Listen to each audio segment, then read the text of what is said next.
From the New World. Volume 3. By Kishi Yusuka. Translated at Mon-Or. Audiobook by Masquerade at Masquerade Audiobooks. Part 5. Fires of the Apocalypse. Chapter 1. I washed the daikon, burdock, carrot and other root vegetables and cut them into bite-sized pieces. I scooped everything into a bowl and brought it to the naked mole rat nest box in the breeding center. They usually live in burrows underground, but at the present were doing quite well in a complicated network of glass tunnels. I opened hatch to the feeding area and emptied the contents of the bowl inside. Hearing the sound of tumbling food, the mole rats hurried through the tunnels to feed. As subterranean creatures, they have poor eyesight and are sensitive to sounds and vibrations. They were all completely hairless and resembled wrinkly sausages or ham with stubby legs. In order to easily identify the worker rats, the sides of their bodies were labeled in permanent ink with numbers from P1 through P31 in order of birth. The P meant that they were property of the public office, but we also said it was because they were little porkers. As the workers started eating, a naked mole rat twice their size appeared. It bumped into P8 coming in the other direction in one of the tunnels, but continued forward as if nothing were there. P8 scrabbled desperately for a foothold, but was flattened as the big mole rat walked right over it. The big mole rat was Sarami, the queen of the nest. She was a darker red than the workers and had white and brown spots on her body, making her look like a salami sausage, hence her name. 3 mole rats labeled 1 through 3 followed behind her. Since there were few fertile males in a colony, these 3 were not required to gather food or protect the nest. Their only duty was to mate with Sarami to produce more mole rats, even though they are originally Sarami's sons. When Sarami approached the feeding areas, all the workers moved aside to let her through. Queen Sarami and her beloved sons had the first pick of the meal. It's rare to find an animal whose appearance and behavior makes you feel so depressed. And even though I'd developed some compassion for the naked mole rats as I looked after them, I couldn't help disliking them every time I noticed how similar they were to their cousins, the Quirots. And therein lies the question. What in the world were people of the past thinking when they decided to selectively breed these ugly creatures to the point of having near-human intelligence? Granted, other than naked mole rats, there were no mammals that exhibited eusocial behaviors like that of a worker bee obeying its queen. But if all they wanted was an animal to subjugate and use as servants, I could think of a number of more appealing animals. For example, if they wanted subterranean animals, meerkats were much friendlier and easier on the eyes. Anyway, raising naked mole rats was my job, whether I liked it or not. But it was not my main duty. My real responsibility was the investigation and regulation of Quirots in the Exospecies Control Division of the Department of Health in Hayring. July, year 237. I was 26. 6 years ago, I graduated from Sage Academy and found a job at the Department of Health. Those who had graduated with top grades in Cantus were entered into a lottery where various studios could bid to have them as an employee. On the other hand, people like me, who were average at Cantus but had excellent academic grades, usually found administrative positions at various departments in the district.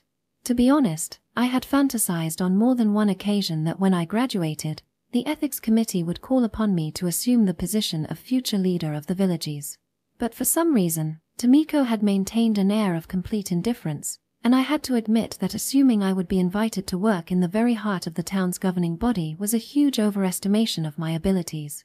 Given all the things that had happened in my life until now, I didn't exactly trust the Board of Education. Rather, to say I hated them would be more accurate, so I couldn't look for work there. The library would have been okay, but I wanted to escape my mother's protective grasp as soon as possible. And since my father was still the mayor, he held office for an unusually long time, I avoided any positions directly related to the town hall. In the end, there was nowhere else for me to go but the Department of Health. Just to make it clear though, I didn't choose this job based purely on the process of elimination. I don't know how to explain it, but I had a bad feeling about the Quirots. Sometime in the future, the Quirots were going to cause a catastrophe. This idea had become an obsession of mine. The fact that most people viewed Quirots as nothing more than disgusting animals with monkey-like intelligence was another reason for this sense of danger. When I said that I wanted to work in the Exospecies division, All I got were dumb stares and quiet sniggers in response. It appeared they all thought I just wanted the easy job. Saki, you've got a visitor. Mr. Watabiki's voice came slowly over the speaking tube. I'll be there in a second. I finished scooping out the rest of the feed, washed my hands, and left the room. No one ever came to our division. I had no idea who the visitor could be.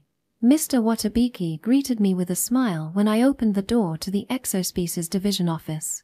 He had graduated from Sage Academy 40 years ago and worked at the Department of Health ever since. His last job before retirement was to train me to take his place as the manager of the division. He was a soft-spoken man and a good boss, but I wondered what he was like outside of this easy job. So you and Asahina were in the same year? Satoru stood before Mr. Watabiki. Yes, that's right, I said, a little confused. I see. Well, it's a little early, but why don't you take your lunch break? There's not much work today anyway. No, I started to protest. Mr. Watabiki, I'm here on business today, Satoru said hurriedly. What business was he talking about? I see. Well, I'll head out for lunch then. You guys can talk here. He gave us a knowing look and left. Before I even had time to reply, we were alone in the room. Your boss has quite the imagination, Satoru said, trying to break the awkward silence.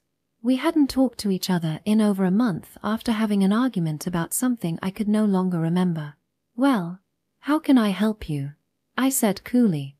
I wasn't trying to continue giving him the cold shoulder. I was just focused on what he was here for. Yeah. I have a couple questions about the Queerots. His voice was a pleasant baritone.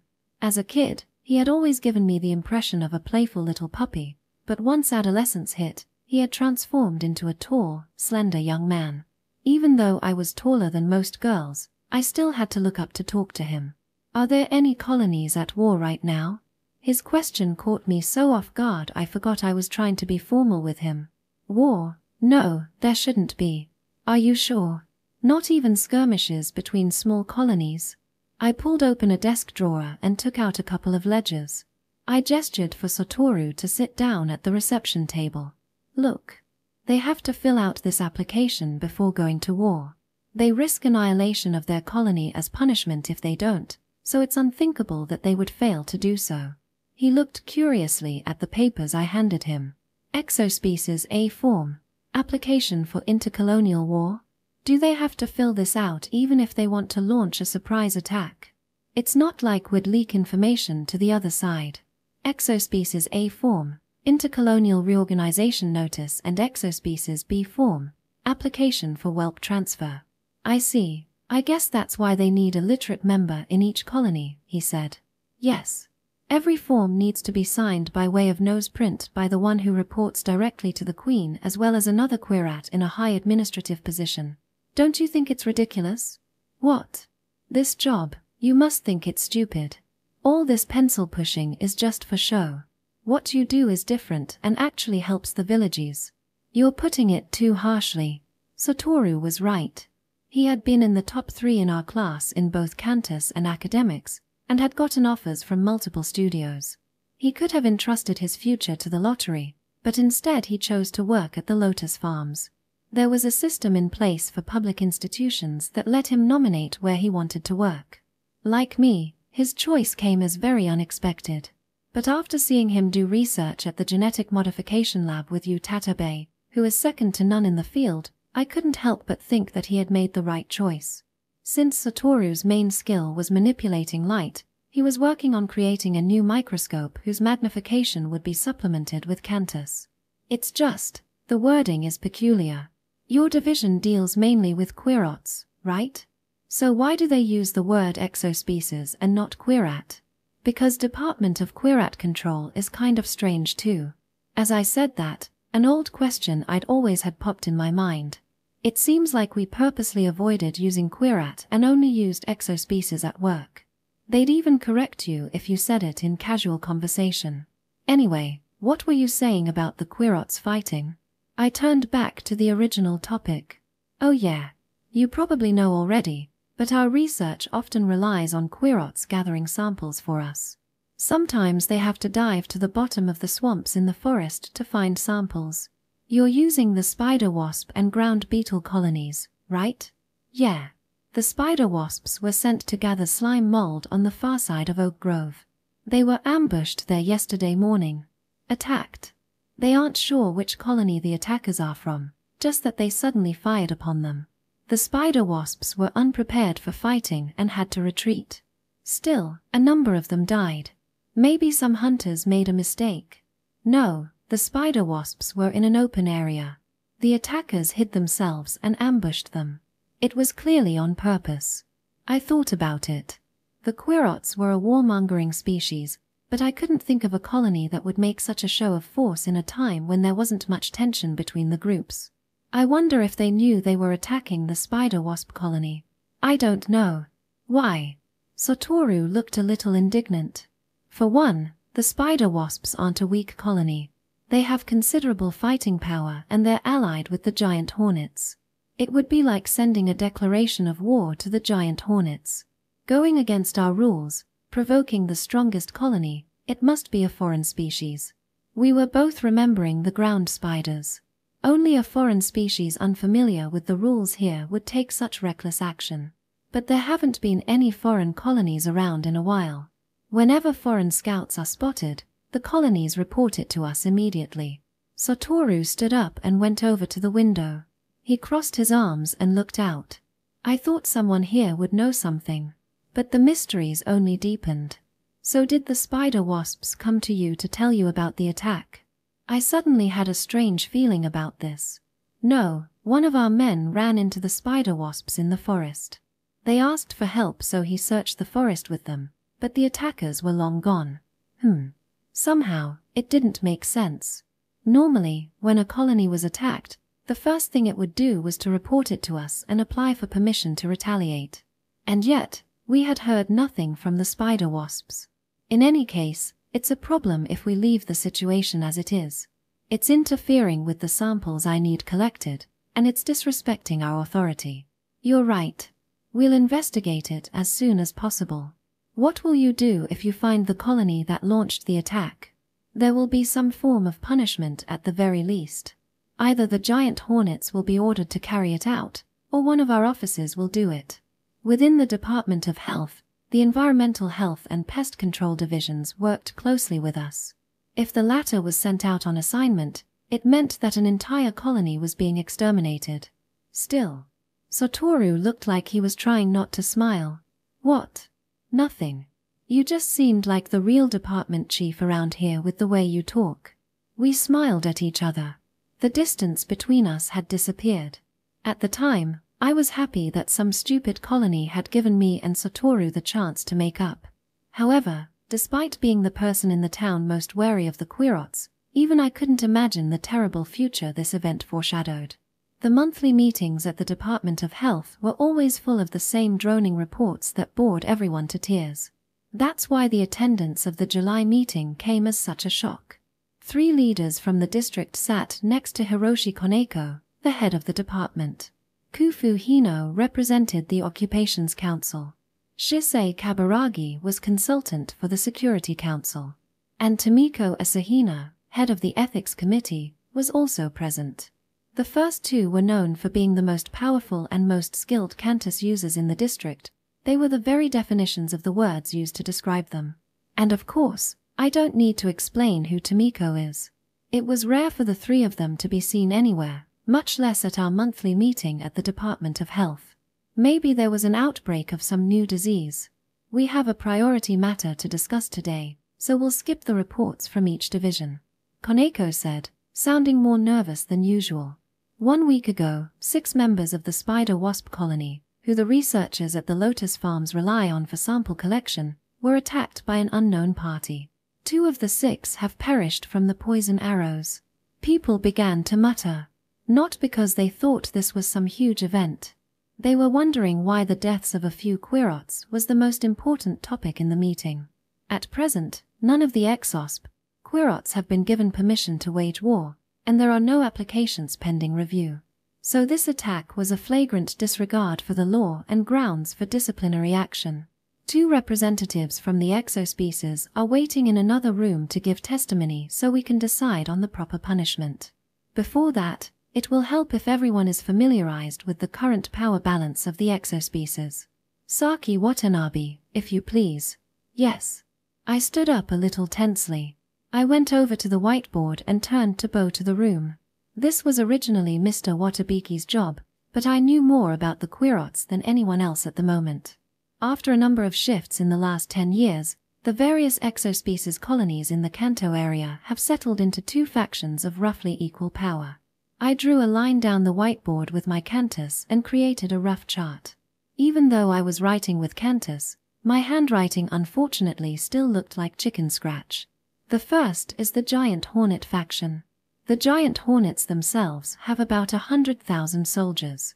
The colonies under them are the paper wasp, spider wasp, wood ant, ground beetle, tiger beetle, carrion beetle, praying mantis, dragonfly, giant stag beetle, diving beetle, cricket, cone-headed katydid, and cave cricket colonies. Altogether, they have about 500,000 warriors. They have proven extremely loyal to humans and are entrusted with important physical labor. May I ask a question? Shisei Kaburagi raised a hand. Although his hairline had begun to recede a little, he still looked as imposing as ever in his black sunglasses. Please, Mr. Koneko said quickly. The Quirots, or exospecies, what sort of bond holds these colonies together? Aren't most groups monolithic in nature? The Giant Hornet faction can be thought of as a feudal society. Each colony in the faction serves its own queen, and is pledged to the Giant Hornet colony. If one colony is attacked, it is viewed as an attack on the entire faction. Virile males are moved around the colonies, and a new queen is chosen from a different colony each time the current one becomes too old to bear offspring. In this way, blood ties are strengthened and treason is highly unlikely to occur. Shisei Kaburagi nodded. The other group is the robber fly faction. The robber flies have around 55,000 warriors. When you include the deer fly, pyrroloid moth, garden tiger moth, armyworm, blue centipede, orb spider, Tashina fly, and leafhopper colonies, they are 250 to 300,000 strong. They are also extremely loyal to humans, and have suggested for some time that they be allowed to share the work given solely to the Giant Hornets. To answer your previous question, the integration of these colonies is far more complicated. Many colonies have changed their names to those of fortresses or military divisions. What do you mean? He asked. For starters, all the colonies have overthrown their queens by means of revolution. All decisions in a colony are made by elected representatives, and representatives from each colony convene to make decisions for the entire faction. The queen's sole duty is reproduction. The muttering started again. Most people knew as much about changes in Quirat society as they did about the movement of tectonic plates. They had no idea that these colonies were treating the queen like livestock. Almost all colonies have gravitated to one of the 2 groups, leaving almost no independent ones. The only one with any sort of power is probably the millipede colony, which came from the mainland and has since been naturalized. I see. So essentially, there is a high chance that either the robber fly or millipede colony was behind the attack. Shisei Kaburagi pressed. I glanced at Mr. Koneko, trying to decide how to answer the question. Based on careful analysis of the evidence left at the scene, we've determined that the goat moths were the attackers. The goat moths, he said doubtfully. That name isn't on the list for either faction. And it's not an independent faction either.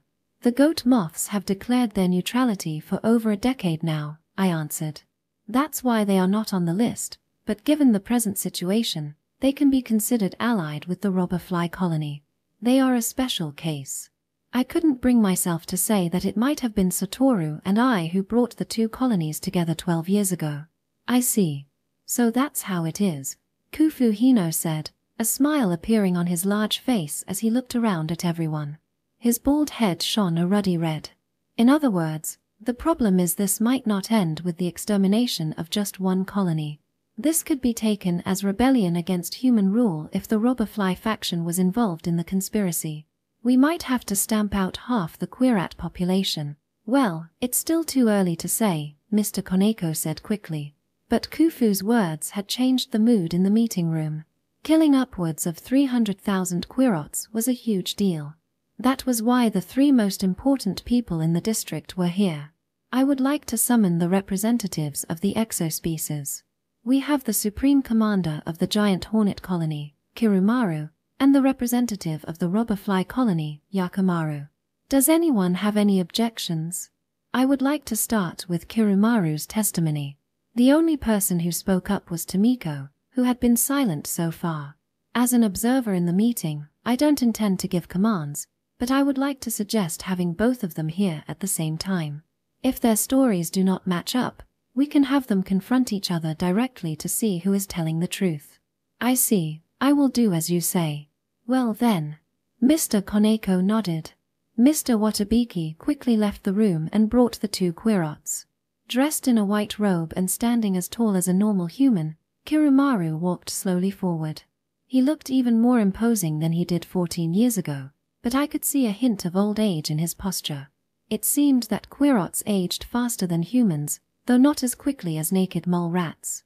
Behind Kirumaru came Yakumaru, also dressed in white. He was considerably shorter, but was in the prime of his life and looked dignified and full of energy. They stood apart from each other at the side of the meeting room, avoiding each other's eyes. Well then, I shall address Kirumaru of the Giant Hornet Colony first, Mr. Koneko said in a stern voice. The Spider-Wasp Colony is under the Giant Hornet faction, yes?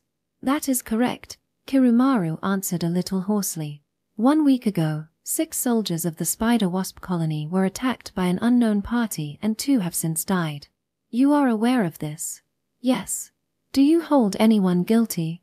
Based on what the survivors have relayed to me, the party immediately responsible for the attack is the Goat Moth Colony. Immediately responsible? So it is your belief that they were acting upon orders? Yes. Kirumaru stared directly at Yakumaru. The Goat Moth Colony is part of the Robber Fly faction. So I assume the Robber Fly Colony gave the orders. Yakumaru looked like he was itching to speak, but after looking at the humans sitting around the room, fell still again. Now I will address Yakumaru of the Robber Fly Colony. Did you order the Goat Moth Colony to attack the Spider-Wasp soldiers? Absolutely not. Yakumaru shouted with his arms crossed in front of his chest. By the deities of heaven and earth, I swear that we gave no such order. But is the Goat Moth Colony not affiliated with you? Or rather, under your rule? It is true we have approached the Goat Moths and labored to join forces. However, our efforts have yet to bear fruit. The reasons are twofold. First, most members of the colony still cling to the old ways of thinking and will not leave monarchical rule behind. Second, the giant hornets have had their eye on the Goat Moths for a long time. As allying with us would invite violent repercussions, it seems their options were awfully limited. Kirumaru, is Yakumaru telling the truth? It is the nonsense of a sophist who piles lies upon lies. He bared his teeth in a wolfish grin. It is absolutely absurd. Please don't trust the words of this treacherous snake. To address his first point, I have been informed the Goat Moth Queen has already been taken captive. As for his second claim, I can tell you we have never threatened the Goat Moth Colony. Yakumaru. Mr. Koneko turned his attention to the other Quirat. My, I am shocked. The Goat Moth Queen, held captive. What could be the source of such inane prattle? The Queen is currently in good health and ruling over her colony, although she entrusts political matters to her very capable regent, Kishi. What gall you have to tell such barefaced lies in front of the gods. Perhaps I should rip out that filthy tongue of yours, Kirumaru said, his voice overflowing with menace. Kirumaru, you are not to speak unless addressed. Kirumaru bowed his head at the rebuke. Yakumaru, was it? I have a few questions. Tomiko leaned forward. You said the Goat Moth Queen is in good health, but leaves affairs of the government to a regent. Is that correct? Yes, that is correct. Yakumaru said smugly. If he had had the faintest idea who Tomiko was, he would have flung himself at her feet. But if you are that familiar with their colony's inner workings, doesn't it imply that your own colony has a more intimate relationship with them than Kirumaru's does? Well, as I mentioned earlier, we put considerable effort into building a relationship with them. so naturally, I have some knowledge of their inner workings. Having been caught in a lie, Yakimaru began to sweat. But, however close we may be, it is unthinkable that we would order them to defy the will of the gods. If we did, divine punishment would be brought upon us. Why would we take such a suicidal action? So you're suggesting the goat moth colony acted on its own? That does not make much sense to me either. Yes, I have my own theories regarding that. May I explain? Yakimaru quickly regained his composure. Certainly. Go on. For the sake of argument, let's assume that we gave the order to attack, or that the goat moths acted on their own. Either way, to attack another colony without permission from the gods is pure insanity. But what if this was all orchestrated by the spider-wasp colony? Kirumaru glared with such intensity that it seemed sparks were flying from his eyes. Yakimaru gave no notice.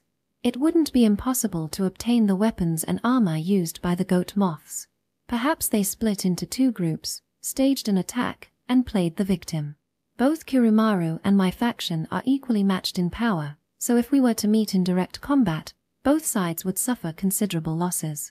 I hesitate to say this, but perhaps the giant hornets wanted to rely upon divine assistance to destroy us without putting themselves in danger. Kirumaru's clenched fists shook in anger. He looked as though he were about to lunge at Yakimaru, but somehow held himself in check with an iron will. But two spider-wasp soldiers perished. Mr. Koneko cut in. I assume the loss of a few lives matter not to them. That is the fundamental difference between our colonies and his. For a democratic society like ours, each life carries equal rights, and is an irreplaceable existence in the universe. But the old system serves only the queen, and soldiers are merely disposable tools. There was no doubt that Yakimaru was born with a silver tongue. He had evaded all of Kirumaru's attacks and sent them right back at him with just a few words. Although everyone here distrusted him to a certain extent, his logic was flawless. Do you think what Yakimaru says holds water? You stated earlier that you found the goat moths to be the guilty party. Tomiko said to Mr. Koneko. Yes, well, common sense would dictate otherwise, but his words cannot be dismissed entirely. I admit we did not consider the possibility of a charade, Mr. Koneko said, sounding flustered. In the end, the meeting was adjourned for the day without having reached a decision. The footsteps of destruction came ever closer, and we had lost our final, precious chance to forestall the impending disaster. The sight of an army 100,000 strong was undeniably majestic. Their armor, painted yellow and black like the hornets they were named after, glittered blindingly in the sunlight. Like a single organism, thousands of banners fluttered to the same rhythm, and their battle cry made even the trees tremble.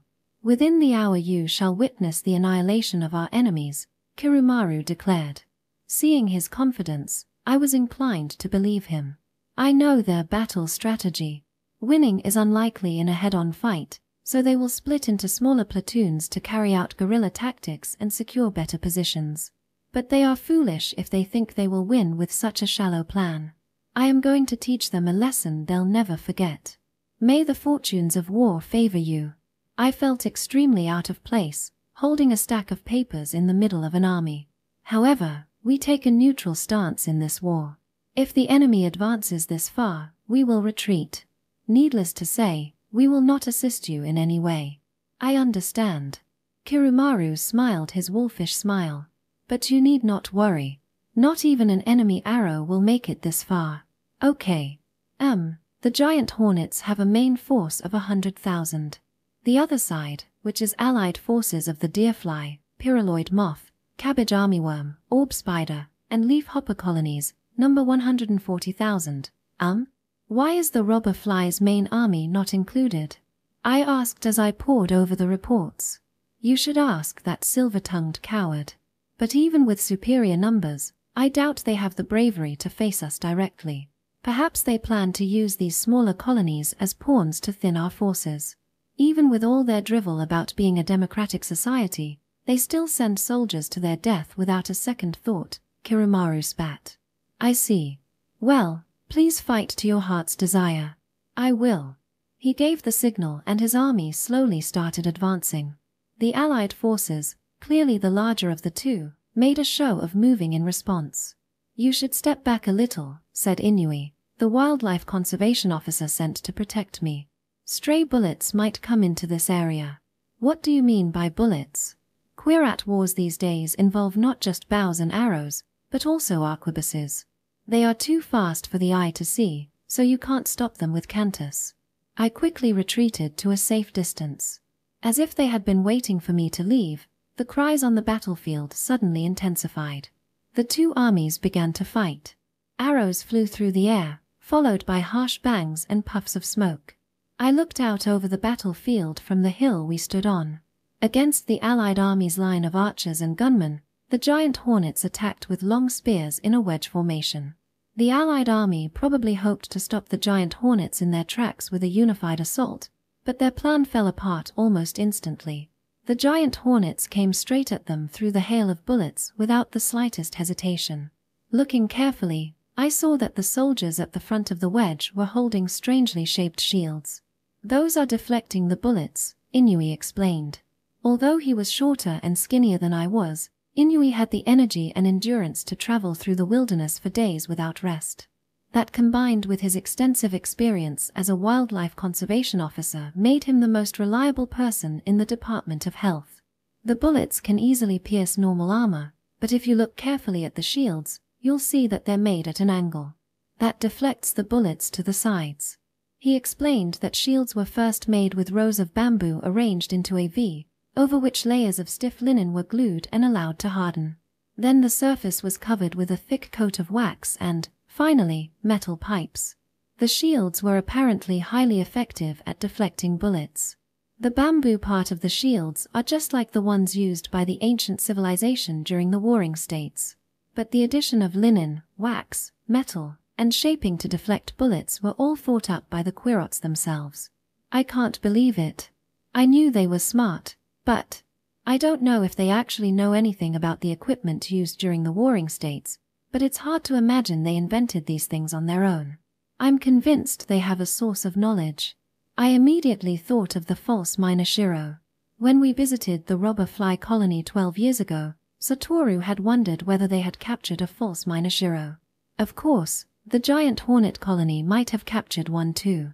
But since the existence of false miner Shiro was a secret, I couldn't tell Inui about it.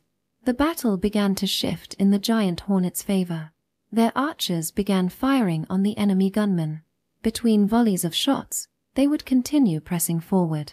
The arquebuses too. They're inefficient because you can only fire once. Then you have to clean out the inside, reload the powder and bullet, and pack it all down before you can fire again. But the Quirots have managed to eliminate this step almost entirely. In the ancient past, Japan had designed a rudimentary cartridge, and the Quirots simplified it even further. They've improved the whole thing dramatically. I watched the gunman fire, insert a new cartridge into the barrel, and prepare to fire again. I don't know exactly how they're made, but the general idea is that the bullet and gunpowder are wrapped in oiled paper and inserted into the gun barrel to allow for sequential firing. Sometimes their intelligence frightens me. Overcome by the difference in firepower, the giant hornets could have chosen to pull back and engage in long-range combat, but they pushed forward still and began a brutal close-quarters fight. You know just about everything about Quirots, don't you? And here I thought I knew a good deal already. No. Your knowledge is a lot more comprehensive. I've just had a lot of opportunities to see how their colonies function from the inside, thanks to my job, Inui said, flushing. Do you know what they call us wildlife conservation officers amongst themselves? Regular humans are gods, but we're the gods of death. Well, I guess you can't blame them. Contrary to their name, the wildlife conservation officers don't do much wildlife conservation. Their main jobs are to eradicate harmful species and stamp out any Quirots who disobey human rule. Anyway, I've seen a good number of colonies, and the strongest is the giant hornets, no doubt about it. And they're especially formidable in close-range fights. Why are they so powerful? Inui smiled. It's a secret I haven't even told the higher-ups, but I'll tell you. The giant hornet soldiers all take a certain drug before battles. Drugs? Like narcotics? Something like that. They blend cannabis with a certain psychotropic substance extracted from the queen's urine. The formula is a secret, but it seems that when they take it, their mind is cleared, their sense of duty is heightened, and their aggression reaches a peak while all sense of fear is suppressed. It creates the ultimate soldier. A chill ran up my spine. The giant hornet soldiers were indeed swarming over the battlefield, throwing themselves at the enemy without the slightest hesitation. The scene overlapped with my memory from 14 years ago. They had faced down the enormous ground spider mutants with bravery that bordered on recklessness. The fight was over in just over an hour. The Allied army, which had started with an advantage in numbers, was now reduced by half. Survivors limped away in ragged groups and the rest lay dead on the field. I am deeply ashamed that I could not do as promised. Kirumaru returned from his position on the front lines. It's difficult to believe it took over an hour to deal with this pack of weaklings. Kirumaru smiled, but there was a chilling, wolfish gleam in his green eyes. I had returned to the Department of Health and was writing up the battle report when Mr. Watabiki appeared, looking flustered. "Welcome back." "Ah, Saki. How did it go?" "The giant hornets had an overwhelming victory. I think it'll be hard for the robber flies to recover from this." "I see. Well, I'm not surprised, since Kirumaru was in command." It pained me to think about the innumerable corpses piled all around the battlefield. Although they were rodents, they had the intelligence to commit such acts of violence. But there was no time to feel bad for them. If we simply let the bodies rot where they were, there was the risk of spreading infectious diseases. Usually, cleaning up was the job of the Environmental Health Division, but since the Quirots had reached a temporary truce, they were tasked with burying the dead. Although, mass incineration of the corpses with Cantus might still be necessary. How did it go on your end? Well, the result was unexpected, Mr. Watabiki said, his face unreadable. "So you mean the goat moths won?" "Yes, in a sense. The spider wasps changed sides." I was speechless. I couldn't believe it. I thought I had completely understood the dynamics between the colonies. Learning that the spider wasps had betrayed Kirumaru and gone over to Yakimaru's side was like seeing the sun rise in the west. Didn't the whole war start because the spider wasps were attacked by the goat moths? But now they had abandoned their allies and joined the enemy. Then I remembered. Right after they had been attacked, the spider wasps happened to run into a worker from the lotus farms and told him what had occurred. However, the colony never filed an official complaint with the Exospecies Division. Why? The Quirots were vengeful creatures at heart, and it was unimaginable that they would simply hide and lick their wounds after such an attack. That might happen if the enemy were overwhelmingly powerful, but the spider wasps had the strength of the giant hornet faction behind it, and would have had the advantage. So what happened in the battle? The spider wasps abandoned formation and joined up with the goat moths. The spider wasps' allies, the ground beetles, tiger beetles, and army ants, were completely dumbfounded. They couldn't defend at all and were destroyed. I'm shocked. It's quite a mystery. So then, with one win and one loss, we're back to square one again. I don't know about that. Even now, I doubt there'd be a fair fight between the two of them. Of course, the spider wasps joining the enemy side is a big hit to the giant hornet troops, but I think the giant hornets still hold the upper hand. Mr. Watabiki's optimistic outlook, which stemmed from the fact that since the giant hornet faction was the most loyal to humans, it would be more convenient for us if they won, was shattered just 4 days later. Unexpectedly, it was Satoru who brought the news. "Saki, have you heard?" He came barging into the room, flushed and out of breath. "What?" I looked at him in bewilderment. "The war. The main forces of the giant hornets and robber flies had their final battle. I haven't heard anything about it. I've said that they inform me of fights beforehand, but sometimes skirmishes happen unpredictably. Still, they're supposed to make an effort to let me know the time and location so I can be there as witness and write my reports." "So you don't know the outcome?" "No, do you?" "I happened to be passing by near the battleground. There were some samples I absolutely needed to have, but since the Quirots we normally use are now out of commission, I had to go find them myself." "That's dangerous. Entering their battlegrounds isn't allowed." I frowned. "Yeah, but it was for a time-sensitive experiment. I think it must have been the day after the end of the fight. There was an injured soldier hiding out, so I gave him some first aid and asked what happened. Strictly speaking, treating injured Quirots was considered interfering with their wars and was prohibited. But that wasn't important right now. I wanted to know what happened. So, what happened? Did the giant hornets win? Satoru shook his head. Just the opposite. They were annihilated. What? I don't believe it. I gasped. The soldier wasn't that good at Japanese, so I'm not sure what exactly happened, but basically, the entire army was wiped out. Massacred.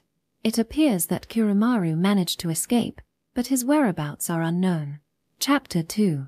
The mood at the Security Council was oppressively gloomy.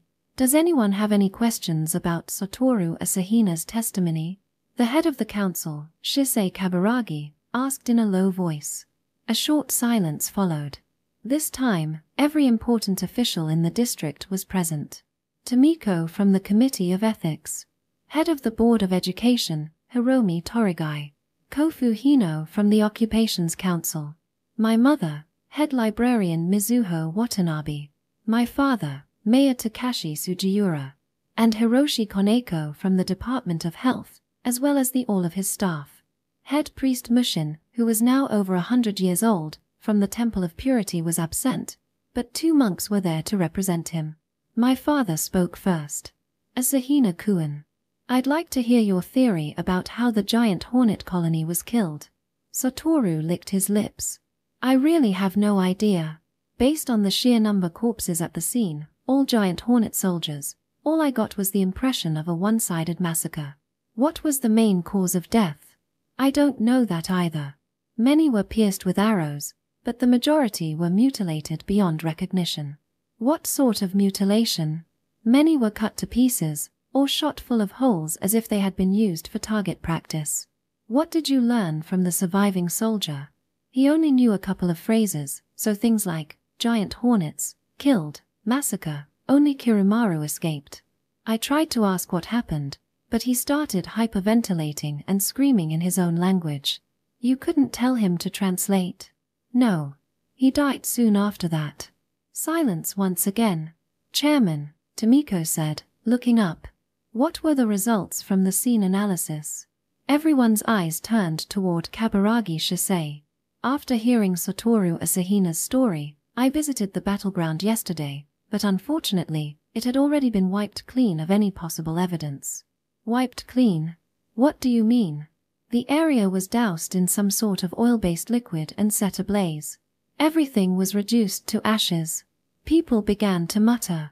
Doesn't doing that suggest that they have something to hide? Hiromi Torigai said in her quiet voice. Ha ha ha ha ha ha. For some reason, Kofu Hino began to laugh raucously. Do you have any ideas what it could be? I have a theory, but as I have no proof, I'd like to present it last, Shisei Kaburagi said in an unusually solemn voice. I doubt they burned the corpses out of sanitation concerns. No doubt they were hiding the method of killing, my mother said. Tomiko turned toward her with a motherly look. That's something I don't understand. Recently, Quirat technology has been advancing so rapidly that I think they must have some source of information. You mean a false minor Shiro? Yes. It's possible there are still a few automotive archives of the National Diet Library around. The Quirots could have captured one and extracted its knowledge. If that's so, then isn't there a problem with policies we currently have regarding them? Making the subject of the false minor Shiro's existence a taboo is pointless if they still exist. It only serves to postpone dealing with the issue. Have you even made an effort to destroy the remaining ones? Kaburagi Shisei said sharply. Although his harsh words weren't directed at me, they still made me shrink back instinctively. To destroy all the false minor Shiro would be to wipe out the last remaining artifacts of human intellectual history. The Committee of Ethics has agreed that this would be a loss to us all, my mother replied calmly and firmly. Tomiko added, the committee has indeed deliberated on this topic. The conclusion was that if a false minor Shiro happened to be captured, so be it, but we should not purposely destroy them.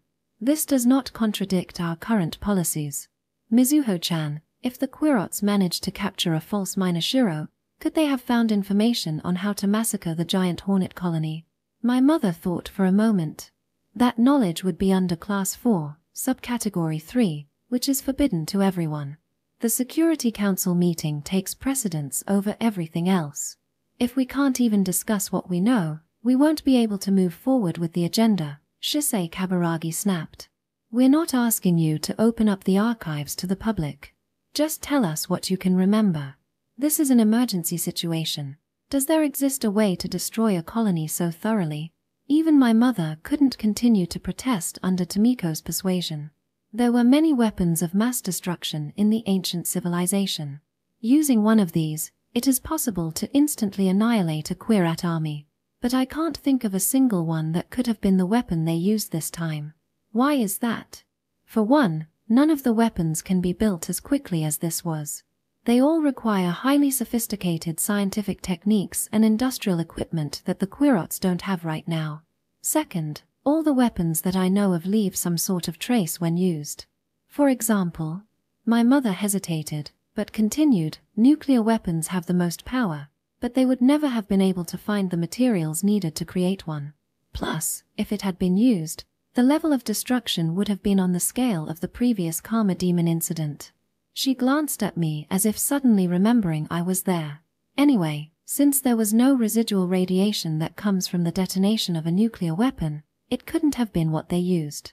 The next most effective weapon is poison gas, but it is almost impossible for Quirats to produce it. But the ground spiders used poison gas before, I said without thinking.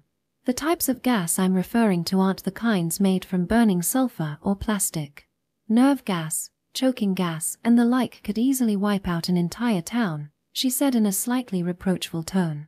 Of course, I wasn't a member of the Security Council, and had only been invited to the meeting in the event anyone had questions about Quirats. Thankfully, no one seemed to mind that I had spoken out of turn. Similarly, biological weapons such as deadly viruses are difficult to make. They're also not as effective as the two I mentioned before. Apart from these, there are also weapons like earthquake generators and lasers that can cause mass destruction, but not even humans can make them now, not to mention Quirats. So can we rule out all weapons from the past? Is there anything else you would like to add? Tomiko asked gently, as if reading my mother's mind. Aren't supercluster bombs the only weapons that don't contradict the evidence found at the scene? She said in a rush. What are those? Like the bombs dropped from planes, but instead of just one large bomb, the inside is filled with hundreds of smaller bomblets. When the main bomb breaks open, the bomblets are scattered over a wide area. When those explode, they spread even smaller bomblets that are filled with metal pellets. Each of the smallest bomblets can cover an area about 20 meters in diameter, and tears everything in it to shreds. There's no crater left behind, and it could easily blow tens of thousands of Quirats to pieces. This wasn't the first time I had questioned the nature of the humans from the ancient civilization, but just hearing this made me nauseous. What exactly were they thinking when they developed weapons like these? Compared to the cold inhumanity of bombs, blowdogs could almost be considered cute. But is this something Quirats are capable of making? Shisei Kaburagi asked the question that was probably on everyone's mind.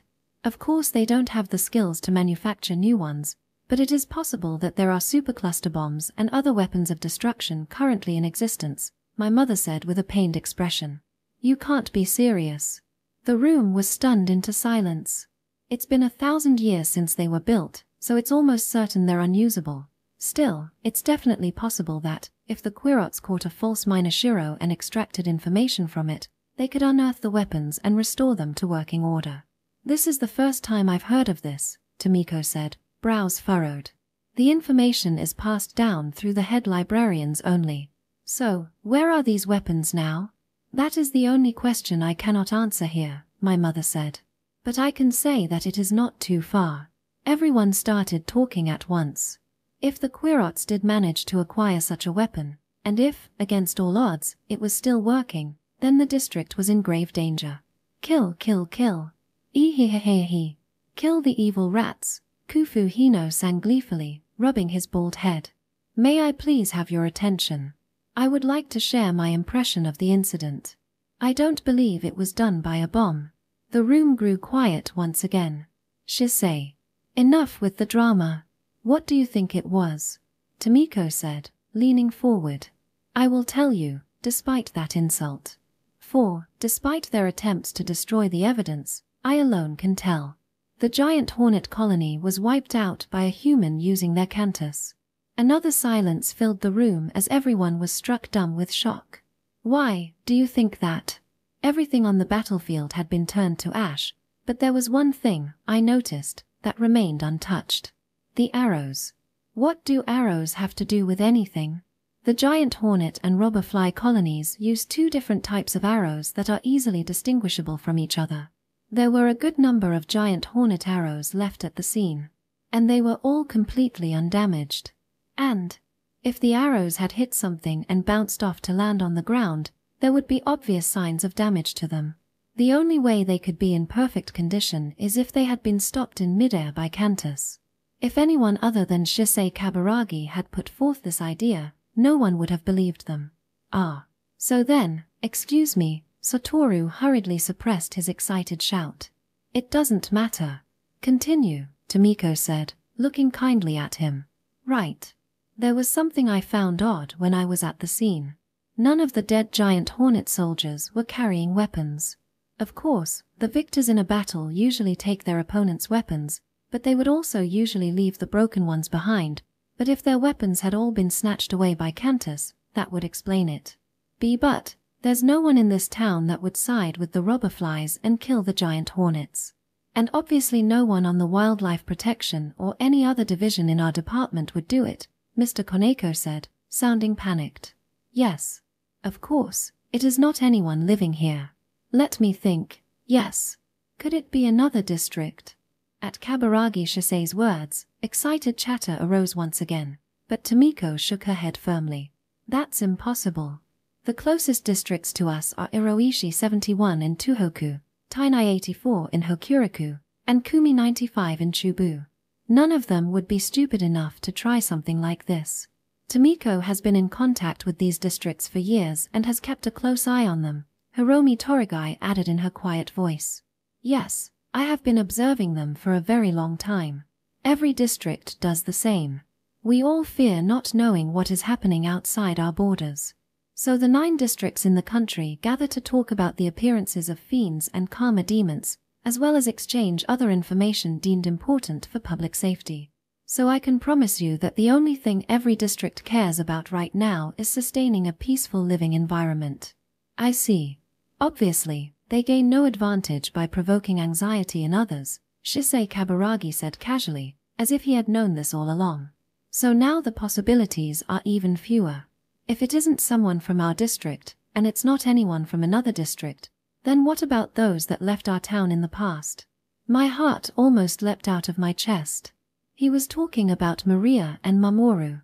That is impossible, Tomiko said solemnly. Those children are dead. Lies, I thought.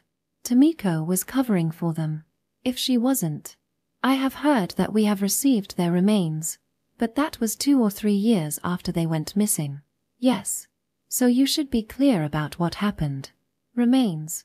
My head was spinning from disbelief. But I am becoming suspicious of those two.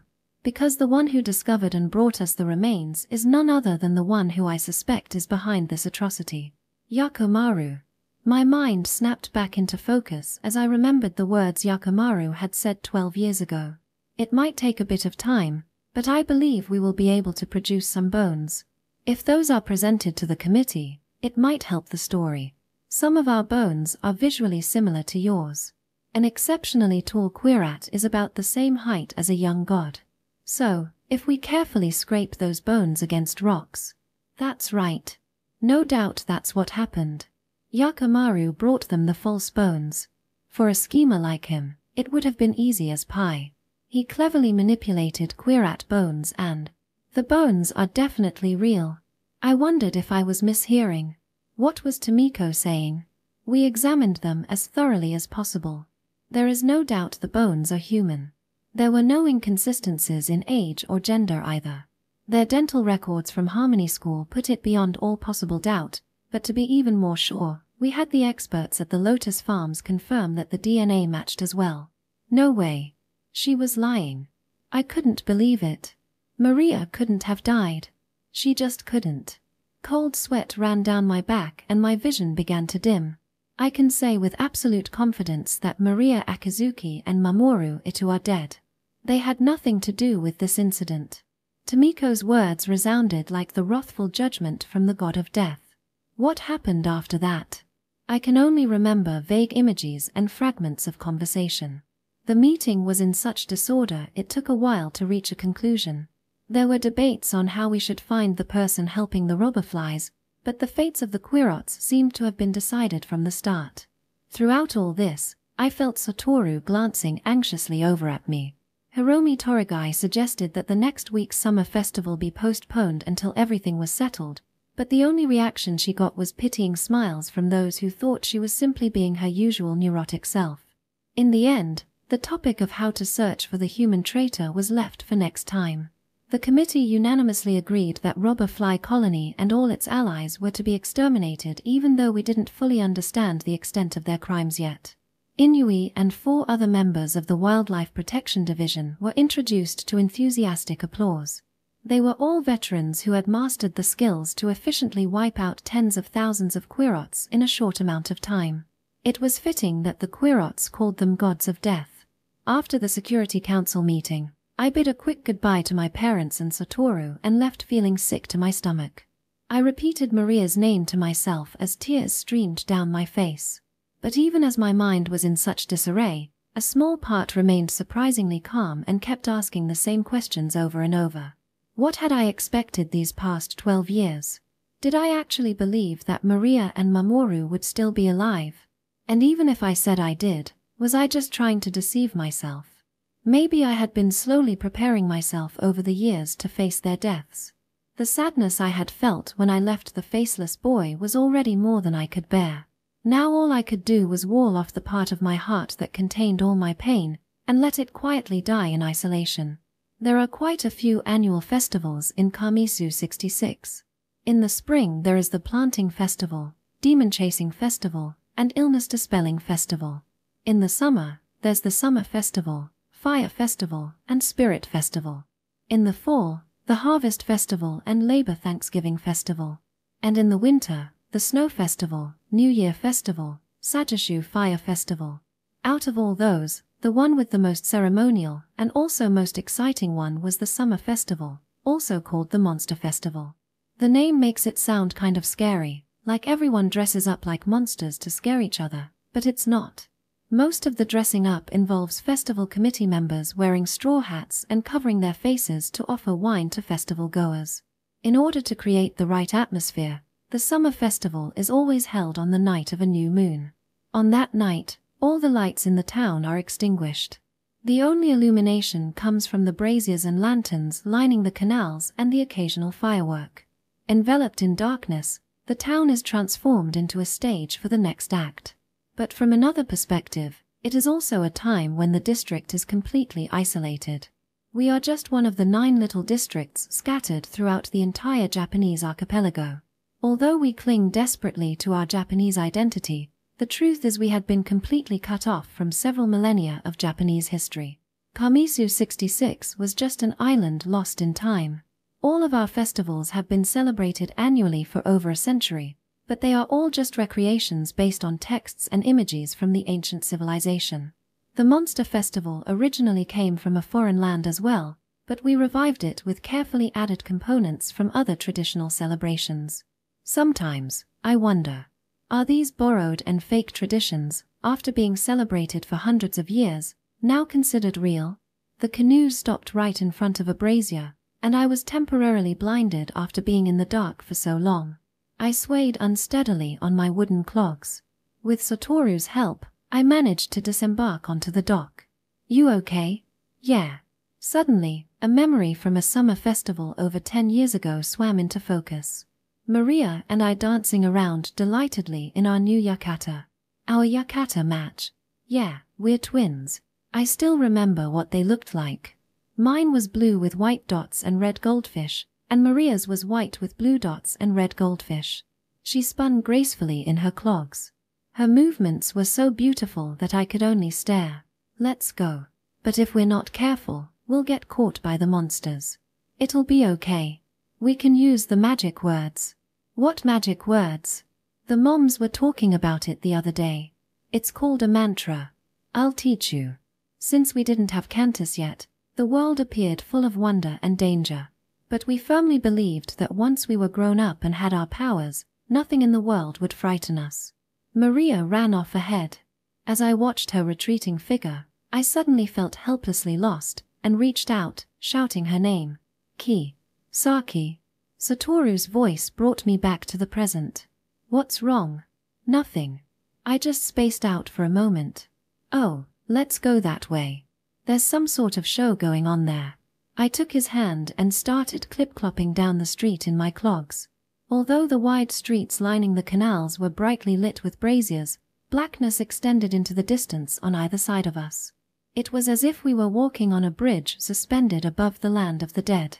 The illuminated path was safe, but if we ventured off into the darkness, we would never be able to return. As far as I can remember, I had never missed the summer festival, and I've experienced this strange feeling each time. Along the path were other people heading to the festival. Everyone was wearing yukata and clogs, and holding paper fans. Happy sounds of talk and laughter echoed all around, but to me they just seemed as meaningless as the rustling of the wind. I saw the monsters ahead. Both wore straw hats and had covered faces, and one wore a tengu mask that completely hid their identity. The two monsters offered the passers-by wine. We took the paper cups and drank the wine in one swallow.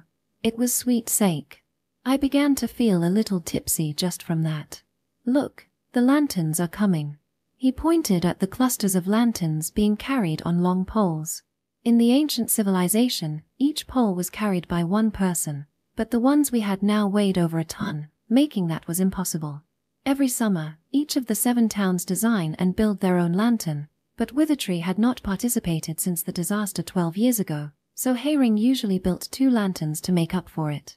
This year, the town of Withertree was making a comeback, and there were 8 lanterns in all. The giant lanterns came slowly down the path. The one right before me was from my own town of Waterwheel.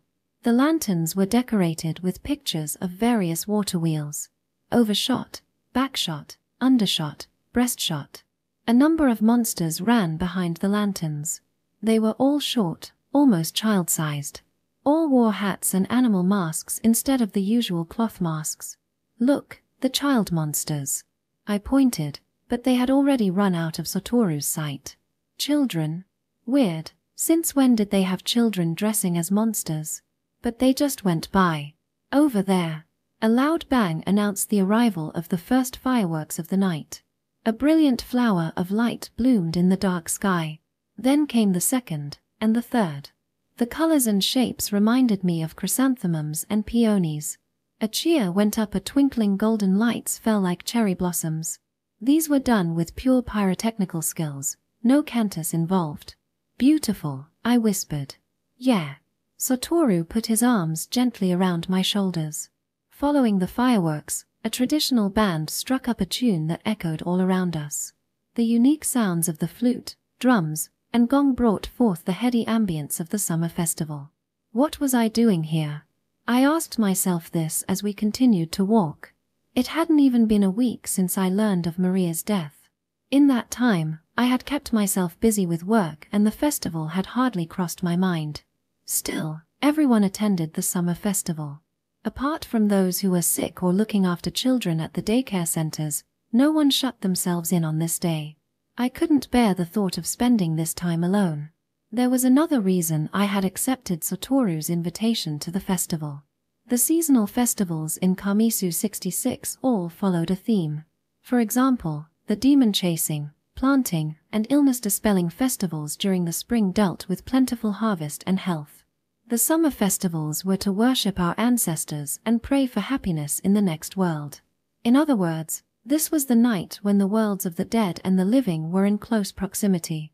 If Maria wanted to see me again, I was sure she would show herself somewhere at the festival. That subconscious thought was probably the reason I decided to come.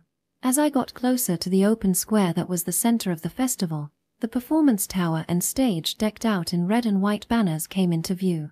Although there was still some time before the main event, Most people were already tipsy on wine and having fun catching goldfish or throwing darts at the game booths.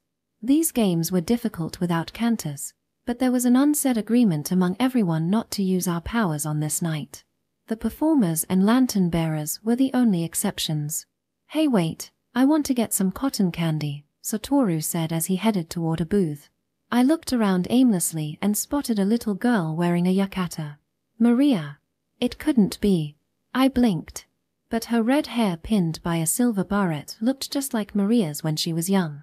Even her yukata, white with blue dots and red goldfish, looked exactly like the one she used to wear. I walked slowly toward the girl. But when I was about 4 or 5 meters away, she suddenly took off running. "Wait!" I shouted, and started chasing after her. She ran away from the festival center and toward the darkened canals. "Maria!"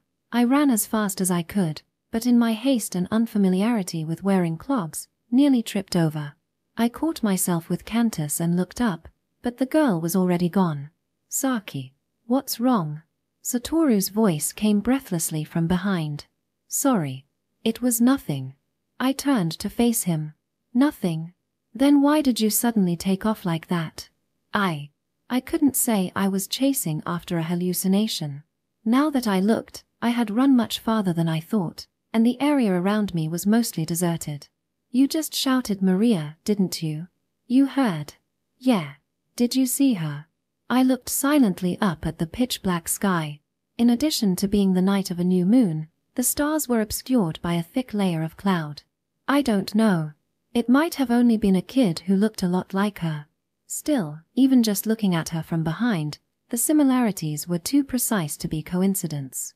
But if Maria had wanted to meet me, why did she run away? It was almost as if she were leading me here. There was a faint buzzing by my ear. I jumped away from it instinctively. "A mosquito," Satoru said, sounding disconcerted. Spotting it in the light of a brazier, he flicked it away with a twanging sound. "Why is there a mosquito here?" "Usually, there are no flies or mosquitoes inside the holy barrier. Especially not mosquitoes, since everyone hated the thought of having their blood sucked and killed them on sight. Maybe it came in when someone headed out into the mountains. On the night of the festival, were there people who got drunk enough to go wandering outside the holy barrier on this night? Or maybe Inui and his team are back. A week ago, the wildlife preservation officers had set out with the grand goal of killing 200,000 members of the robber fly colony within 3 days. But it hadn't happened. Yakimaru's entire army had vanished, as if they had sensed that the gods of death were coming after them and gone into hiding. Could that be it? After my experience in summer camp, I knew that sleeping out in the open, eating rationed meals and whatever could be scrounged up in the forest was extremely tough.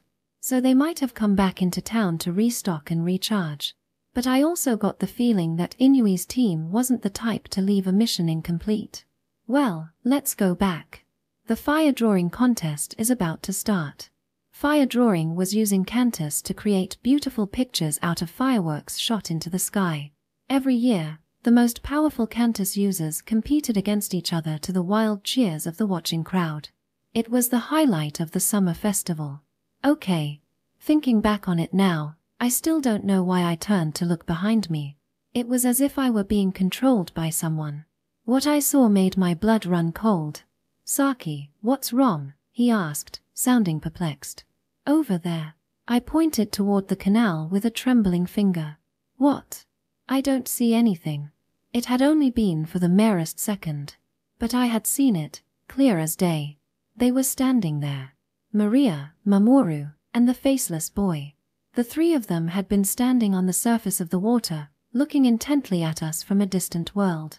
It was a perfect depiction of the phrase passing from this world to the next. "Saki." Satoru held me in his arms. "I feel the same way. I want to meet them again if I can, even if they're just ghosts. I'm not imagining it. Trust me. I know. You saw them. But you were expecting to see them before we even got here, right? You can try to hide it, but I already know." "How?" "Your yukata. It's so dark and plain it almost makes me look gaudy by comparison." His yukata was also dark blue, but with pale stripes. "You look like you're in mourning." He had hit the nail on the head, and I couldn't respond. It's okay. You truly wanted to meet them, right? That thought was so strong your mind projected their image on the water. Yeah. I guess there was no other way to look at it. But then who was the little girl who had led me here, away from the festival? For a while we stood there, unmoving, his arms around me. Satoru seemed to be waiting for me to calm down. I looked past his shoulder toward the festival grounds. It looked as it always did, full of light and people. There was already a crowd waiting for the fire drawing contest to begin. But the monsters were still offering wine. The little monsters with covered faces. They had to be children, right? It wasn't until a man who had downed a cup of wine in one gulp suddenly collapsed on the ground that I realized something was horribly wrong. Satoru. The monsters scattered at my shout. Saki. What's wrong? He probably thought I was freaking out over nothing again and hugged me even tighter. No. Let go. That guy just passed out. Over there. Satoru finally let go and turned around. What happened? He gasped. He drank the wine the monster gave him and I ran over to the fallen man. He had been foaming at the mouth and writhing in pain just a second ago, but was now completely still. He's dead. He wasn't sick or anything. It was poison, Satoru said after smelling the man's mouth. Poison? But who? Didn't you say it was the child monster? Yeah. The fear in his face scared me. No human could have done this. It was a Quirat. Quirots. That's impossible. They could never openly revolt against humans. They know that would be the end for them. They must have somehow found out that they were about to be exterminated and decided to launch one last attack. So the robber flies. The image of Yakamaru's face appeared in my mind, his glib tongue and cunning, beady eyes. Let's go. We have to warn everyone. As we took off running, the sky was filled with bursts of light and sound. 1, 2, 3. The peonies and chrysanthemums were transformed into swirls of color, spinning like windmills in dazzling, complicated patterns. A great cheer rose from the spectators. The fire-drawing contest had begun. No matter how loudly we shouted now, no one would hear us. I couldn't levitate like Maria. But if I didn't find a way to get above the crowd, we were all going to die here. Suddenly, there was a thunderous roar that shook the earth itself. It wasn't a firework going off. The sound was loud enough to break windows. Deafening shrieks came from the crowd. Satoru grabbed me by the shoulder and yanked me back. Run. But, we have to warn Dash. It's too late for that. They've already started attacking. There's nothing we can do. I backed away, ignoring his overly calm assessment of the situation. Everyone at the square. It's okay. All the powerful Cantus users are there. The Quirots won't be able to do anything. I felt better at his words. No matter how you look at it, Cantus-wielding humans could easily defeat the Quirots and their primitive weapons. We ran away from the square, but less than 100 meters later, I felt a peculiar prickling on my scalp. Looking up, I could tell that the sky was filled with streaking arrows, but all I could actually see were faint silhouettes. It was as if they were painted completely black. Next, hundreds of arquebuses fired simultaneously. Angry roars and shrieks of pain rose in an overwhelming cacophony. I sank to the ground and covered my ears. The townspeople were being killed by the Quirots. I couldn't think of a single thing I could do. Get up. Run. Satoru grabbed my wrist and started dragging me away. Then, faint sounds came from our escape path. A clanging sound of metal on metal. The sounds of muffled footfalls came closer and closer. Quirots. I froze and held my breath. Satoru put a finger in front of his lips and gestured with his hands. They came. More than I had imagined. 200 or 300 of them, moving ponderously with their bodies low to the ground. 2 strokes of luck saved us from being spotted instantly by the Quirots. First, we were downwind. If we hadn't been, they would definitely have noticed us with their sharp sense of smell. Second, we were both wearing dark clothing that blended in with the surroundings and made us hard to spot at a glance. In that small window of opportunity, he killed them. The Quirots at the center of the formation burst into flames. Piercing screams cut through the air and the other soldiers froze, their shocked faces lit by the fire. "Go to hell," Satoru snarled. The flames spread swiftly from one soldier to the next like a chain of firecrackers. It took less than a minute for 200 or so Quirots to turn into bloody red lumps of flesh. All were too afraid to try to counterattack or escape. Bastards. Satoru viciously crushed the burnt remnants of the Quirots. Blood sprayed through the air and bones snapped loudly. "Stop already." I tried to hold him back. "Lowlifes, maggots, how dare you kill humans?" Satoru didn't seem to hear me at all. I remembered the last time he was like this. We had been trapped underground after the ground spiders attacked. When he regained his Cantus and we started to counterattack. Satoru was only a 12-year-old boy at the time, but it was as if I had seen a glimpse of the fiend in him. The memory made me break out in a cold sweat. Right now, his face was hidden in shadow, but I have no doubt he was wearing the same expression he had back then. A strange mixture of unstoppable anger and bloodlust. "They're dead already. We'll be in danger if we don't get out of here." Finally, Satoru seemed to calm down. "Right, let's go." We had only gone a couple steps when he stopped again. "What? The group I just killed isn't the one that's attacking at the square. These guys were here to ambush the people who tried to escape. With these numbers, it's likely they were just the vanguard and there are more coming. So if we run this way, we'll probably meet even more Quirots. It'll be dangerous, but our best bet is to go back toward the square. But it's okay. Some might have died in the surprise attack, but humans won't be killed that easily. We might be gaining the upper hand already." His prediction was right on the mark. The Quirat strategy, a blitz attack in the middle of the night, was likely more intended to scare us than do any real damage. First, they dress up as monsters and offer normal wine with cups of poisoned wine mixed in so as to sow the first seeds of panic when people started dropping dead at random. Then by timing their guns with the bursts of fireworks, they create an even greater disturbance over a larger area. When people start trying to escape, they start shooting camouflaged arrows to herd them into a central area, sowing even more chaos and making it difficult to use Cantus. Once everyone was stuck in one place, they could kill us like shooting fish in a barrel. Yakamaru's plan had been carried out flawlessly up until now. But two people, with Cantus so powerful as to rival the gods themselves, turned the tide of the battle. The Quirat's attacks had killed over 200 people. The 2,000 or so who still lived were in a state of panic that bordered dangerously on becoming mass mayhem, but calm was restored with a few words written across the sky. Incidentally, no one else has ever figured out how to write glowing words in the sky without the use of fireworks. Following instructions, the crowd gathered into a circle about 16 meters across and sealed their Cantus to prevent interference. The only reason everyone responded so readily to these commands was that we had absolute faith in Shisei Kaburagi. Inside the circular formation, everyone was protected from all attacks, much like the magical barriers often described in fairy tales. Be it arrows or bullets, they were all deflected by an invisible field. As Satoru and I returned to the square, we were astonished at the speed and ease with which Shisei Kaburagi used his powers to defend us. Their attacks nullified, the Quirat army was brought to a standstill. Kufu Hino sauntered lazily up to them. "Hehehe. Well, that's just too bad. Looks like there's nothing you can do," he said in a strange, sing-song voice as he tapped his bald head with a folding fan. "Bad little rats, you betrayed us. What should I do? Rip out your tongues and turn you inside out. String you up, turn you into jerky. Bad little rats that rebelled against humans. How should I punish you? Snap your bones, stretch you out, and pound you into patties." People began to clap. They all wished to see this cruel revenge.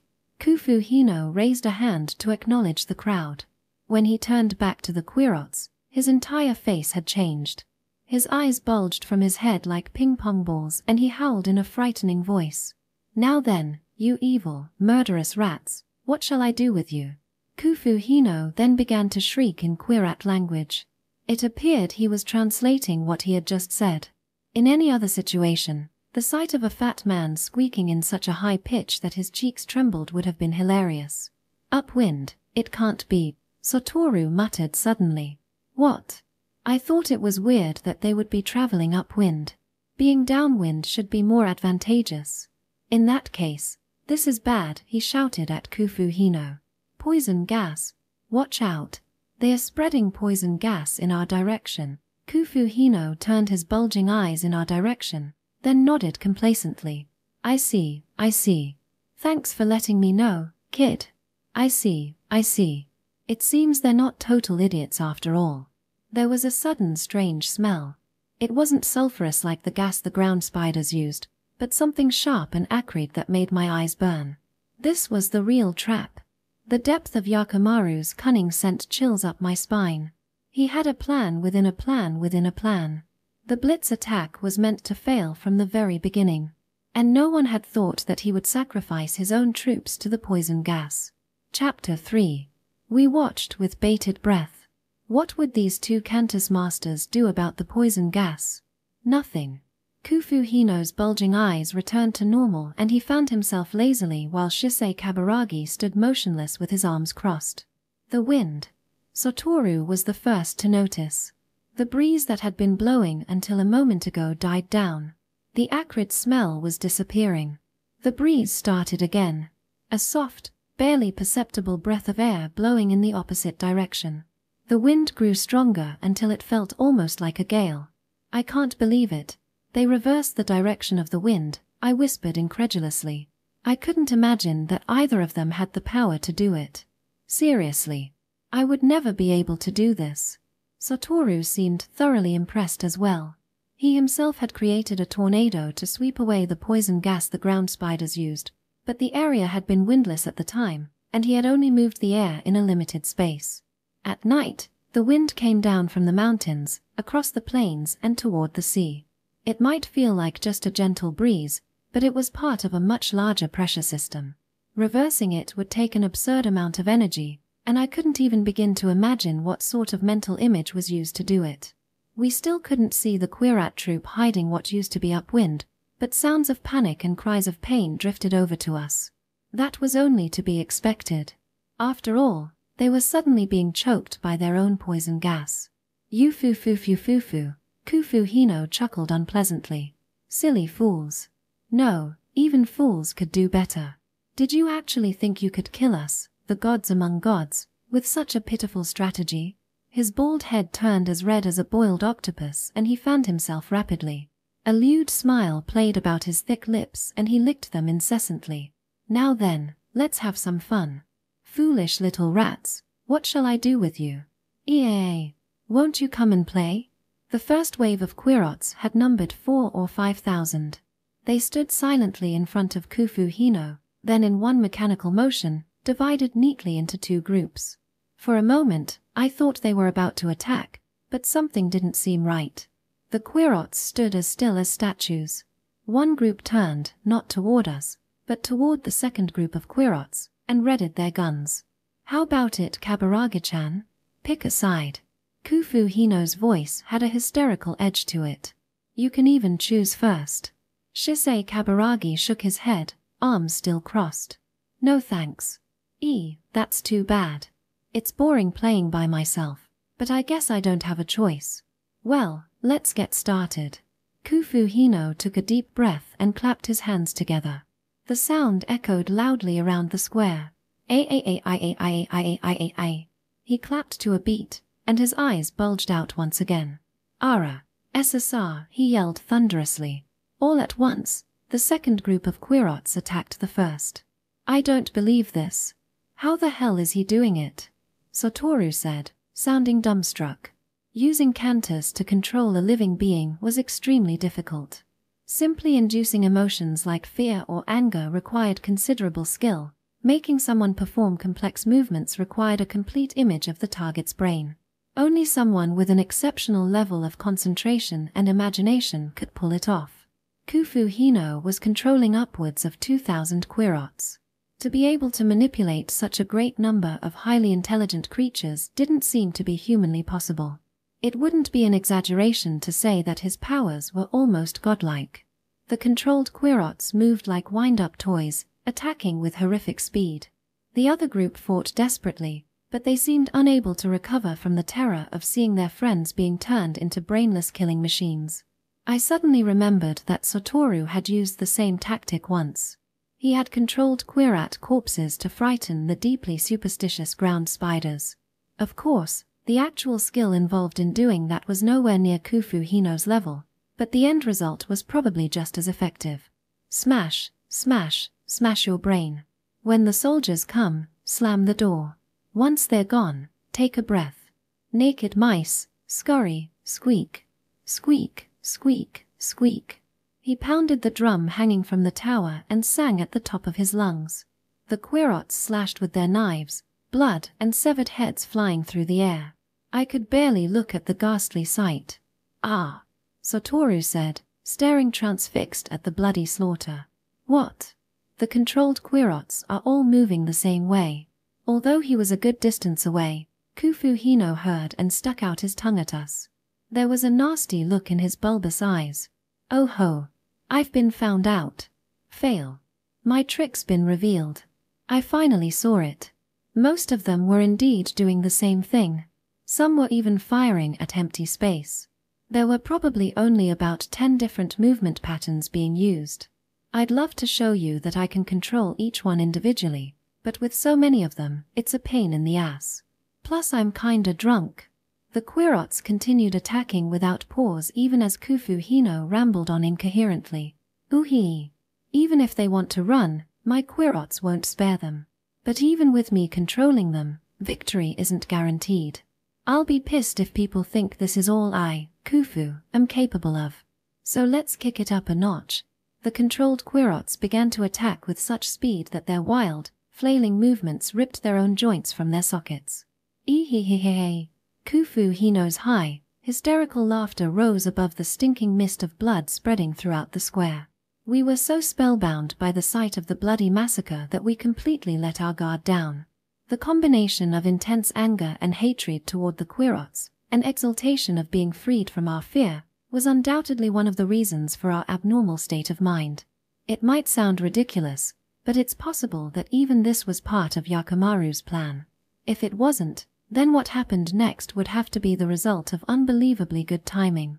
With only a third of the 2,000 Quirat soldiers left, it seemed victory was at hand. Then came a sudden, deafening blast. 10 more blasts followed. Then one final explosion so powerful it made the ground shake. I couldn't understand what was going on. Neither could anyone else, I suspect. Later, testimonies by survivors painted a hazy picture of what had happened.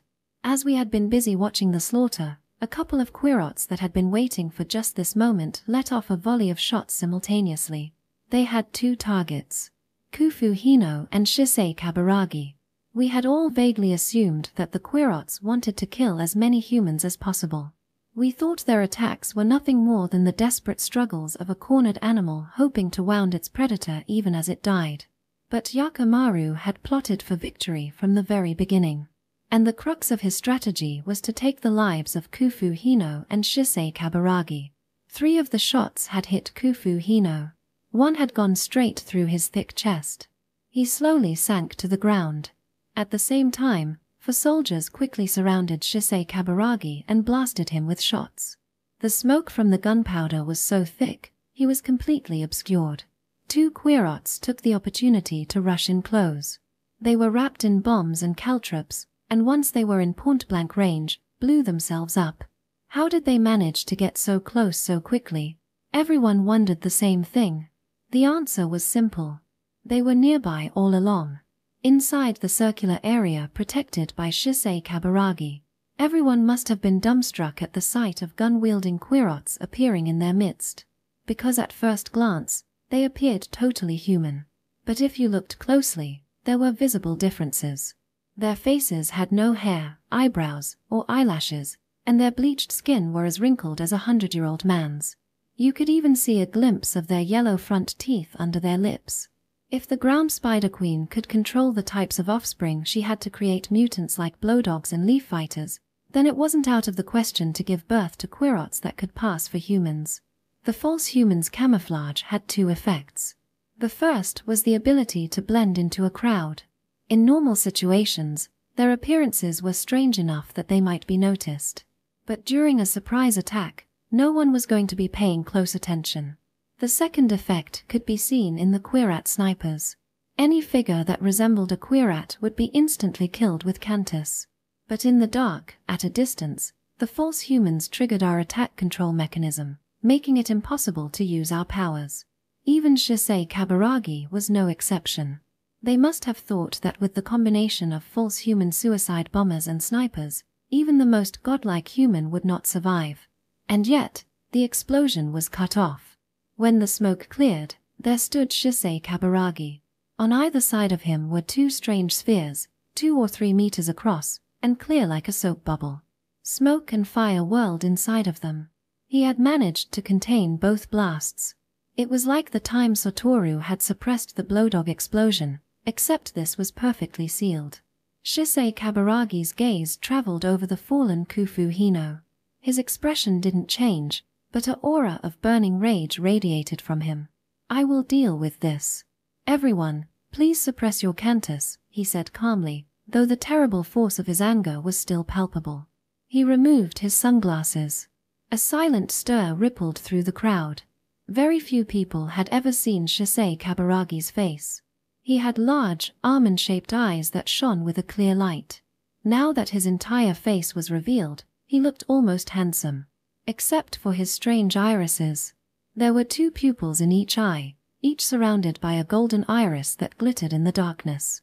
This was a genetic trait passed down through the Kaburagi bloodline, and was said to be proof of the family's extraordinary powers. Speaking of names, Shisei's true name was 4 Stars, using an alternate kanji for 4, and it had the added meaning of to kill.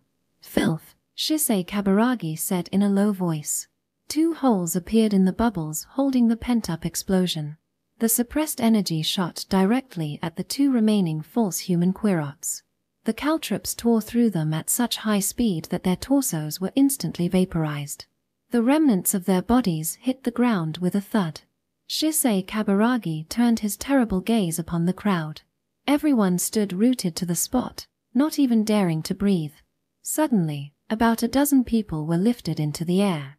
Looking at the suspended, struggling forms, I realized that they were all false humans. "Did you think you could deceive me?" The Quirots were catapulted out into the darkness at supersonic speeds like ricocheting pachinko balls. "Watch out!" I shouted. The few soldiers that had survived Kufu Hino's slaughter had gathered up their remaining ammunition and were sneaking up behind Shisei Kaburagi to launch one final attack. Shisei Kaburagi didn't even bother to turn around. The air seemed to thicken as the arrows and bullets flew toward him, and they slowly came to a stop. He turned, almost lazily, and looked at the Quirots with his 4-pupiled eyes. In a flash so bright I thought my retinas would burn off, the remaining 600 or so soldiers evaporated. All that remained was a thick mist. A second later a burning wind swept over us. If I hadn't used my Cantus to protect my face just in time, I would have been blistered by the heat. Shisei Kaburagi walked slowly toward Kufu Hino. The arrows and bullets clattered to the ground behind him. "Kufu, hold on." As Shisei Kaburagi lifted him up, Kufu Hino opened his eyes and coughed up a lungful of blood. "I can't believe it. Those little rats actually got me. I'm sorry. I was careless." Kufu Hino didn't seem to hear him. Why were the children of God given such frail bodies? Satoru and I began to run toward him to help, but Shisei Kaburagi shook his head slowly. "The artist in me is losing its flame. What a waste," he continued to whisper incoherently. "May I leave beauty in my wake." Those were his last words. A faint glowing image lit the darkness. It was a young woman. I watched with bated breath. She stood naked in a field bathed in the light of a setting sun, smiling gently at us. Even now, I don't think I've ever seen anything more beautiful. Just as I was wondering who she was, the image slowly faded away into the darkness. Kufu Hino, wielder of the most powerful Cantus, had passed from this world. Shisei Kaburagi put on his sunglasses and stood up. "Everyone, please stay calm. The immediate danger has passed. Are members of the Security Council present?" There was movement in the crowd. First to stumble forward was Mr. Koneko. His face was deathly pale and shock seemed to have rendered him speechless. Next came my parents, and a wave of relief washed over me. I was certain they had survived, but seeing it for myself brought tears to my eyes. I ran forward and embraced them. Behind them, I saw Tomiko walking calmly toward us. "How's Kufu?" "He's gone," Shisei Kaburagi said. "I see. Every Quirat that was even marginally involved with this will be exterminated. All others are considered suspects until further notice." "Of course. I never thought this would actually happen," Tomiko said in a harsh voice. "That Yakumaru. Do not underestimate his intelligence or the extent of his plans. Doing so was what killed Kufu, powerful as he was. Do you understand?" "Yes. Please don't worry. Attacks are useless against me." "True. You have a 360-degree field of vision with no blind spots, and can even see through objects used for cover. Your reflexes surpass the highest limits of normal nerve cells. Even I can't think of a way to bring you down. Still, I can't help but feel uneasy." My parents started giving instructions to the members of the Security Council to deal with the situation. My father, in his capacity as mayor, began giving brisk orders left and right. "The injured who require medical care, come this way. Are there any doctors or nurses here?" I suddenly realized someone was missing. Where's Hiromi Torigai?" I asked Tomiko. She grimaced slightly and shook her head. She was always the most worried and cautious one. For all that trouble, she was killed instantly by a bullet to the head. It's really unfortunate. Remember, she was the only one to suggest postponing the summer festival at the Safety Council meeting," Tomiko said quietly in a surprisingly calm voice. "I can't remember feeling this much hatred for anything since that fiend, K. These despicable Quirots, especially Yakumaru, are going to pay for what they've done.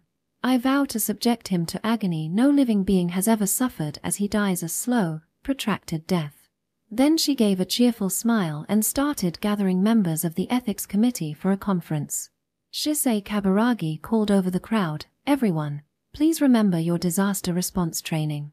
Form your groups of 5 and assess everyone's health. If your group is missing members, join with another group. Never walk with less than 5.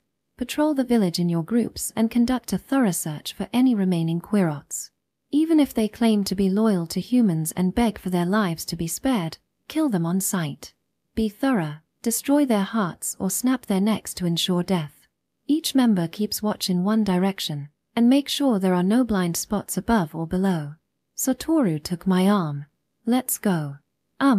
We're the only 2 surviving members of our group from Sage Academy, so we have to join up with another incomplete group." "Yeah. What are you thinking about?" "I don't know. But my anxiety is gnawing away at me." He didn't say more than that. We quickly found 3 people and joined with them at Satoru's suggestion. They were from the metallurgy plant. Fujita, the leader, was a middle-aged man. Kuramochi was a 30-something-year-old man who was also a firefighter in his town, and Okano was a lady about 2 or 3 years older than us. One of their group members was in the hospital and hadn't come to the festival, and the other had died from the poison gas attack. The 3 of them were full of grief and anger. Kuramochi showed signs of wanting to take revenge on the Quirots, and Okano wept openly for the friends she had lost in the attack. Both were worried about their sick friend, so we headed to the hospital. "Saki, be careful," my mother said through tears as she hugged me tight before we parted. "Even if you have Cantus, it's still dangerous if the 5 of you get separated.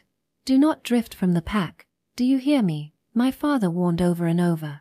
"Okay, I'll be fine," I said cheerfully. But there was a nagging feeling of unease that I just couldn't put my finger on.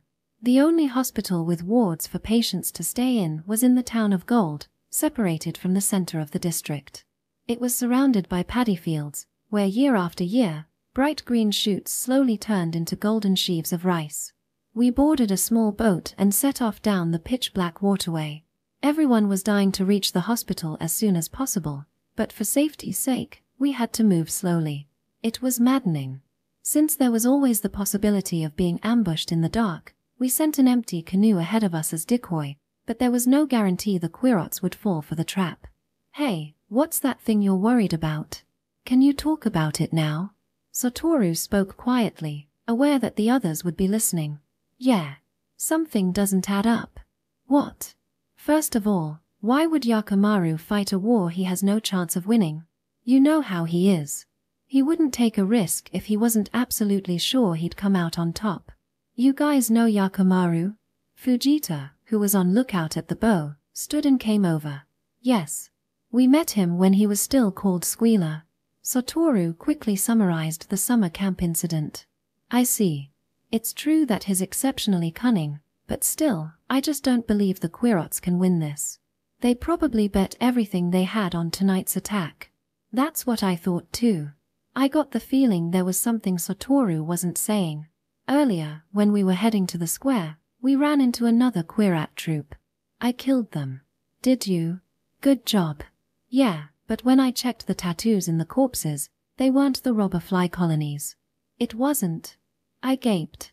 I was supposed to be the expert in Quirots, and I hadn't even noticed. That was mortifying. It said other. That's the spider wasp's tattoo. The first kanji in spider wasp happens to mean other. Spider wasp. That's the colony the robber flies attacked, isn't it? I heard the spider wasps went over to their side for some reason. Kuramochi, who had been listening carefully while steering the boat, said sharply. Most people had already heard about this. Yes, and that's the big mystery. I can't figure out why they would do that. Chem. What's your theory? Fujita asked. The spider wasps must have believed the robber flies were sure to win. So in order to ensure their own survival, they betrayed the giant hornets.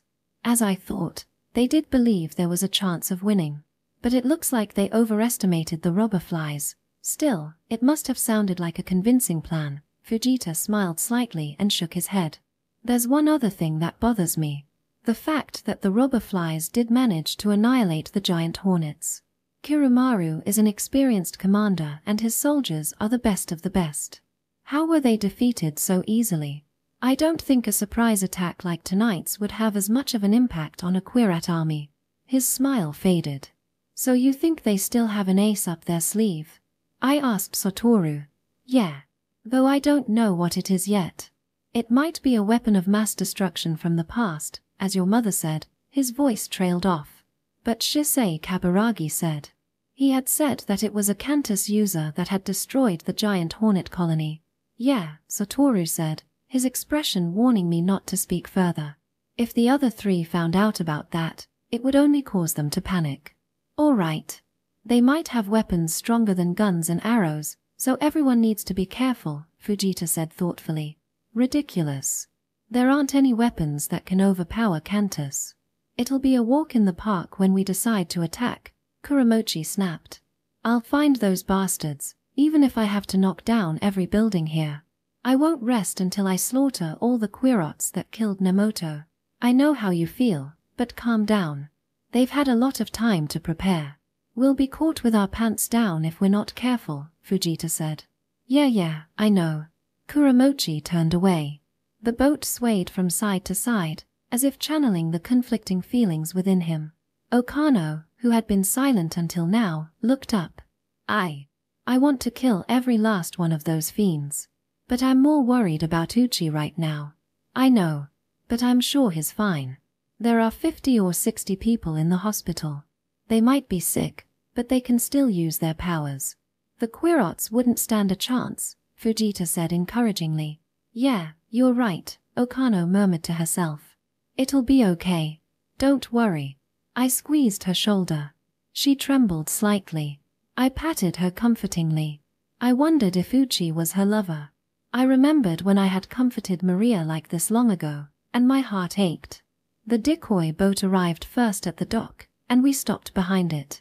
Between here and the hospital was a narrow canal surrounded on both sides by rice paddies. Quirots could be hiding among the plants, or submerged in the mud. Crossing would be dangerous. Look there, Satoru whispered, pointing at the hospital. The windows of all 3 floors of the building were dark, and there wasn't a sound to be heard. There was a black void where the front entrance would have been. The door appeared to have been left open, but looking closer, I saw that some of the wooden planks that made up the wall had been ripped out. What is that? Is the door broken? Yeah. It's just a huge hole. That can't be, Okano said, her voice rising. Fujita clapped a hand over her mouth. Sha. It's okay. Even if something did happen, they'd probably manage to escape. Let's go check it out first. The two boats advanced as quietly as possible. Satoru, Fujita, and I scanned the paddies for any signs of an attack. My heart was beating so hard I was sure everyone could hear it. My palms were dripping with sweat and I kept wiping them on my yukata. We arrived at the front of the hospital. Part of the entrance had been completely destroyed. What was left was a neat circular hole about 2 meters in diameter. If this was the Quirats' doing, how did they manage to create the hole? I don't smell gunpowder or anything, Fujita said, sniffing the air. Who cares about that? Let's get in there, Kuramochi said, rising from the boat. Wait. We have no idea what's in there. Kuramochi brushed Fujita aside and stepped out of the boat. We watched him go in mute amazement. We weren't Kaburagi Shisei. The Quirats would have no problem springing a surprise attack on us. But the darkness around us remained undisturbed. Everything was silent.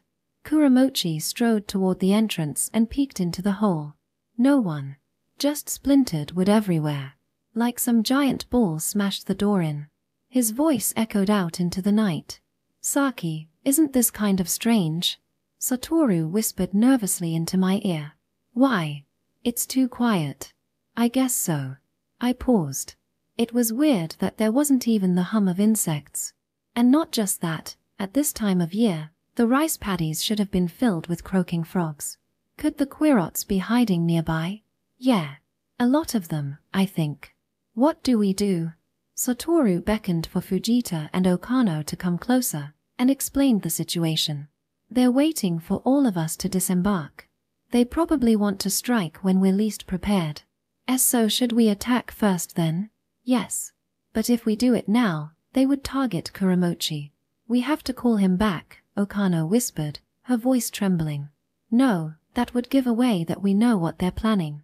And if they start shooting blindly at us, that would be dangerous too. Kuramochi may not be able to make it back safely. So what do we do? I asked. Wait for Kuramochi to enter the hospital. Once he's safely inside, we'll crush the bastards. Kuramochi hesitated outside the entrance. The inside of the building was even darker than the night outside, but it was still too dangerous to light a torch. Hey, what are you guys doing? Are you coming? He called back to us, sounding irritated. We'll be right there. Just hold on a minute. We're going to check out the surrounding area, Satoru answered. TCH. What, are you chickening out? He scoffed, then stepped resolutely into the hospital and disappeared from view. Now, we released our cantus into the fields around us. The rice paddies burst into flames so intense they seemed to almost reach the sky. For 2 or 3 seconds, nothing happened.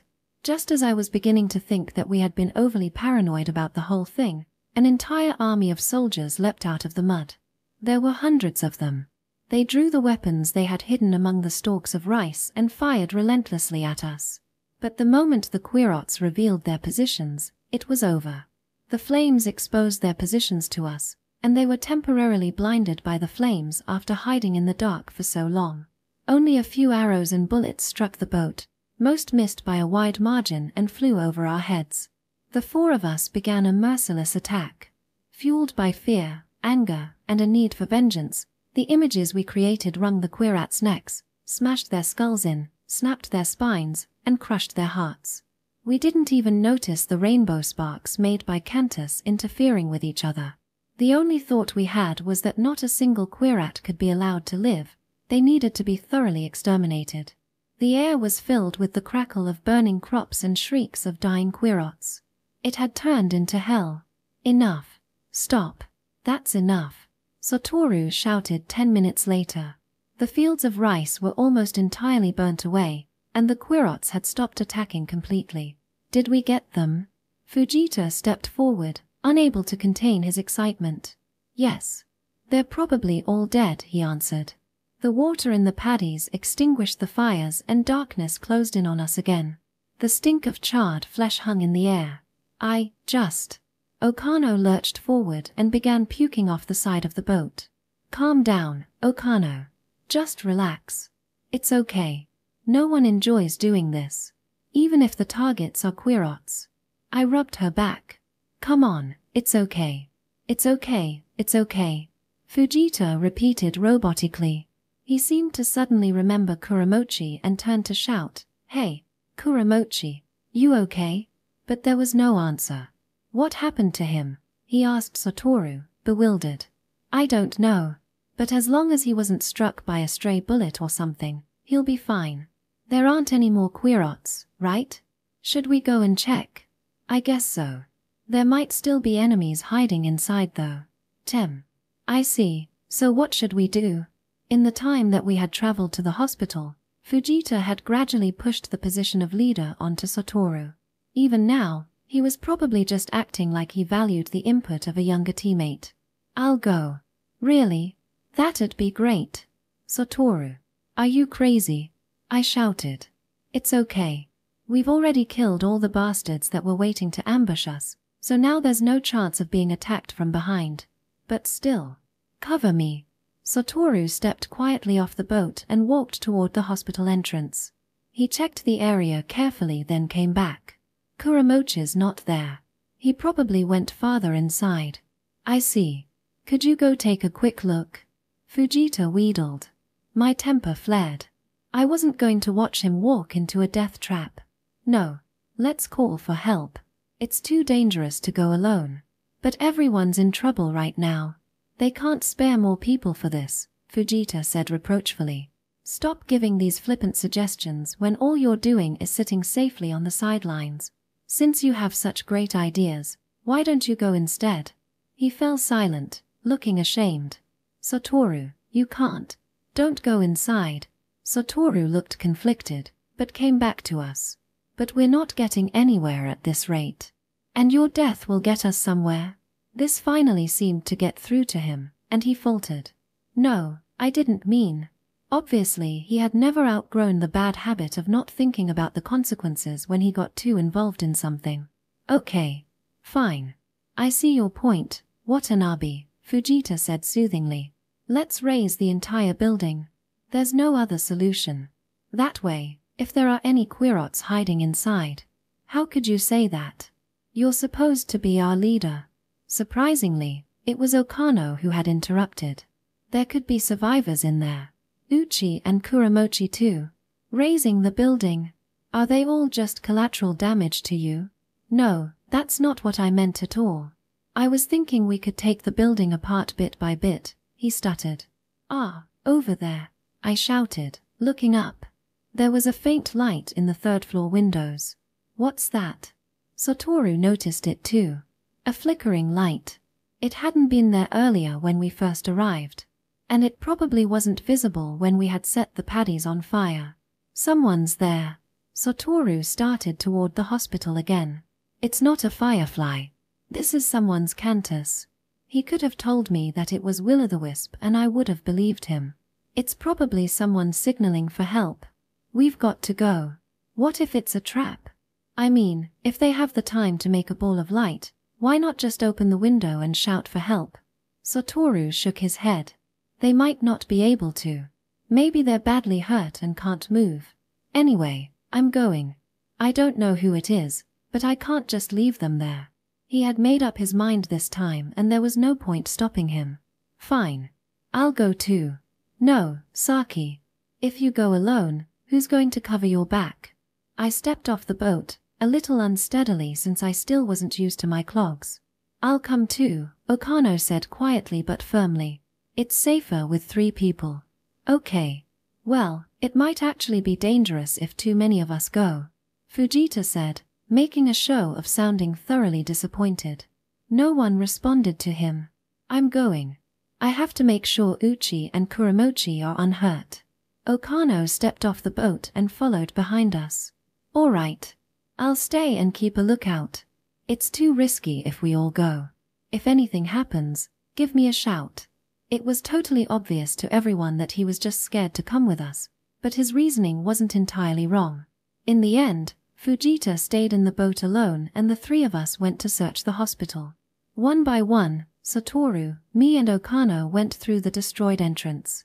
As Kuramochi had said, the inside was littered with splintered wooden planks. We gathered up thin sticks of wood and lit them to make torches. Making ourselves so visible was dangerous, but it was almost impossible to advance further without a source of light. The first floor was a large lobby with a reception booth on the right side. Directly in front of us was a split staircase that led to the second floor. Normally, we probably would have searched all the rooms on this floor before moving on, but right now we needed to get to the third floor as soon as possible. If someone really was injured up there, we had to help them right away. Satoru led the way up. Since most patients were moved around with cantus, the stairs were more for show than for function. I kept watch to the left and right, and Okano watched the rear. The creaking of the wooden stairs beneath my clogs kept making me jump. "Where do you think Kuramochi went?" Okano asked, finally unable to bear the silence. Neither Satoru nor I could think of anything comforting to say, so we stayed quiet. As we ascended to the third floor, the tension became almost unbearable. I kept imagining that Kuramochi had vanished completely, but couldn't stand the thought of not finding anything at all. Satoru stopped just before the third floor landing. "What?" I whispered as quietly as possible. "The light from before. It's on the right side of the hall. You can see it reflected in the window," he answered. "Saki, Okano, float your torches forward slowly." We did as he said. The two torches drifted slowly onto the landing. The hallway filled with light. "Still can't see anything." He began to concentrate. A faint shimmer appeared halfway down the hall. A mirror. Satoru adjusted the angle slowly. The torches lit the right side of the hall. Nothing. No, there was a human shape lying on the ground. Completely still. It looked dead. Satoru rotated the mirror to reflect the left side of the hall. There. 4 Quirat soldiers frozen as if in shock. They could probably see us in the mirror as well. One hastily lifted a blowgun to its mouth. The dart flew through the mirror and down the hall. "Kill them," Satoru ordered. I had no idea what to do. We had never used cantus on something that wasn't directly in our line of sight. But one of the Quirats was lifted into the air. Satoru had gotten a hold of it. We imitated his technique and tried to capture a Quirat using just the mirror's reflection. Satoru twisted the neck of his Quirat. Okano blew the head off of the one who had used the blowgun. I finally managed to project my mental image on the reversed scene in the mirror. By now, I was completely numb to harming any living being that wasn't human. I slashed the Quirat's throat with an invisible scythe and let the body fall to the ground in a spray of blood. In that time, Satoru killed the final soldier. Shouldn't we have kept one alive? No. We couldn't have used it as a messenger anyway. Only a few high-ranking ones can speak Japanese. We finally stepped out onto the third floor and inched forward slowly, wary of more traps. But there didn't seem to be any more Quirats. Okano let out a cry as we approached the figure lying in the hall. "Kuramochi, it can't be. It would be better if you didn't look." Satoru led Okano away from the corpse. I hugged her as she sobbed. "It doesn't look like he suffered. He probably died instantly," he said. I thought the same. We had lit the fields on fire the second Kuramochi entered the hospital. He had probably turned to see what was happening and was struck by an arrow from behind.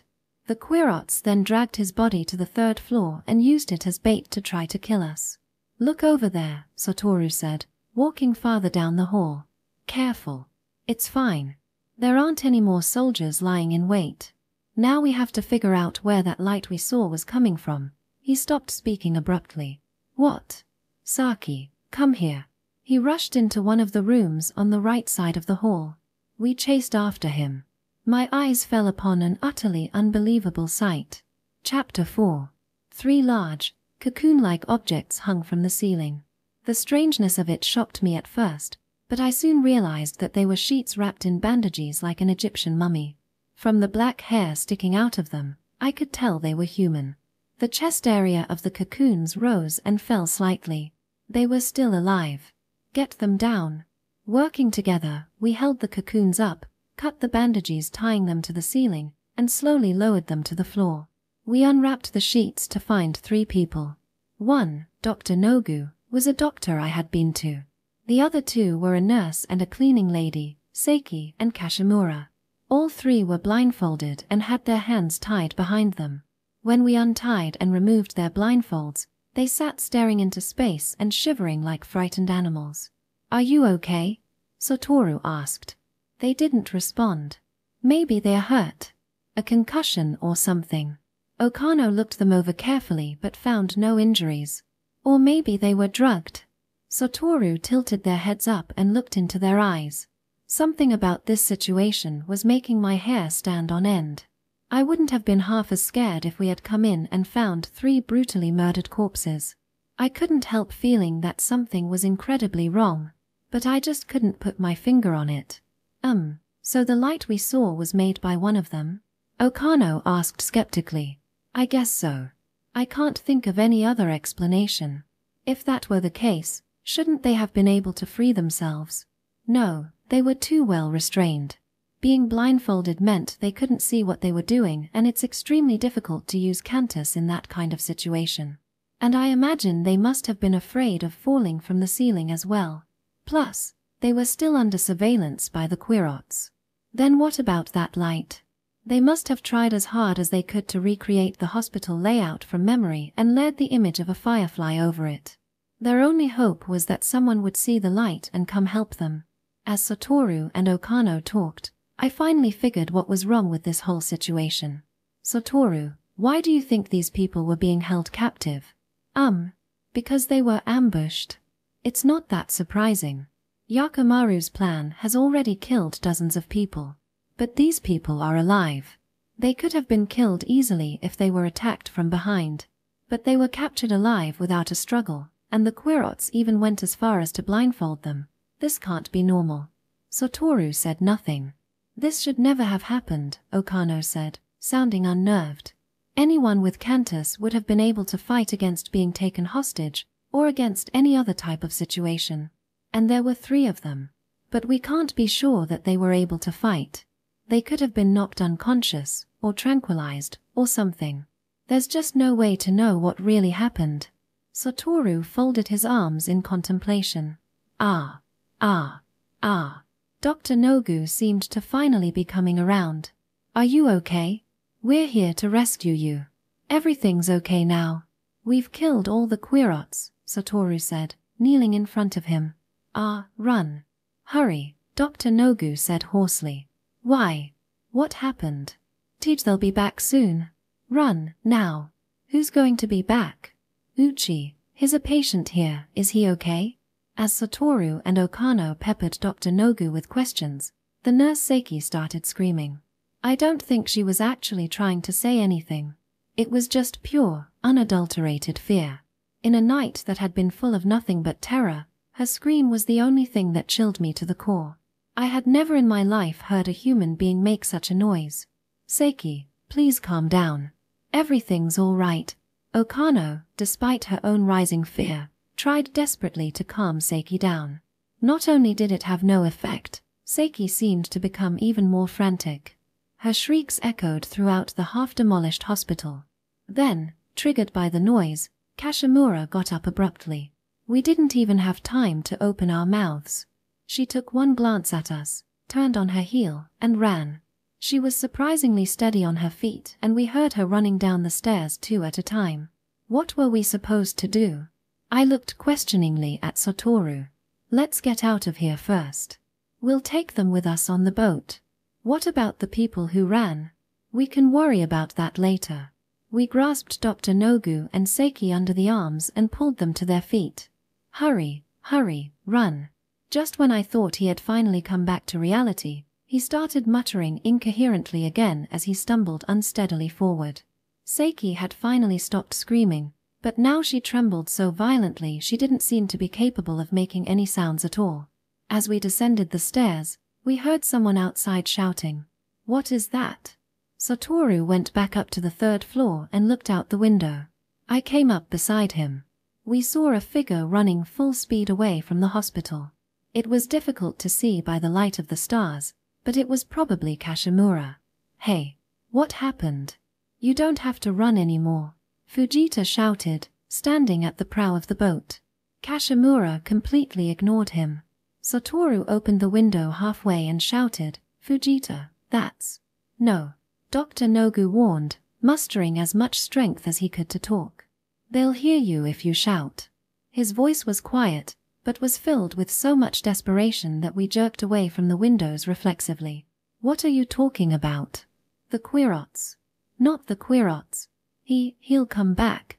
Seiki started wailing again, a grating, piercing shriek like the call of some demonic bird. Shut her up. Quick, Dr. Nogu said. Okano clapped a hand over her mouth. Dr. Nogu had an authoritative tone that you couldn't help but obey. Seiki struggled wildly, but quickly grew tired and went quiet. Who's he?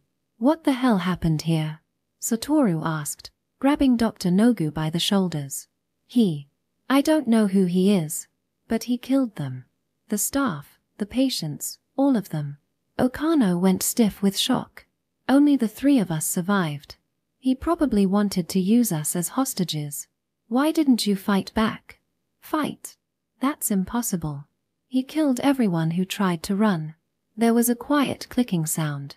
I looked around for the source and realized it was coming from Dr. Nogu. Revisiting that terrible memory was making his teeth chatter uncontrollably. Run. Hurry. If you don't. There was a crazed look in his eyes. Satoru, we have to get out of here.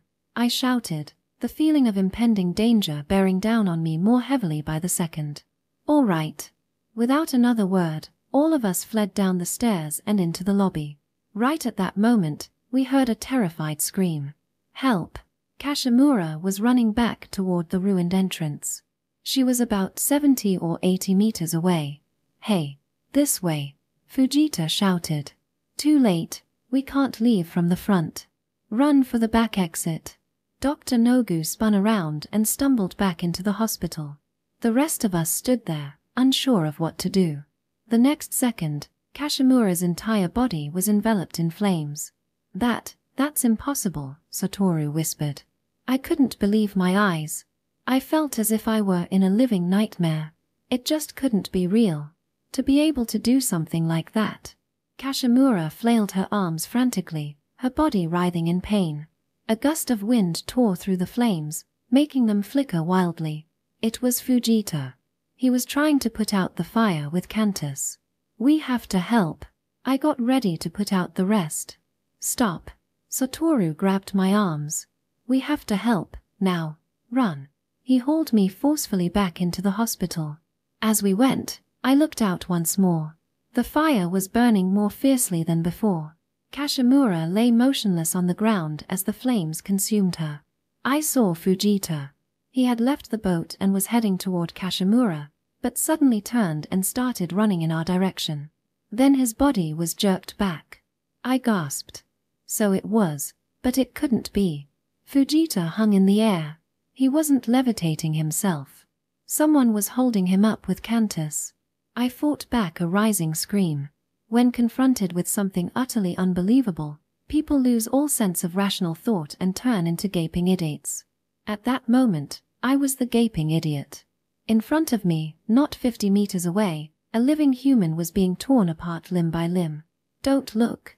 Satoru forced my head around to face the other direction. Gya!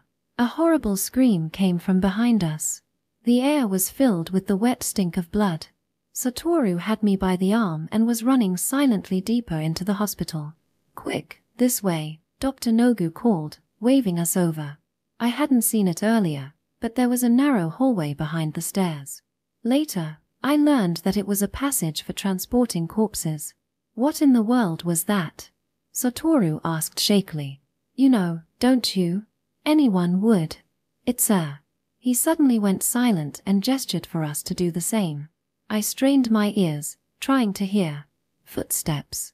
Small, light steps slowly approaching the hospital entrance. It entered the hospital. Then came the creaking of wood as it went up the stairs. I caught sight of Seiki's face and was terrified by what I saw.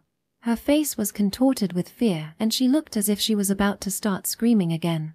If she did, we were done for. Before she could open her mouth, Okano sprang into action. She pulled Seiki toward her, covering Seiki's face with her body, and began patting her rhythmically on the back like she was comforting a child. Seiki struggled for a moment, but quickly relaxed. The footsteps continued up toward the second floor. Dr. Nogu waved for us to keep going. We crept forward until we reached the back door. He grasped the doorknob and twisted. The door didn't open. I thought our hearts would stop right then and there, but then he slid the bolt above the door and it swung open quietly. I felt as if I had escaped from a tiny, rotting coffin into the infinite vastness of hell. When we had shut the door behind us, Dr. Nogu turned and tottered off in a random direction. "That's the wrong way," Satoru said, reaching out to stop Dr. Nogu. He pushed Satoru's hand away brusquely. "Don't follow me. Pick a direction and go." "Wait. Listen. We have to split up. And even then we might all get killed anyway. But if we're lucky, one person will survive." A strange sound echoed through the building. A cross between a crying scream and an animalistic roar. He had probably seen the Quirat corpses and discovered that his hostages were missing. "We had to get out of here. We stand no chance alone. We have to fight as one." "As one? What are you talking about?" Dr. Nogu's lips twisted in what looked like a sneer. Behind us, the footsteps were coming down the stairs. "We were out of time. You saw him kill those 2 people just now. It doesn't matter if there are 5 of us or 100 of us. The outcome is the same. But what are you going to do against a fiend? Just go already." He shoved Satoru aside. "Fiend." My blood froze just hearing the word. Logic and common sense rebelled against this piece of information. How could a fiend be part of the Quirat's attack? But the evidence was right in front of me. The burnt and dismembered corpses of 2 people killed by Cantus. Only a fiend could have done it. There's no other choice. "We have to go out the other way," Satoru said, looking at Dr. Nogu's retreating figure. "Wait." I grabbed his sleeve. "What?" "It's coming. It's circling around the building." A faint sound was carried to us on the wind. I listened hard. No doubt about it. The sound wasn't as clear as when he had entered the hospital, but I could hear footsteps crunching on sand and rustling grass. Wordlessly, Satoru motioned for us to come together. Then he carefully opened the door that we had come through minutes earlier. He had taken off his clogs at some point and now held them in his hands. Okano and I did the same. With Seiki sandwiched between us, we quietly entered the hospital again. Satoru slipped in after us and shut the door carefully. Just in time. Before we could even catch our breath, we heard footsteps outside the door. It was only 2 or 3 meters away. At the same time, I heard a strange moaning sound. A deep, throaty sound like someone chanting a spell. Then a high, hissing sound, the kind a snake makes when it's threatened. The fiend. Outside, just a thin plank of wood away, was the fiend. I prayed for my life. "God, please. Don't let it find us. Lead the fiend away. Just let everything be." I stopped. There was no sound. No footsteps. No creepy moaning. I didn't hear it leave, so it was probably still standing right outside. It was being quiet for a reason. The fiend was listening. I didn't even dare to swallow. In the silence that stretched on endlessly, I saw the thing I feared most. The doorknob turning slowly. I couldn't stand it anymore. I felt myself losing consciousness. But the door never opened. Jura, Kryuya, the fiend let out a strange, high-pitched sound. The next instant he gave a victorious shout. Before I could even react, I heard a bone-chilling scream. I clamped my hands over my ears. It was Dr. Nogu's voice. "Shit. Get away. Fucking fiend." The unbearable scream came again. The fiend was toying with him. "Hurry, this way." Satoru sprinted back through the hospital toward the front entrance. He stopped beside the hole in the wall and peeked outside. The 3 of us followed close behind him. My bare feet were bleeding from being pierced by dozens of splinters, but I strangely didn't feel anything. Who the hell are you?" Dr. Nogu's dying shrieks echoed through the hospital. I gritted my teeth and turned away. There was nothing I could do. "Don't ask. Don't think. Right now, if I didn't focus on getting out of here alive. The boat looks intact. Hurry. Satoru stepped outside and waved for us to follow. We ran as fast as we could, but came to a halt mere inches outside the hospital. Seiki had planted her feet and was fighting tooth and nail against going any farther. What are you doing? We have to get out of here. Hey, snap out of it. I shouted desperately. Saki, hurry. Leave her there, Satoru said calmly. But, at this rate, we're all going to die. If we don't go back and warn the others, the entire district is doomed. The two of you should go, Okano said quietly. I'll hide here with her. Please come back for us later. Her voice was calm, as if she had already accepted death. No way. I could never. There's no other choice. Plus, fleeing by boat could be more dangerous. After all, he wouldn't expect anyone to stay here. Now hurry. Saki. Let's go. Satoru grabbed my arm again and started dragging me away. I'm sorry, I said to Okano, tears flowing down my face. I turned my back on her and ran as hard as I could toward the boat. We passed a charred, blackened corpse. It was still smoking. Then Fujita came into view, his limbs twisted in all the wrong directions. I tried to shove my emotions aside, but that didn't stop me from shaking uncontrollably. Satoru cast off the moment we got into the boat. He slowly turned the boat around and pushed off. We laid down below the gunwale to keep out of sight. Against the dark sky, all I could see were ghostly images of the hospital. I kept thinking that the fiend would appear at any moment. My entire body was limp with fear. Satoru deftly maneuvered the boat through the narrow waterway away from the hospital. How was he controlling the boat when he couldn't see where he was going? I looked over at him and saw that he was using the starlight reflecting off of a small mirror to guide him. Eventually, the boat rounded a large bend. We're safe now.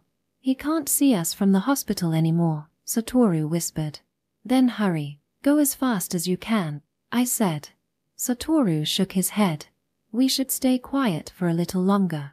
Even if the fiend isn't here, there still might be Quirots around. We're too close to the banks. We won't be able to escape if they fire at us. There's a wider canal ahead. We'll go full speed from there. We peeked timidly over the side of the boat. There was only the quiet whisper of the boat moving through the water. I wonder if Okano is okay. Satoru didn't answer. He probably knew there was nothing he could say to give me any real peace of mind. Was that really a fiend? Satoru cocked his head, thinking. I don't know what else it could be. But, where did it come from? There aren't any abnormal people in the district. The Board of Adduction has been watching everyone with eagle eyes. I don't know. I don't know anything right now. There's only one thing that's clear. What? The reason Kirumaru's army was annihilated. No matter how skilled his warriors were, they were no match for a fiend. That makes sense. And one more thing. Why did Yakimaru start the war? I don't know for sure what connection the fiend has with the Quirots, but if it's what I think it is. He went quiet. What's wrong? Quiet. Don't make any sudden movements. Just keep talking normally. What are you talking about? Don't change the pitch of your voice. All right. Like this. Tell me. What's going on? I said, trying to keep my voice steady. There's a boat following us about 100 meters behind us. No way. I felt the blood drain from my body. It's the boat we used as a decoy. The fiend's on it, I'm positive. I looked around slowly and saw, by the starlight reflecting off the water, the silhouette of the other boat. What do we do? Why isn't it attacking? Anne, don't raise your voice. The second it realizes we've noticed him, we're done for. As for why it hasn't attacked, it's probably letting us lead it to where all the townspeople are. This was the worst situation possible. If we kept going, we'd invite the murderer right into our midst. But I couldn't think of a way to get it off our tail either. I racked my brain desperately, but fear had numbed my mind and I couldn't come up with anything. If we go as fast as we can we escape into the canal? No, we won't make it, Satoru said shortly.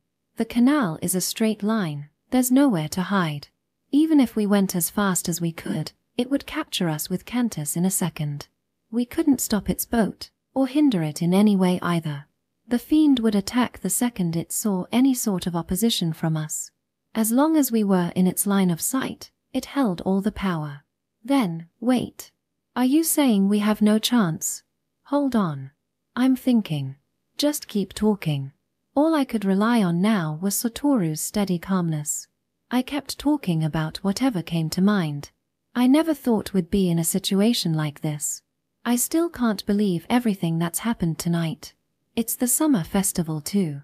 A lot of people died. Some right in front of my eyes.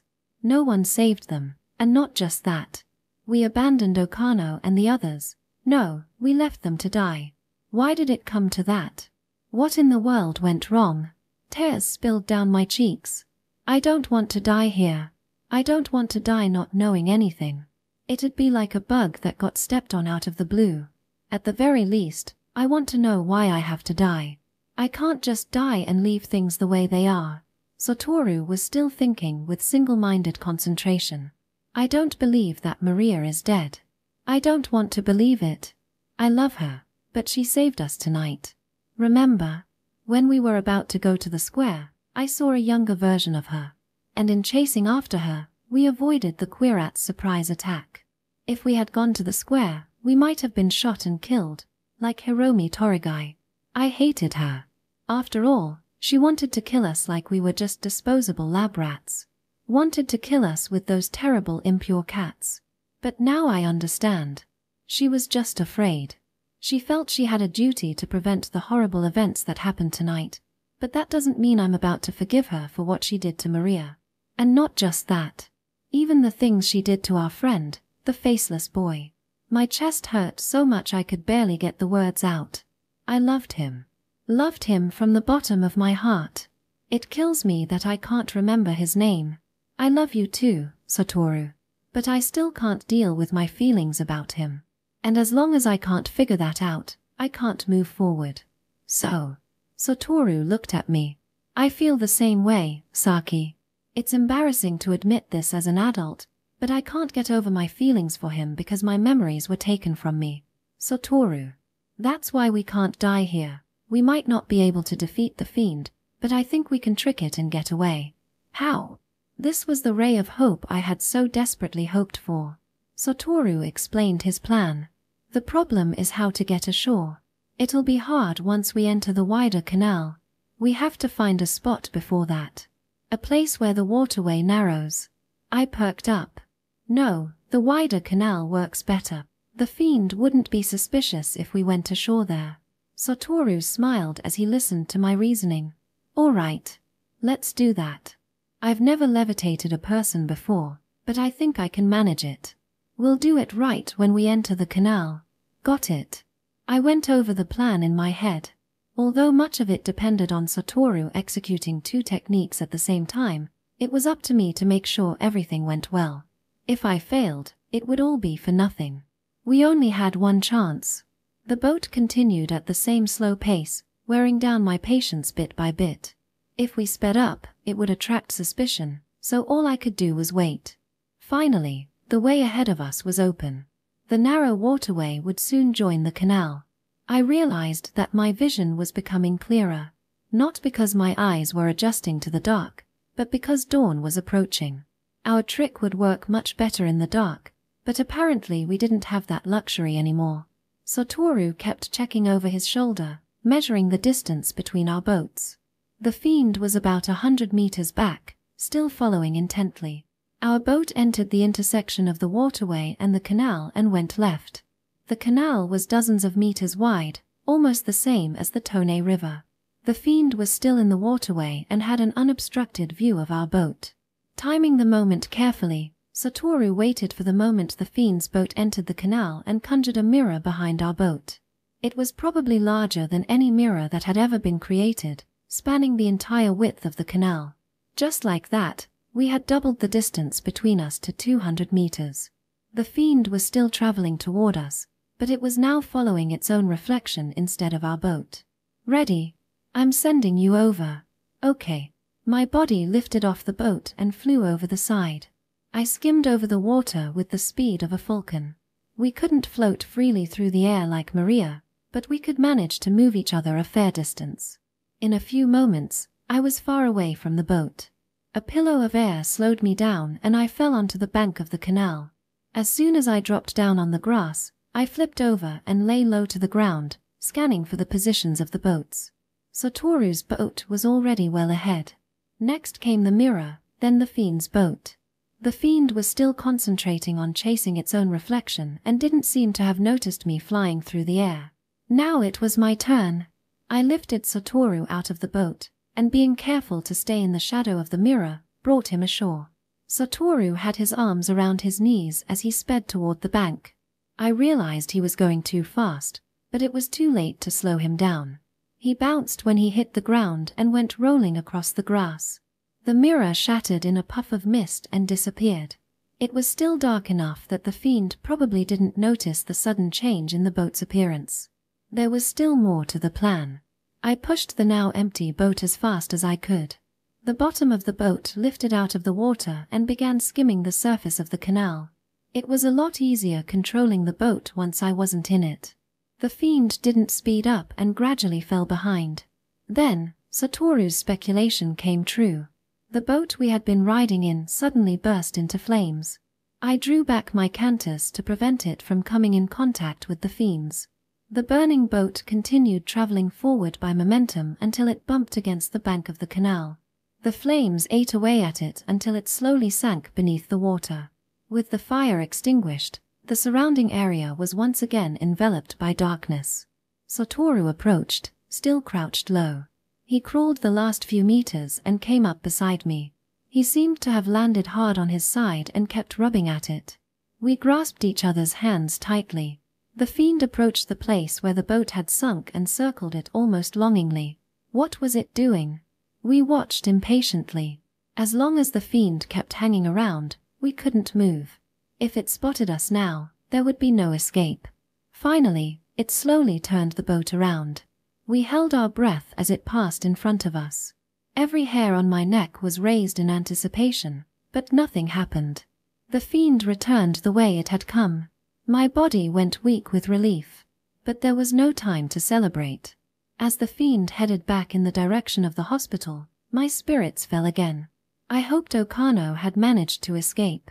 If they were still hiding in there. "All right, let's go," Satoru said, pulling me to my feet.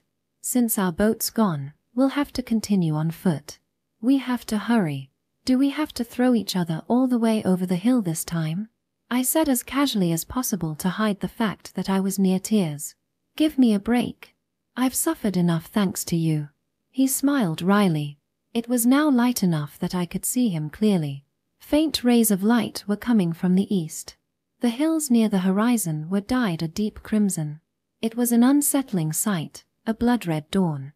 We had to get back to town as soon as possible to let everyone know what we had seen. That thought drove us relentlessly onward, but we were forced to move slowly in case there were Quirots lying in wait. Moreover, we were both barefoot. The bleeding gashes in my feet had gotten worse, and even after Satoru fashioned a makeshift boot for me with strips of cloth from his yukata, it still hurt so much that we weren't making much progress. Various thoughts flitted through my mind. Terrible thoughts that I tried desperately to drive away. I tried to concentrate on the situation at hand. That meant thinking about the pain in my feet, and not about all the scary things that had happened since last night. But eventually, my mind started trying to escape the present reality altogether. I thought about the ancient civilizations. Despite the fact that Cantus didn't exist back then, there appeared to be numerous accounts of miracles being performed. Of course, there were an infinite number of things we were capable of now that were impossible back then, but our current society had fallen far behind the ancients in two important areas. The first was our lack of communication methods.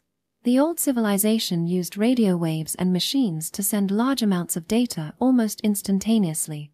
Now, we used speaking tubes to communicate over short distances, but naturally it wasn't enough to cover the entire district. Shisei Kabaragi's ability to write in the sky aside, the carrier pigeons and smoke signals we used to communicate over long distances were so low-tech the ancients would have laughed their heads off. Normally, these methods worked just fine, but in emergencies, communication is more important than anything else. I don't think anyone truly realized this until today. The second was our limited ability to travel. Karmisu 66 was full of waterways that acted like blood vessels in a body, carrying people and goods wherever they needed to go, but when the canals were frozen over in the winter, there were only a few roads we could travel by. Though in this case, we didn't think it was a problem. Soon, Yakimaru would exploit this very weakness with his brilliant planning and show everyone that our district was more vulnerable than we had ever imagined. But of course, we didn't know that yet. Let's get back on track. As we marched toward town on our bloody, injured feet, we came across an empty house in the fields and decided to take a short break inside. I felt that Maria had led us to find this house. Earlier, when we were lost and trying to decide which way to go, I was sure I heard someone, a guardian angel, whisper in my ear and give me a push in this direction. Satoru said I was overthinking it. In any case, I thought that coming across this place was something close to a miracle, since there were no other houses within a 5-kilometer radius. Usually, we would never have considered breaking into someone's house while they were gone, but in an emergency like this, finding shelter was our first priority. We took off our torn yukata and put on clean clothes we found in the house. Unfortunately, all the clothes were made for men, either in an adult or a child size. I put on cotton shorts and a khaki t-shirt. Satoru chose jeans and a Hawaiian shirt. Amazingly, we both found shoes that fit well. In the kitchen, we found dough that was left to rise. We put it in a pot along with miso and whatever vegetables were at hand and made flour dumpling soup. There was a cart sitting behind the house. It had 2 large wooden wheels and was basically just a big handcart, but to us, it looked like just the vehicle we needed to travel quickly. I felt bad for stealing, but we took the cart anyway, intending to come back and thank the owner later. The axle and wheels were sturdily made, so we were able to go at a good speed, but the road was bumpy and there being only 2 wheels meant the cart tilted back and forth constantly. I started feeling sick. I can't take this. I got off, trying my hardest not to throw up. The dumplings I had just eaten were sloshing around in my stomach. Yeah, this thing really isn't meant to carry people. Satoru looked a bit green too. It probably didn't help that we had gone an entire night without sleep. Let's take the canals.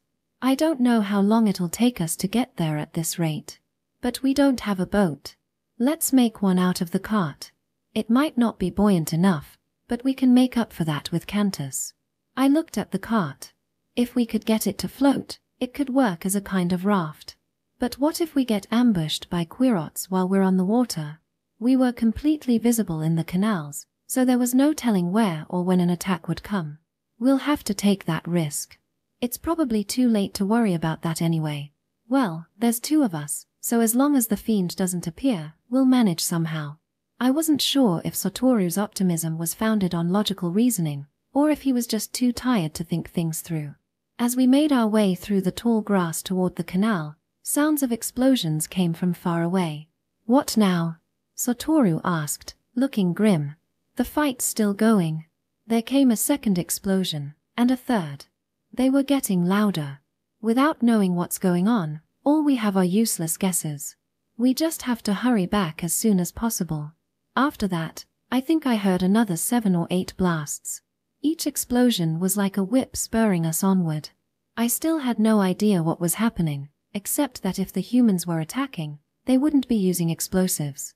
Finally, we came across the main canal that led to the center of town and Satoru lowered the handcart into the water. It floated, but water sloshed over the side when we tried to sit in it. We removed the metal rims on the wheels to make it lighter, but even then, a moderately big wave could have sunk us in an instant. We couldn't afford to waste any more time, so we set off down the canal. Satoru propelled us forward while I focused on keeping the cart afloat. I had hoped that spinning the wheels would help us float better, but unfortunately it had absolutely no effect. All it did was make the cart tilt back so much we almost fell off. We grabbed onto the front edge of the cart to steady ourselves and discovered that this was a fairly stable position. Keeping the front slightly above the water and pushing from behind, like riding a surfboard, gave us twice the speed we had before. We sped ahead, leaving a wake trailing behind us. The next few kilometers passed quickly. We were both soaked through, but since it was summer, It didn't feel too terrible. However, clinging onto the raft for dear life in addition to constantly using Cantus was exhausting. On top of that, I couldn't see what was in front of the cart, so I kept tensing up in preparation for possibly hitting something. Still, compared to walking the entire way on my injured feet while keeping watch for a surprise attack, this was positively enjoyable. We were nearing a smaller canal that branched off of this one. The wheels hit something underwater and a dull shock ran through the cart. What was that? Satoru stopped the cart and lowered the front so it was now lying flat on the water. The waves came dangerously close to spilling over the edge. The right wheel, I think. It's stuck on something. A rock. There shouldn't be a rock this big in the middle of the canal. It's at least 4 or 5 meters deep here. We peered over the edge of the cart. At first, the thing was so large that I had no idea what I was looking at. But the water was clear enough that I was able to make out that something was lying at the bottom of the canal. What the heck is that thing? Satoru was at a loss for words. The thing blended in with the sandy bottom of the canal, but I could tell that it was 20 or 30 meters long and tapered at both ends like a spindle. In other words, it looked like a gigantic sea cucumber. Was that what we hit? I don't think we could have reached it in that position. He lowered his head to the water's surface and stared hard at the thing. I did the same. A rock a little ways away drifted slowly toward the thing. Satoru was moving it. I didn't even get a chance to tell him to be careful. The rock bobbed close to the thing's tail. I didn't actually know which end was which, but for convenience sake, I'm calling the end that's pointing in the direction we were going the head, and thumped against it. The reaction was instantaneous. The sea cucumber thing wriggled its giant body and swam off with unbelievable speed. Right away, I grabbed it by the tail with Cantus. As if it could feel my touch, the thing twisted its head back toward us and spewed a pitch-black cloud of liquid. It was a surprisingly large amount of liquid and the water all around was dyed black. I couldn't see a thing. Shit. Get to shore. We pulled away from the water and pushed the cart onto the left bank. Looking at the dark water, I couldn't guess where an attack would come from. We jumped off the cart and hid in the grass, trying to find a higher vantage point that overlooked the river. Looking out at the water again, I saw that about 100 meters of the canal had turned black. It's not poison, is it? I asked. Satoru looked at his hand that had been dyed by the water. No, but it's not ink like an octopus's or squid's either. I peered closely at the inside of my forearm. The black stuff isn't liquid. I could see clear water and tiny black particles suspended in it. It's some kind of fine black powder. Satoru looked at the water and chanted his mantra. The water began to clear. He was making the particles sink to the bottom. When the canal was about 3/4 clear, I spotted the monster. It seemed to notice that its smokescreen was disappearing and started swimming away again. But this time, we were ready.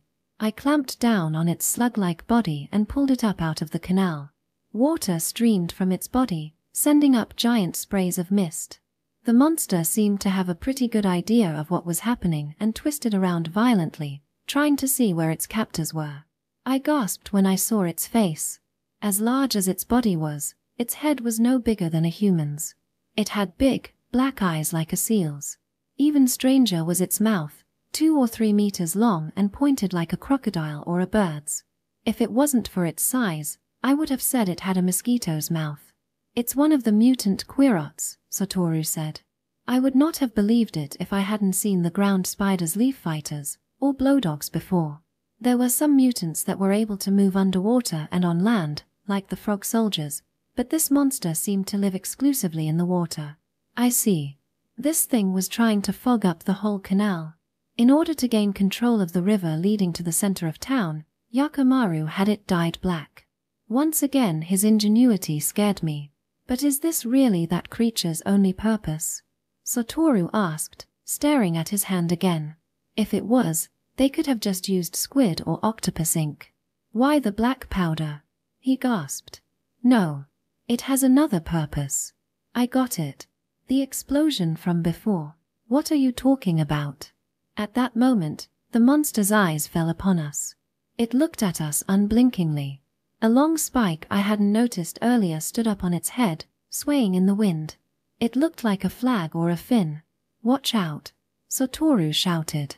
The creature's mouth pointed this way and blew out an enormous cloud of black powder. Chapter 5. The black cloud completely obscured my vision. This was the crossroad between life and death. If we breathed in the powder, it would choke us to death.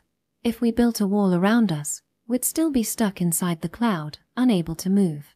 And we wouldn't have time to react to what came next. I released my hold on the creature and its 50-ton body hit the ground like a sack of jelly. It lay flattened, undoubtedly dead from massive internal damage. Except it raised its head again and let out another blast of powder. In seconds, it emptied all the black powder stored in its body. This is what I imagine happened next. The friction caused by expelling so much powder through its tubular beak heated it up hundreds of degrees. Then, either the monster created a spark itself, or a tiny piece of its beak broke off from the heat and flew into the cloud, effectively turning it into a flamethrower. Whatever the cause, the entire cloud burst into flames. A so-called dust explosion. Whereas chunks of coal will burn slowly, powder or dust combines easily with oxygen in the air and burns explosively. The blast was over 200 meters in diameter. No one could have escaped from it, except maybe Shisei Kaburagi. The second the black cloud surrounded me, my first thought was not to protect myself, but to save Satoru. Satoru seemed to have the same thought about me. I guess we were lucky we had a chance to practice throwing each other when we were escaping from the fiend. As Satoru was obscured by the cloud, I called up the image of a catapult, hooked his body into it and flung him up into the sky as hard as I could. At the same time, I felt a burst of speed so intense I almost passed out. When my vision cleared, the ground was already far, far below me. Satoru had thrown me into the air at the same time I catapulted him, and I had instinctively protected my ears with cantus to prevent my eardrums from bursting from the rapid change in air pressure. Breathing through my nose, I equalized the pressure in my ears. As I free fell through the air, my stomach floated weightlessly inside me and made me nauseous. The wind tore at my shirt. How far up was I? I could see all of Kamisu 66, the surrounding forests and even Mount Tsukuba all in one glance. But Satoru was nowhere to be seen. A large area below was shrouded in a mass of black dust, like some nasty mushrooms slowly growing larger and larger. I was about to fall right back into it. I flailed my arms around and tried desperately to make myself float, but had no idea what kind of image I was supposed to conjure up. The black cloud below started exploding in dazzling flashes of light. I was lifted up once again by the wind coming off of the blasts.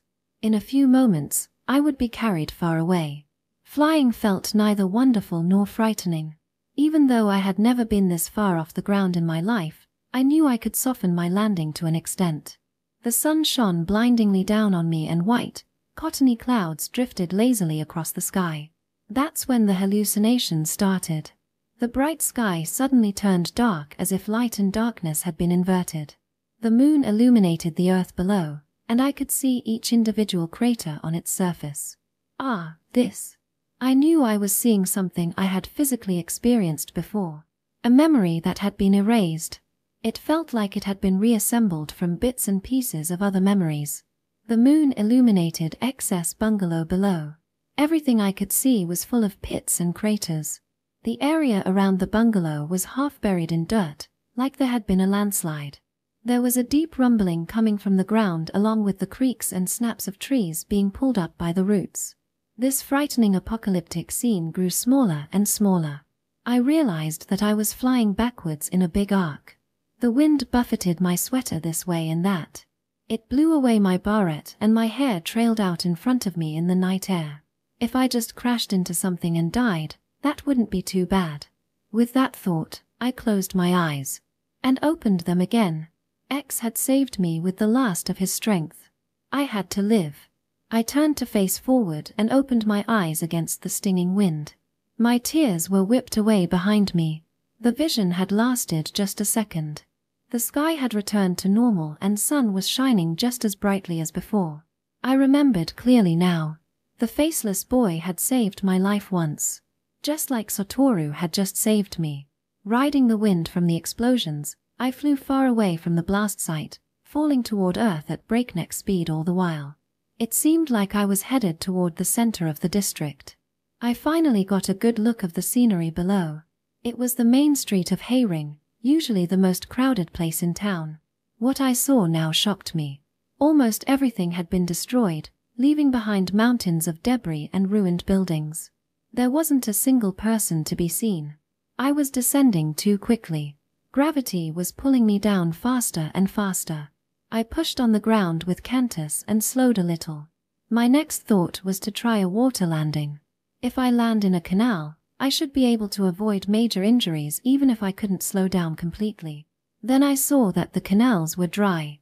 The water had been drained. There was no time to wonder why. I immediately switched gears and called up the image of a pair of wings. I had to keep going, to glide just a bit farther. A soft place to land, that was all I needed. Something yellow caught my eye. A field of sunflowers. We planted dense fields of them for their oil. I struggled to change my trajectory toward the sunflower field. How in the world did Maria make flying look so easy? The yellow flowers whizzed past below me. Crap. I couldn't slow down with the image I was using. I switched to the image of a pair of arms and slammed them down into the field. Flowers went flying everywhere. The moment before impact, I closed my eyes instinctively. Broken stalks grazed my cheeks. I hit the ground. Despite having the flowers as a cushion, I still had all the air knocked out of me and passed out on the bed of blossoms. When I came to, I was lying face down. Slowly, I moved my arms and legs, checking to see if they were still working. My palms were scraped raw, but it looked like that was the worst of it. I listened carefully to the noises around me and quietly stood up. It was a beautiful summer morning. Birds were singing. Other than that, all was silent. Where was Satoru? I tried to remember where I catapulted him, but my memory was hazy. I believed that he was okay, but couldn't help worrying anyway. My head was spinning from overusing Cantus. I probably only passed out for 5 or 10 minutes, not nearly enough time to recover my strength. If the Quirots or that creature showed up now, I would have a hard time protecting myself. Fighting the fiend was completely out of the question. But I didn't have time to sit around pitying myself. I had to get to town. I started walking, still keeping an eye on my surroundings. Leaving the sunflower field, I entered a thicket of trees. After a while, I saw an area where the trees had been torn up. The explosions we had heard on the way here came to mind. No doubt some other monster similar to the creature in the canal had been blowing up the town and the shockwaves had reached all the way here. But if the blasts were this powerful, the creature must have died along with them. A suicide bomber, in other words. Whereas the blowdog had protected the ground spider nest at the cost of its life, this powder-spewing creature had been bred as a decisive assault weapon against human enemies. All the Quirots were no more than pawns in a greater game. They didn't mind sacrificing themselves, or rather, they launched their attacks fully intending to die in the process. This was something I had never imagined. We believed in the omnipotence of our power and underestimated what the Quirots were capable of. But what was driving the Quirots to go to such lengths? I was so wrapped up in my thoughts that I had stopped paying attention to my surroundings. I was almost out of the thicket when it happened. A large boulder came flying right at me. I was so taken by surprise that I couldn't even block with Cantus. I fell back onto my butt. Luckily, its aim was off and the boulder flew over my head. A second attack came as soon as the first had failed. The few trees that had survived the creature's blast creaked and groaned as they were pulled out of the ground. No matter how I looked at it, this was a Cantus user at work. Could the fiend have come here? My mind went numb. If it was, I was done for. I stopped the trees and felt the jarring sensation of 2 Cantus coming into contact. A shimmering rainbow appeared in the air. What? Came a surprised voice. I yelled as loud as I could, "Stop! I'm human." The trees thudded to the ground. So I was right. Whoever it was had attacked because they mistook me for a Quirat.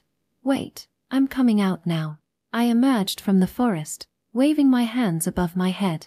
A person stood about 50 or 60 meters away, looking dumbstruck. A boy, maybe 15 or 16 years old. He came running over when he saw me. I'm sorry, I thought you were a queerat. Be more careful. If I had died, death feedback would have killed you too. Death feedback? He looked like a good kid. Oh right, you wouldn't know about that. Anyway, always make sure what you're using Cantus on. Okay, but the queerots will jump at you out of nowhere. His name was Susumu Sakai, a fourth-year student at Sage Academy. I asked Susumu about what happened in the district last night and was surprised by what he told me. Even though he was still a kid, he volunteered to join the fight against the queerots and thus had first-hand knowledge of some of the things that occurred. After the attack at the square, people were eager to take revenge on the queerots and broke up into groups of 5 to hunt them down. Around the time we arrived at the hospital and fought the queerots inside, the town too was embroiled in a furious battle. Since they could not fight Cantus users head-on, the queerots waged an all-out guerrilla war. Its great success was attributed to Yakimaru's tactic of ruthlessly sacrificing his sodas as well as our complete lack of preparation. The queerots broke into empty houses to wait for the fight to start. We should have destroyed the buildings along with the queerots right from the beginning, but no one thought that kind of sacrifice was necessary. Also, even though we were told that each person in a team of 5 is to keep watch in a different direction, we lacked proper training and forgot everything in the heat of battle. The queerots set up decoys to focus our attention in one area and shot us from behind. Many lives were lost in this way. Surprised by this turn of events, many groups decided to band together. But this too was part of Yakimaru's strategy. Teams of false humans distributed themselves among real human groups under the cover of darkness. They would then look for an opportunity to attack a human and cause absolute mayhem. It wasn't just people who were mistaken for false humans that were killed, the ones who killed them also died of death feedback. Over 300 people died in that nightmare of a battle. Although the number of queerots killed was double or triple that, it wasn't nearly enough to make up for the human lives lost. As dawn arrived, Yakimaru's other troops began to appear. The queerots had kept up their attack on and off throughout the night, but stopped as the night ended and we killed the last of the false humans. As it turned out, this too was part of the plan and was designed to deprive us of sleep. So as the queerots drew back, people started to relax. That's when the powder-spewing monsters appeared. These creatures had swum upstream during the night and infiltrated the district. Even though they were as large as fin whales, everyone was too distracted by the fighting to notice them, and the queerots deliberately avoided fighting near the canals in order to keep us from seeing them. As the battle slowed, 7 or 8 of the monsters rose above the water and spewed black powder all over town. The locations they covered were carefully calculated to cause maximum damage upon detonation.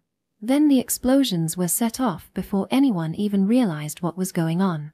The blast waves and flying debris did massive damage to the population. The ensuing chain of explosions sucked up all the oxygen in the air and killed even more people.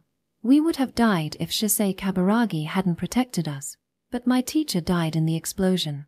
And I don't know where my parents are. I've been looking for them all by myself, Susumu said in a choked voice. Then why did you attack me all of a sudden? It could have been your parents. Because you were in the forest. We were all warned not to go in there. They said that the queerots might be hiding inside, or that you might be attacked by another person on accident. Oh. I didn't know. I was worried sick about my parents, but it didn't seem like Susumu had any news about them. There was only one other question I had to ask. Susumu, have you heard or seen anything worse? He pursed his lips. Worse? Isn't this bad enough? All this happened in just one night. Yeah. Sorry for the weird question. So it seemed the fiend hadn't appeared yet. That only made it even more important for me to warn everyone about him. It would be even better if I could find Tomiko or Shisei Kaburagi. Susumu and I started walking, doing our best to keep our backs to each other so we could keep better watch on our surroundings. We came to the canal. It was completely dry, just as I'd seen in from the air. Why isn't there any water? Susumu's answer was exactly as I expected. The leaders ordered people to close the dams and drain the canals as a precaution. Because queerots were hiding in them? Yeah. And I think because that's how the powder-spewing monsters got in. They also said that there are some queerots that are amphibious. The network of canals and waterways wound through Kamisu 66 like a web. It was hard to run surveillance on all of it, so draining it was the obvious thing to do. But Yakamaru had been one step ahead of the humans this entire time, so we were once again playing right into his hands. Maybe the enemy wasn't predicting our actions, but controlling them. Once the canals were drained, transporting a large amount of people would be nearly impossible. They had anticipated this, and more. After a while, we began seeing people here and there. At first I was relieved, but my heart soon sank from what I saw. A young woman crying over a dead body. A man with a terrible gunshot wound moaning in pain. Lost children searching desperately for their parents. Everyone looked beseechingly at us as we walked past, as if begging us to save them. I wanted to help, but there was no time. If the fiend made its way here, the situation would become even more hellish than it already was.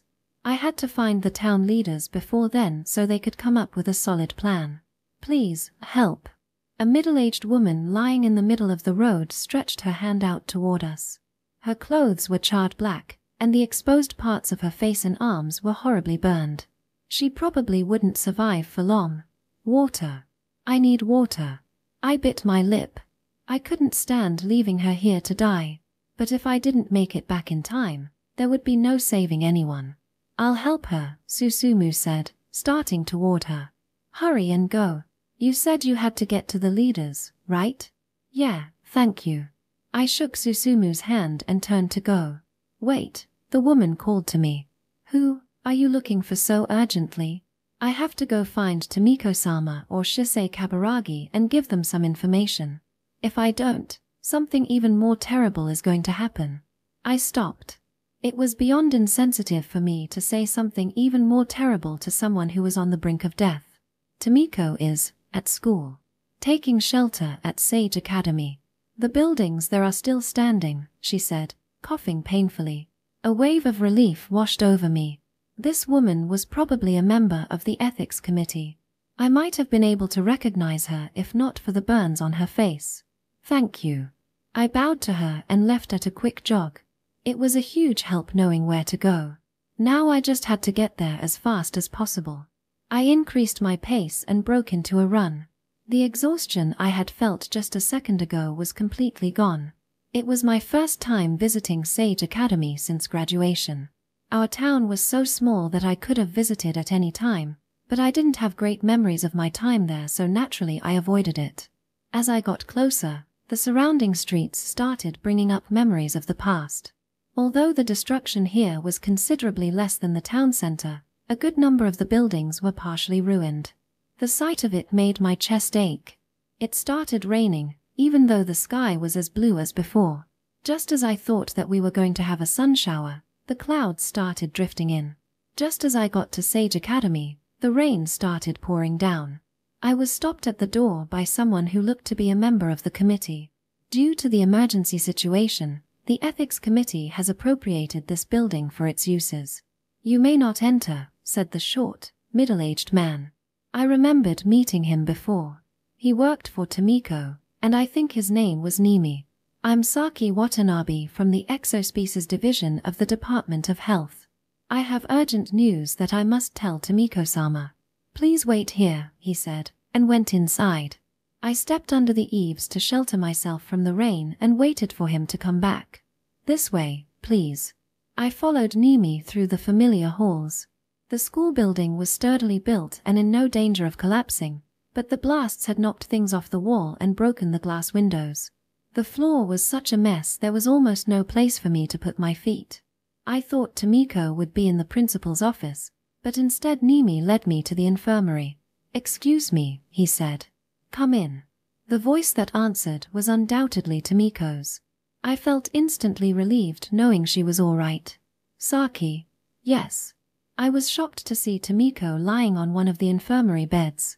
Her head was wrapped in bandages that covered both her eyes, one arm was in a sling, and she was covered in cuts and bruises. I'm glad you're okay. You're wounded. It's not as bad as it looks. They're mostly cuts from broken glass. I never thought that powder-spewing monster would appear once morning came. She smiled, but soon her expression became serious. But more importantly, what did you need to tell me? Right, the worst has happened. I summarized what we saw at the hospital. I'm absolutely sure it's a fiend. If we don't come up with a plan right now, we're all doomed. Tomiko was quiet for a few moments. I can't believe it. I trust you, but I just can't believe it. I'm not lying. I saw it with my own eyes. Not the fiend himself, but I saw him murder 2 people. But it doesn't make sense. Why would a fiend appear now? The Board of Education has been keeping a tight hold on all the children. There shouldn't be any children that show even the slightest hint of Raman-Clojas syndrome. I don't know how or why it happened. But who else other than a fiend could kill another human with Cantus? She fell silent again. Please believe me. If we don't do something, there will be no way to save the situation. But Saki, she said hoarsely, if it really is a fiend, there's nothing we can do. That can't be. I suppose the fiend must have somehow made his way here from a different district.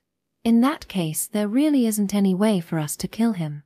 We can send impure cats after someone before they awaken as a full fiend, but once it's happened, we can only pray for a miracle. Pray that it accidentally hurts itself, or becomes ill, or something.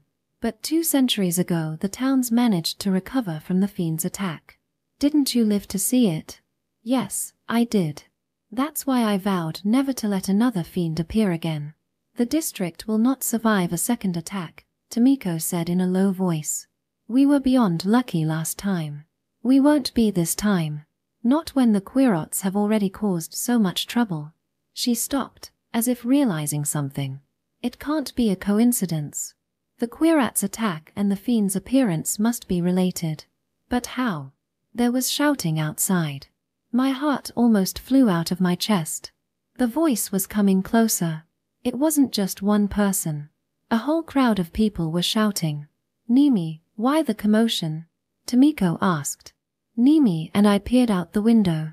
People were running around in a panic in front of the school. I understood instantly what was happening. Someone in the crowd shouted, "Fiend." So he was here.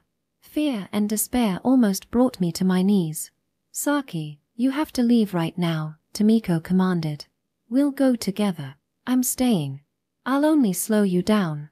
But pass through the holy barrier and go to the Temple of Purity. The Security Council meets there in times of emergency to recuperate. If your parents survived, they should be there as well. I felt my heart begin to beat again. There was still hope, however small it may be. Do you remember what I said a long time ago? I meant it when I said you would be my successor. I'm sorry you have to succeed me in such a fashion, but I'm leaving Kamisu 66 in your care. Wait. I can't, that's. Nimi, please go with Saki. He faltered. If you will not escape, neither will I. No. You have another task to do. Please tell Shisei what you heard here.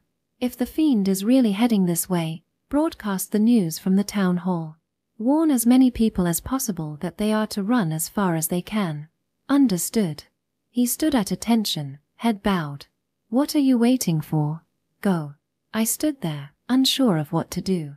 Nimi grabbed my arm and pulled me out of the room. Wait. Tomiko will. This is her wish, Nimi said, tears rolling down his cheeks. I felt myself about to cry as well. Tomiko Asahina first encountered a fiend when she was around my age. In the 200 years that have passed since then, she had continued to protect the district. She had stayed, for better or for worse, and now she would sacrifice herself to keep us safe. But I couldn't wallow in sentimentality forever. I was strong, so I had to do everything I could. I kept telling myself that. If I didn't, the fear of what lay ahead would have broken me. The terrified townspeople were running around like a herd of lemmings. They were incapable of following anyone's orders. Watanabe-san, please proceed to the Temple of Purity as Tomiko-sama advised, Nimi shouted above the din. What about you? I will relay Tomiko-sama's message to Kaburagi Shisei. Then I'll go with you. I'm the only one who knows there's really a fiend out there. Even if Kaburagi Shisei heard the townspeople panicking about the fiend, he might think they were simply overreacting, or that it was just another of the enemy's tricks. After Kufu Hino, He was the only person who could do anything against the fiend, so I had to tell him everything I knew as soon as possible. We walked along the edge of the road, taking care to avoid being swallowed up by the crowd. In such a packed space, no one could use Cantus. The sight of everyone scrambling to save themselves made us seem more like our primitive ancestors than exalted beings with godlike powers. We were regressing, becoming cave-dwelling troglodytes who believed in ghosts and trembled at the sound of howling winds. The sky was covered with dull, leaden clouds. The rain that had come all of a sudden had trickled to a stop. Kaburagi Shisei should be here, Nimi said. Earlier, all the uninjured people cleared out an area and set up a first aid tent. Then they reformed into new patrol groups. But all these people. My heart sank looking out at the sea of people. How was I going to find Kaburagi Shisei in this mess? As I pushed my way to the front of the crowd, the sky above suddenly brightened. Giant, glowing words appeared in front of the backdrop of clouds. Please stay calm. There is nothing to fear. I will protect everyone. The words had a dramatic effect. People stopped when they saw it, and slowly managed to regain their senses. Terror paralyzes the mind. That is what the enemy is counting on. Everyone please stay calm. Shisei Kaburagi appeared, floating above the crowd. His eyes were covered by a mask like the ones used in the demon-chasing festival. His Cantus-amplified voice reverberated in all directions more clearly than any megaphone could manage. The fiend is just another of the Quirat's devilish tricks in their rebellion against us. Because of them, numerous lives have been lost.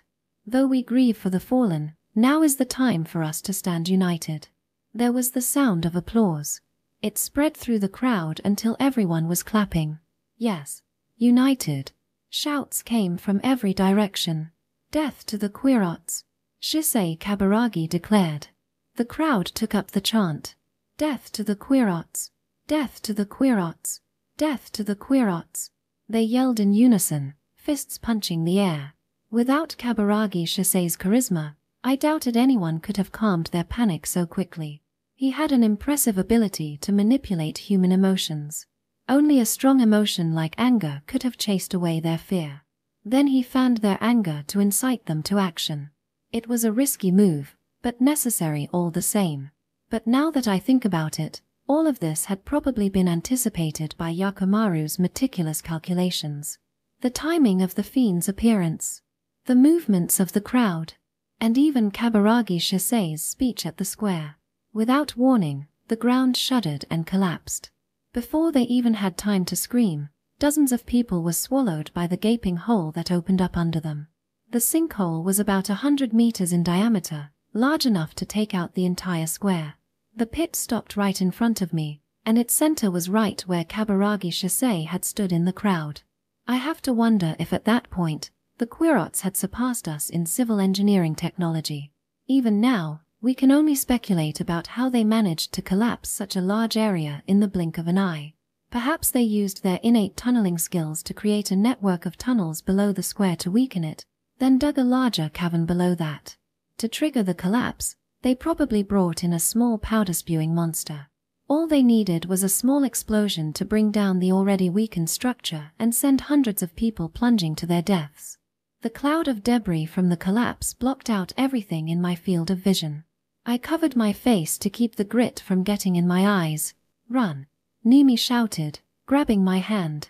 But I have to tell Kaburagi, there's no point. Not anymore, he said, coughing from the dust. I didn't believe that Kaburagi Shisei could die so easily. But no matter how powerful he was, there simply hadn't been time for him to use his Cantus. As we turned and ran in the other direction, rain began to fall once again.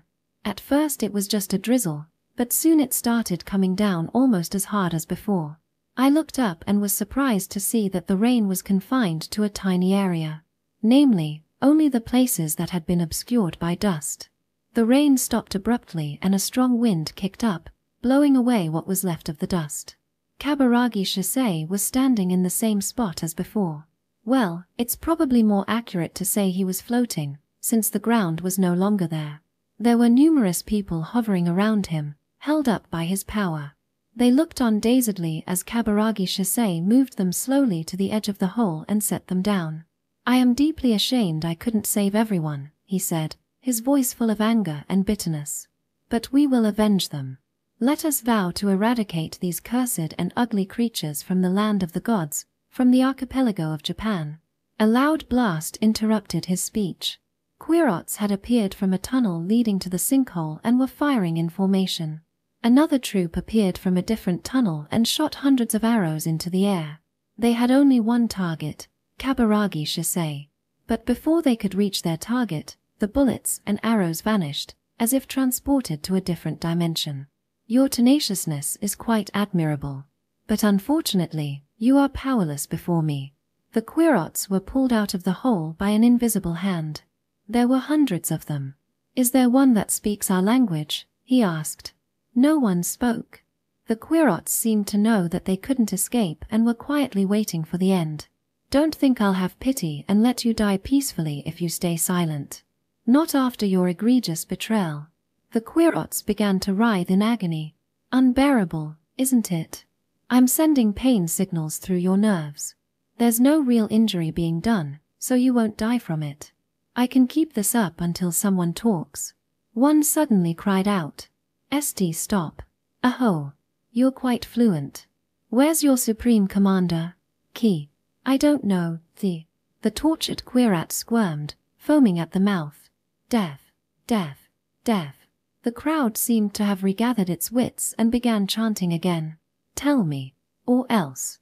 Kaburagi Shisei lowered his voice threateningly, but the Queerat suddenly spasmed and went limp, eyes rolled back, drooling and moaning senselessly. I must have exceeded its pain threshold, Kaburagi Shisei muttered. The now useless Queerat went up in a gout of white flame and dropped back into the hole. A piercing scream came from somewhere far behind us. I turned and was confronted by an otherworldly spectacle. People were swirling through the air like confetti. Some slammed into nearby buildings and left vivid blossoms of blood on the walls. Fiend. The street instantly fell into terrified chaos. But there was nowhere to run. A fiend? Impossible, that's impossible. He began descending toward us. The Queerots hanging in midair seemed to have outlasted their purpose and exploded one by one.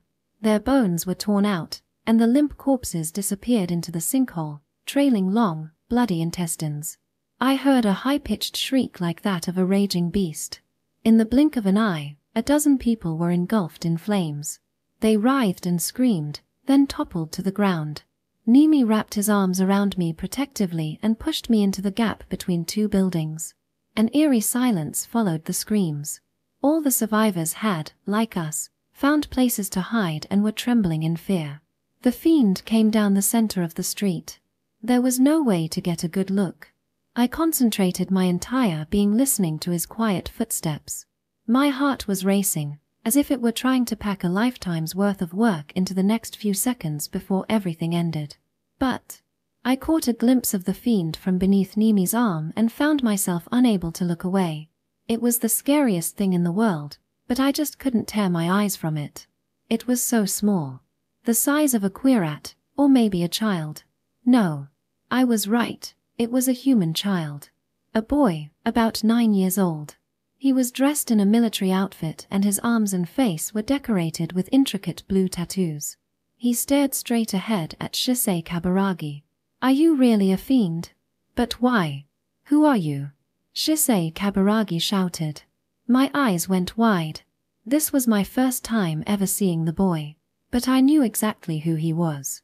His refined features resembled Maria's almost perfectly, and his hair was the same vibrant red, with Mamoru's untamable curliness.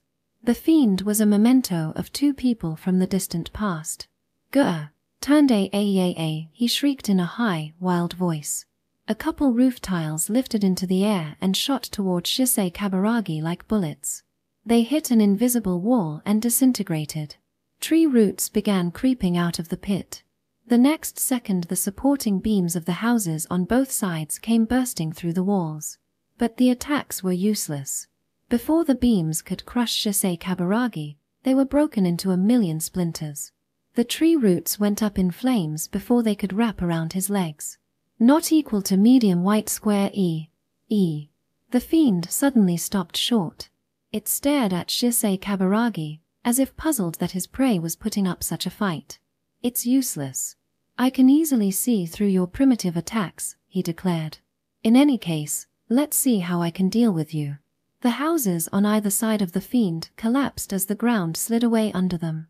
Even the cobblestones crumbled into sand and sank like an antlion's trap. The fiend jumped away with the dexterity of a wild animal, a look of surprise on his face. "Saki," a voice called from behind. I leapt up and saw Satoru standing there with a sorrowful expression on his face. "Satoru, you're okay. We have to run. The outcome here is already decided." But Shisei Kaburagi and the fiend were at a stalemate. It was impossible to tell who was more skilled, and neither of them seemed to be able to land the winning blow. Right now, Shisei's bluff is keeping the fiend at bay, but he'll see through it sooner or later. See what? That Shisei can't kill another human, even a fiend, because of attack inhibition and death feedback, but that doesn't apply to the fiend. But, wait. The fiend can't defeat him either, right? Kaburagi can deflect all of his attacks, Nimi said. No, it's simple for the fiend. That. A previously forgotten memory suddenly flit through my mind. Shisei Kaburagi slowly approached X, who was still staring fixedly at the chicken egg. Everyone was waiting for an historic encounter. X was the one expected to inherit Shisei Kaburagi's mantle in the future. This could be the first time he receives advice from him. But Shisei Kaburagi's steps suddenly halted. What was wrong? He took 1-2 steps backwards, then turned on his heel and quickly left the classroom as everyone watched in a daze. Cantus leakage. I had forgotten about that for so long. At this moment, what exactly was the unbeatable Shisei Kaburagi afraid of? Gah! Shisei Kaburagi let out an unearthly scream. It was more than just a normal scream, it sounded like the shrieks of someone about to die. His head tilted upward and the golden mask fell away, revealing his eyes with their 4 terrible irises. But the shadow of death was already upon them. "Run. We have no time." Satoru pulled at me and we ran. Not back the way we came, but past the fiend and toward Shisei Kaburagi. The fiend completely ignored the 3 of us. Its attention was fixed on Shisei Kaburagi. I looked back and saw an iridescent light surrounding Shisei Kaburagi's head. The interference pattern of 2 cantus pushing against each other. The fiend was using its power directly on Shisei Kaburagi's body. All Shisei could do was fight against the fiend's cantus. There was a dry snapping sound. His head was twisted at an impossible angle. That was my last view of Shisei Kaburagi. The giant pit at the center of the square was right in front of us. It was unbelievably large, and so deep I couldn't see the bottom. We leapt desperately into it. Chapter 6. We fell down the pit that seemed to extend all the way to the center of the earth. It was the final resting place for dozens of humans and queerots. The bottom was too dark to make out, rendering cantus useless. I flipped over to face the sky and imagined throwing a grappling hook over the edge of the hole. I managed to swing myself over to the wall. The stone was still wet and slippery from the rain. It was humid in the pit, and the explosion had depleted most of the oxygen in the air, making it hard to breathe. A miasma of blood and burnt flesh wafted all around us. "Saki, are you all right?" It was Satoru's voice. He appeared to have found a place to land far above me. "I'm here. How's Nimi?" "I'm okay." I couldn't see around the rocks, but his voice was closer than I expected. "I see a tunnel just below me. Let's go in there." A green flame flickered on the wall. I was blinded for a second, but managed to mark the spot where it had come from. A red afterimage drifted across my field of view. I imagined myself sticking to the rock face like a compass needle on a magnet. Once I was secure, I started climbing slowly up the wall like a gecko. From beyond the pit, I could hear a cacophony of screams and falling buildings. The fiend must have started his slaughter. I bit my lip. There was nothing we could do right now. All I could do was pray that at least some people could manage to escape. I closed my eyes and tried to slow my frantically beating heart. I had to concentrate on getting out. There should still be some time before the fiend turns his attention to the pit. Satoru was already waiting inside the tunnel when Nimi and I arrived. Hurry, get inside. He pulled us up one by one. The tunnel was only 1.5 meters tall, forcing us to stoop to fit inside. It smelled even worse in here. I thought my nose would wither from the stench. What is this smell? I think they used mortar made of feces and dirt to reinforce the tunnel, Satoru said, pinching his nose. Why would they do that? To speed things up as much as possible, I suppose. They really pulled out all the stops for this war. Nimi spotted a torch on the ground and lit it. The smell was still stifling, but now we could see a little ways down the tunnel. The ground was littered with all sorts of debris. Grass, twigs, dead bugs, and more. I assumed this was the remains of their food. Take a look at this, Nimi said. There was a large bloodstain in the ground, with smeared tracks leading from it. There's an injured Quirat here. Be careful, it might still be alive, Satoru whispered. We followed the trail farther down the tunnel and saw the Quirat lying ahead. At first glance it looked dead, but then I saw its chest rising and falling slightly. Look, its left arm is missing. Satoru pointed. Its left arm was cut off at the shoulder, and it held a bloody sword in its right hand. Kaburagi Shisei probably caught it by the arm, so it cut it off to escape. I can't believe they'd go to these extremes, Nimi said. Back when Kaburagi Shisei pulled the soldiers out of the pit, most of them were naked. This one is wearing metal armor, so it has to be at least a general. It knew it had vital information that couldn't be revealed to the enemy, so it had to get away at all costs. Should we put it out of its misery? No, we'll make it talk if it still can. Don't worry, the fiend won't come after us, so we have some time. Satoru pulled the Quirat's sword away. It seemed to regain consciousness and looked toward us, eyes glowing red in the light of the torch. You. Answer our questions honestly and I'll give you a quick and painless death, Satoru said, crouching in front of the Quirat. You look like you've been through hell. Why do you go this far to rebel against us? I don't understand what's going through your heads. The Quirat just stared at him from its position on the ground. What is it? You speak our language, don't you? It's too late to pretend you don't. There's no need to deceive you, it replied in a calm, almost conversational tone. I see. So tell me, where's Yakomaru now? The Quirat shut its mouth and refused to answer. Yakomaru is lying to all of you. Why can't you see that? He doesn't value the lives of you soldiers at all. The lives of soldiers? Please. The lives of individuals are meaningless before a greater cause. What greater cause? The liberation of our entire species from your tyranny. What tyranny? I don't think we've ever treated you badly. I spoke without meaning to. We are an intelligent species. We ought to be treated as your equal. Yet with your devilish powers, you've robbed us of our dignity and treat us like animals. The only way we can restore our pride now is to wipe you off the face of the earth. Do you really think you can do that? Satoru shouted indignantly. You've killed a lot of people with your cowardly attacks.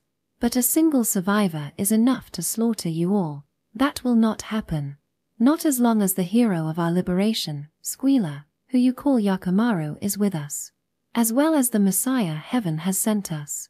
Messiah? The fiend. Fiend. You are the fiend. The Quirat leapt up from all fours and made to attack Satoru. The tunnel flashed with iridescent light as Arcantus collided. The Quirat hurtled through the tunnel and smashed against the exposed rocks. Shit! Satoru shouted, but it was too late. The Quirat was very obviously dead. He jumped at us so we'd kill him.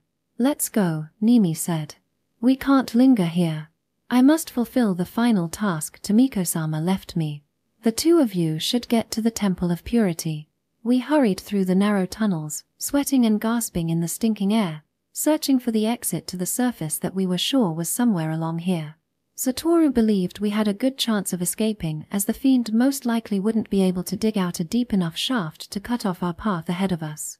But if he finished his slaughter early, there was the danger that he would arrive first at the tunnel exit and wait for us. I remembered what happened at summer camp 14 years ago. Finding our way through the maze of tunnels had seemed like an insurmountable task, but compared to what was happening now, It seemed like a nothing more than a child's dare. So many people had died, and I still had no idea whether my parents were safe. And now we probably didn't even have a town to return to anymore. I fought hard to keep tears from falling down my face. Kufu Hino and Shisei Kaburagi, both unparalleled in their power, were dead. We had nothing left to fight the fiend. But we couldn't give up. This was the real test of courage, how far you could continue to go when the future looked completely hopeless. This was our test. I couldn't give up. Tomiko had entrusted the towns to me. Just this thought alone gave me strength. We came across a shaft to the surface about 200 meters into the tunnel. The exit was located in the space between tree roots and cleverly camouflaged by grass. I was shocked that they had the audacity to place the exit so close to town. After making sure there were no enemies around, we came to the surface. Usually, we could have taken a canal and gotten out of here. But most of the waterways had been drained as a countermeasure against the powder-spewing monster, and the few main canals that remained usable were undoubtedly closely watched by the enemy. Satoru and I had no choice but to make for the Tone River on foot. Nimi parted with us here. I hope the best for you both, he said, clasping our hands. Are you sure you don't want to come with us? Satoru pleaded, but Nimi shook his head.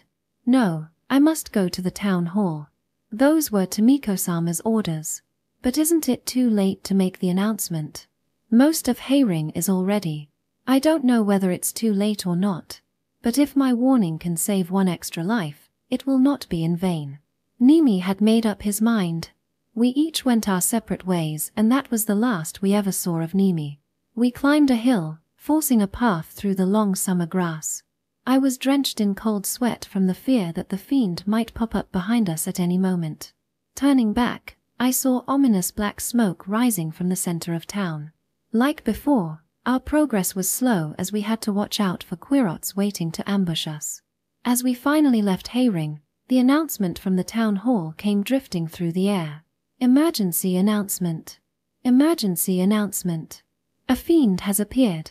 A fiend has appeared. Its name and type are unknown, but it is suspected to be a Clogus type 1 or 2 variant. It is suspected to be a Clogus type 1 or 2 variant. The fiend has attacked Heiring and claimed many casualties. I repeat. The fiend has attacked Heiring and claimed many casualties. Please make your escape with all haste. All present at the town centers, please evacuate immediately. Those near the outer edges should continue moving as far away from the towns as possible. It was Nimi's voice. Satoru gripped my shoulder tightly. Nimi had made it to the town hall faster than we had expected. He had probably run there at full speed, heedless of the risk of being discovered by Quirots or the fiend. The announcement was repeated. To clarify what Nimi said, Ramen Clogus syndrome is divided into 2 main types. The disordered type is called Ramen, and is further subdivided into variants numbered 1 through 4. The ordered type is called Clogus, and comprises variants 1 through 3. The 2 types differ in their destructive behavior, so the plans in place for escaping from them are also different. The broadcast switched to an old analog recording of a musical piece. Of course, it's not an original recording from the ancient civilization. A duplicate of an old performance was created by carving grooves onto a ceramic plate with cantus. The piece was Going Home, the second movement of Dvorak's New World Symphony. I don't know why Nimi chose this piece. Why, when our towns were being destroyed, did he choose the song that signaled for children to return home at the end of the day? There were no vocals in the recording, but the lyrics automatically appeared in my mind as I listened. The sun sets over the distant mountains. Stars stud the sky. Today's work is finished. My heart feels light. In the cool evening breeze. Come, gather around. Gather around. The bonfire burning brightly in the darkness now dies down. Sleep comes easily, inviting me to disappear, gently watching over us. Come, let us dream. Let us dream. The melody looped endlessly. It seems like Nimi managed to escape from the town hall. We should go too, Satoru said. Yeah. Although there was still some time before sunset, the melody seemed to be drawing the evening closer. Then I realized something. The broadcasting equipment in the town hall was powered by electricity from the only water wheel generator in the entire district. But the canals had all been drained hours earlier. Nimi was still in the building. He was powering the megaphones with Cantus. I was just about to tell Satoru when I caught sight of the grim look on his face. He had realized the same thing. We continued walking in silence, crossing the canal beds toward the river. Even as we drew further away from the district, we could still hear snatches of music carried on the air. Then it stopped. I closed my eyes and grit my teeth, breathing slowly in and out to stop the tears from falling. Nimi had known that Tomiko appointed me as her successor. I wonder if he intentionally lured the fiend to the town hall in order to ensure our safe escape to the Temple of Purity. But I would never know the answer to that now. We finally arrived at the Tone River after taking a detour to avoid the main canals. The river was crystal clear, and its swift rapids were as beautiful as ever, but I was in no mood to appreciate it. We searched the area for a boat, with no luck.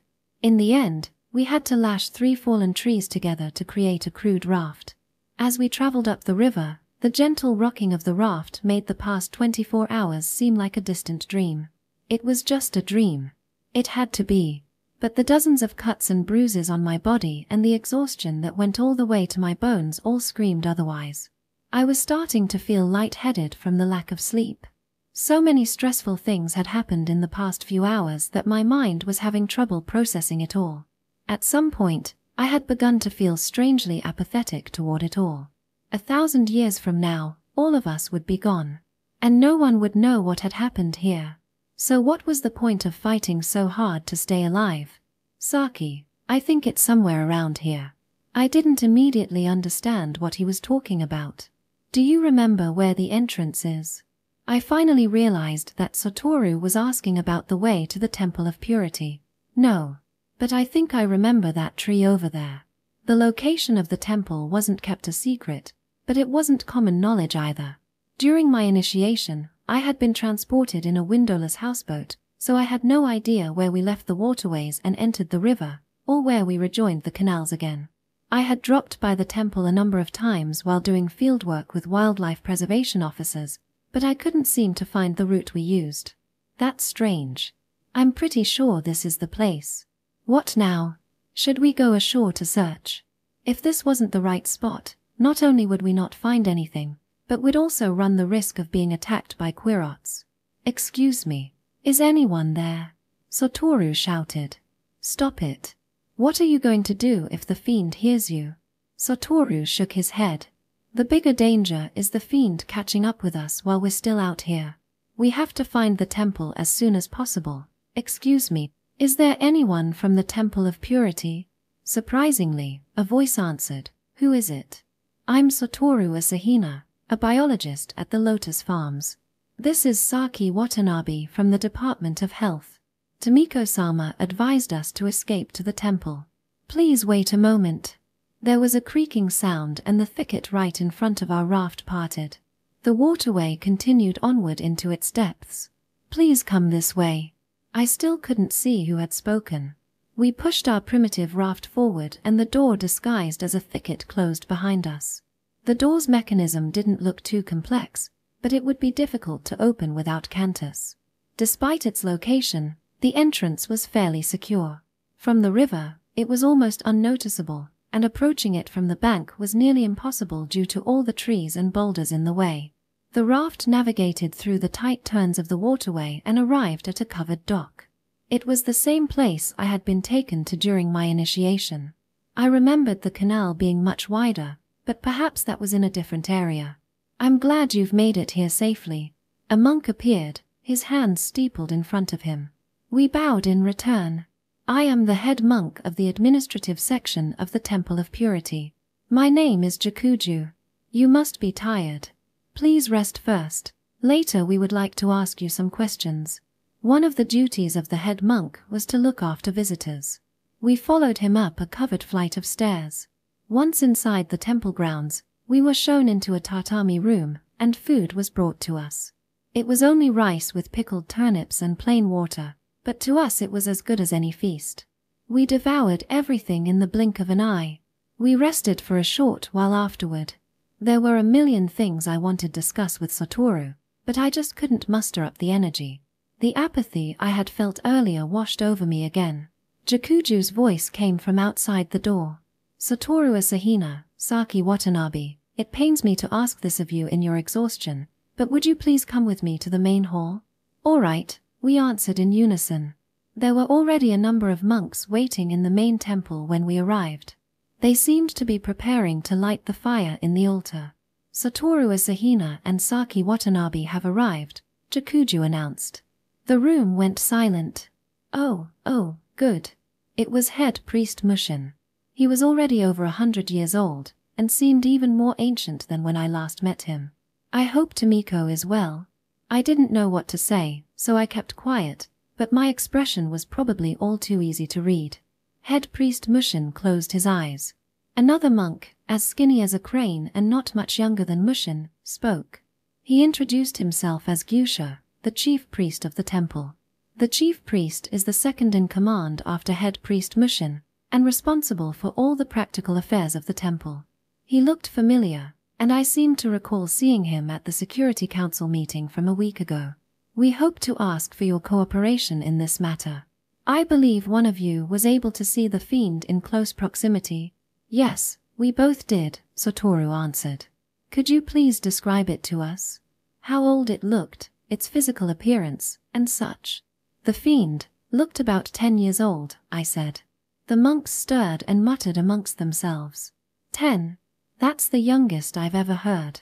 Even though he's still a child, his features are well developed. He has bright red hair and...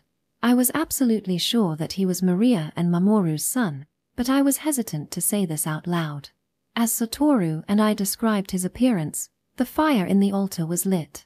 The flames rose toward the ceiling and the monks began to chant. I see. So the fiend looked something like this. An image of the fiend appeared in the fire as Chief Priest Gyusha spoke. Yes, exactly. My voice shook as I recalled seeing the fiend in person. Thank you. Now, if you could please step back, Chief Priest Gyusha said, sitting down in front of the altar with head priest Mushin. He poured fragrant oil into the fire and threw in some cedar sticks.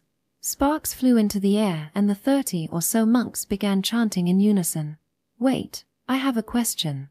I said to Gyusha, but Jakuju stopped me. Please direct your questions to me.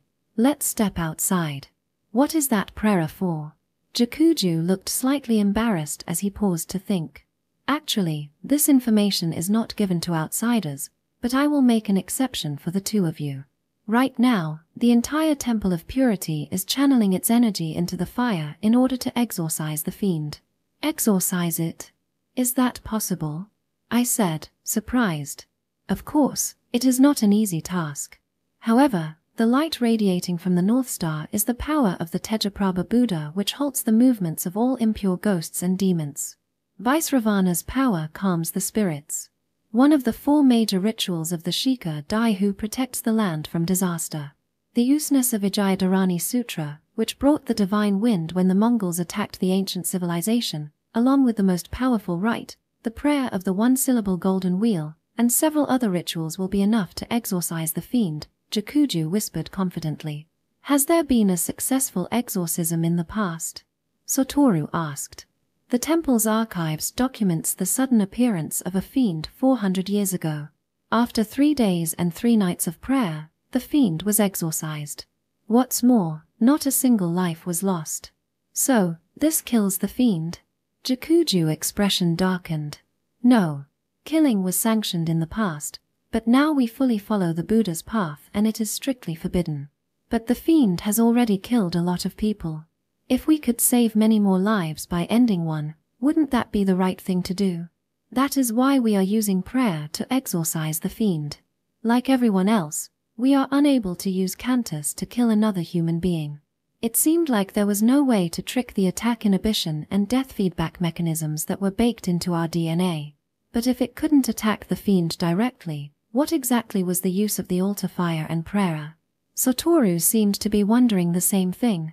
So what effect does the prayer have? It will restrict its movements and instill a feeling of shame in it to awaken its compassion so that it will stop its senseless killing.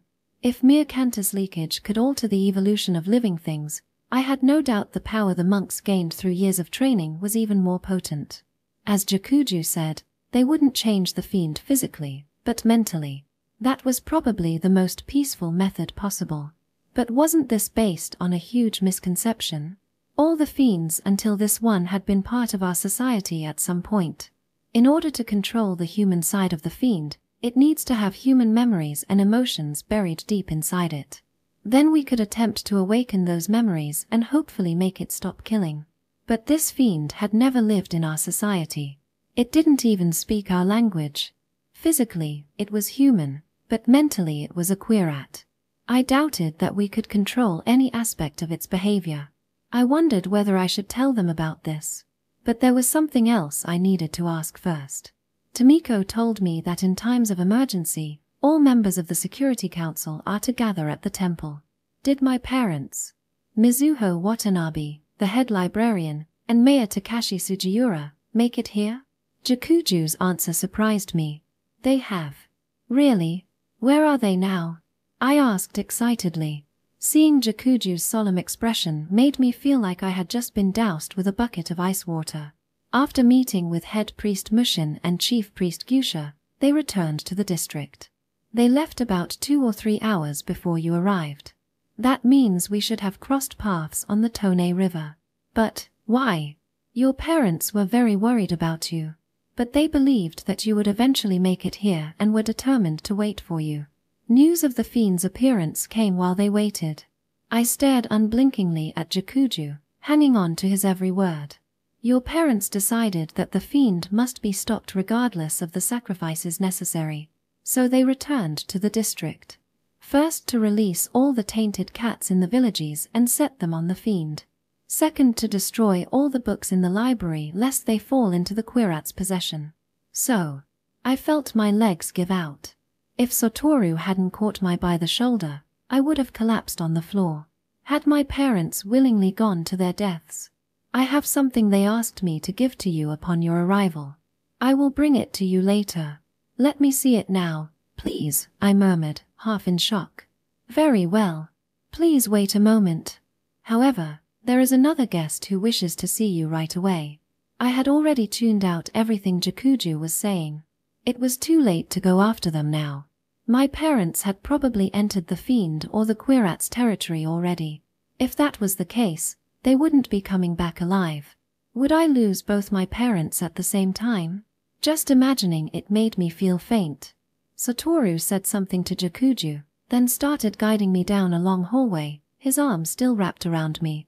It seemed like we were headed back to the visitors' quarters. Excuse me.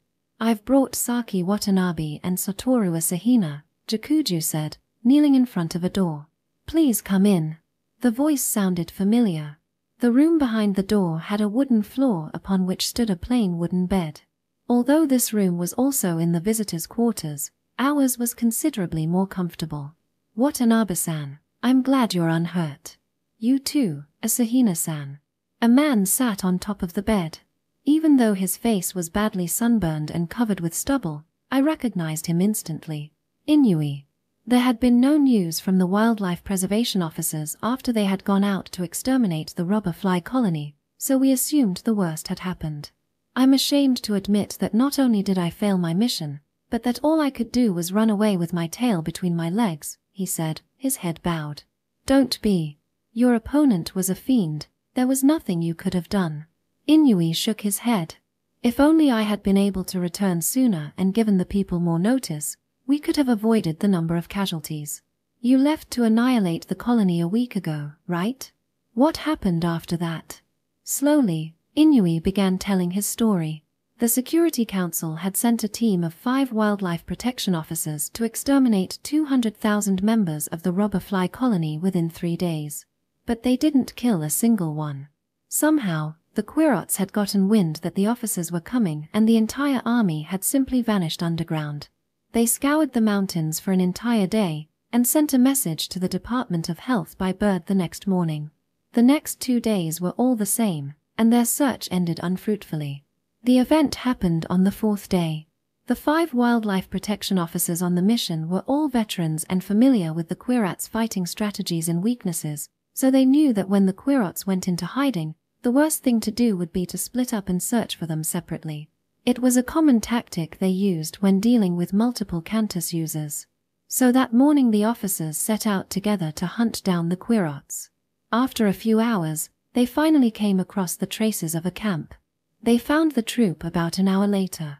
About 10 Quirats were moving in and out of a cave dug into the foot of a mountain, bringing out weapons that had been hidden inside. Yumino confirmed that they were members of the tiger moth colony, which was allied with the robber flies. The 5 officers split up to surround the Quirats, though they kept close enough to provide backup for each other if needed. Eliminating a small number of Quirats is about as difficult as getting rid of a hornet nest. 2 officers defend against counterattacks while the 3rd kills the Quirats, and the 2 remaining officers keep watch over the area and either kill the Quirats that try to escape or capture them for questioning. Inui was one of the patrols and had circled around to the right and perched himself on top of a large rock that gave a clear view of the battleground. The other patrol, Aizawa, had gone around to the left and was concealed in a hollow on the ground. The attack began. If they realized they were being attacked by humans, the Quirats would probably try to escape through other tunnels in the mountain, and there was no way of knowing how many exits had been dug into the mountain. Kengo, who was attacking, used pebbles to create the sound of fake gunfire. As expected, the tiger moths assumed it was a hostile colony attacking and began preparing to fight. They came out, sheltering behind stone and bamboo shields, and began counterattacking. Kawamata shot the fake bullets into a wooded area a short distance away, and the tiger moths began concentrating their fire in that direction. After a while, the firing ceased and tiger moth soldiers started swarming out of the mountain. At that moment, a soldier appeared from a tunnel higher up on the mountain and spotted Aizawa down below. Before it could even raise its bow, Inui killed it without making a sound. Judging from the camouflage cloak it was wearing, the soldier was probably a sniper who killed enemies from afar. The battle below was decided within moments. Kawamata killed the oncoming Quirats with brisk, practiced movements, while the defenders, Yumino and Kamoshida, barely had to raise a finger. Then something else appeared from the cave, its face hidden under a grey hood. Thinking that the remaining Quirats were surrendering, Inui didn't kill them. The other 4 officers appeared to come to the same conclusion. No one attacked the approaching figure, but they all felt there was something strange about it. Kawamata, Yumino, Kamoshida, and Aizawa all went forward carefully, even though there was usually no need for 4 people to confront one Quirat. "Who are you? What are you doing here?" Kawamata asked. It was then that Inui realized that the figure was human. It was difficult to tell from his position, but he estimated that it was about as tall as the average Quirat, roughly the size of a human child. What happened next was the stuff of nightmares. Kawamata's head burst like a ripe melon, sending blood and brains flying everywhere. Yumino, Kamoshida, then Aizawa all met the same fate. Inui was too shocked to react. His heart pounded wildly in his chest and he broke out in a cold sweat. The only thing in his mind was the word fiend. When had calmed down a little, 1,000 questions flooded through his head. Why was a fiend here?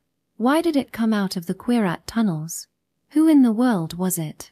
But he had no time to ponder the answer to any of these questions. His mind immediately switched to a more pressing matter. How could he escape unscathed? His first and strongest instinct was to just run as fast and far as possible. But Inui forced himself to calm down and think carefully. Then he stripped the camouflage cloak from the Quirat he had killed earlier. He thought through his plan again. Yes, this was the correct choice. If he were to leave his current position, he would end up in the middle of the Quirat troops with no way to escape. There was no guarantee he would be able to fight them all off alone, and the appearance of the fiend only made the situation more dangerous. Inui inched his way over to a better hiding spot and waited for the enemies to disperse. Unfortunately, the Quirats seemed determined to stay. Inui suspected that they knew the gods of death always worked in teams of 5. In that case, he was trapped. The camouflage cloak proved to be a godsend. It even had a hood, so Inui was able to wrap the entire thing around himself, effectively concealing his own scent beneath the original owner's pungent odor. Even so, there was a moment when he was almost discovered. The Quirots were marching right at him, and Inui had to pass through their field of view in order to take cover in the woods. Thankfully, he was slight enough to pretend to be one of them by slouching and mimicking their movements, and so remained undiscovered. But it took all my skill to avoid being discovered, and escaping was impossible, Inui said bitterly. 4 days passed, and as I didn't have any food and no water apart from the dew I collected from the plants, my body was at its limit. In the middle of the 4th day, yesterday, the entire army started moving out. At first I wondered if this was some trap, but then I realized I had no time to waste. The moment the sun went down, I headed toward the district to warn everyone about the Quirots and, more importantly, the fiend. Inui crept over the hills toward Outlook. He had planned to ask for help from the first person he saw, but he didn't come across anyone. Then he remembered it was the night of the festival. Most of the town would be empty. Inui was dismayed, but he knew there was one place where there would definitely be people around. The nursery at the hospital. The main hospital is in Gold, which is quite a distance from Outlook, but as luck would have it, the nursery is located in the center of Outlook. Inui changed course and headed to the nursery. He could see the fireworks bursting over Hayring and faintly hear the cheers of the crowd drifting over the air. When he finally arrived at the nursery, he was greeted with the most shocking scene he had ever seen. Of course, I knew it was their custom. We saw at the end of every war between colonies, but we simply considered it another tradition of an inferior culture. But that they would do it to humans. Inui sputtered. Wait, you aren't saying that they... Satoru couldn't even finish the question. He looked like he had been punched in the stomach. Yes. Those despicable creatures kidnapped the infants. I recalled a scene from summer camp. A large number of giant hornet soldiers came flooding out of the nest. Some of them carried something carefully in their arms. Those are... I realized before I finished asking. Nestlings. There are many nurseries within the nest. These nestlings were all birthed by the ground spider queen. But, why? The satisfied look on Kirumaru's face was almost repulsive. These are treasured spoils of war. They are the workforce that will serve our colony in the future. One of the soldiers brought a nestling to Kirumaru. It hadn't yet opened its eyes and was reaching out with its front paws as if trying to touch something. Its pink skin made it look much more like a rat than its adult counterpart. I remembered what Squealer had said. The queen is executed and the rest of the members become slaves. As long as they live they are treated as less than scum, and when they die they are left out to rot and fertilize the fields. The nestlings had only a dismal future ahead of them. My mind was reeling from this realization. I thought I was going to throw up. Yakimaru's true goal that night had been to kidnap the infants. They slaughtered all the nurses with help from the fiend and rounded up all the infants. Not only that, but they tattooed them on the spot in that strange script they use. After joining the Exospecies division, I'd seen their script a number of times. It resembled kanji, but was somehow different. It was more like the Jurchen, Kitten, or maybe Tangut script. They're not just looking to double their investment, Satoru said, his face going white. They started with Maria's child.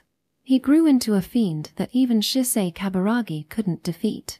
When the children they abducted awakened to their Cantus in 10 years. I understood what he was saying. This was the grand design Yakimaru had nurtured in secret. Ideally, he would take Kamisu 66 with a single fiend. But if that didn't work, he only had to wait another 10 years. I didn't know exactly how many children were in the nursery, but there had to be at least 100. Under the Quirat's care, the children would all turn into fiends, and there wouldn't be a single community in Japan that could stand in his way. If Yakimaru then kidnapped all the children from those communities, he would have an entire army of fiends, and he could expand to the rest of the Far East and even Eurasia. World conquest would not be out of the question. It would be the birth of the great Quirat Empire. I still don't know what I should have done at the time. I probably should have headed to town immediately to report what I'd seen.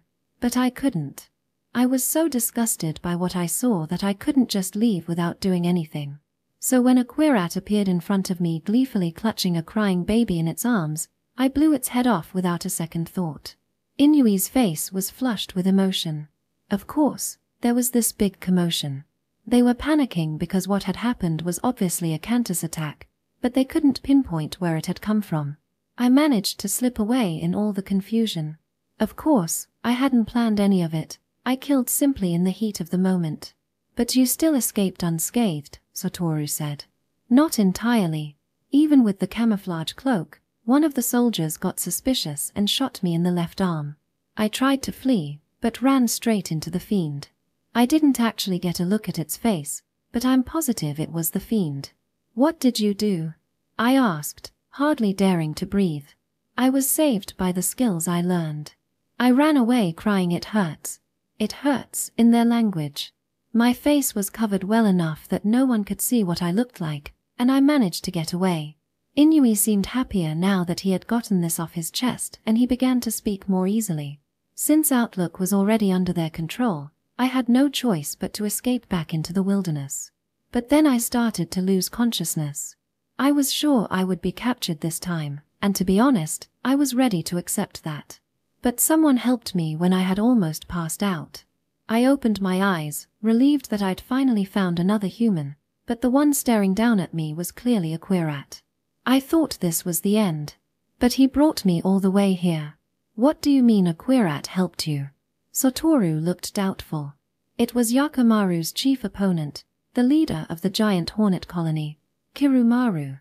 I always thought he was a remarkable guy, but I never dreamed that he'd be the one to save me. So Kirumaru is still alive. Where is he now? I asked. Good question. I'd just come to when Jakuju-san told me you had arrived, and I asked to see you. I completely forgot about Kirumaru. Excuse me. Jakuju's voice came from outside the door. Watanabe-san, I have the item your parents left in my care. The plain wooden box was larger than I had expected, about 60 centimeters long. It felt quite heavy and there was an envelope stuck to the top. Thank you very much. Inui-san told us that Kirumaru brought him here. Where did he go after that? Oh, the exospecies member? Jakuju said indifferently. It's being held at the temple. Probably still being questioned. Can we see him? I'm not sure. I set the box down on the table and opened the letter. Chapter 7. The letter was hastily written with a brush pen in my mother's familiar handwriting. Just seeing that was enough to make me start crying. Dearest Saki, I write this letter, confident that you have made it safely to the Temple of Purity. Although I do not know how we've arrived at the present situation, I do know that many have already died at the hands of the fiend that has descended upon the district. Right now, we must do everything in our power to stop it, so we are returning to the district. If we should die there, then that is our duty. It is said that knowledge is power, and knowledge is necessary to defeat the fiend. As the head librarian, I now pass that knowledge on to you. Do not come after us. We will do everything we can to stop the fiend, but in the event that we fail, there is something you must do. What I am about to write falls under Class 4, Category 3, Catastrophic. As such, please burn this letter after you have read it. Do not let personal feelings hold you back. Keep the best interests of the district in mind. Do not forget that you were chosen by Tomiko-sama. Do you remember what I said about weapons of mass destruction at the Security Council meeting? There was a time when weapons that could annihilate mankind many times over filled the earth. Most of them have been destroyed, and time has rendered the rest useless. I said that it's possible that supercluster bombs still exist, but even if they did, I can't imagine that they are still in working condition. However, when I was looking through information on the bombs, I found another report. According to it, there is one weapon that could have survived 1,000 years and into our time. Ironically, it is a weapon designed by those without Cantus to wipe out Cantus users. It had the disgusting nickname Psychobuster. The Psychobuster was developed by the Americans and secretly brought over by the military when they were stationed in Japan. The section after that was titled Tokyo and filled with mantra-like script interspersed with numbers. I couldn't really understand what exactly the Psychobuster was supposed to be. Saki-chan, I'm sure you've already figured out the reason we need this horrible weapon. We can't kill the fiend with Cantus. In the past, Every time a fiend appeared in a town, mountains of corpses filled the streets and the rivers ran red with blood. Perhaps one way of looking at the fiend is as the result of our collective karma. In that case, there is no way for us to eliminate it. After reading the accounts of attacks throughout history, I know that every era has had to suffer their share of fiends. There are also records of what I can only describe as divine intervention. Once, when buildings were being torn down and piled together to act as obstacles against the fiend, a piece of rebar just happened to ricochet right into the fiend's chest, killing it. The people tearing down the building died of death feedback, but ultimately, many lives were saved. However, attempts to replicate the event all ended in failure. People who tried to destroy buildings near a fiend were all immobilized by attack inhibition. There were also attempts to hide the intent to murder through alcohol or narcotics, but unfortunately, none succeeded. No matter how hard you try, it is exceedingly difficult to deceive yourself. Still, there was a hint to the solution in the most recent occurrence. 257 years ago, the fiend K was killed by one doctor's heroic actions. The doctor injected K with a lethal cocktail of drugs. Although he was killed by K soon after, K also died. I don't know what would have happened to the doctor if K hadn't killed him. It's very possible that he would have died of death feedback, but the most important point is that he was somehow able to kill K. I don't know to what extent the doctor was aware that he was injecting poison into K. Just writing this down makes me shudder in fear, but I believe that given a certain kind of medium, we would still be able to kill another human without using Cantus. As you would expect, records show that attempts to use bows and arrows and guns all ended in failure, as it's impossible to use these weapons without a definite intent to kill your opponent. But the weapons of mass destruction developed by the ancient civilization have no such limitations. Hundreds of thousands of people can be killed with the press of a button, but while you may understand logically what you are doing, it doesn't feel real. In other words, it's a device that can override our conscience and abhorrence toward killing and make it possible to commit mass murder. The Psychobuster is considered a weapon of mass destruction, but it does not operate on as large a scale and is more suited for assassinations and terrorism. In any case, it's a weapon that does not make the user feel like they are killing, so attack inhibition will most likely not prevent you from using it. Perhaps even death feedback can be avoided as well. Perhaps even a weapon as evil as this can save the lives of thousands of people, like the blessed rain that comes after a drought. We know the exact location where the Psychobuster is kept. Normally, there would be no way to navigate there, but if the object in the box could somehow be activated, it should be able to lead you to it. Saki-chan, you have a rare and valuable quality. In a word, I would describe it as strength. Though you cry and are discouraged, you never break. You always accomplish what you set out to do. We have always seen that in you, and Tomiko-sama agreed wholeheartedly with us. If the Psychobuster exists, I'm sure you will find it. Please use it to save the lives of everyone in the district. We love you from the bottom of our hearts, and will always watch over you wherever you go. From your mother, Mizuho. I began to cry as I reached the end of the letter. I passed the letter over to Satoru, who was watching me anxiously. Then I opened the box. The object inside was about 50 centimeters long and looked kind of like a sea roach. It had a shell on its back made of parallel, overlapping plates inlaid with dark blue stripes. It's a false minor shiro. Satoru whispered in surprise. It was different from the false minor shiro I had seen before, but the overall resemblance was there. However, it didn't have a single feeler on its back and didn't look anything like a true minor shiro. I would have called it a fake false minor shiro, or maybe a copy false minor shiro. But does it still work? I asked, wiping my eyes. I wonder. There's a piece of paper in the box. It might be an instruction manual or something. I took out the paper and unfolded it. It had turned completely brown with age and was filled with unfamiliar, angular kanji explaining how to operate the fake false minor shiro. April 11th, year 129. Collected from excavated underground storage room number 4 at the foot of Mount Tsukuba. Model number, Toshiba Solar Autonomous Archive, version SP SPTA 6000. Operating instructions and notes. The unit must be placed in sunlit area to charge battery before powering on. After long periods of storage, required charging time is minimum 6 hours under strong sunlight. Battery may drain fully if used in dim areas for extended periods of time. To return the unit to hibernation mode, give the verbal command and ensure that the activity indicator lamp is turned off, then store the unit in a dark place. When placed in security mode, the unit will obey commands, but may attempt to hypnotize you and escape when given the chance. You must be more wary of it than you are of wild animals. The unit was designed with long-lasting and age-resistant materials, but its ability to self-repair has reached its limits. Replacement parts are probably no longer available as the model is quite old. There appears to be a faulty spot in the electronic circuit. Repair is impossible. When the unit begins to malfunction, power it down temporarily to prevent overheating. As most of the information contained in the unit is Class 4, please exercise extreme caution when operating the unit. Under Ethics Committee regulations, all autonomous archives are to be destroyed immediately upon discovery, so knowledge of the existence of this unit must be kept strictly within library personnel. Year 129 was over a century ago. I really doubt that it still works, Satoru said. Let's put it under the sun and see. The machine had probably been hidden away in the library storerooms underground for over a century. My mother had taken the time to find and bring it with her when she escaped, so I really hoped that it wasn't completely unusable.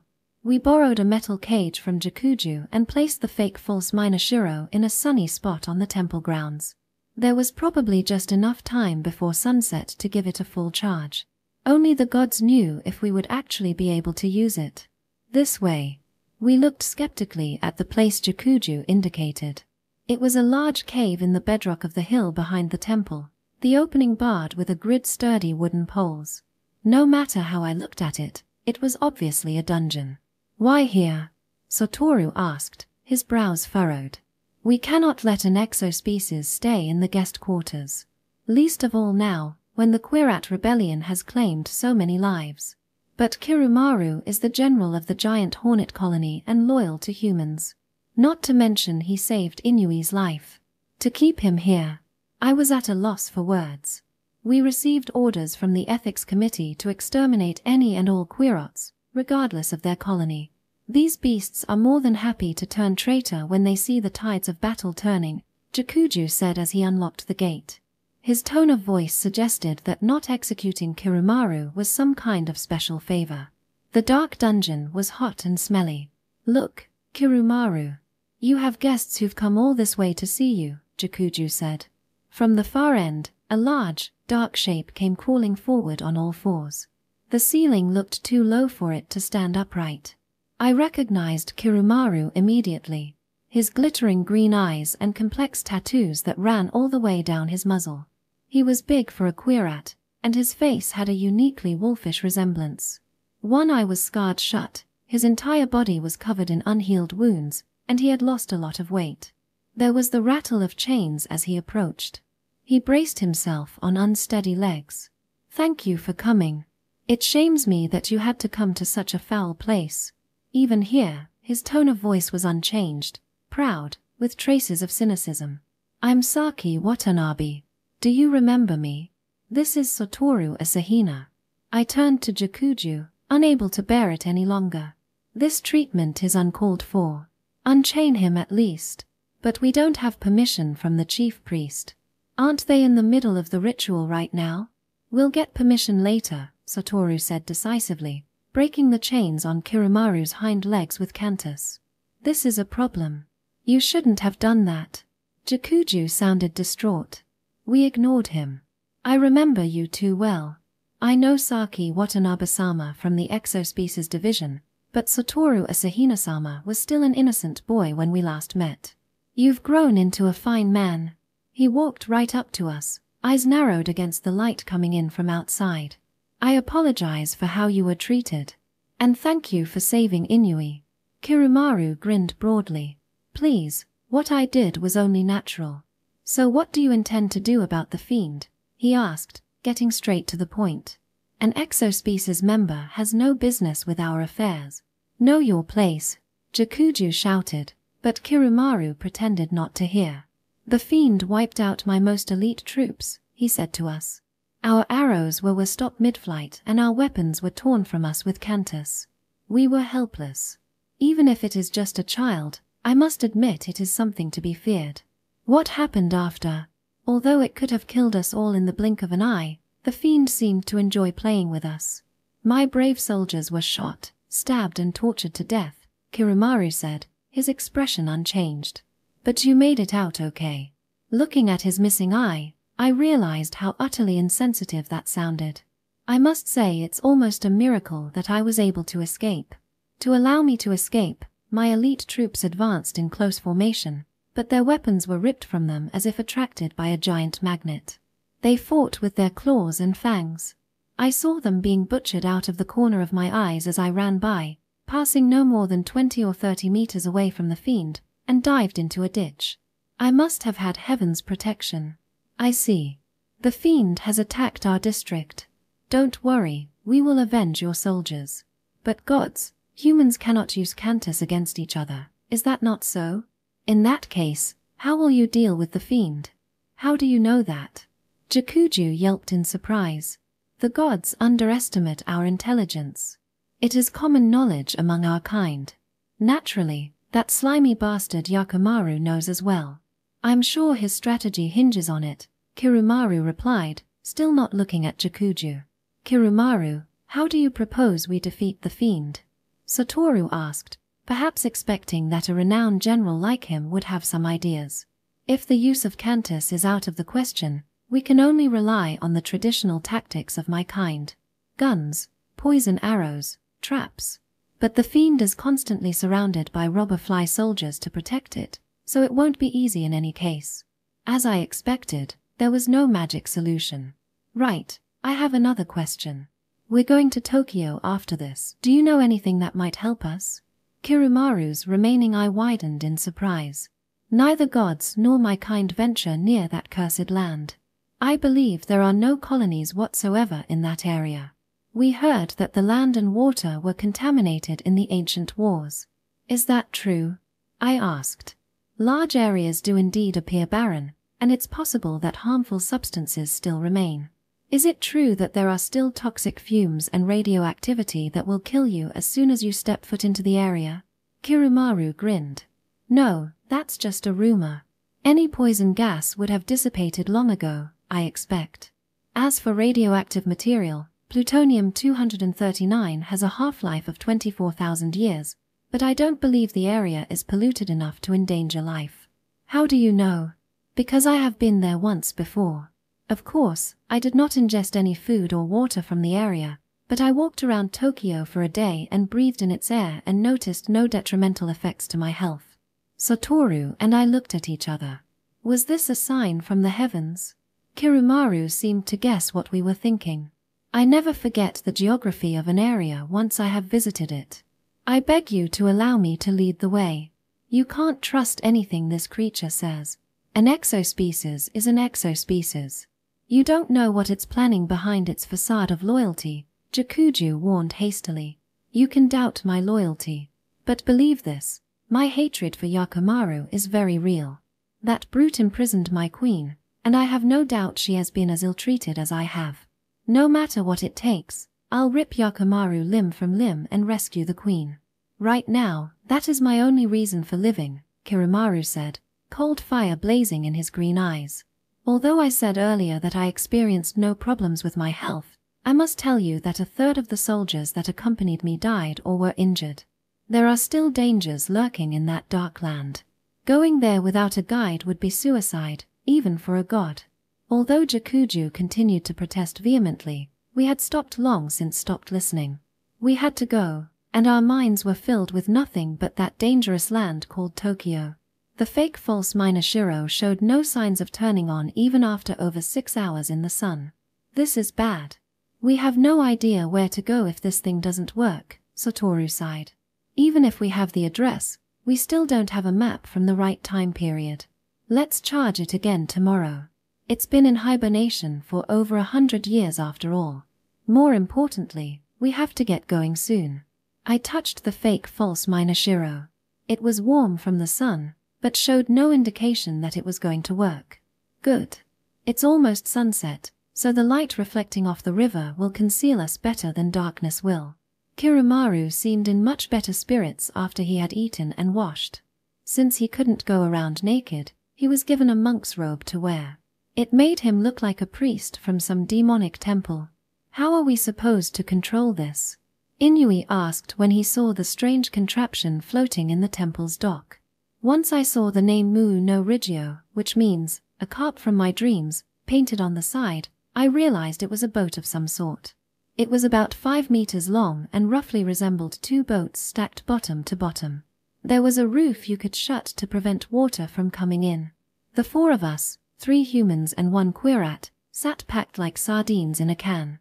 One person looks through the front window and gives directions, and another 1 or 2 people control the boat's outer wheels, Jakuju explained.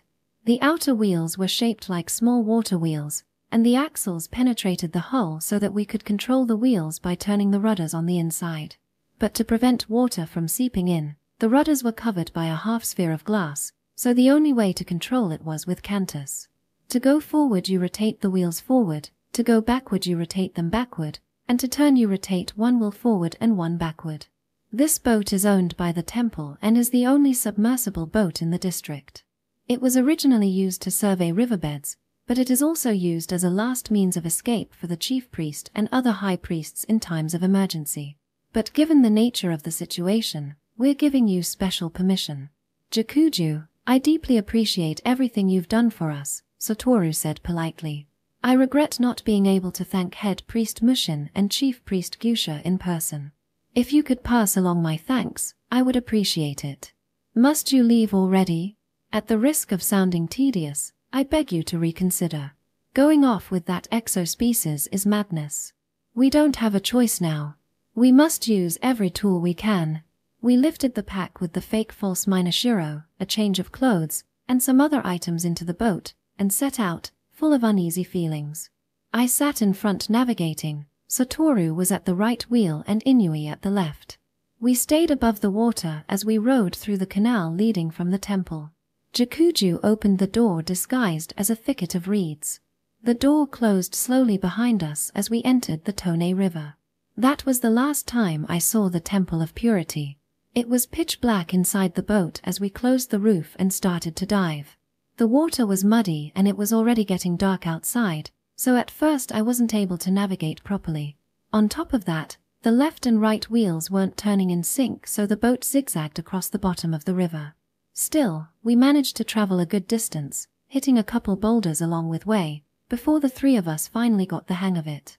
Then we noticed the boat's biggest flaw. The space inside was small and could only hold enough air for the 4 of us for short periods of time, so we had to resurface and open the roof for fresh air. Diving had taken longer than expected because we had to continue moving forward while going down. Surfacing, this delay was almost unbearable. Kirumaru stuck his head out and breathed deeply. After a while, he closed the roof again and reported his observations. It would be better to dive. The scent of my kind is strong up ahead. The boat sank slowly beneath the surface once again. We felt it touch bottom and start rolling sluggishly along the riverbed. How far do we have to stay under? Satoru asked no one in particular. Nobody answered. After a short distance, I saw the shadow of a boat above us. Then 2, 3. They seemed to be Quirat patrols. The entire lower portion of the Tone River was under enemy control. Our boat crept beneath the patrols. We all froze, not even daring to breathe. We had no idea how far sound from inside our boat could travel up through the water. Finally, the patrol boats disappeared from view. Let's surface, Satoru said. But, shouldn't we wait a bit? There might be more of them nearby. Satoru shook his head.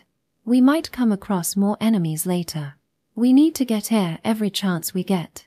Inui and Kirumaru agreed with him, so the majority vote was to go up to the surface. We opened the roof and let fresh air flow in. All of us breathed deeply, relishing in that simple act. If we keep going up and down like this, we won't be able to tell when we've reached the ocean. Can't we just stay above the surface and push through their ranks at full speed? They won't be able to block us, I said, not wanting to go under again. Didn't we already talk about this? It's true they probably don't have the entire river under their control so we can make it out to the ocean, but that'll expose our movements and they might guess what we're up to. Since we have the chance to get out unnoticed, we should take it. Satoru's explanation made perfect sense, so I couldn't complain. Now that the sun had set, it was rapidly getting dark. Even being above water, we had to pay close attention to where we were going. Just as I was wondering how I would see anything underwater, Kirumaru spoke. Please shut the roof and dive. There's a considerable number of Quirots ahead. It's probably another patrol. The boat slid silently underwater. It was unbelievably dark. The depth of the Tone River around that area was around 4 or 5 meters. It wasn't deep enough to block out light from above, but the moon hadn't yet risen and the clouds obscured the stars. But the blackness underwater was so complete that I couldn't see my hands in front of my face. Sorry, I can't see anything anymore. Inui and Satoru stopped turning the wheels, unsure of what to do. We can let the current carry us for now, Kirumaru said helpfully. Please just make sure we don't run into anything. How could I tell if we were going to hit something if I couldn't see anything at all? I was annoyed at Kirumaru, but resumed looking out the window anyway. I know, we just need a light source. If I make a small light in here, we'll be able to see outside. That won't work, Satoru said. It's too obvious if there's something shining in the water. So we're just going to keep going blindly? There's no other choice, is there? Just as I was about to reply, I saw a faint ray of light outside. Look. There's light. Quiet. Inui gripped my shoulders from behind. We all sat unmoving. Eventually, the source of the light came into view. They've lit the river with torches, Satoru whispered. Are they looking for the boat?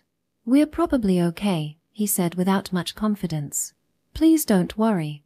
They're only paying attention to the surface of the water. The idea that a boat can travel underwater has never crossed their minds, Kirumaru said with certainty.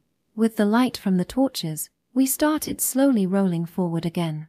As Kirumaru said, they didn't seem to notice a thing. It probably helped that the light would have reflected off the water, making it all but impossible to see us.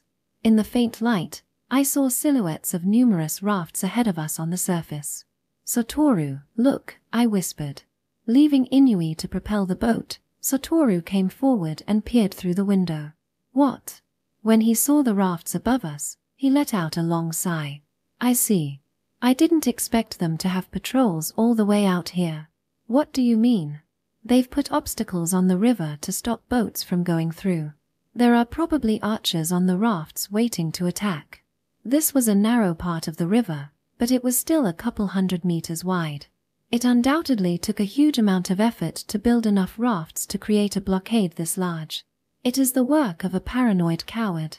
But even the cleverest schemer could not predict that we'd escape underwater, Kirumaru said, sounding satisfied.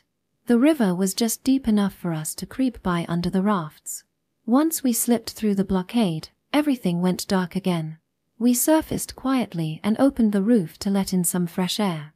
They should have put snorkels in here or something, Satoru grumbled. We're only a short way from the mouth of the river now, Inui said encouragingly. So there's no need to dive anymore. Kirumaru, do you smell any kui of your kind? I don't know. The wind changes direction ahead and blows off the land. Kirumaru sniffed vigorously and pricked his ears. I can't hear anything either, but we should still be as quiet as possible. The boat drifted silently down the middle of the river. I stuck my head out over the roof and squinted ahead.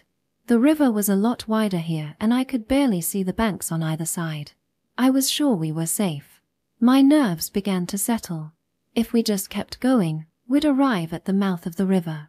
Once we made it to the Pacific Ocean, we wouldn't have to worry about being captured. Just a little farther. At that moment, I spotted 2 or 3 boats about a kilometer ahead. Boats. What do we do? Wait. We stopped, rotating the wheels in the other direction to stay in place. Let's dive. We'll go all the way out to the ocean before surfacing. Hurry and run, Kirumaru suddenly shouted. Ha! What? It's my kind and eat it. I'm positive. The fiends sent. But you said the wind changed. Then I realized that the fiend was coming from behind. I turned and saw the silhouette of a large sail. It was coming fast. The distance between us was no more than 400 or 500 meters. It knew we were here. The fiend had much better eyesight than the Quirots. The river was dark, but there was enough starlight to reflect off the ripples we were making. Should we dive? There's not enough time. Let's make a break for it, Satoru shouted. I pushed the boat full speed ahead. Satoru stuck his head out the roof and threw up a smoke screen. From what I heard afterward, he whipped up the air on the surface of the water and created a wall of bubbles to try to hide our movements.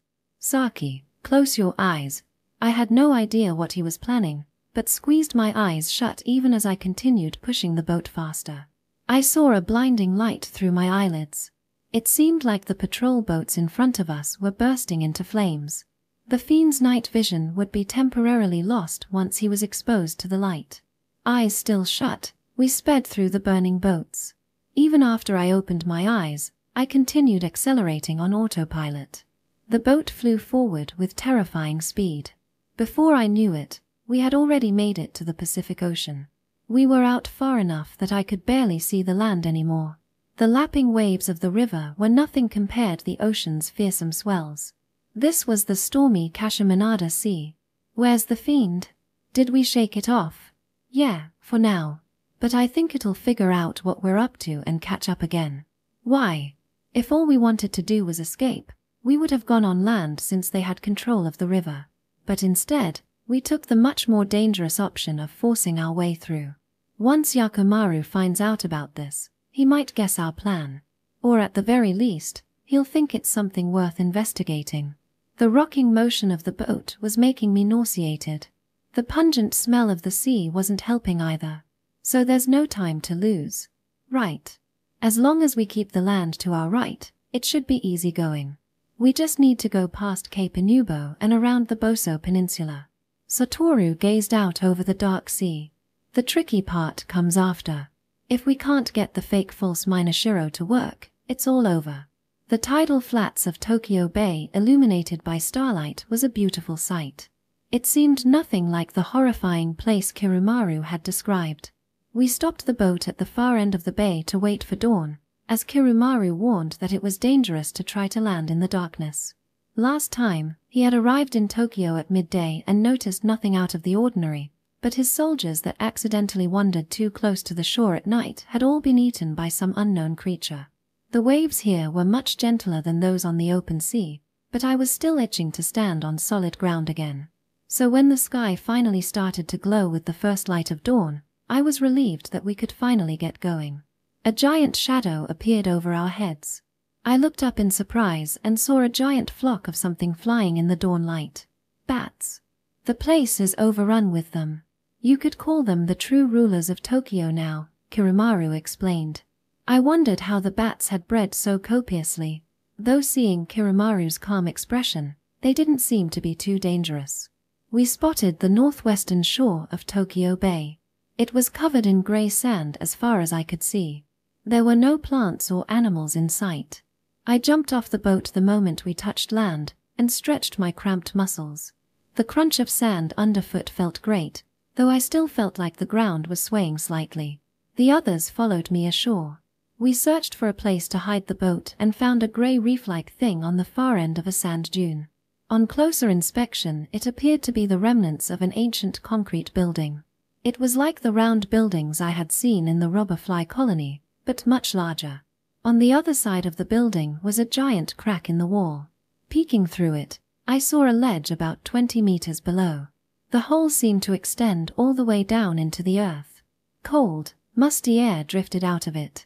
We secured the boat on the ledge and took out the things we needed. So, now what? There's no point wandering around blindly. We have to try charging it again, Satoru said, pointing at the knapsack holding the fake false Minashiro. We should move to a safe place first.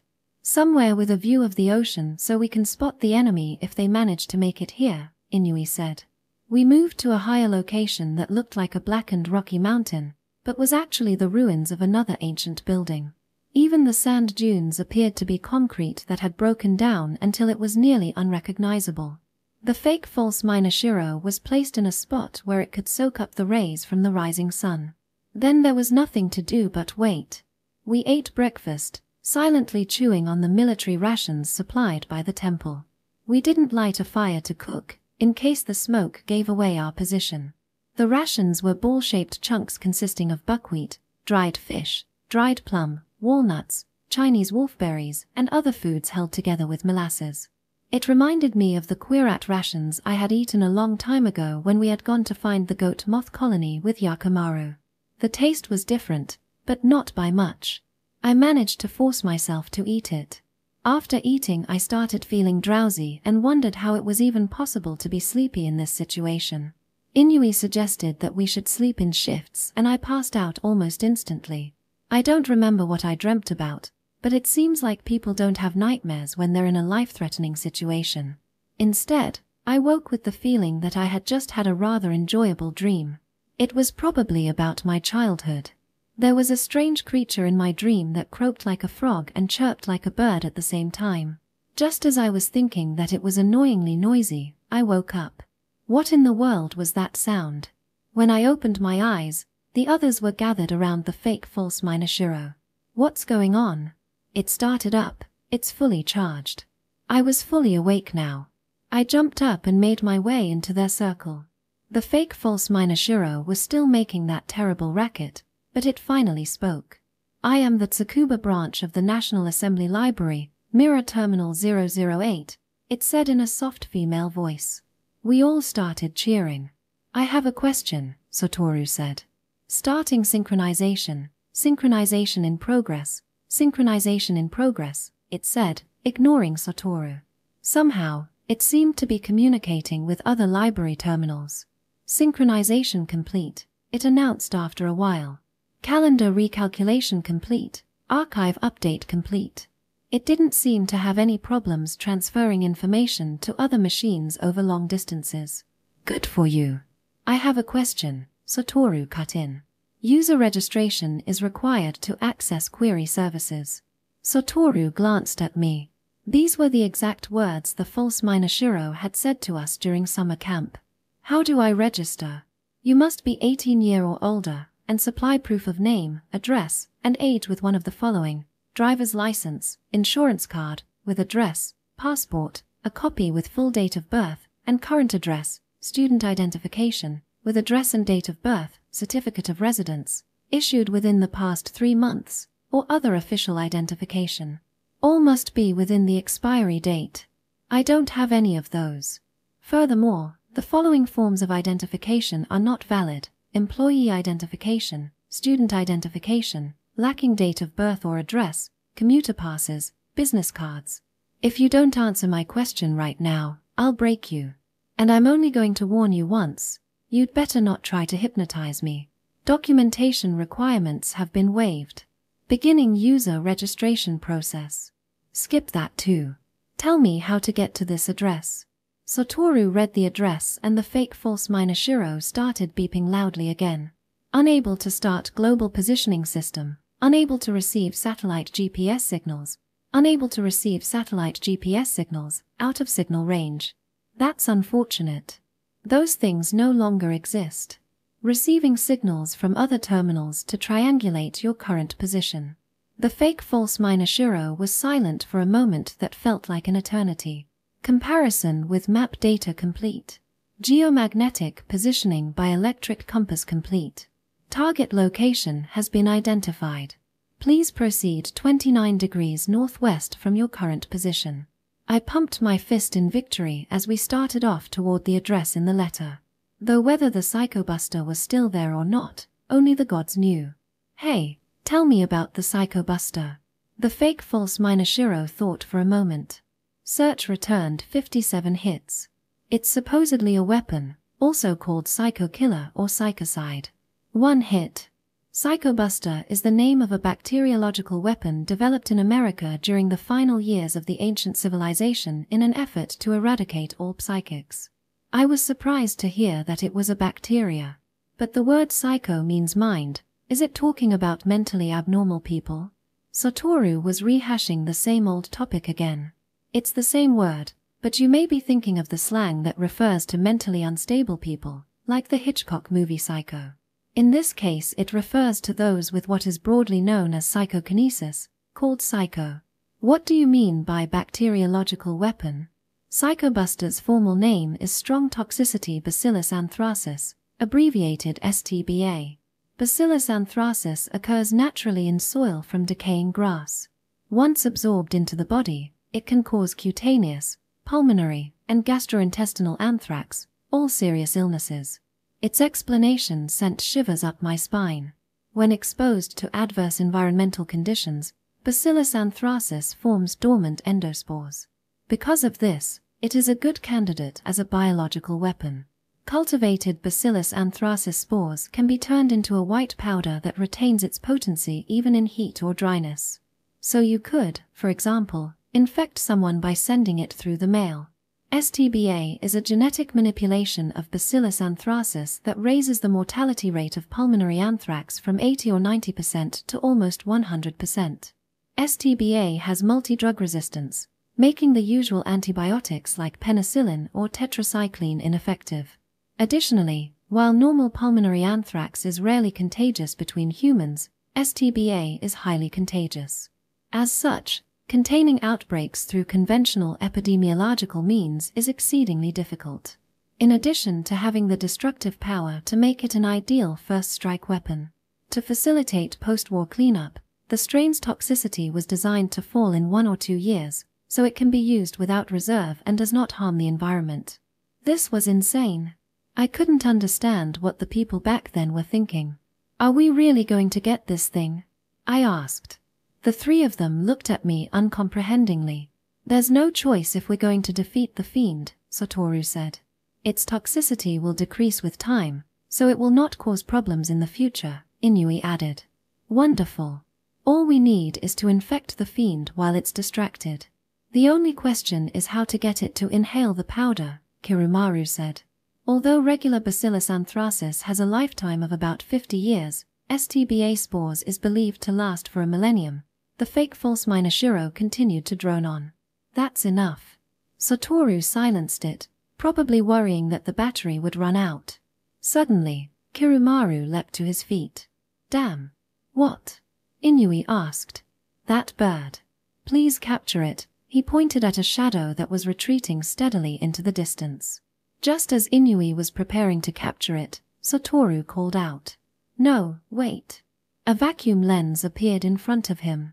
Unlike normal lenses, it was concave, magnifying whatever it was pointed at. We gathered around him. The tip of a sail was clearly visible on the horizon. I can't believe it. They've already caught up. Satoru sounded shocked. I was careless. Scouts often use birds to help their search, but I did not expect that we would be discovered so quickly. They must have found us in the bay last night using owls or nightjars, Kirumaru said regretfully. They probably already know of our present position. We should escape, but everything within a 30-kilometer radius is a barren desert. There is no place to hide. They'll be able to come after us in a straight line, and it'll only be a matter of time before they catch up. So should we go underground? Inui asked, a deep furrow between his brows. Underground Tokyo is hell. The most soldiers I lost were when we were exploring underground. But there's no point talking about that now. Kirumaru led us 40 or 50 meters away to the crack from which air was blowing. When we came by earlier, I smelled the air coming from the hole, and it seems like it connects to the underground tunnels in Tokyo. It's not too steep, so we can probably walk down. It looked like we had no other choice. That's great. In any case, we just have to find the Psycho Buster before they catch up with us. And when they do catch up, it saves us the time of having to go find them. Let us go into hell. Worse comes to worst, we can use the Psycho Buster to infect the fiend right here in the tunnels before it kills us. Inui's words echoed our resolve. Part 6, Beacon in the Dark. Chapter 1. Carefully, one step at a time, we descended into the earth. I felt that I would slip on the limestone if I wasn't careful. I assumed that it would be cooler inside the cave, but as we went deeper I started sweating. Not only was it hotter, the humidity was close to 100%. Why is it so hot? I asked. Because of the bats, Kirumaru answered shortly before hurrying on. There was a complex network of wind blowing through the caves that Kirumaru sniffed at carefully before choosing a path. Satoru carried the fake false Minashiro in his backpack, with only its head sticking out, point us in the general direction and tell us how far away we were. It didn't have any information on what path to take, so we had to rely on Kirumaru. Slowly, the path leveled out. Although we were far from the entrance, small cracks here and there let in enough light to see by. It will get even hotter from here. Please bear with it. I could hear a muted commotion up ahead. At the same time, a wave of heat and a stench that reminded me of a pigsty washed over me. Kirumaru pointed up at a hole about meter wide where all the noise seemed to be coming from. He scurried up the steep wall. The rocks were already slippery to begin with, but the moisture made them even more difficult to climb. Even going up 4 or 5 meters was no small feat. Kirumaru stopped outside the hole and peered inside. It's completely dark inside.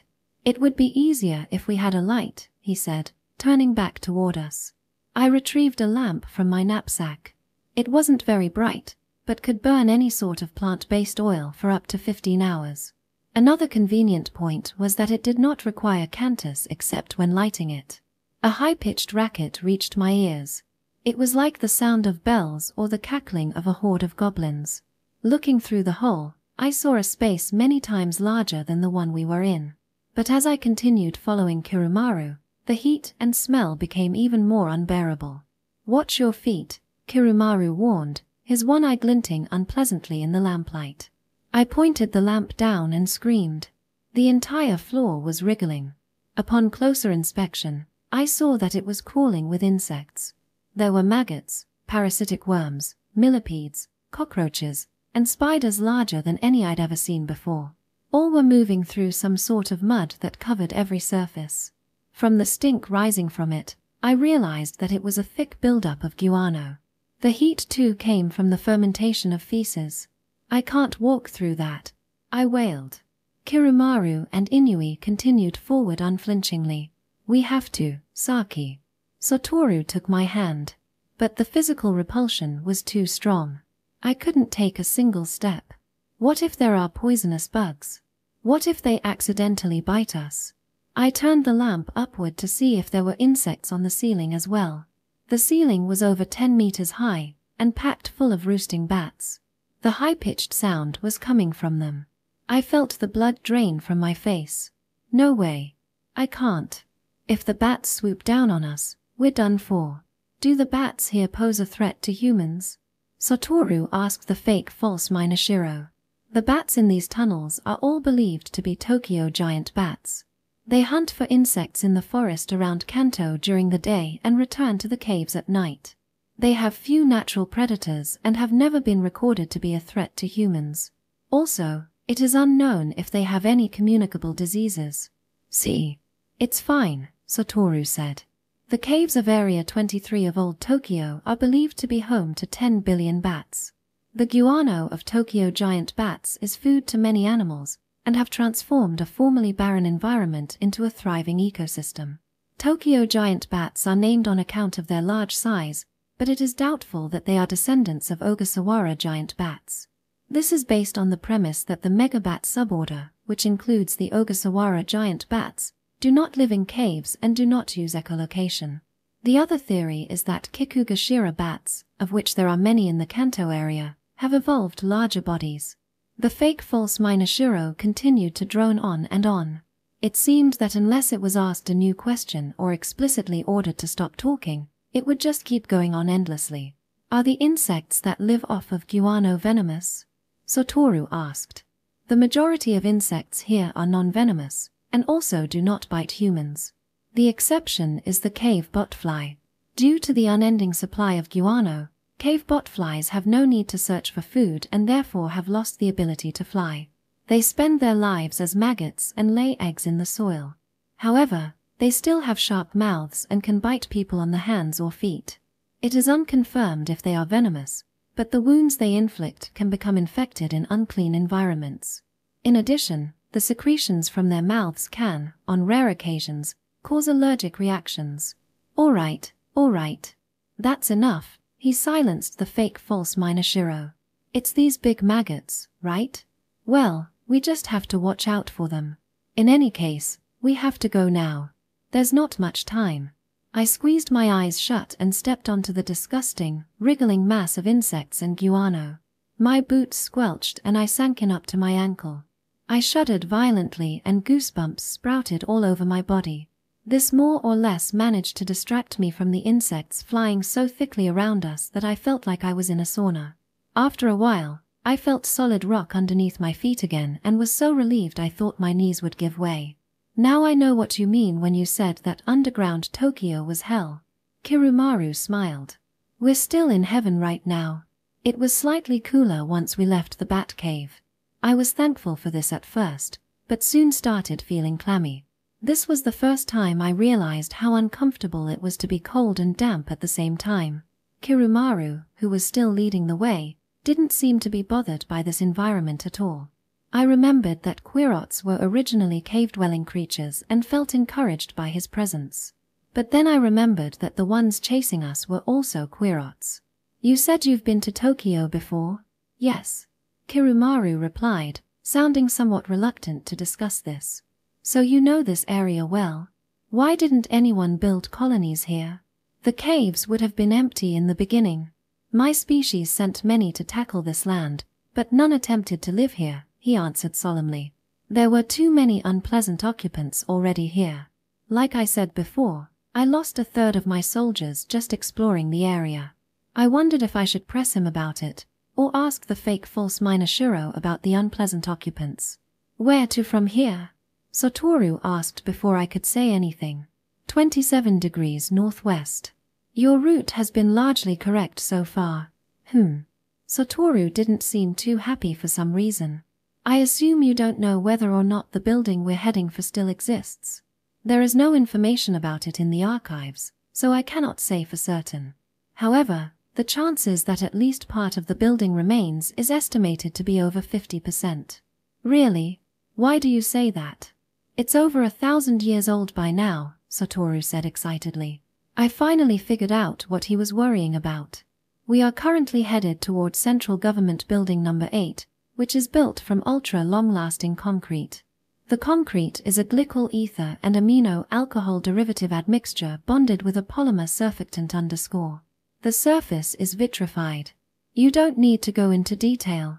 What you're saying is that it's not unusual for the material to survive 1,000 years. Theoretically, that is correct, the fake false Minashiro replied. So why haven't most other buildings survived? The normal concrete used by the ancient civilization only lasts 50 years on average, and 100 years at most. Shoddy construction, concrete mixtures with too much water, and mixtures containing sea sand causing alkali-silica reactions all shorten the lifespan of concrete.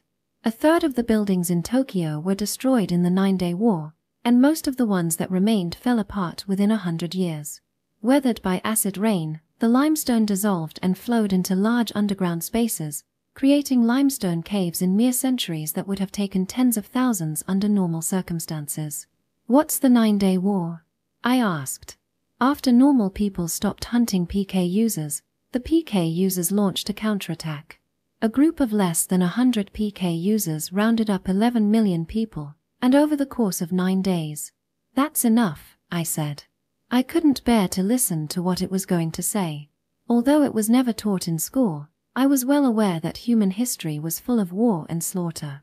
But I didn't want to believe that past Cantus users, people no different from us, could kill those who were powerless. Still, the Psychobuster hadn't been able to change the tide of war. I thought it was ironic that we, the victors of the previous war, now had to rely on the very device that had been designed to kill us. Speaking of irony, Tokyo was another prime example.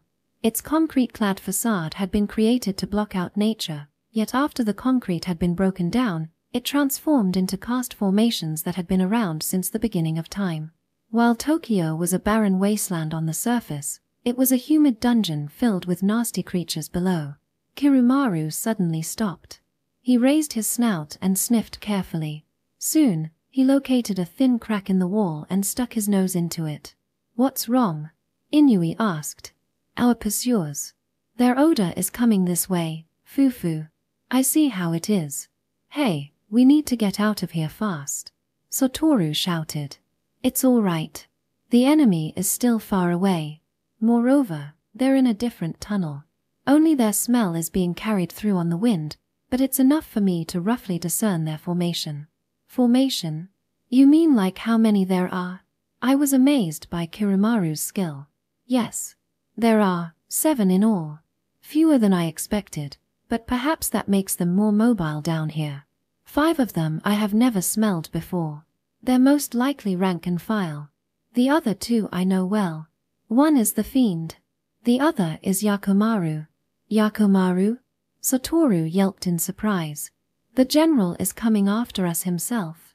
He's been hiding until now. There's nothing surprising about it, Kirumaru smirked. They need the Fiend in order to stand a battle against you 3. Furthermore, the Fiend is their trump card. Losing him would spell defeat. Taking personal command is the only logical decision if he is to ensure success. He spoke as if he would have done the same in this situation. Wait a minute. Do you think they know our number as well? Inui asked sharply. It's possible, Kirumaru said matter-of-factly. There are dozens upon dozens of tunnels of all sizes under Tokyo and various air currents running through them. Even the air here is being carried away by the wind. Anyone who smells it will know how many are in our group. Since we knew each other's whereabouts, it might seem like we were evenly matched. But with greater numbers and the Fiend as a trump card, they had an overwhelming advantage. That's what I thought at the time. We continued quietly through the cave. Since all the navigating was left to Kirumaru and the fake false Minashiro, I had a lot of time to think.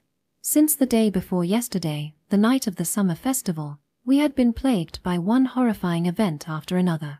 Because of that, I hadn't had time to calm down and think about one crucial question. Hey, Satoru. Why did Maria's kid turn into a fiend? He didn't answer for a moment. I don't know. I haven't the faintest idea how he was brought up. They use drugs, don't they? Satoru glanced quickly at Kirumaru. But can that turn an ordinary kid into a fiend so easily? In all the fiends that have been documented, they say the change occurs suddenly. Even if the parents are normal, the child can still be born with the makings of a fiend. But does that really happen? Isn't the probability incredibly small? Satoru shook his head. There's no point thinking about that now. In any case, we have to stop the fiend, or else our district will be destroyed. For that, we need the Psychobuster. Yeah, but... I tried to put the hazy thoughts in my mind into words. I can't help but feel that he isn't a fiend. What are you talking about? You saw what he did. How many people do you think he killed all by himself? He even killed Shisei. He raised his voice angrily. Perhaps disturbed by his voice, something on the ceiling fell and plopped right onto Satoru. UWA. Satoru's surprised and pained yell echoed throughout the cave. He fell back onto the ground. Remove it quickly, Kirumaru said urgently, turning around. I cast the lantern light over Satoru. There was a slimy creature 30 centimeters long stuck to his left shoulder. Don't try to pull it off. Set fire to it and it will leave on its own. I began heating up the creature's body. It would have been faster to set it completely on fire, but then Satoru would be left with a severe burn. Nothing happened for 2 or 3 seconds. Then the slimy thing started to bubble and smoke. It stretched out its body, and 4 antennae appeared at one end. It's a slug. I couldn't believe it. Did slugs actually attack people? I burned off the 4 antennae. The monster slug writhed in pain, stretching its body to 60, 70 centimeters, then fell to the ground. I immediately incinerated it in a flash of blue flame. The slug let out a squealing sound and disappeared in a puff of smoke and steam. Are you okay? I asked. Please be careful. There are more above. Kirumaru pointed at the dark ceiling. Inui lifted the lantern. There were tons of them hanging off the rock. It seemed like they had been about to follow the first slug and drop down on us, but the fire was making them sway back and forth in fear. Inui tore them off the ceiling and flung them on the ground in a pile. There were probably over 100 in all, squirming and waving their feelers in the air. Slime and bubbles spurted from them as they burned, and a chorus of screams rose in the air along with a foul smell. I looked over at Satoru. His shirt near the shoulder was very slightly torn and turning red.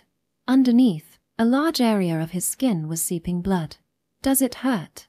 Satoru nodded, teeth gritted. "What the hell was that?" I snapped at the fake false Minashiro. It stretched out a feeler, trying to see what I was talking about. Its movements were oddly similar to the slugs. They are bloodsucker slugs. They cling to the cave ceiling and drop down on unsuspecting prey, latching on with barbed teeth and inflicting extensive skin damage before sucking their prey's blood. If the prey is attacked by a large number of slugs, it will die from blood loss. "Aren't slugs normally herbivores?" I asked as I disinfected Satoru's wound with the first aid kit in my knapsack. The usual slugs are of a different species, though the Testacella genus from Europe are carnivorous and prey on worms. However, bloodsucker slugs are the only terrestrial gastropod mollusks that are known to suck blood. "Is it venomous?" "It is most likely not venomous." I was slightly relieved to hear that. The wound may not appear grave, but the bleeding will become worse if left untreated. "You should apply pressure to stop the bleeding," Kirumaru said, examining the wound. I had no idea such a nasty creature existed. "It really is hell down here," I muttered. Kirumaru shook his head. "This is just the beginning." We continued on, Satoru bearing his wound uncomplainingly. Due to the burn, we were unable to stop the bleeding.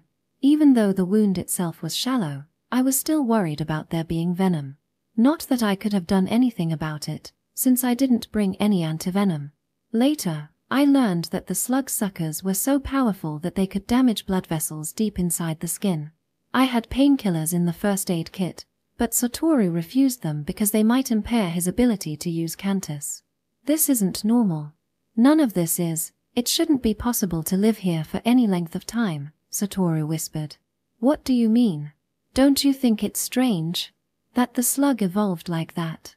But it's sort of similar to what happens outside the holy barrier. The Cantus that escapes through the filter of our consciousness is constantly leaking out and directed through the barrier." Even as I spoke, I wondered where I had heard such a thing. Leaking Cantus. That's an interesting idea. But it's true that all the new animals that have been discovered in the past millennium have been near the holy barrier. He suddenly looked surprised. It could be the cause of what's happened here. People who live in Japan imagine Tokyo as a kind of hell. The Cantus that leaked out when someone thought about Tokyo could have slowly changed it to become more and more hellish. A chill ran up my spine. Here we were, right in the pits of hell. Despite what the fake false Minashiro said, acid rain probably wasn't the only element involved in the formation of these stalactite caves. A different thought suddenly surfaced in my mind. Cantus leakage. No, that wasn't my own thought. It was as if there was some other person inside me. Someone I know extremely well. As we continued through the tunnel, Kirumaru stopped abruptly and put his ear to the ground. "What's wrong?" Inui asked, startled. Did he hear our pursuer's footsteps? "The rock here is thin. Underneath it is a deep pit. It's a good place for a trap." "Got it," Inui said, catching on immediately. He created large cracks in the ground spanning the width of the tunnel. It would hold the weight of one Quirat, but would collapse if any more tried to pass. "It probably won't kill them, but they'll start looking out for more traps and will slow their pursuit," Kirumaru said, sounding satisfied. "What if we have to come back this way? If I fall for my own trap, then I don't deserve to live." I started to wonder if I deserved to live. The swarms of flies increased as we continued forward. They buzzed maddeningly around our heads, slipping in through any gap they could find. Sweat dripped down my face as the temperature started to rise again. "I believe there is another bat colony ahead," Kirumaru said.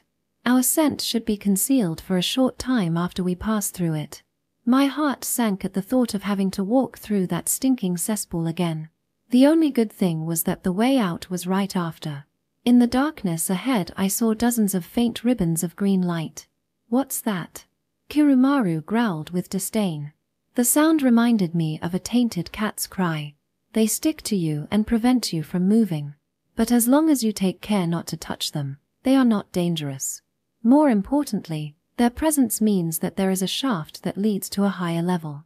If we take that route, we might be able to throw off our pursuers.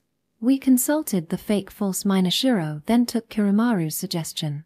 There were dozens of large connected caves under Tokyo with even more smaller tunnels running alongside them. The caves were relatively close to the surface, with numerous levels built beneath them. These levels were accessible through natural faults in the rock, or more rarely, shafts. In between the layers are numerous thin tunnels made by driller earthworms. Like normal earthworms, they have no teeth, but are able to move easily through concrete and rock by secreting a strong acid through their head and drilling their way through. The holes made by the driller earthworms let in light, water, and air, benefiting many creatures who live underground, including the flytrapper. Flytrappers have existed since the ancient times and are a direct descendant of giant hammerhead flatworms of the planarian family. Giant hammerhead flatworms can grow up to a meter long and resemble a thin piece of tape with a mouth in the middle. They hunt worms and slugs and, like spiders, are able to produce silk. Flytrappers spin silk to descend through the tunnels created by driller earthworms.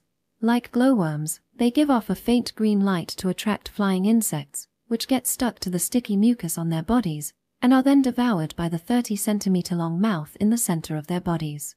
Flytrappers can grow up to 12 meters in length, and are said to be able to suffocate Tokyo giant bats by wrapping around them like a snake. Sensing the heat from the lamp, the flytrappers slithered up, leaving the shaft in the ceiling clear. Kirumaru estimated that the rock layer between this level and the one above was about 40 centimeters thick, as driller earthworms have a tendency to drill where the rock is thinnest. Inui and I climbed up carefully. The flytrappers had already retreated to the next higher level and were nowhere in sight. We came back down and hurried ahead to the bat colony in order to leave our scent. Then we came back and climbed up through the shaft. After that, it was time for my specialty to come into play. I fashioned a plug from the rocks and filled in the shaft, then used the image for fixing broken pottery to meld the stone together and form a neat seal. I couldn't see how it looked from the bottom, but I was confident that the plug wouldn't be noticed unless it was closely examined.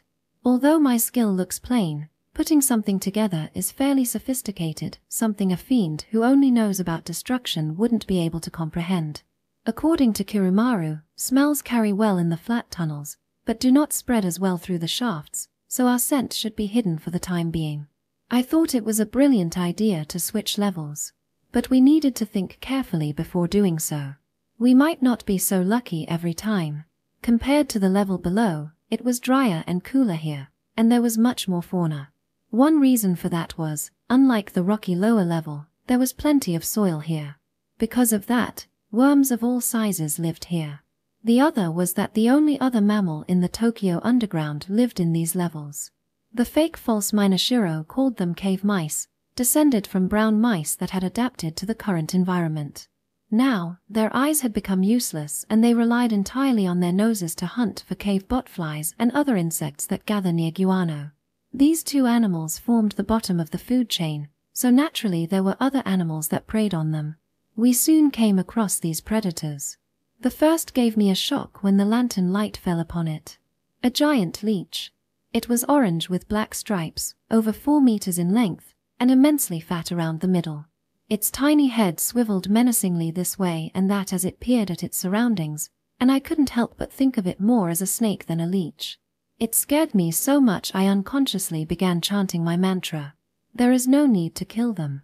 Move around a little and you'll see. They are able to tell how big we are by our movement and body heat. I wondered when Kirumaru became such an animal rights activist, but did as he said. The giant leech sensed that I was too big for it to attack, turned swiftly, and disappeared into the darkness. The fake false Minashiro explained that they were tiger leeches, and used to live in the mountains. They were said to be descended from octonaria leeches. Although they are part of the ringed worm species, they have evolved intelligence closer to reptiles in order to hunt. Immediately after that, we came across a different species of leech hunting for food. There was a 70 or 80 centimeter yamate worm with glowing spots along its body crawling on the wall. The fake false Minashiro said that it was named for its resemblance to a train from the ancient civilization.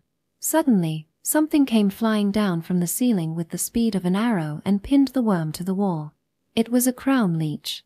A descendant of the toothed leech, which has 3 teeth. The crown leech has a crown of 16 teeth on its head it uses to hunt driller worms and other insects. It was much thinner compared to the tiger leech, but seeing the way it swallowed the struggling worm in one bite made me realize how ruthless life could be as it fought for survival. "We should be about a third of the way there," Kirumaru said. I was disappointed there was still such a long way to go.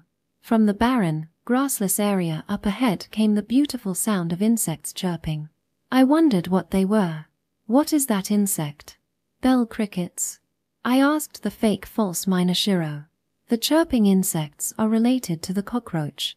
Hexacentric cockroach, acanthus cockroach, canatatiki cockroach, and more, chirp to attract females.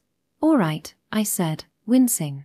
"Saki, don't ask it any questions if you don't have to. What if it runs out of batteries before we get there?" Satoru said sullenly. "Sorry." He was unusually snappish. I wondered if it was because of his wound. We walked single file. Kirumaru, Inui, Satoru, and me. I felt uneasy bringing up the rear, but I didn't have any confidence in going first either. Plus, Satoru was in no shape to be the rearguard, so I was stuck. Suddenly, I sensed something behind me and turned around. There was nothing there. Just the dark tunnel I had just walked through. I faced forward again, but the uneasy tightness in my chest did not disappear. I took a few steps and spun around again. Again, the lantern revealed nothing. Just my shadow stretching over the tunnel walls. "What's wrong?" Satoru asked, perhaps feeling guilty for the way he had snapped at me earlier. "Nothing. I keep feeling there's something. It's probably my imagination." We walked without speaking. I kept straining my ears for some sound behind me, but there was only silence. Then I realized the silence was abnormal. The sound of cockroaches chirping could be heard coming from ahead as well as either side of us. But not from behind. The cockroaches did not seem to be disturbed by us as we walked through them, so why did they stop chirping after we passed by? I wanted to ask the fake false Minashiro, but hesitated. After we had walked for a bit, I turned slowly around once more. Still nothing but shadows. Yet, I was standing still, but my shadow was slowly coming closer. "The shadow is moving," I yelled. Kirumaru ran hastily back from the front of the line. "Fire! Drive it away with fire!" I could make a spark with Cantus, but couldn't make fire without something to burn. Opening the top of the lantern, I squirted out the oil and quickly raised its temperature to its flash point. The tongue of flame licked the tunnel walls, but the shadow dispersed before the fire could reach it. "What is that?" "Run!" We turned and ran for our lives. Apart from the uneven ground lit intermittently by the swinging lantern, I couldn't see a thing. It was insanity running like this. After 2 or 3 minutes, just when I thought my lungs would burst, Kirumaru came to a stop on all fours. "I think we've put a considerable distance between us. The shadow can't move quickly. What the hell is it?" Satoru interrupted. "I don't know. But during my previous expedition here, that shadow claimed the most lives. None escaped its hold. Tell me what that shadow is." Satoru barked at the fake false Minashiro. "Black widow mites. A carnivorous species of mites that hunts in shadow-like swarms. They possess a lethal neurotoxin and prey upon most life forms in the caves, devouring the soft tissue of their victims. Anyway, we have to keep moving," Inui said. We continued at a fast pace. We could have tried burning them, but the mites were too small and quick to target. If we tried burning the entire tunnel, we'd end up destroying it. We couldn't blow them out with wind either, as the tunnel had too many nooks and crannies that the mites could hide in. The absolute last resort would be to collapse the tunnel completely, but that might cause more destruction than we want. In any case, getting out of here was the best bet for now. But before we had gone far, we discovered something strange on the ground. "What's that?" Inui shone the light on it. It illuminated what looked like a flat bag a couple meters long. It was orange with black spots. It was the skin of the tiger leech from before. We all stood speechless. Must have been eaten by the shadow. Nothing but skin and bones remained of my soldiers as well, Kirumaru said calmly. Hey, the swarm that ate the leech is somewhere around here, isn't it? Inui asked nervously. Probably. They might still be lurking on the walls or ceiling. I looked around nervously. Do not worry. After devouring such a large animal, they should be sated. Let's go. We should make as little noise as possible to avoid provoking them. We crept away quietly. This level appears to house the mite's nest. It's unexpected, but it's actually a good thing. A good thing. Satoru snapped at Kirumaru's optimism. All of our lives are in danger. The tunnels are dark, and the mites are too small for us to use Cantus against. You're correct. But don't forget that the bigger threat, the fiend, will be coming though here too. Satoru looked surprised. If they happen to come to this level, the shadow will capture them. That'll stop them for a bit, and they might even be injured. For that matter, we probably should have let the leeches live too. From now on, I suggest we do not kill any of the nasty creatures we come across. That might not be a good idea, Inui warned. He had switched places with me and was now bringing up the rear. It seems like the shadow is catching up to us faster than I expected. We were all eager to go, but Kirumaru looked like he had all the time in the world. Luck is still with us. Look, there's a safe area ahead. He pointed at a forest of glowing green ribbons swaying in the wind. Flytrappers. For some reason, the shadow will not approach the flytrappers. We'll be able to rest once we pass through. I realized that the waving ribbons were the mite's natural predators. Even if they could fly through the gaps between the flytrappers, instinct would still tell them not to. If we scare them like we did last time, they'll all retreat up another level. Please be careful not to touch the flytrappers. Following Kirumaru's instructions, we crawled on all fours through the forest of green streamers. The gap between the flytrappers and the floor was barely 40 centimeters, so it was quite a struggle, but everyone managed to get through all right. Looking back, I saw that the cave was so full of mites that light was blocked out altogether, but they stayed a safe distance away from the flytrappers and did not get any closer. We were safe. Everyone breathed a sigh of relief. But the flytrappers might decide to move to a different level at any moment, at which time the mites would descend upon us like hurricane. In any case, we had to keep going. We came across a number of forks in the tunnel, and when possible we chose the one that went in the direction given by the fake false Minashiro. After about 3 of these forks, I had already completely lost my sense of direction. If I ever got separated from the group, I would probably end up wandering these tunnels until I died. We traveled faster from here on out, covering a number of kilometers in a relatively short time. There was a faint sound of clanging metal coming from somewhere. Once, twice, thrice. Kirumaru put his ear against the wall and listened patiently. It seems like the enemy has separated into 2 teams. They are communicating through those sounds as they search for us. It also appears that there is another troop approaching above ground. How are they making that noise? Satoru asked. Simply by hitting the wall with a hammer and nail. It's a common way to send messages through multiple layers of rock. Do you know what they're saying? I asked. No. Each colony has its own cipher. But I assume they're saying that they don't have a grasp on our position right now. I realized that the enemy was now moving in to surround us on all sides. Just like we had predicted earlier, this was a battle of time. The real question now was whether the Psychobuster still existed after 1,000 years. We stood stunned by the view in front of us. A sheer precipice dropped away below our feet. The wall on the opposite side had no openings into the tunnels. Faint, glittering light filtered in from a thin crack above us. There was the sound of water. At first I thought it was an underground lake, but after dropping a piece of paper into the water and seeing it drift slowly away, I realized it was a river. We'll have to go upstream from here, Kirumaru said thoughtfully. That's impossible, Inui protested. There's no boat, no wood to make a raft, and it's too dangerous to swim. Just thinking about swimming made me shiver. Who knew what sort of creatures lived in the water? What if we go above ground? Satoru asked. Most of the enemy is underground, right? At least, the fiend is. So it would be faster to travel above. I do not agree, Kirumaru said curtly. The above-ground troops are using birds, so we will be spotted the moment we surface. That information will instantly be relayed underground. Once they know our position, we'll effectively be under their control. We might also be ambushed, and we'll have no idea when or where the fiend will appear. But then what do we do? Let's split into 2 groups. Kirumaru leaned over and peered down the cliff. One group will return to the caves and lead our pursuers away with their scent, then return here. In the meantime, the other group will descend to a lower level and go back the way we came. Why go back? Satoru asked. To retrieve the boat and bring it here. Satoru looked dumbfounded.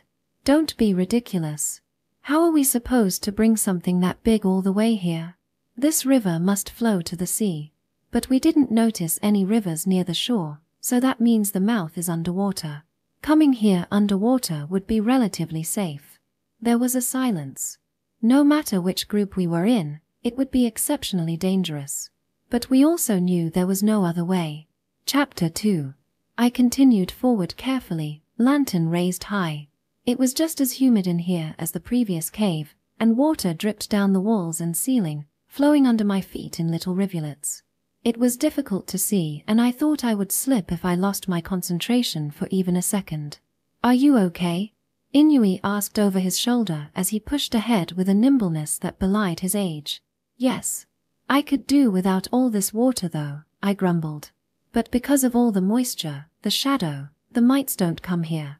Although mites usually preferred humidity, the walls here were so wet that they had difficulty moving. The black widow mites were small enough that the surface tension of the water was enough to trap them, so I really shouldn't complain about it being wet. The 4 of us had split up according to Kirumaru's plan.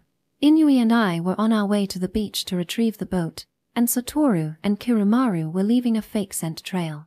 Satoru had asked me to go get the boat because he said his injury was preventing him from traveling long distances, but his real intention was obvious. He wanted to take on the more dangerous task. Even with Kirumaru around, it was risky putting yourself right in the enemy's path.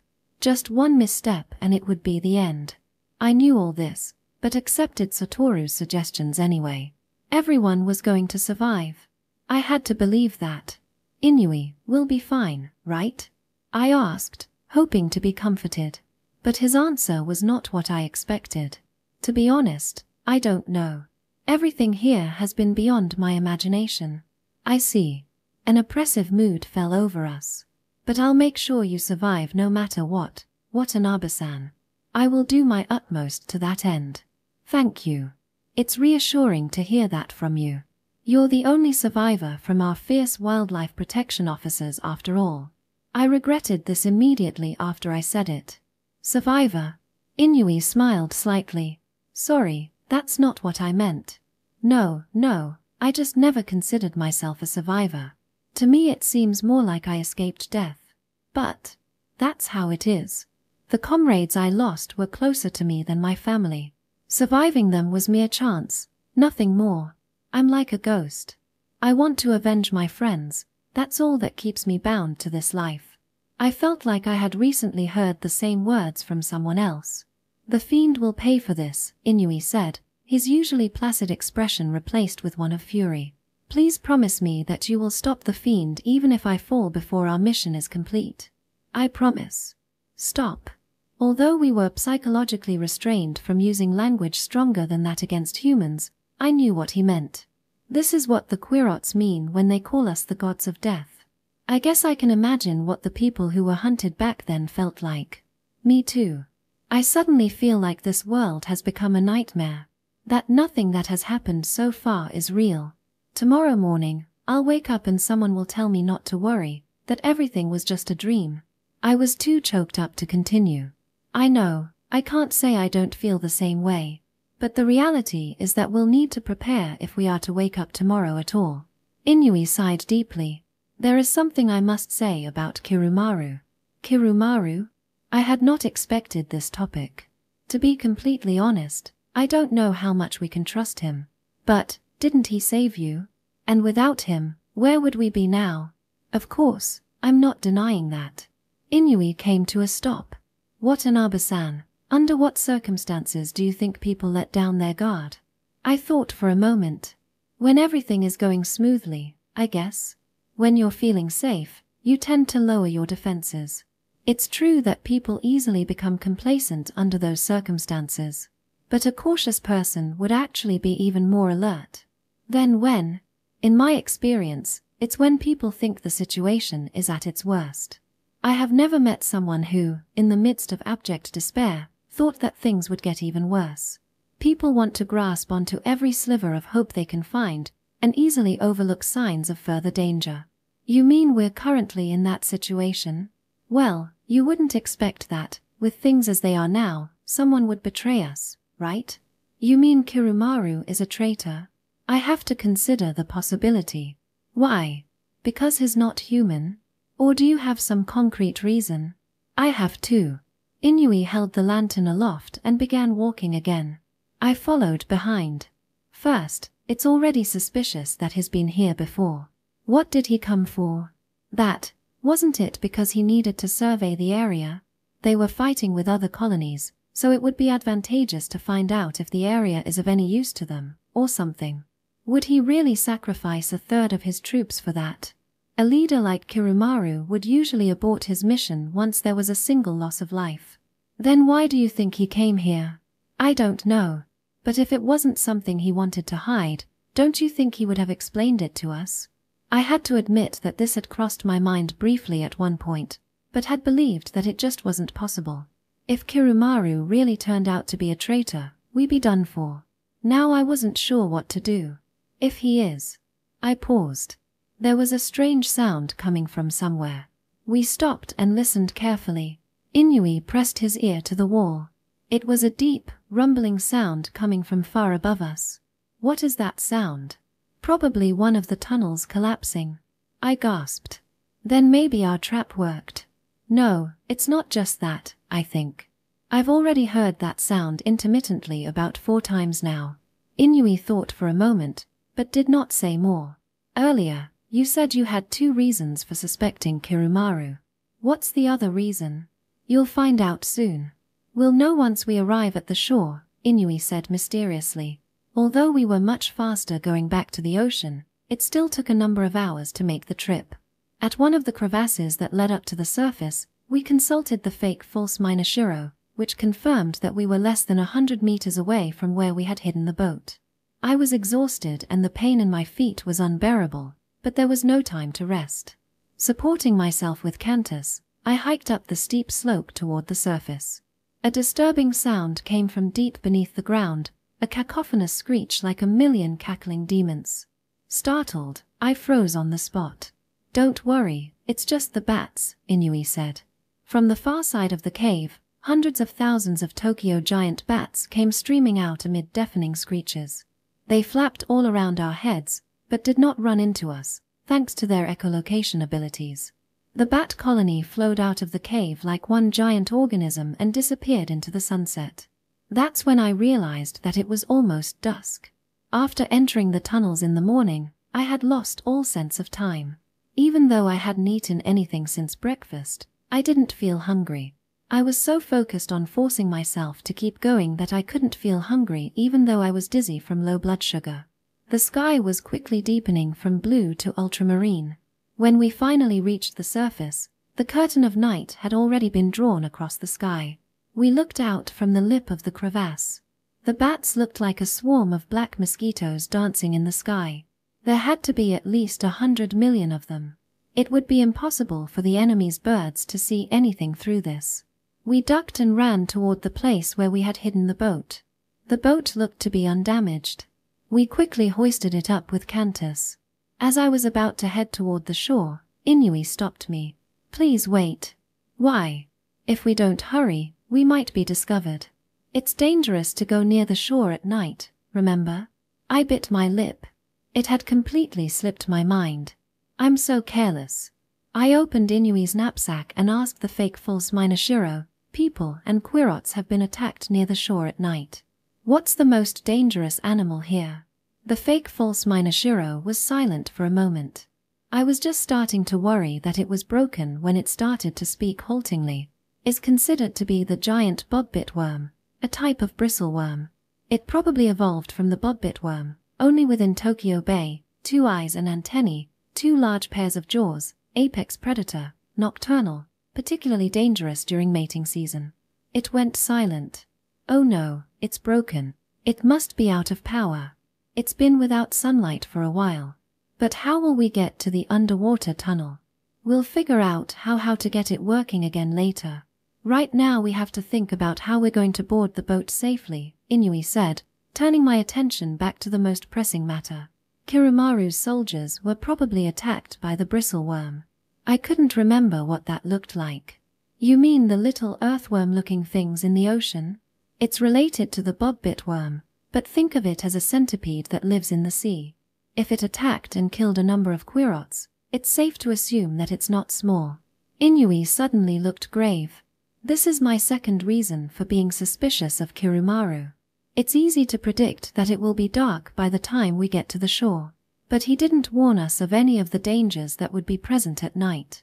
What's more, he didn't give us any information about the bristleworms. But isn't it possible that Kirumaru doesn't know anything about the creature apart from the fact that it attacked his soldiers? I counted. Plus he might have assumed that we'd be able to manage with the fake false Minashiro's help. Well, perhaps he simply had more pressing matters on his mind, Inui admitted. Anyway, let's go. If the thing really is a bristleworm, we'll be safer in the boat. Following Inui's instructions, I got in and closed the top. He levitated the boat and set it down gently a short distance out onto the water. The bottom of the boat touched sand. It rocked gently left and right to the rhythm of the waves. The window at the front was at exactly water level and I couldn't see anything. If I hadn't been warned beforehand, I would never have suspected anything dangerous here. Inui waded carefully into the water and approached from the left. I waited with bated breath to see if the bristleworm would attack, but nothing happened. I heard him climb up to side of the boat and knock on the door. I opened the latch and looked out at Inui. At this time, the creature is. There was a crackling sound, like something scrambling up the side of the boat. The next instant, Inui vanished, and a thin, black creature started crawling in through the opening. It looked just like a centipede and moved so quickly that its legs were a blur, but its body was so long that I had more than enough time to attack it. I set fire to it and the creature let out a hair-raising scream that sounded so human I almost thought it was Inui screaming. The creature fell back into the water with a huge splash. I scrambled up the ladder and looked down. What I saw was the most horrible monster in the world. Its legs wriggled disgustingly as it wrapped its undulating body around the boat. Its head popped out from beneath the water and looked right at me. The creature's face had surprisingly human features. It had no antennae, but was covered in black hair and was glaring at me out of a pair of glittering eyes. But that was far as its human resemblance went. Apart from 2 bulging eyes, it had nothing else on its face. Looking along its body, I saw what I assumed was its mouth somewhere around its chest region. Its jaws were like elephant tusks and they clicked ominously open and shut. I screamed. The creature rose up like a marionette 3 meters above the water and lunged at me with its jaws open wide. The monster's head suddenly exploded a split second before it clamped down on my head. It writhed around wildly. There was a second, then a third, explosion. The creature convulsed, then fell back into the water and stopped moving. "Are you okay?" Inui shouted from the water. Yes. It took all my energy just to say that one word. I was still paralyzed with fear, and if Inui hadn't come to the rescue at the last second, I would have been eaten by the monster. There might be more of them. We need to get out of here now. Inui climbed quickly up the side of the boat and shut the latch as I ducked back inside. The boat moved forward and slowly began to dive. I was covered from head to toe in the juices of the exploded worm. It was sticky and smelled like rotten meat, but there was no time to deal with it now, as we had to get out of the creature's hunting grounds. Inui had me turn the outer wheels as he searched for the river mouth from the forward window. The ocean was already completely black. Inui pressed his face right up against the window to prevent the lantern light from reflecting off the glass. I couldn't help but imagine another one of the worms coming out of nowhere and biting down on the window with its oversized jaws. Luckily, that didn't happen. Inui discovered a large cave entrance whose entrance was full of waving seaweed, and I was certain that this was the river mouth. We entered the river. The darkness was even more concentrated here, as if we were traveling through ink instead of water. I became more and more nervous as we traveled through the tunnel. The boat had a small volume, so we would probably run out of oxygen soon. There had been 4 of us when we dove in the Tone River, and now there were only 2, so theoretically we'd be able to stay under for twice the amount of time. But I didn't know how much oxygen would be used up by the lantern. Watanabe-san. Thank you for saving me earlier, Inui said. You're the one who saved me. No, I mean before that. When I suddenly jumped back into the ocean to escape the creature, but it moved so quickly that it was already waiting to bite where I was about to land. If you hadn't set it on fire, I would have been torn in half. Without Cantus, we wouldn't have stood a chance against the worm. Once again I thought that this place was pure hell. If it wasn't for the Psycho Buster, I would have ran from here long ago. Then I thought that it was a good idea to lead the fiend here. If we were lucky, some nasty monster lurking underground might kill the fiend for us. I let myself be absorbed in these dark fantasies. It was the only way for me to stay sane. To live in hell, you had to become a demon. I tried not to think about my town, my parents, the people I love. I had to concentrate solely on surviving. The tunnel looked the same no matter how far we went. It was just gently flowing water. No light, no air. Maybe our fate was to suffocate here. Sweat began to drip from my forehead, though I wasn't sure if it was because of the humidity or my own anxiety. All I knew that it was getting harder to breathe, and it wasn't just because of the stinking worm entrails. What if we had gone into the wrong tunnel? It was a terrifying thought. But there should only be one underground river in this area. Or the tunnel might be a dead end where all the water seeped into the water table. As I turned the wheels of the boat, my mental vision of fantasy and reality began to blur. I remembered having the same experience before, when I was a child. I was in summer camp, wandering aimlessly around the Quirat tunnels. It appeared that after being in darkness for a long time, even the slightest trigger could put me into a hypnotized state. It was probably because of the ceremony with head priest Mushin at the Temple of Purity from a long time ago. That time too, I had slowly entered a trance and felt my physical body disappearing as my mind floated in a dark void. I started hearing things. Saki. Saki. A voice was calling me from somewhere. Who is it? I whispered. Saki, it's me, said the familiar voice. You're the faceless boy. You can't remember my name anymore, can you? It's all right. I'm always with you. I live in your heart. In my heart. Yes. Cantus is the power that etches our thought onto the outside world. Our souls are, in the end, our thoughts. A part of my soul is etched deep within your heart. But why? What happened to you? You've forgotten that too? That's fine. You'll remember eventually. At least tell me your name. You know my name. Somebody's left a barrier in your mind that prevents you from remembering. Watanabe-san? Are you okay? Inui asked uncertainly. Yes. I'm fine. I felt like my mind had been split in two and someone else was answering for me. Saki. Saki, there's no need to worry. That's all I wanted to tell you. But can I really defeat the fiend? Fiend? You've misunderstood. That's not a fiend. The voice retreated into the distance and was replaced a different sound. Watanabe-san, please get a hold of yourself. Are you okay? Inui said loudly. I returned to reality. Yes. I'm sorry. I was just nodding off.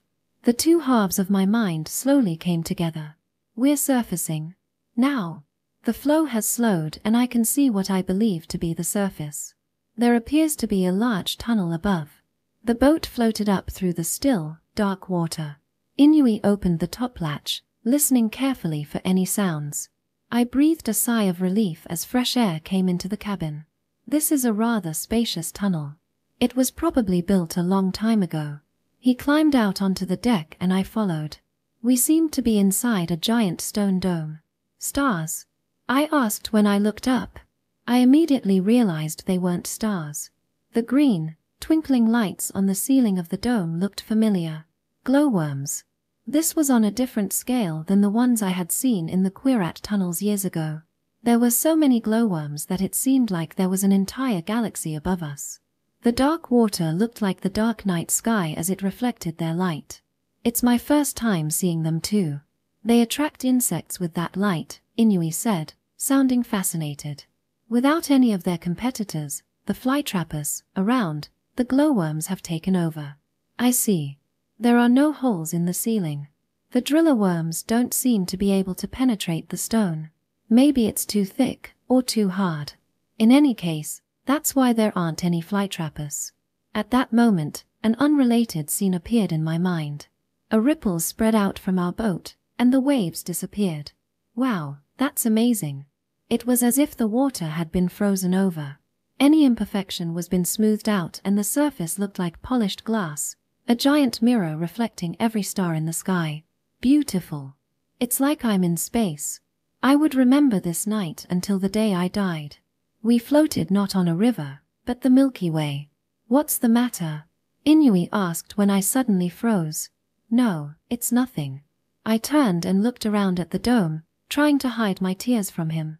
A perfect moment, a perfect world. Then I remembered. The one who had shown me that scenery was the faceless boy. It's almost done charging. Inui looked up, his forehead covered in sweat from intense concentration. Thank you. It's amazing you're able to do that. If I were here alone, I really don't know what I'd do, I said sincerely. From a technical perspective, it's not difficult. I figured you just have to give it light of the same wavelength as sunlight so. He looked over at the lantern and torch he had struggled so hard to make. If we can start this thing up and ask how to make a solar battery, the rest will be easy.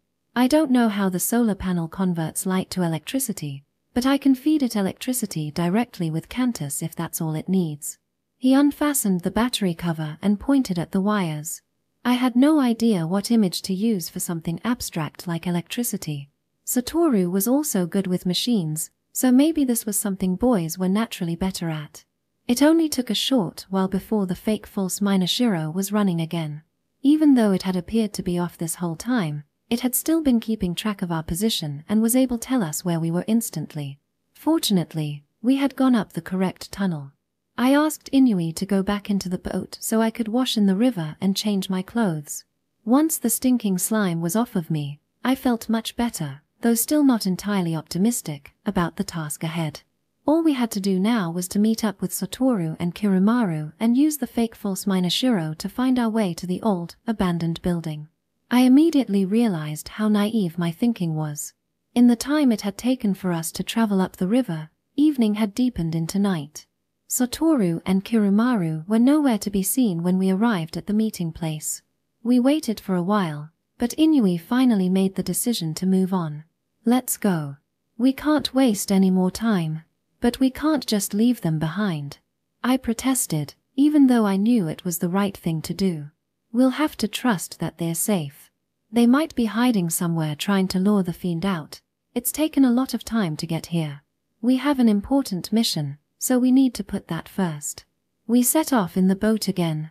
Compared to the tunnel earlier, the river here was much narrower, but thankfully the ceiling wasn't too low. For some reason, there were no stalactites here, and the tunnel appeared to be completely man-made, like an old railway tunnel or something. The fact that we couldn't see any holes from the driller worms probably meant this was high-quality concrete. I had a feeling that Central Government Building No. 8 wasn't far ahead. In no time, we entered a wide space. It wasn't as large as the dome with the glowworm planetarium, but it was still quite high. The fake false Minashiro said that this was a subway station. As we moved through the darkness, the lantern slowly revealed traces of human activity from long ago. It gave me a creepy feeling. The boat went slowly up the wide river, then suddenly came to a halt. There was a wall in front of us. The river ends here. It probably goes underground again. Let's dive down and see. As if complaining about being overworked, the boat creaked and groaned as it dived. We searched along the wall from the little window and realized two things.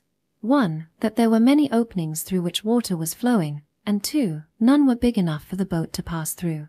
This is bad. It's impossible to continue in the boat. Can we widen the hole? Water might burst through all at once, and if we're really unlucky, the entire tunnel could collapse. Why did we come all this way? I thought bitterly to myself. How far are we from the building? I asked the fake false Minashiro. Roughly 100 meters. Once you go up exit A19 ahead, you'll be in the building. I felt my resolve strengthen. We had come this far. There was no reason to hesitate for the last 100 meters. Will you function in water? Inui asked. The Toshiba Solar Autonomous Archive SP-SPTA 6000 is fully water resistant up to 13 bar pressure, and operational up to a maximum depth of 120 meters, it reported proudly, having no idea what sort of fate it was about to meet. I'll go first and come back if everything looks okay. I shook my head. We'll go together. It's better to have two people if something happens. But if anything happens to you, I won't be able to continue on anyway. So we might as well throw our lots in together, I said. We went back and forth for a while, but Inui gave in the end. We resurfaced and exited the boat. Underwater walking was not one of my strong suits. I wished I had worked harder at it in Sage Academy, but it was too late for that now. We gathered air from the tunnel and forced it underwater, creating two giant bubbles. Inui went first. I followed, a little reluctantly since I had just changed into clean clothes. The water was cold as ice. With weights on our back, we sank slowly to the bottom of the river. The bubble enclosed the lantern and the upper half of my body. There should be enough air for a few minutes. Walking underwater was more tiring than I imagined. There was a lot of resistance, and the flow of the river, slow as it was, kept pushing me back. The weight that prevented me from floating up to the surface also impeded my movements. The inside of the bubble reflected the lantern light, making it almost impossible to see out. I had to stick my head out of the bubble every once in a while to make sure I was on the right track. Thankfully, the bottom of the river was a lot flatter than I had anticipated. The walls too retained most of the shape from when they had been built during the ancient civilization. Maybe concrete lasted longer when it was covered with water. A dozen meters into the tunnel, Inui began waving the lantern around, signaling that he had found the exit mentioned by the fake false Minashiro. I poked my head out of the bubble and saw a rectangular opening. The stairs must be just after that. Just a little more. I unconsciously sped up. No, wait, something wasn't right. Inui was waving his arms around wildly. What was going on? The next instant, I was wrenched from the bubble. Inui threw me up against the top of the tunnel. Before I had time to wonder what was happening, a large shadow flashed by beneath the water. It was a giant bristleworm even bigger than the one before. Having lost me as a target, it turned and made a beeline for Inui. He had no time to dodge. The worm's jaws snapped down on his neck. At that instant, the worm burst into a million pieces, dyeing the water completely red. The lantern light vanished, plunging everything into darkness. I fought desperately to keep myself from panicking. Because of the weight on my back, I felt myself sinking down again. I threw off my knapsack and floated back up. The wind had been knocked out of me when I was thrown against the ceiling, and now I was running out of air. I reached out and felt around blindly. There. A pocket of air against the ceiling. It must be the part of the bubble we brought. There wasn't enough air to enclose my head, so I had to put my mouth against the bubble and breathe that way. There was no time to lose. All I could think of was survival. There wasn't enough air for me to go back, so I had to make it the next 100 meters to the exit. The exit should be right ahead. As I was about to swim toward it, I suddenly dived again and retrieved my knapsack. The fake false Minashiro was in it.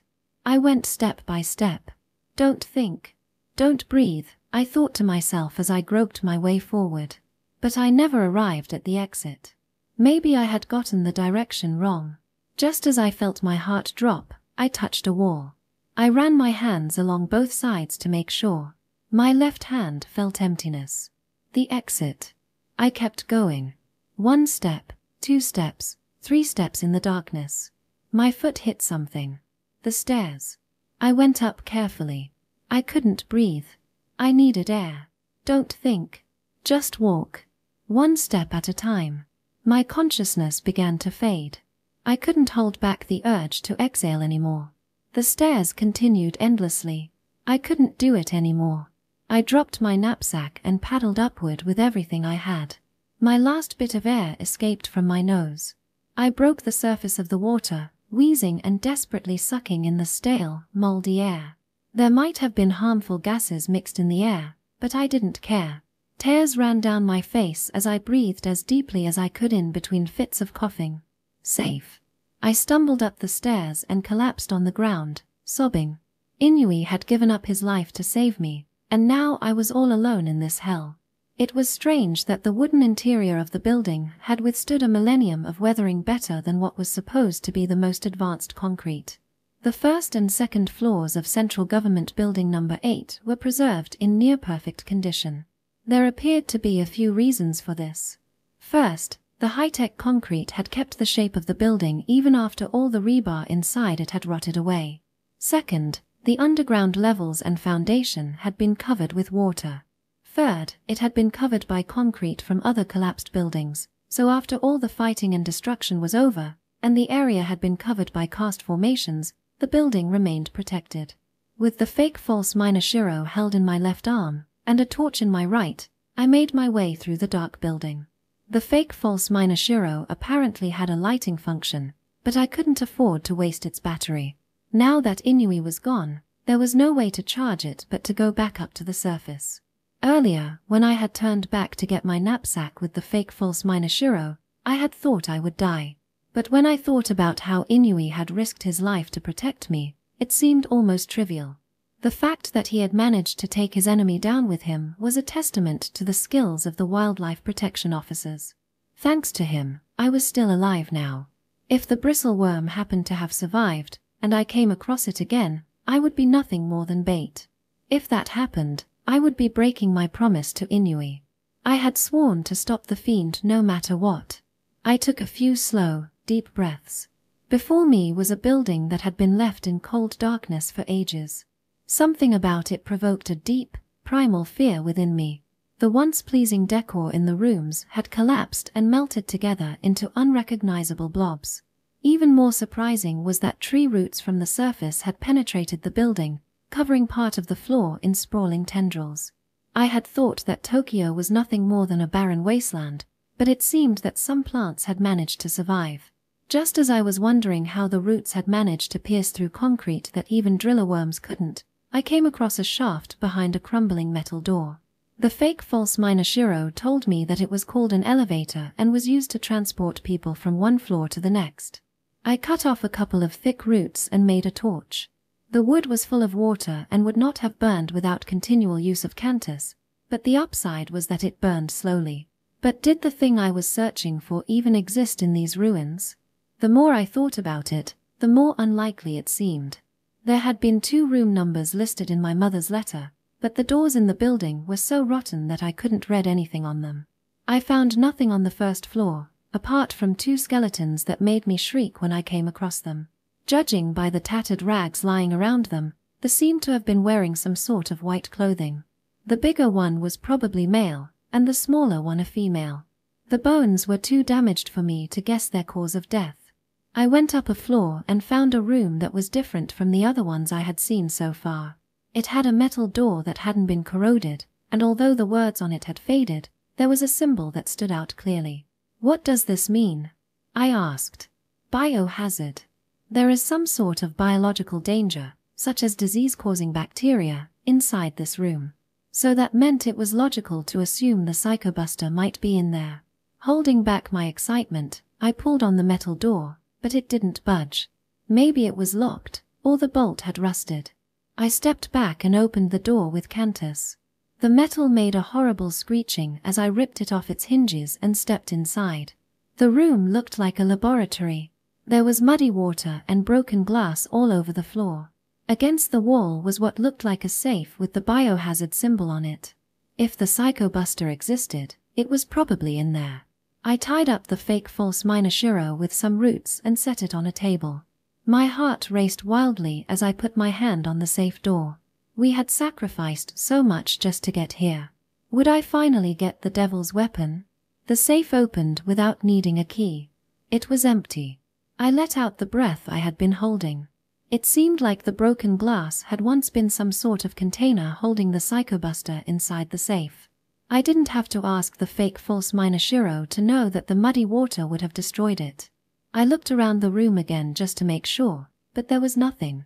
Carrying the fake false Minashiro, I went up another floor. As I expected, there was nothing. What could I even expect to find in a building that had been abandoned for over 1,000 years? I decided to check all the floors.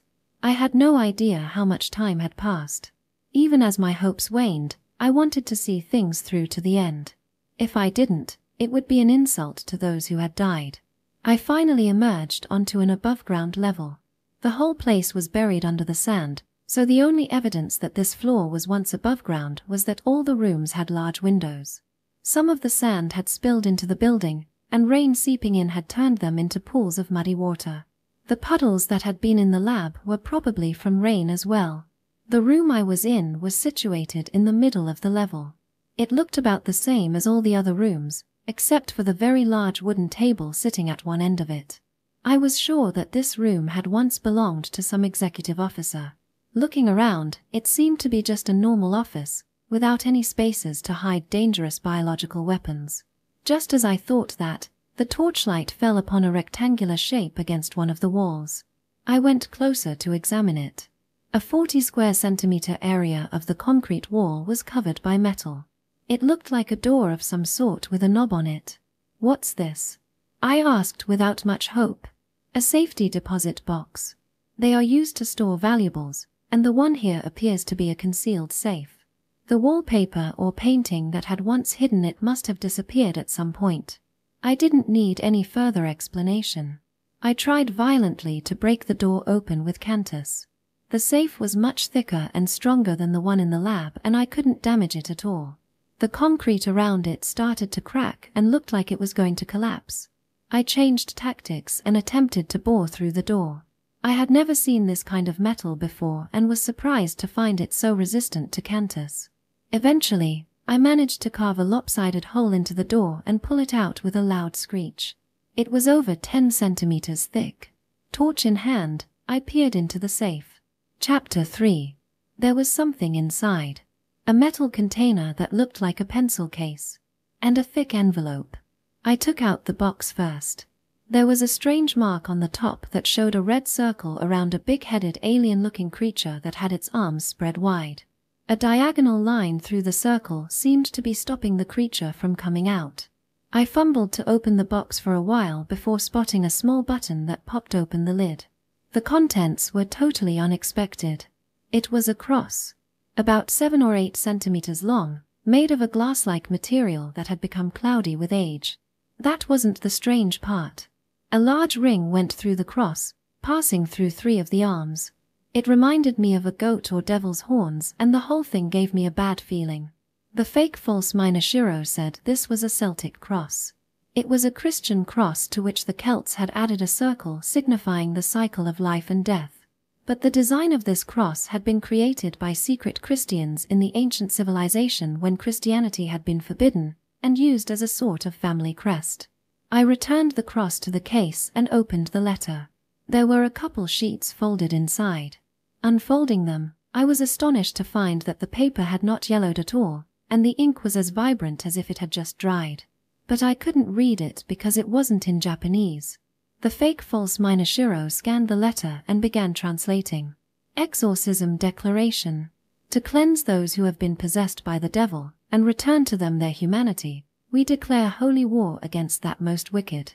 The contents showed the frightening extremes people were capable of reaching when led astray by hysteria and narrow-minded religious fanaticism. The ingenuity of a demon is a gift that asks for nothing in return. In granting us the terrible power of psychokinesis, he has already seen the destruction that lies 1,000 years in our future. Power corrupts, and absolute power corrupts absolutely. This does not apply just to political power. If you possess a power greater than you can tame, it will sooner or later destroy you, and everything around you.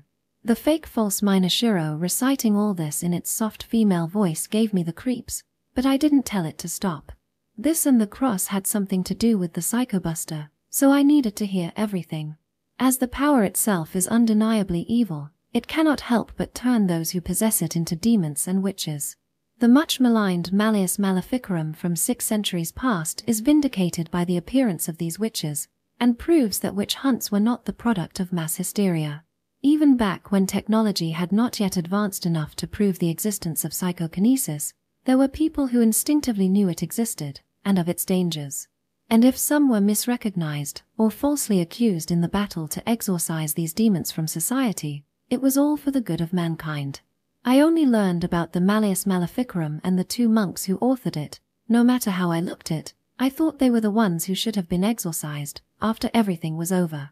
If it had been published today, it would have been listed as Class 4, bewitching or catastrophic. If book burning was still practiced, this book would have been first on the list. The unbearable diatribe against people with cantus went on for a while, but we finally got to the relevant part. Therefore we have no choice but to kill and cleanse those with the demonic power. There is only one effective way to do that: strong toxicity Bacillus anthracis, commonly known as Psychobuster. It is truly a blessing from God. Hallelujah. He always provides in our time of need. The religious ranting went on until it finally came to the instructions on how to use the Psychobuster. The blessed powder is to be used to fight political and religious terrorism. It can be delivered in an envelope or sprayed directly at the target. It is fitting that we have been granted a weapon as sacred as the medal of Saint Benedict for our holy war. Saint Benedict was a Christian saint from the ancient civilization, whose image engraved upon a medal along with the cross was said to ward off evil. This is the cross of righteousness and redemption. When thrown at the demon, it will release an inert gas that propels the sacred powder. Just the smallest amount will, even a millennium later, kill any demon who inhales it. Hallelujah. I closed my eyes and listened to the fake false Minashiro translate all the way to the end. Then I took the cross out of its box again. A deadly bacterium had been sealed inside for a millennium. Just the thought was enough to make my hands tremble. At that moment, I happened to see the cross from a different angle. It wasn't a cross. What I had thought was a Celtic cross design was actually the biohazard symbol. I didn't think there was any practical reason for the design. Whoever had made this had a seriously twisted sense of humor. With extreme caution, I put the cross back into the case. I would have to release the devil from this concrete grave. But this seed of hatred was the only hope I had left. My legs buckled from exhaustion as I tried to stand up. Maybe I should rest for just a little while. Then I'd try to meet up with Satoru and Kirumaru, but if that didn't work, then I'd have to kill the fiend on my own. Either way, I had to get out of here first. Should I go out through the underwater tunnel again? If I could get back to the boat. It would be hard to steer on my own, but I'd manage somehow. Then it wouldn't be hard to get back to the meeting point. No. It was too dangerous. I had no way to defend myself. If I ran into another bristleworm, there would be no one around to help me. The 2 that had attacked us had been killed, but the scent of Inui's blood might draw more of them. But what should I do if I couldn't go that route? I wondered if I could open a hole from the building to the surface. But everything up there would be under surveillance, and it would be almost impossible to deceive the bird spies. Once I was spotted, I might not be able to escape. Then I remembered the bats. If I timed my movements with the bats coming back into the cave, the sky would be completely blocked out and no one would see me. What time was it? What time was it when we were at the bat cave last time? About an hour and a half from now, yesterday, the fake false Minashiro answered instantly. Wake me up when it gets to that time. Confirmed. I leashed the fake false Minashiro to my arm and curled up on the ground. In a second, I was deeply asleep. A deafening sound rang out. I was instantly awake.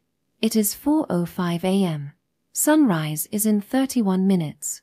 I believe the bats will be returning soon. Already? I didn't feel like I had slept at all. But the fake false Minashiro was probably right. I sat up and started preparing to leave. Not that there was much to prepare.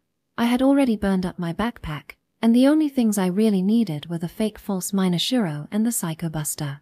Maybe this was the last time I would wake up. I shook my head to chase away the unpleasant thoughts. There was no point dwelling on it. Right now, I had to do what I had to do. I left the cursed room. I thought I could feel the former occupant, the one who came up with that fanatical religious tirade 1,000 years ago, watching me as I went. I went up another floor, to the second above-ground level. Unlike the first floor, over half of it had been flattened and filled with sand. I tried to find a place that exited closest to the ground outside. It was still dark outside, so I could barely see anything, but eventually found a spot where I could feel a faint breeze. There was a crack in the building wall that seemed to go through to the outside. Listening carefully, I could hear the cries of thousands of bats. It seemed like they were returning. I had to leave now and find a place to hide. As quietly as I could, I chipped away at the crack in the wall. 2 or 3 minutes later, I had made a hole big enough to slip through. I ducked and crawled through. The faint starlight revealed a world that was as barren as the one I had just left. Of the few ruined buildings that were left, none were more than 2 or 3 stories tall. The metal structures had rotted away long ago, and the super long-lasting concrete was just barely able to hold up what was left of the buildings. The collapsed ruins of the buildings had been weathered into nothing more than grey boulders that had then been dissolved and reformed into cast columns. Here and there, stripes that resembled black rivers ran along the ground. The fake false Minashiro said that they were paved roads that had lost their shape due to long periods of exposure to ultraviolet rays. There were few plants apart from weeds.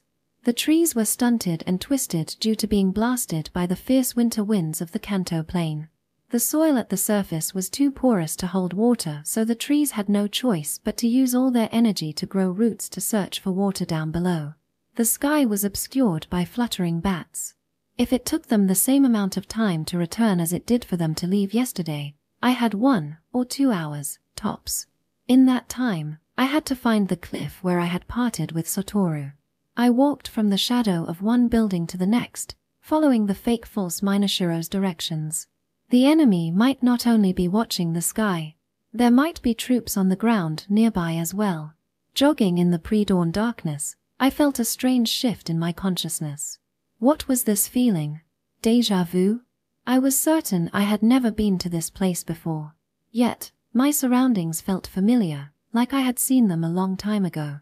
Was it another dream? No, it couldn't be.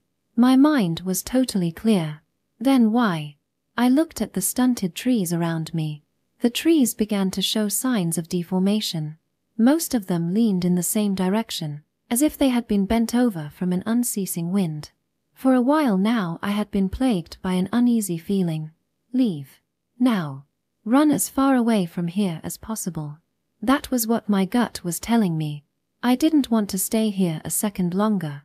But I thought about X, and tried desperately to encourage myself. I couldn't turn back now. I was the only one who could save him.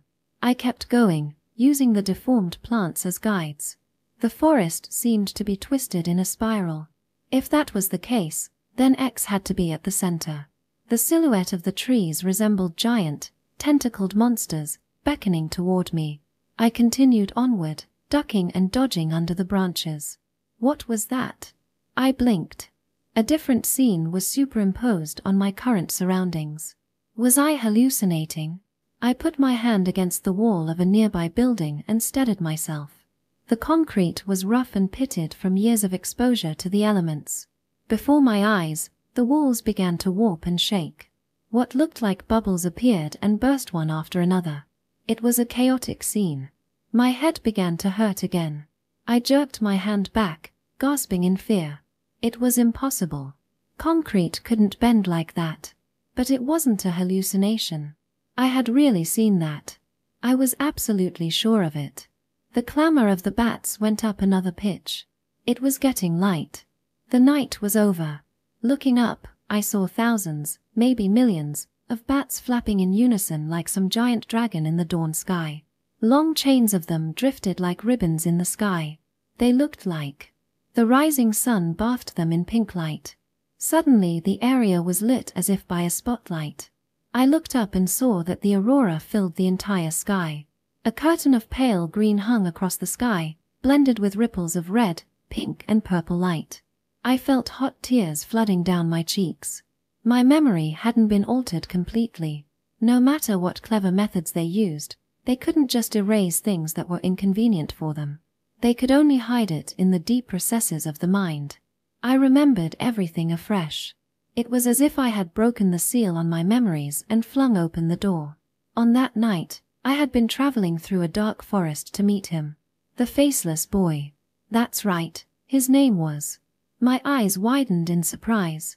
On that concrete wasteland, he suddenly appeared not 10 meters in front of me. "Shun!" I shouted. Shun turned and began to run. Wait. I ran desperately after him. He disappeared and reappeared among the broken husks of the buildings, moving as swiftly as the wind. I forgot all about hiding from the enemy and just ran. I lost sight of Shun as he rounded a building. When I turned the corner, he was standing there, completely still. He was no more than a dozen meters away. "Shun, why?" I had no idea what I wanted to ask. Shun raised his head slowly and smiled. The familiarity of that smile burned in my chest. Just then, the rising sun came up over the mountains of rubble and he was enveloped in a blinding light. And just as suddenly, the magical moment was over. I was left standing there, dumbstruck. "Are you all right?" It wasn't Shun who asked. In fact, it wasn't even human. "How did you come here? What happened to Inui-san?" Kirumaru asked in rapid succession, looking uncharacteristically surprised. Shun, no, what happened to Satoru?" I finally managed to sputter. "He is in a nearby cave. He was injured, so I left alone to find you and Inui-san." "Injured? What kind of injury?" "Don't worry, it is nothing serious. His life is not in danger." It might not be serious according to Kirumaru's standards, but I was still worried. "Let's go meet up with him. How did he get injured?" "When the fiend was pursuing us, a piece of rock hit him from above," he said as we walked. "There are far fewer bats now. We must hurry." We entered through a gaping hole in the ground that had probably been made by water seeping into the concrete. It looked just like a dough line. "Saki!" Satoru shouted. "You're okay." I was worried. He looked to be in quite a state. The bloodsucker slug wound on his left shoulder hadn't healed yet, and the bandage on his right arm was red with blood. "Where's Inui?" I shook my head slowly. Satoru's face fell. He lowered his head as if to pay his last respects. "I'm sure he went bravely. Yes. We were attacked by a bristle worm in the underground river. If Inui had been alone, I'm sure he would have survived. But he tried to protect me." I couldn't continue. "Saki, we won't let his sacrifice be in vain." "Of course. I found it. It wouldn't have been possible without Inui." "Really? You found it? Here, look." I handed over the metal box I had tied shut with tree roots. Wincing from his wounds, Satoru untied the knots and opened the box. He squinted at the cross. "Careful. We're doomed if it breaks. I think it's enough if we smash it open in his path when the time comes." I gave them a short summary about what had happened when I found the Psychobuster. "Okay." Satoru took the cross and hung it around his neck. "What do you plan to do? If we keep it in the box, we won't be able to get it in time if the fiend appears out of nowhere." "I'll carry it." "You can't. You're injured." "I'll do it. I'm not so badly hurt that I can't smash it open," he replied calmly. He seemed ready to sacrifice himself if it came to it. But "All right. We can take turns. I'll go first," he said. I didn't argue. In any case, the tunnels were so narrow that if we smashed it open in here, we would probably all be infected anyway. It is dangerous to stay in one place for too long. We should start moving. Kirumaru spoke for the first time in a while. "But what do we do now?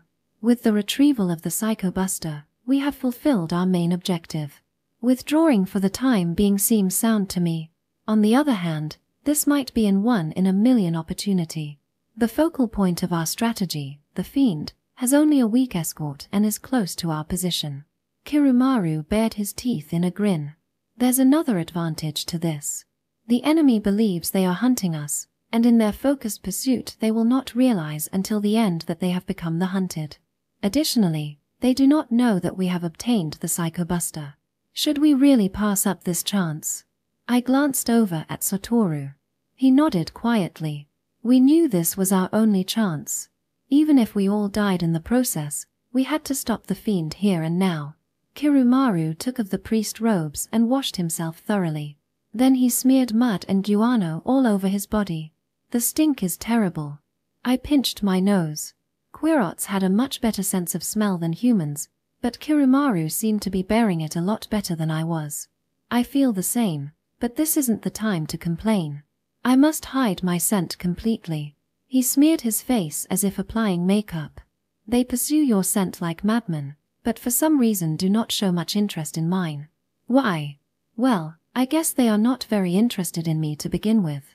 Perhaps they believe that I will not be much of a threat if left to my own devices. They underestimate me.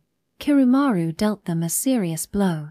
Maybe they want to keep their distance, Satoru said, holding his nose and barely moving his mouth as if that would stop him from smelling the guano. Did he really kill that many of them? Yeah. It was quite a display. He took out 7 of them. That many? How? First he lured them out with our scent and led them to the cave where the black widow mites lived. It wasn't a pretty sight. The group broke apart as they all tried to run away. But Kirumaru wasn't done yet. He baited another group of mites and invaded the enemy's camp. Without their guards, Yakimaru and the fiend were forced to flee again. But this time the plan backfired. Without anything to feed on, the mites started coming after us.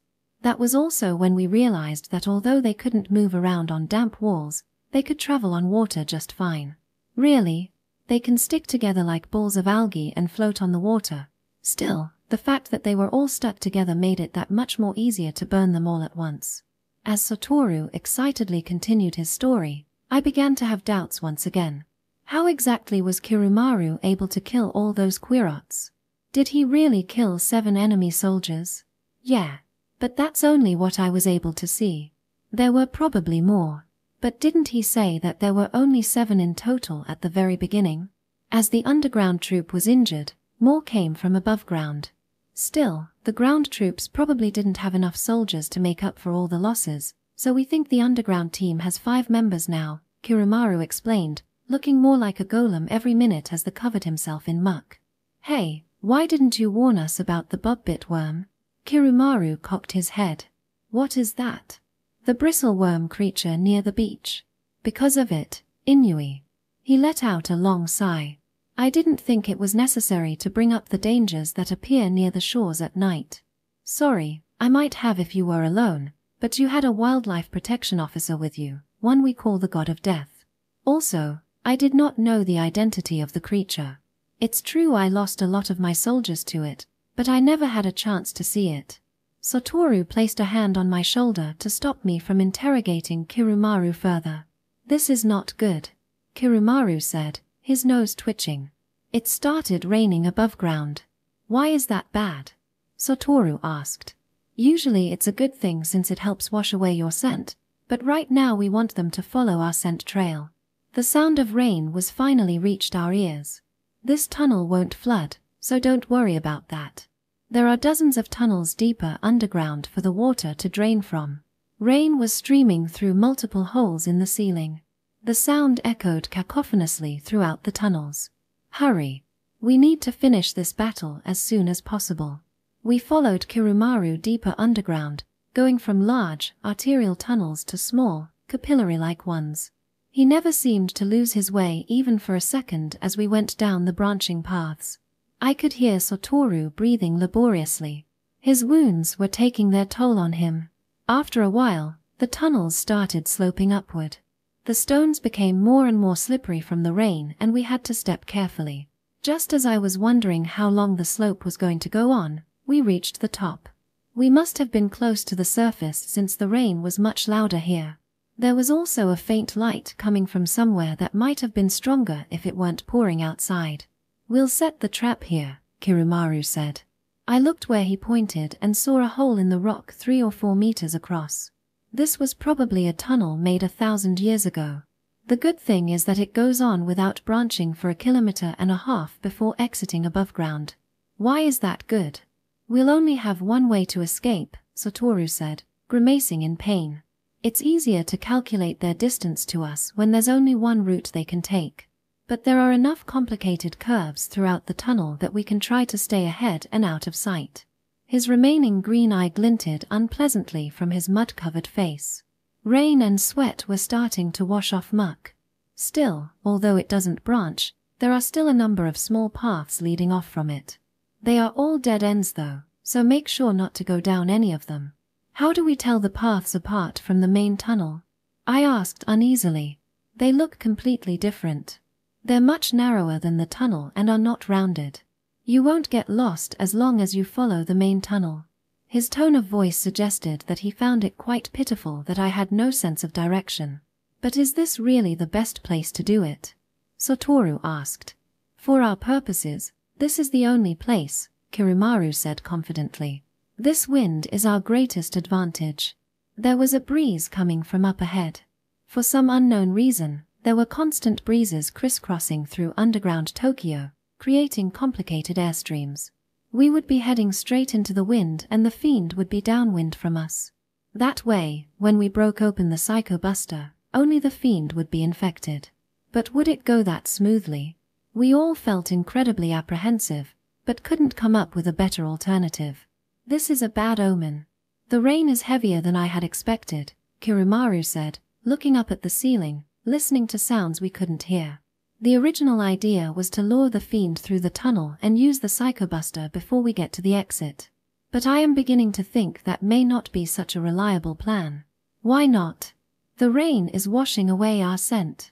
We need to force the fiend to come after us no matter what. A better bait.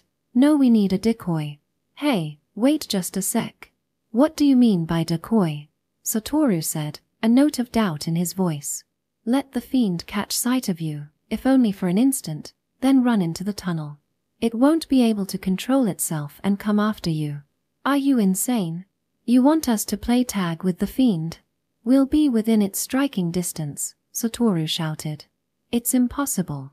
If we stumble for even a second and get into its line of sight, we're dead. You are both healthy adults. The fiend is just a child. You should be able to run faster than it. Don't be stupid. There's another thing. The Psychobuster needs to be released at close distance. With all this moisture in the air, the powder won't be able to travel very far. And if you don't do it right, it might just stick to the walls, Kirimaru continued, ignoring Satoru. No way. It's impossible, I said, looking right into his eyes. Impossible? What do you mean? He returned my look coldly. I mean, how many do you think have been sacrificed to get you this far? Kirimaru said harshly. It is understandable that you do not care for the lives of my species. But how many people, starting with Inui-san, have given their lives for you? They all died so you could have this one moment, this one chance to kill the fiend. They trusted you enough to pay the ultimate price. Are you going to waste this one and only chance? Did you come all the way here only to back out like frightened children at the last minute? I hung my head in shame, unable to respond. You still have the chance to kill the fiend and survive. A very good chance, in fact. You just need to have courage in this moment. If you don't, you will regret it for the rest of your lives. You may live a little longer, but sooner or later, the fiend will kill you. When that happens, the last thing to go through your minds will be overwhelming regret. Why did I waste the opportunity to kill the fiend? His words cut through my heart like a sword. Yes. You're right, Satoru said quietly. We came here, ready to lay down our lives, with one goal in mind. Are we going to stop now because we're afraid? But what are you going to do? Are you just going to watch while we gamble our lives playing tag with the fiend? That's convenient for you. Kirimaru's eyes flashed. You sound like a spoiled child. Why do I have to die but the Quirat doesn't? That's not fair. It should die first. Watch your tongue. How dare you? Satoru snapped. Fine, please suggest an alternative since you don't like any of my ideas. If you have an idea to kill the fiend that requires me to throw away my life, I will do it in an instant, or you could kill me yourself right now. There's only one reason not to. You would have no one left to bait the fiend. But if you lure it here, won't it just keep chasing you? Satoru said, sounding remorseful now. This is the crucial point. In order to separate the fiend from its guards, you too must be the bait. The fiend will come after you, but the soldiers will be too afraid to. If I were the bait, the fiend wouldn't be interested. Kirumaru shook his head sadly. I cannot force you. On the other contrary, I would be no more than a worm crushed by your wrath if I were to invoke your ire. The decision is yours to make. My vague doubts about Kirumaru were still swirling around inside me. You'd never succeed at anything if you wanted all your plans to be fail-proof, but I couldn't help but feel uncertain. At least now I knew what I needed to do. It had been 2 hours since Kirumaru had taken our underclothes to leave a scent trail. In that time, we had finished scoping out the entire length of the tunnel that was to be our final battleground. It's in better condition than I expected. The ground is pretty smooth, and there aren't any rocks or things that could trip us. The only thing we need to watch out for are the 3 places where the tunnel splits off, Satoru said, running through the course in his head. Are you okay, Saki? Can you remember that? I only get lost when there are a lot of forks. This one is pretty straightforward, I said sullenly, slightly offended that he considered my sense of direction to be that terrible. But we'll be running in complete darkness this time. If you don't remember the path perfectly, you might run into a corner or a wall. Can't one person hold the light? It shouldn't affect our running speed that much. No, we can't do that, Satoru said decisively. He seemed to have automatically assumed command now that Kirumaru was gone. We'll be running at pretty much the same pace, but the fiend won't. If we light the way, then it'll be able to chase us at full speed. But in the dark, we'll be much faster since we know the route. Wouldn't the fiend come with a light? That would be even better. We can put it out and it'll have an even harder time adjusting to the darkness. Then it might get too cautious and decide not to come after us at all. It probably knew we couldn't use Cantus on it, so it would come after us without fear of being attacked. Still, being in complete darkness might make it a little more cautious. I guess you're right. If it decides to give up before getting in the tunnel, the plan would fall apart. Let's do it this way. You run ahead with a small light. I'll rely on that to follow you. The fiend will come after us with its own light, so it'll be going fast. So in other words, we were going to play tag on hard mode. But come to think of it, this isn't a bad situation. It'll be easy to tell how far away the fiend is. We just have to keep a safe distance and lead it to Screen Rock. Screen Rock was where we decided was the best place to use the Psychobuster. It was at the end of a path near a thin slab of rock that looked like a folding screen. We would hide behind it to wait for the fiend. Once it got close enough, we'd break open the Psychobuster. The problem was what would happen after. The Psychobuster would kill the fiend days later, but wouldn't knock it out then and there. For a few hours at least, it would be able to move around as usual. We'd have to do a hit and run. Wouldn't it be better for me to carry the cross? Both your arms are injured. Satoru seemed to read my mind. They're fine. Besides, I've always had better aim than you. But think about it this way. Since you're running ahead, I'll get infected too if you break open the Psychobuster. That won't happen though, since I'd be waiting for you to get to Screen Rock before I use it. No, I should carry it. If you accidentally trip and break it open, we're screwed. He was trying to joke about it, but I could tell that if worse came to worst, if the fiend caught up to him, he intended to take it down with him. The rain continued to fall. Here and there, water had completely soaked through the rocks and ran across the floor in little streams. The air was heavy and sticky. Can we really do it? I said quietly. Satoru looked questioningly at me. Can we really kill another human? Stop, he said sharply. Don't think about it. All we're doing is breaking open the cross in front of the fiend. It won't die immediately. He was wording it differently because he couldn't do it with the mindset that he was committing a crime. Sorry, I shouldn't have brought it up. It's fine, we're just doing what we have to do. Don't think any more than that. Yeah, but I had to tell him about it now. I felt that if I didn't say it now, it would be too late. Is Maria and Mamoru's child really a fiend? We're going back to this topic again, Satoru said, sounding impatient. You've seen what it did. It killed people indiscriminately. Isn't that what fiends do? I know that. But it just seems fundamentally different from all the fiends that have appeared before. Well, they're probably all different to some degree. There are a couple of types of fiends, right? But who cares if it's different? We'll stop it first, then figure it out. I simply don't think it's a fiend. Satoru stood up and ran his hand through his hair. Cut it out. Why do you keep saying things that make me doubt myself? Sorry, but listen. I can't help wondering whether the child knows what it is. So what if it doesn't? We have to stop it either way. If we don't, the town will be destroyed and all of Japan will fall under Yakimaru's control. The number of fiends will grow and eventually Quirots will take over the world. I know we have to stop it at all costs. But it's Maria's child. I want to give it a chance. Just one. A chance. I have no idea what you're talking about. If we can somehow make it recognize. I explained my plan. He was the only one who could do it. Are you serious? It might not do anything. Isn't it worth trying just once? We should have a chance right before we use the Psychobuster. Satoru crossed his arms and considered it. I can't promise anything. That was the most I could get out of him. I'll give it a shot if there's time. But we're not putting the original plan in jeopardy. If it looks to be impossible, use the Psychobuster. All right. I know you're right. Thank you, I said earnestly. I really mean it, and I can't say it enough. I understand how you feel, Satoru said, then went quiet.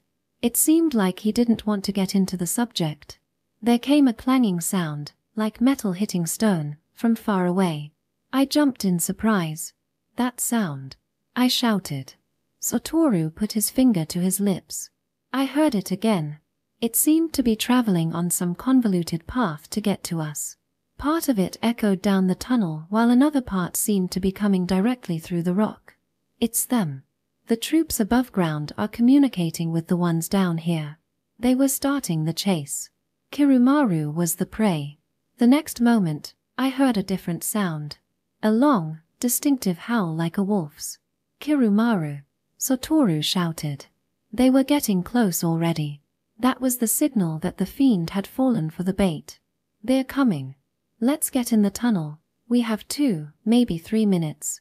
I moved into place, twisting a bundle of tree roots together and lighting it to make a torch. The first moment was crucial. The fiend needed to get a clear glimpse of us. My heart was pounding so hard it made my hands shake. Cold sweat broke out all over my body. The fiend was going to appear any time now. Failure was not an option. Not only our lives, but the lives of millions of others were at stake. I felt dizzy and nauseated. My head began to throb with pain. And then it happened. My thoughts became surprisingly clear. I felt my mind opening up to everything, like I was no longer just myself. It was a strange, but not unpleasant sensation. I felt an almost overwhelming joy that could almost be described as the moment of sexual climax. That was it. I was sure. Shun was whispering in my ear, in my thoughts. I could clearly see all my feelings of indirection, uneasiness, and doubt as if through someone else's eyes. My doubts about Kirumaru were still there, but I could now see that the root of these feelings were coming from somewhere else. The enemy believes they are hunting us, and in their focused pursuit they will not realize until the end that they have become the hunted. Kirumaru's words echoed in my ears. He was talking about the enemy, but couldn't it apply to us too? I had heard the same thing before, when they were teaching us to play Go at Harmony School. Trapped by the thought of trapping. When you're concentrating too hard on trying to take your opponent's pieces, you open yourself up to have your pieces taken. Why was this saying stuck in my head? Yakimaru, back when we still called him Squealer, he had said he learned battle strategies from reading a Go book.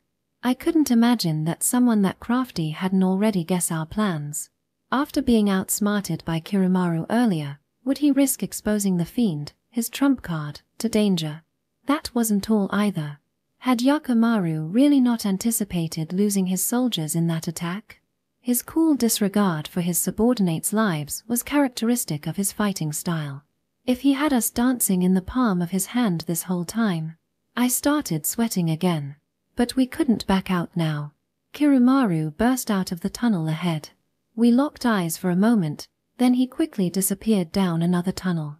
"It's coming," Satoru said in a low voice. Suddenly, the image of fear itself appeared. Chapter 4. From the same tunnel came a number of black-clad forms. Quirat soldiers. They were naked, each wore a leather bag of some sort and held a blowgun made to be used in small spaces like these tunnels. They seemed to catch our scent. They quickly spread out and put the blowguns to their mouths. Only 1 in 4 held a torch, though I don't know whether it was because they had good night vision or because they didn't need to rely on sight at all. Then another figure appeared. It was too dark to make out the face, but I guessed it was either Yakumaru or the fiend. It came toward us, showing no sign of fear. The only thing that distinguished it from the other soldiers was the hooded cloak it wore despite the heat and humidity. It walked forward, looking around at its surroundings. The soldiers appeared to have found the tunnel Kirumaru disappeared into. They turned their attention back to us. The hooded figure bent forward slightly and the light illuminated its hair. In the firelight, it was blood red. The fiend. Satoru and I snapped the necks of the 2 soldiers nearest us. They dropped without even having time to scream. The other 2 didn't seem to comprehend exactly what had happened, but fled down the nearest tunnel in panic anyway. Now only the hooded figure was left. It slowly raised its head to look at us. We turned and ran down the tunnel. I wasn't sure if the fiend had gotten a good look at us. But in any case, 2 soldiers killed by Cantus ought to be enough of a provocation. The fiend should be coming after us. We stopped around a bend about 20 meters into the tunnel. I lit a small bundle of roots, held my breath, and waited. From the tunnel entrance came a shadow of a figure holding a torch. The hooded silhouette of a little god of death. That was the signal to begin our race against death. We took off at full speed. There was no time to spare even a glance backwards. We just kept running as fast as we could. The fiend had the luxury of setting its own pace, but all we could do was run for our lives without even being able to think about how we could conserve stamina. Once it matched our pace, all it had to do was speed up at any time, and we would be done for if we took even a second to look back. As we had planned, I ran ahead with Satoru following close behind. Although my legs felt weak with fear, I pushed myself harder, feet slapping the ground as I flew around the bends. I kept running. Don't think. Any thought that came to my head was trampled under my feet. If I tripped over a pebble or a crack in the floor, our lives would come to a very quick end. I thought my heart would burst as the fiend slowly gained on us. We at least had to keep 1 bend between us and the fiend so that it wouldn't be able to see us. The fiend wouldn't attack recklessly with Cantus, since it might end up burying itself alive if it brought the entire tunnel down. Even if that didn't happen, it might accidentally block the path between us. As I thought about the breeze blowing our scent toward the fiend, the ground beneath me suddenly felt soft and insubstantial. Even now, I still don't know how I managed to keep my balance and keep going. Saki, it's okay. Slow down, Satoru shouted. It's taking its time. Of course. It had nothing to worry about. All it needed to do was wait for us to wear ourselves out. I slowed my breakneck pace. The fiend's torchlight stopped just beyond the bend and did not come closer. But I could still hear quiet steps. They were the quick, even steps of someone walking briskly, but not running. We slowed down as well, alternating between a quick walk and running, trying to catch our breath. I was already breathing hard from the run earlier. There were still the sounds of metal against rock coming from behind. More than before. I wonder what messages they were sending. We had no idea at the time. This is all right, let's keep this pace, Satoru said, struggling to force himself to breathe normally. They're probably trying to intimidate us. But if we can enlarge the gap between us, that would be good. Anyway, the scariest part is over. Is this all right? Yeah. Try to get your breathing back to normal before we reach Screen Rock. You go on ahead. I'll stay as long as I can to keep an eye on it. If it starts speeding up, I'll shout. Okay. The vague feeling of unease returned. But I followed Satoru's instructions anyway, telling myself it was just my imagination. Everything was going according to plan. Now that I had time to think, all sorts of stuff started flooding my mind. Was Kirumaru in league with the enemy? Was everything part of Yakimaru's plan? I tried not to think about it. The dice had been cast. Everything would be decided in a few minutes.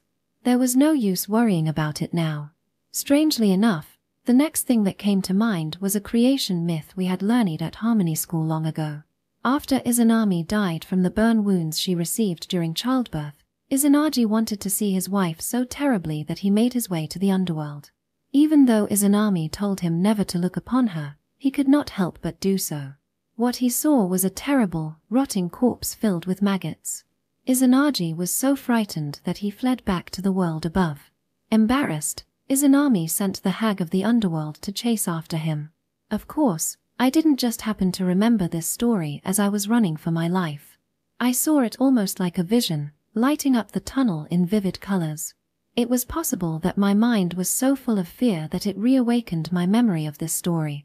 Chased by the hag, Izanagi barely got away by using his hair comb as a distraction. But we were a good distance away from the fiend now. So, it's strange. A voice spoke. Shun. Is it Shun? I asked myself. It's strange. Don't you think so? The quiet voice persisted. Strange. What is? Don't you hear it? Again, I heard the metallic banging of the enemies communicating through the rock. It wasn't just coming from one place. The message was being sent from multiple locations simultaneously. But what about it? Careful. It's a trap. I could clearly recognize Shun's voice now. Stop, Saki. Stop. Why? We can't. I cried aloud without realizing it. Haven't you noticed? The fiend hasn't been coming after you. I slowed, sped up again, then stopped. Saki, what are you doing? Hurry and go. Satoru shouted from behind. Satoru, it's a trap. What are you talking about? Are you seeing things? You've been muttering to yourself this whole time. He pushed me from behind. Wait. The fiend isn't chasing us at all. Why? Satoru looked behind him, surprised. It's probably walking. If we stay here, it's going to catch up soon. But do you hear any footsteps? All I've been hearing is the sound of rain and the enemy sending messages through the rocks.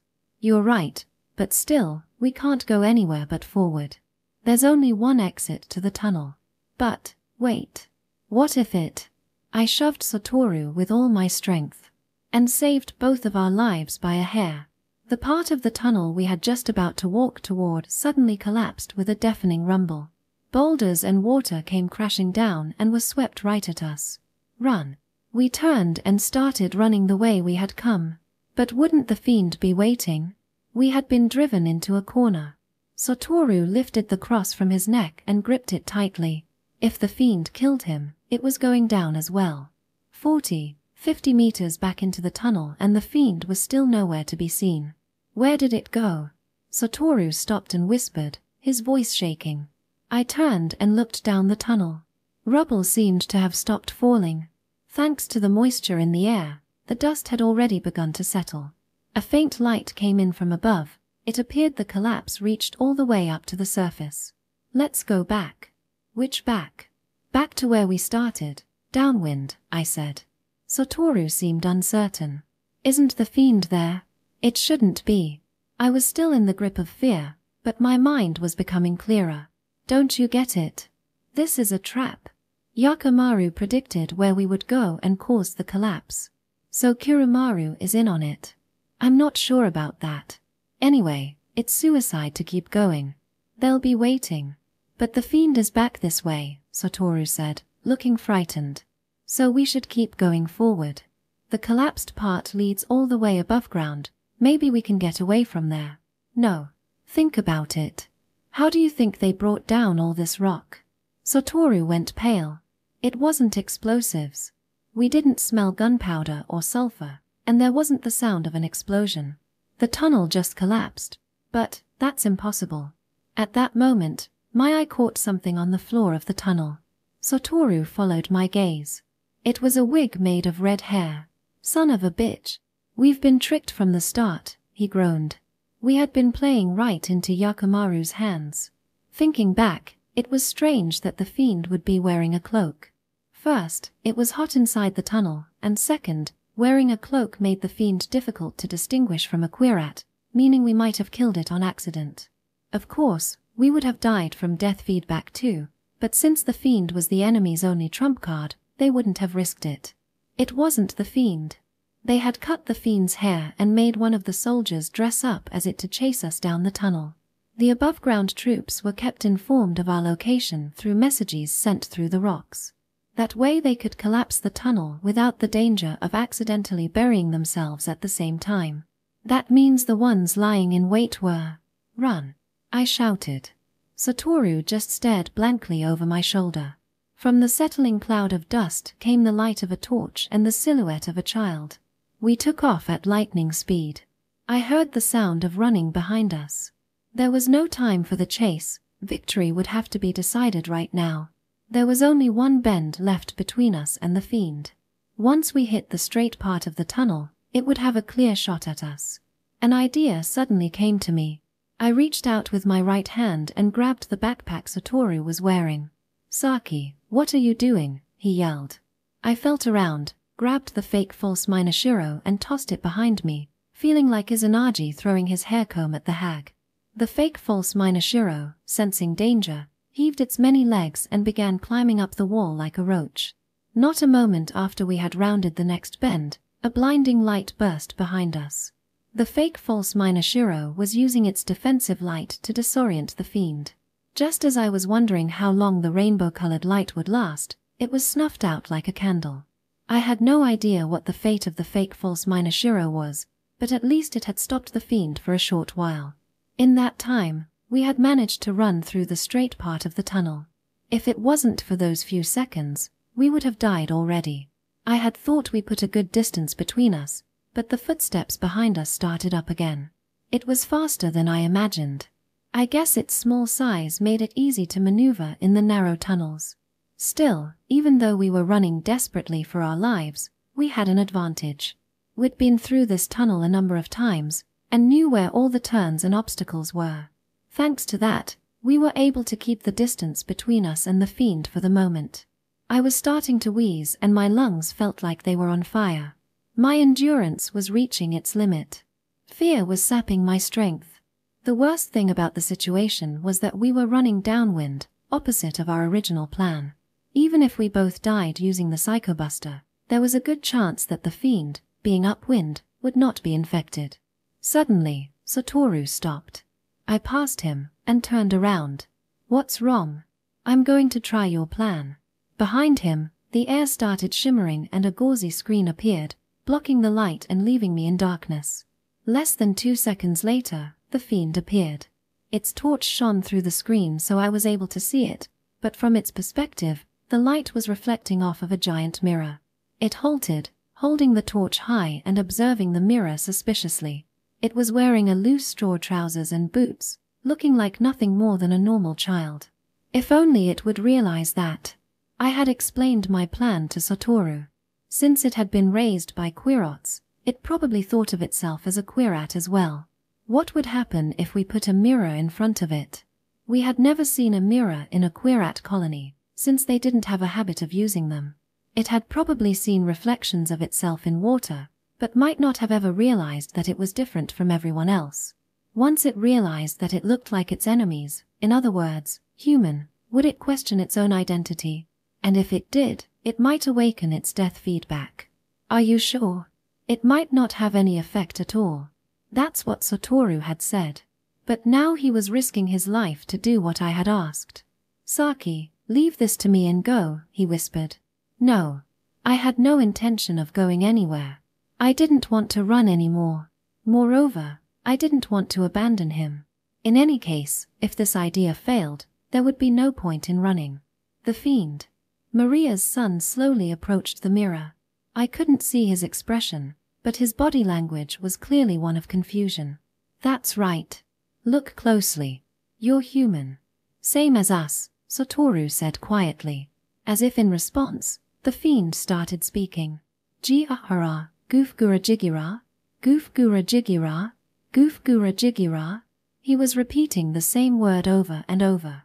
He cocked his head, and just when I thought he was going to recognize what he was, he started howling in a piercing, high-pitched voice. Cree squeehe gra goohi. The wall beside him cracked. Watch out. Run. I shouted, ducking down. Satoru was just a moment too slow. The wall broke into chunks of rock and came flying through the air. They passed through the mirror and over our heads. One of them hit Satoru squarely on the temple. He pitched forward, but managed to stay standing through sheer force of will. I looked up and gasped. The mirror had dissipated. I was about 15 meters away from Satoru, and Satoru was 10 meters away from the fiend. Satoru stood completely still, blood dripping from his head. We were like frogs frozen by the stare of a snake. The fiend walked unconcernedly toward us, knowing full well that we couldn't do anything to it. Under the messily cut hair was a face as beautiful as an angel, but its eyes gleamed with the cruel, hungry look of a cat hunting a mouse. Run, Saki, Satoru said calmly. Just as I was wondering what he intended to do, the breeze in the tunnel slackened. Satoru? He didn't have the skill to reverse the wind in such a narrow tunnel, but with immense effort, he managed to stop the breeze for the moment. I'm ending it here. No, stop. I screamed, realizing what he was about to do. The fiend was only 5 meters away. Here, catch, he said, holding up the cross and hurling it at the fiend. Suddenly time seemed to stretch indefinitely. Everything looked like it was being replayed in slow motion. I could see the movement of the cross as clearly as if they were individual photographs. The cross fell to the ground and broke open. A plume of grayish-white powder burst from it, slowly expanding outward. Ah, so this was the end, I thought. We were about to fulfill our mission. Regardless of what happened to us, at least the fiend would be destroyed. Kamisu 66 would be saved and peace would be returned. No, that was a lie. I couldn't let it happen. At this distance, Satoru would be infected by the psychobuster as well. A maddening thought took over the logical parts of my mind. One by one, I've lost my loved ones. My sister, Shun, Maria and Mamoru. If I lost Satoru too, I'll be all alone. I would be the only left from Team 1. Was that really the will of the gods? No. I screamed silently to myself. As the white powder swirled slowly through the air like paint dropped into water, it sparked and blossomed into flames. The flames spread rapidly, greedily licking up every spore. The anti-PK weapon that had survived for over a millennium was destroyed in the cleansing fire. Time returned to normal and everything started happening at once.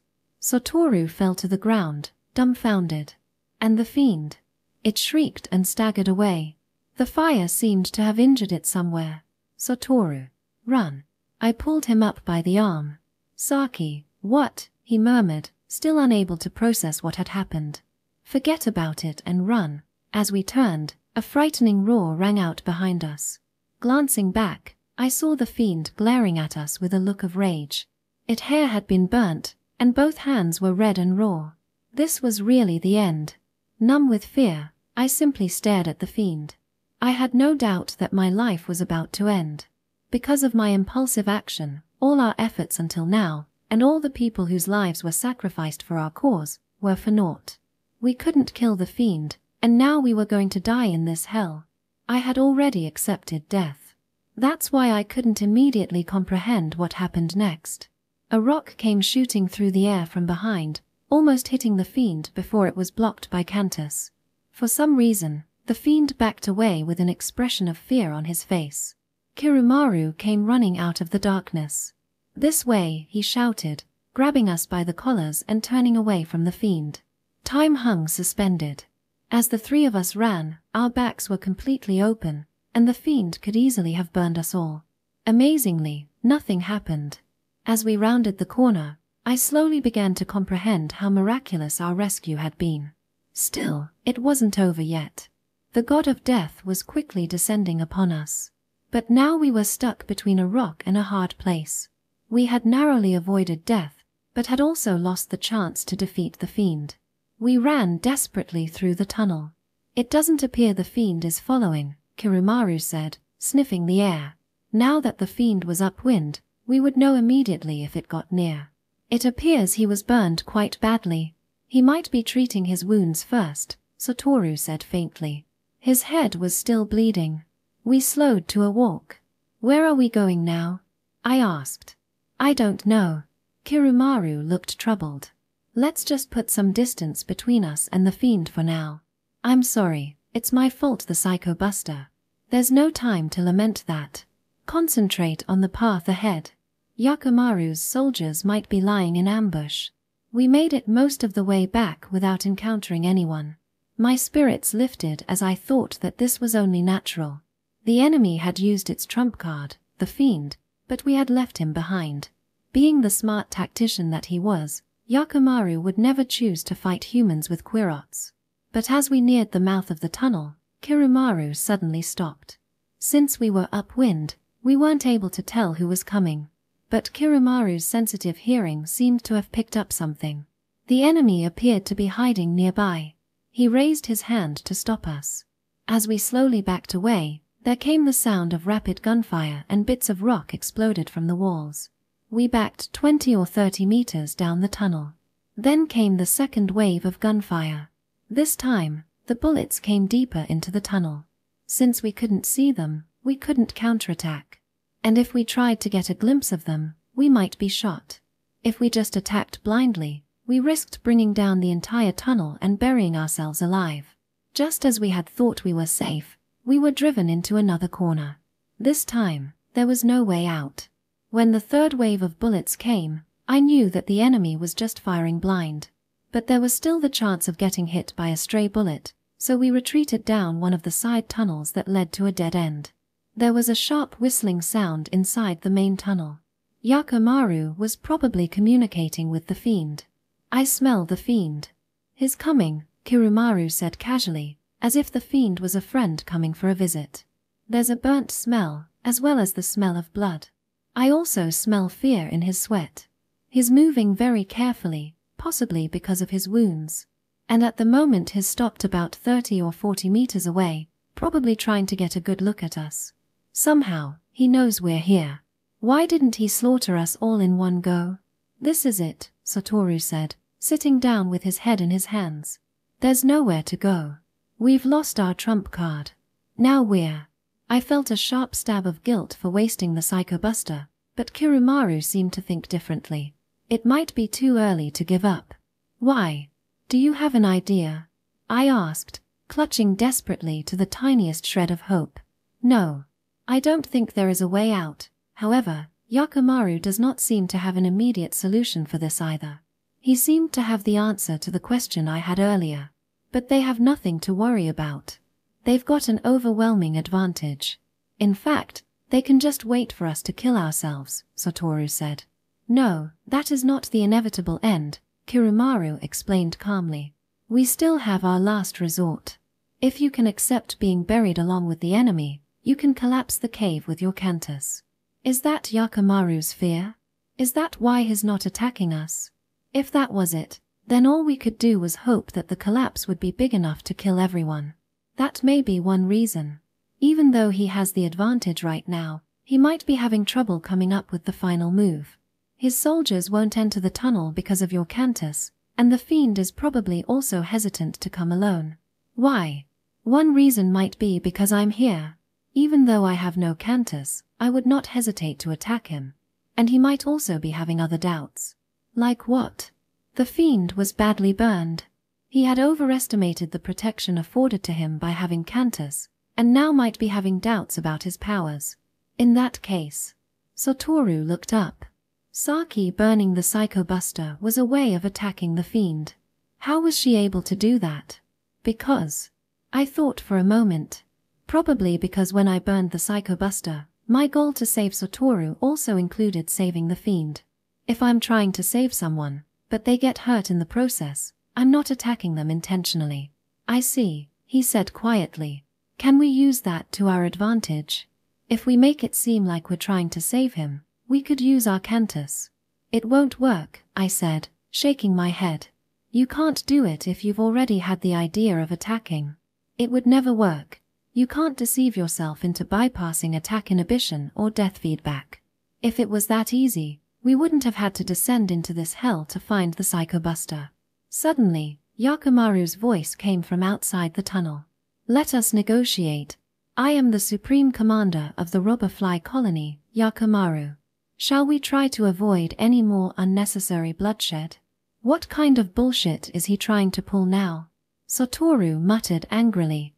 Who was the one who attacked and killed hundreds of innocent people for no reason? Please answer me.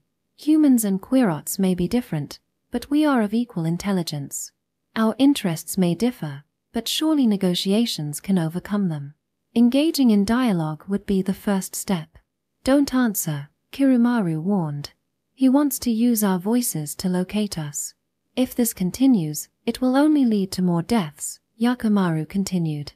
That is not my intention. I swear upon my own name. If you surrender now, I promise to spare your lives and to treat you humanely in your capture.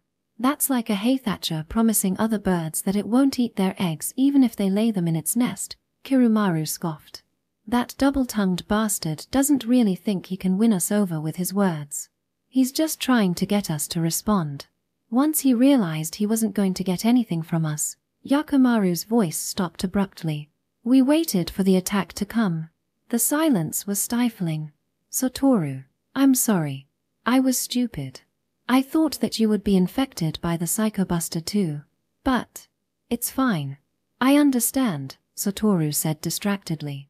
The fiend probably would have been infected, but he would have killed me before I was infected. So you've saved me, in a sense. In the end, it's all going as you said, I said ruefully to Kirumaru. I ruined our chance to deal with the fiend. I'm going to die regretting it. There's a saying we have that goes, complain to the grave worms when you are lying next to them, Kirumaru said, his eye glittering. You are too fond of giving up. Our kind seeks to turn the tables until our dying breath. Though those efforts may be in vain, we lose nothing by trying. This attitude isn't limited to soldiers, but should apply to all living beings. I should have been impressed at his will in the face of all the odds. But at the moment, I thought his words were mere bravado. We had exhausted all our options and were soon to be buried deep beneath the earth. What plan could he possibly have? Kirumaru, there's something I want to ask you. Satoru looked up. What is it? We've fallen squarely into Yakimaru's trap. When it happened, I honestly thought you had betrayed us. I see. It's not surprising to think that when you've had a severe mental shock, you would like reassurance that I haven't deceived you, Kirumaru said calmly. If you think about it, there's no reason I would. First, betraying you too would mean working with that bastard, and I have no motivation to do so. My goal for living now is to rescue the queen and destroy Yakimaru. Second, if I was working for the enemy, I would have killed you long ago. When you split up, that would have been the perfect opportunity. I could have done it in the blink of an eye. Yeah, you have a point. I looked Kirumaru squarely in the face. No matter how many times I did it, I still couldn't help suppressing a shudder. You risked your life to save us from the fiend. To doubt you even after you've done that. But I want to ask something too. I will answer as long as I have the breath to do so. You said you came to Tokyo years ago with your soldiers, and your knowledge of the area proves that. But why did you come? What was so important that you would risk losing a third of your men? Kirumaru's mouth split into a wide grin. I see. That is the root of all your misgivings about me. I had not wanted to tell you before, but there's no reason to hide it now. He stood up, sniffing the air and twitching his ears to make sure the enemy had not moved. We came for the very same reasons we are here now. We wanted to find weapons of mass destruction left behind by the ancient civilization. What for? His smile faded. What for? Not to add to our hobby collection. To use. The Psychobuster might not have enough power, but with nuclear weapons, we might have been able to replace humans as the dominant species on the planet. Why? Doesn't the giant hornet colony have good relations with humans? And yet you're just like Yakimaru in your desire to dominate, Satoru said disbelievingly. First of all, please look at it from our perspective. Every creature wants to live and reproduce. For us, Our entire life revolves around the continuation of our colony. So we needed a way to ensure our survival. The giant hornets are allied with many other colonies, but we still have enemies, and the need to go to war can arise at any moment, Kirumaru explained. In the same vein, it's easy to imagine that the existence of humans is a huge threat to our colony. What exactly are good relations? By being loyal, obeying your every whim, and doing your dirty work, we are allowed to live. But all that can change in an instant. It's not unusual for entire colonies to be annihilated for no discernible reason. So you wanted to kill humans before they could kill you? If our victory could be guaranteed simply through a preemptive attack, we would have done so. Like what Yakumaru has done.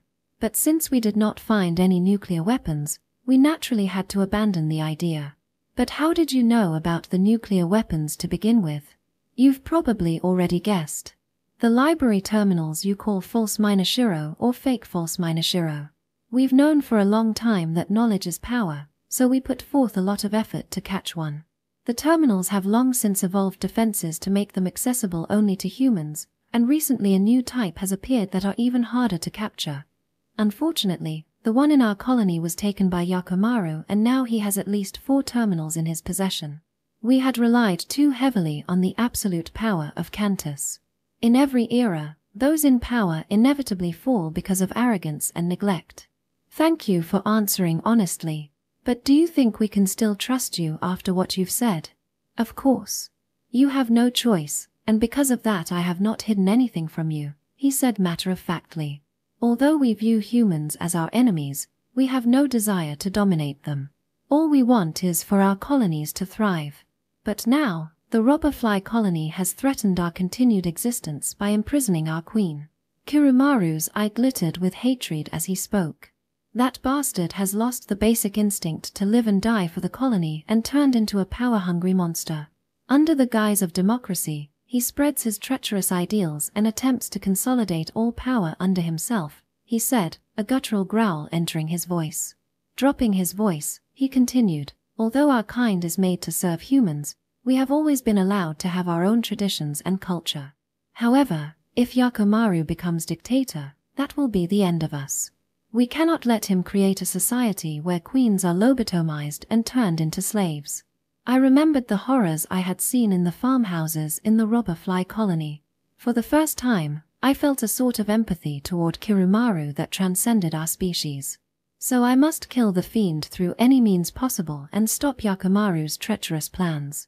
On that point, I believe we are in complete agreement. Yes. I nodded. Yeah, I agree too, but... Satoru didn't continue, but his meaning was clear. We could trust Kirumaru, but that didn't help our current situation in the least. There was nothing we could do. All of us believed that, even Kirumaru, Yakumaru must be thinking the same thing. But that wasn't the case. If we had realized that, we might have been able to win without further bloodshed. However, none of us could have imagined that we actually had an overwhelming advantage at the time. Strange. That voice in my head again. Shun. What do you mean, strange? In order not to arouse Satoru and Kirumaru's notice, I asked the question silently in my mind. It's Kirumaru. He's the joker, or rather, the trump card. I don't know what you mean. Explain it to me. I told you before. That's not a fiend. Think about it. Shun's voice faded away into the distance. Shun. Shun. Why? Tell me. You know. I showed you, above ground, my. Then there was only silence. I still didn't understand. Saki, what's wrong? Satoru asked, seeing the expression on my face. Just as I was about to explain what Shun had revealed, Kirumaru spoke. His coming, the fiend. We all looked toward the entrance with bated breath. The dead end we were in was around a large bend so we couldn't see the main tunnel. His walking slowly to keep quiet. His probably close, another 2 or 3 meters. Had the fiend really found us? If it came down toward the dead end, we would have nowhere to run. I started concentrating in preparation for collapsing the tunnel. But this wasn't only suicide, it was also an intentional attack on another human. At the last second, attack inhibition would probably prevent me from doing anything. Would it be better to do it now, before I saw the fiend? I looked up at the ceiling, and couldn't do it.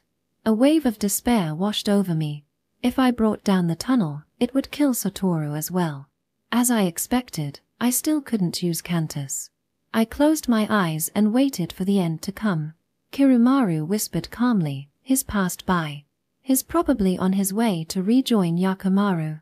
My heart began to beat again and sweat broke out all over my body. "Why is he joining them?" Satoru asked, sighing with relief as he spoke. "Yakimaru's probably afraid that we'll stake everything on an attack against him and his soldiers. Guns are useless against Cantus, so just one of you could kill their entire army." Kirumaru cocked his head. "But now they've lost the ability to attack us from both sides, and left us with an escape route. It's like he's inviting us to run. Even if it is a trap, we should still go. There may be more troops waiting for us, but we won't get another chance to run," Satoru said, starting back toward the main tunnel. "Wait," I shouted. I understood. What Shun had been trying to tell me suddenly clicked. He wasn't a fiend. If he really had ramen closure syndrome, it would be just like Tomiko had described, and we wouldn't be able to raise a hand to him at all. But he wasn't a fiend. That meant... "Saki," Satoru said, looking incredulously at me. "We're so blind. We've had so many perfect opportunities this whole time, and we've just let them slip through our fingers." "What do you mean?"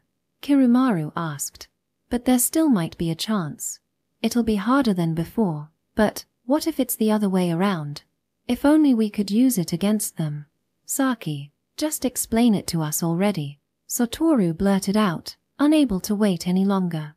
"There's just one way to kill the fiend." Chapter 5. I've always wondered about that. Why would Maria's child, of all people, be a fiend? I licked my lips, trying to sort out the thoughts in my head. The chance of giving birth to a fiend are extremely small. And for the first child the Quirots capture to be a fiend, that probability is astronomically low. But couldn't they have done something to the child? Like give him their psychotropic drug? That's probably what everyone would assume. But this was Yakimaru's first time raising a human child. Do you think that a drug that had never been tested on humans before would have let Yakimaru manipulate him exactly the way he wanted to? "There are many types of drugs that we use," Kirumaru cut in. "Our ancestors, the naked mole rats, consumed a substance extracted from their queen's urine to control their workers. Although our queen still possesses the ability to produce the substance, our mental capacities are far beyond mole rats, and it is impossible to fully control soldiers without adding other drugs such as marijuana to eradicate their fear.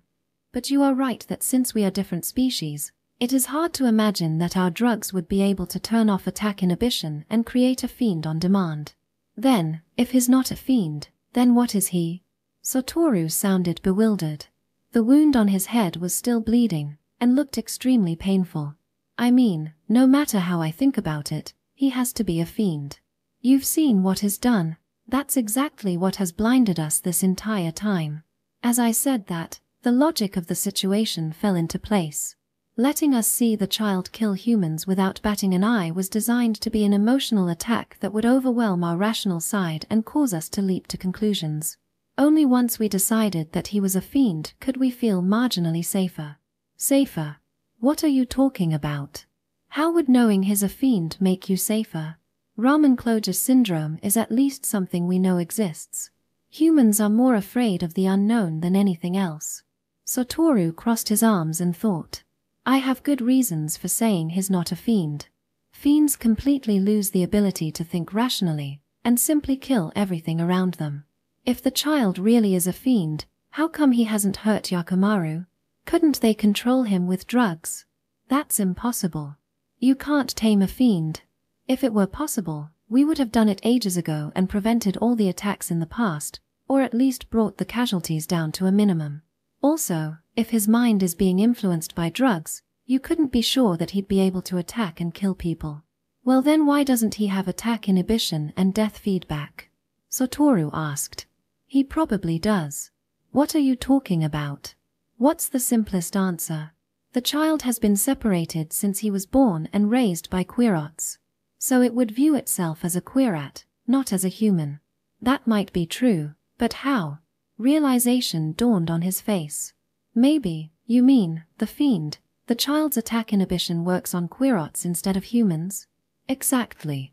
The swirl of thoughts in my head turned into firm conviction.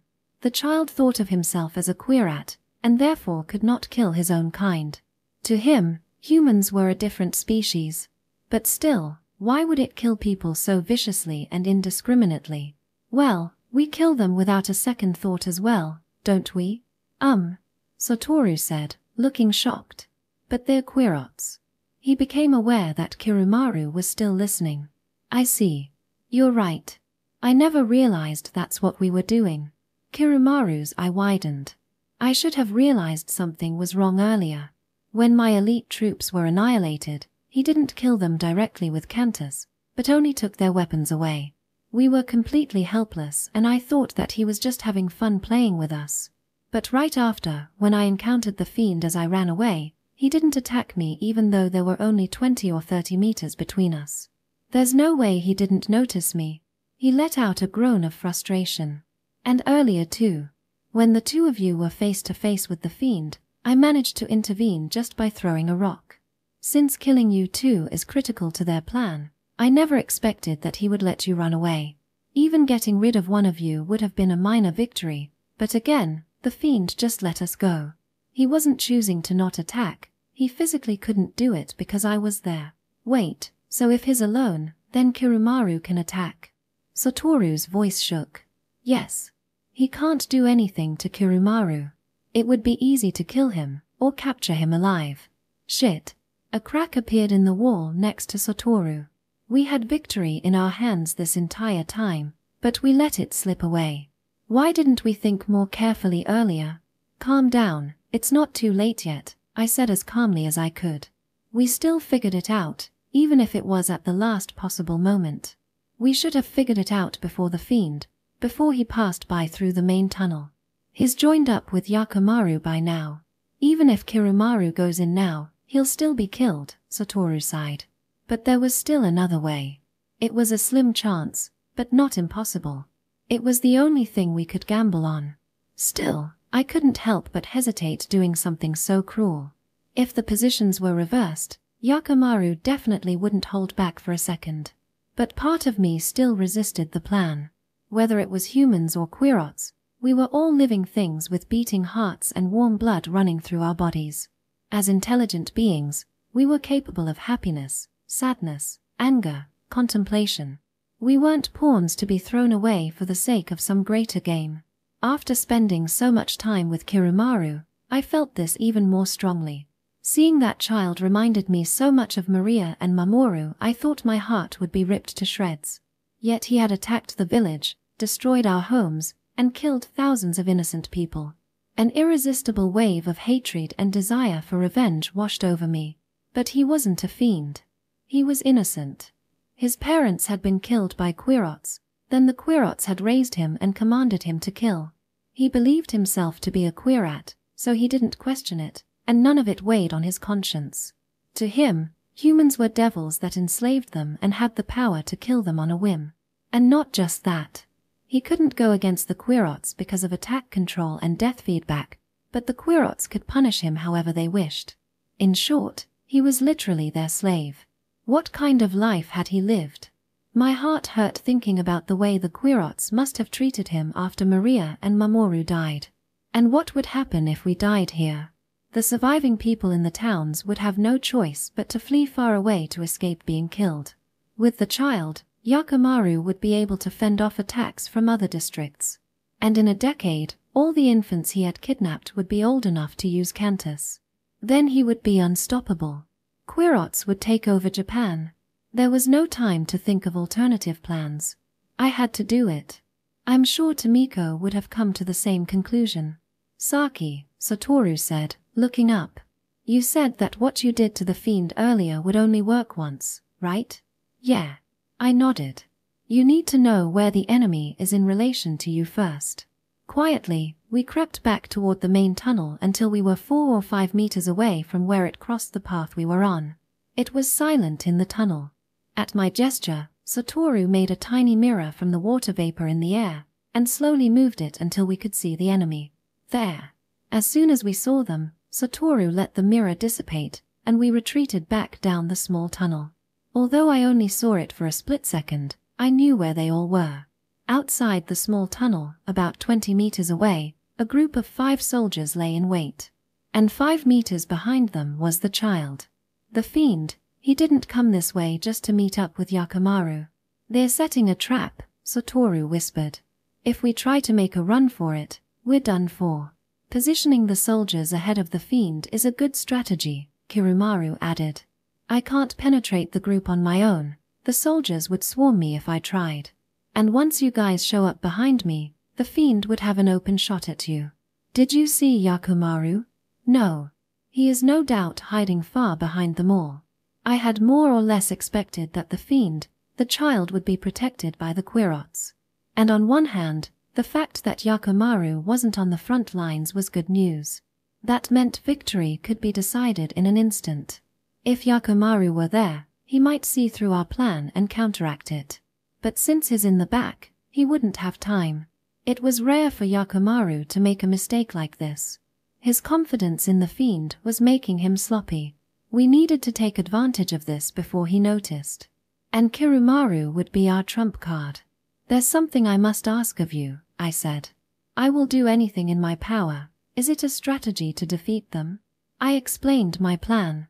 Kirumaru looked stunned and was temporarily speechless. Is that possible? How did you even think of it? Satoru asked, looking just as shocked.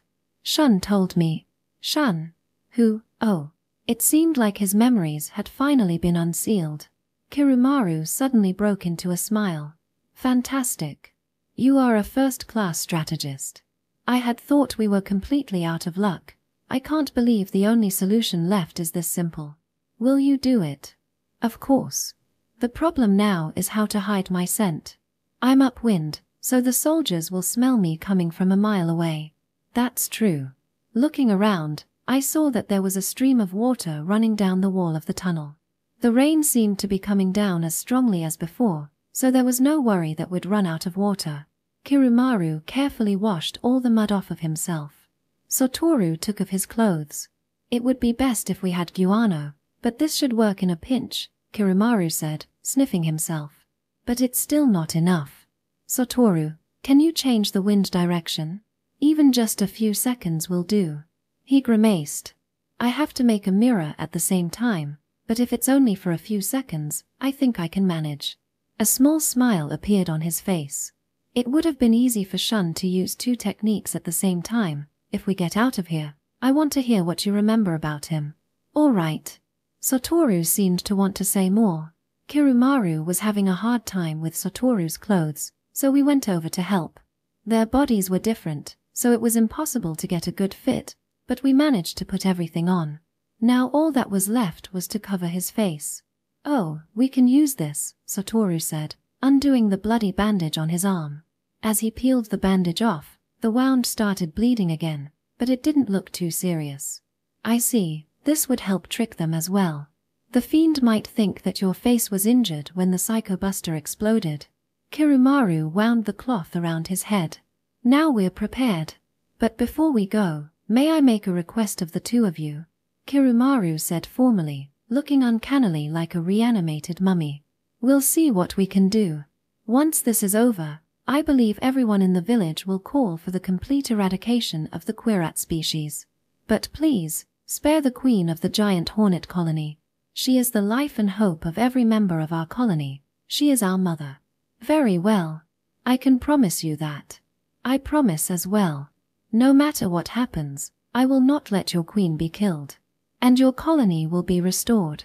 Although his face was hidden by bandages, I could sense that Kirumaru was smiling. Now that I have your word, I no longer have any reservations. I can't wait to smash that smooth-talking bastard's wild delusions to smithereens. We crept up to the intersection of our path and the main tunnel. So like we decided earlier, I'm going to count down from 10, and we'll start at 0. Then I'll start counting up by seconds. On 1, Satoru will stop the wind. On 2, 3, 4, he'll change the wind direction and create a mirror. On 5, 6, 7, I'll attack. And we'll run at 8. Got it. I understand. I took a deep breath. Everything would be decided within the next minute. The thought made my legs go weak. Having survived for this long already, I thought that I would be braver in this moment, but I was still terrified. I might die. There were still so many things I wanted to do. I couldn't stand the thought of disappearing, my body rotting beneath the earth. No, that wasn't what I was truly afraid of. I was scared that I would die in vain, that I wouldn't be able to stop the fiend and end up dying for nothing, that on the verge of death I would hear the trumpets heralding Yakimaru's victory and be unable to do anything except apologize to the rest of humanity for my failure. I felt lightheaded and my mouth was dry with nervousness. Calm down. Concentrate on what you have to do. I tried desperately to calm myself. Okay, ready? 10, 9, 8, 7. My heart began to beat furiously as I counted, and my body tensed to prepare itself for the fight. 3, 2, 1, 0. The wind weakened suddenly. Satoru had created a wall on the far left of the tunnel, blocking the wind. Then he made sealed vacuum in front of the wall. 1. A mirror began to form in the air. 2, 3, 4. Satoru released the seal on the vacuum slightly. The negative pressure sucked air into it, reversing the wind. The wind was too weak for me to feel, but I could see tiny dust motes starting to move in the other direction. The mirror was also slowly rotating to show the soldiers on our right. I picked out one of the soldiers. Its death needed to be as flashy as possible. I couldn't just snap its neck silently. I chanted my mantra under my breath. 5. The soldier's head exploded in a spray of blood.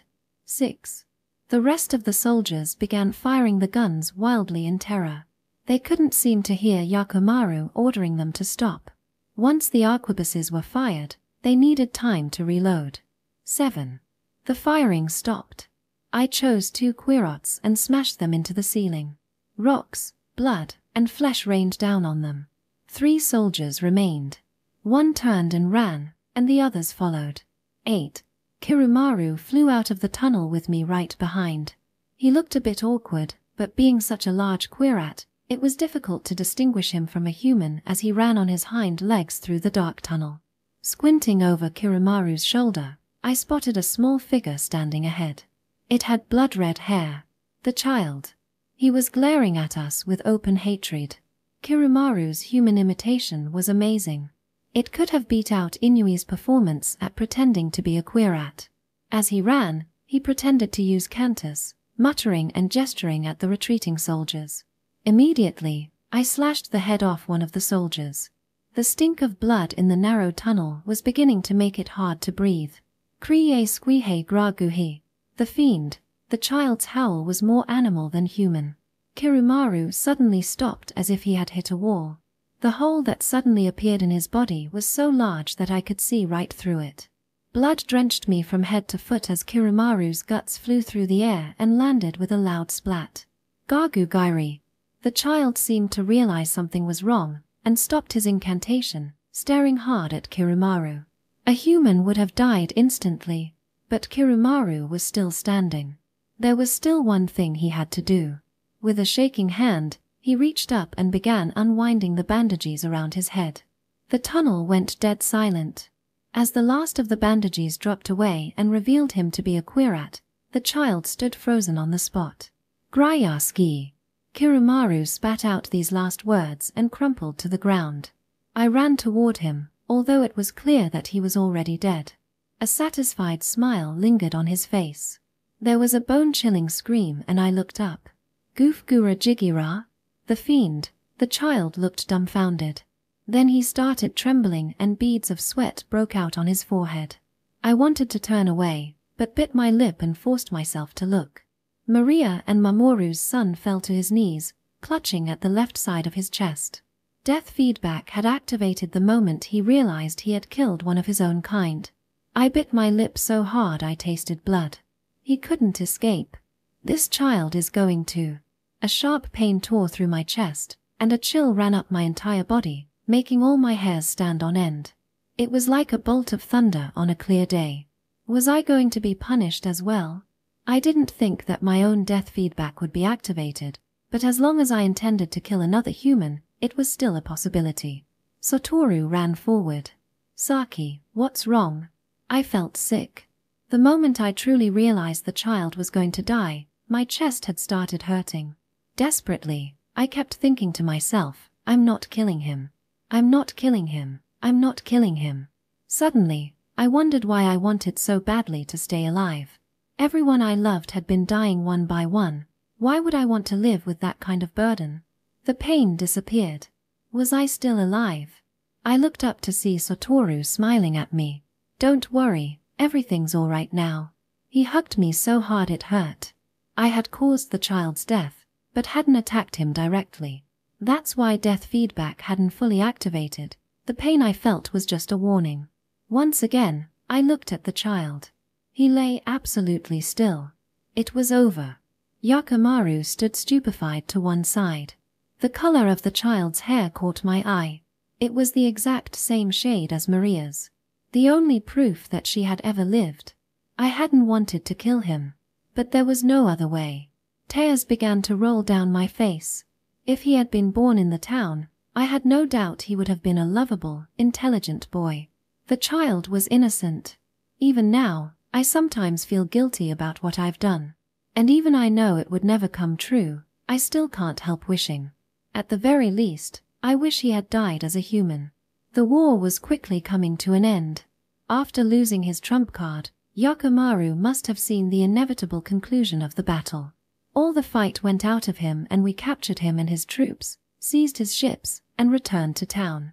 Many people had made up their minds to flee the town and were in the process of setting off. However, once we announced that the fiend was dead, everything changed.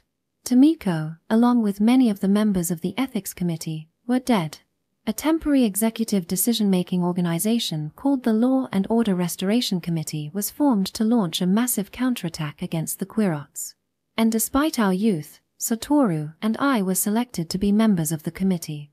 Most people who had held leadership positions in the district were dead, so they didn't have the luxury of choosing members based on seniority.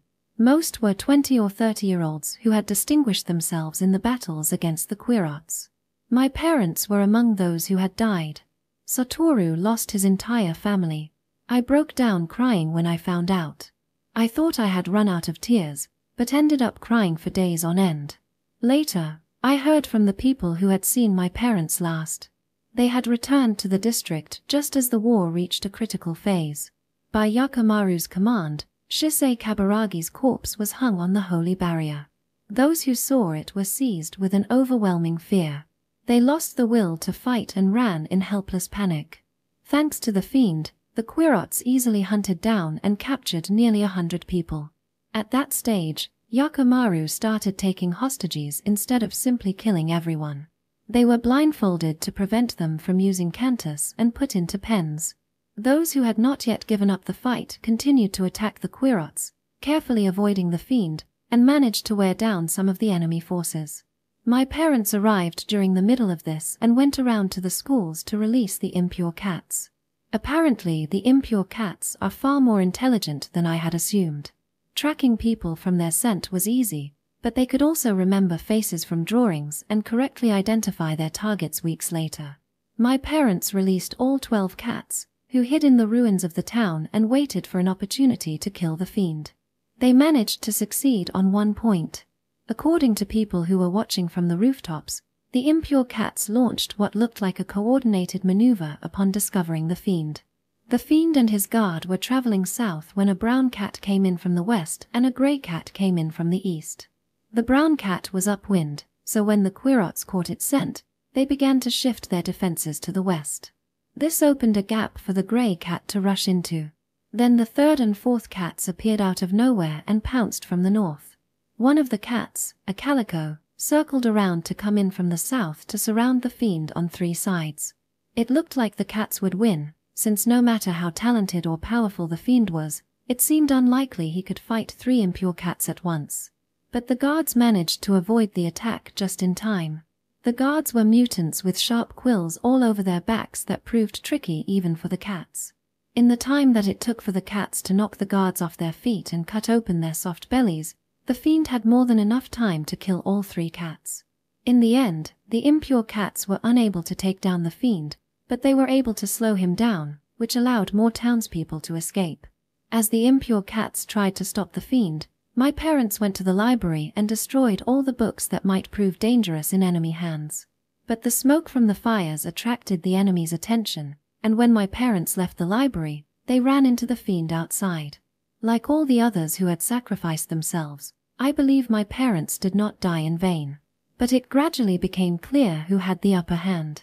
Our chances of defeating the fiend were close to none. But all of a sudden, the fiend began acting strangely, as if distracted.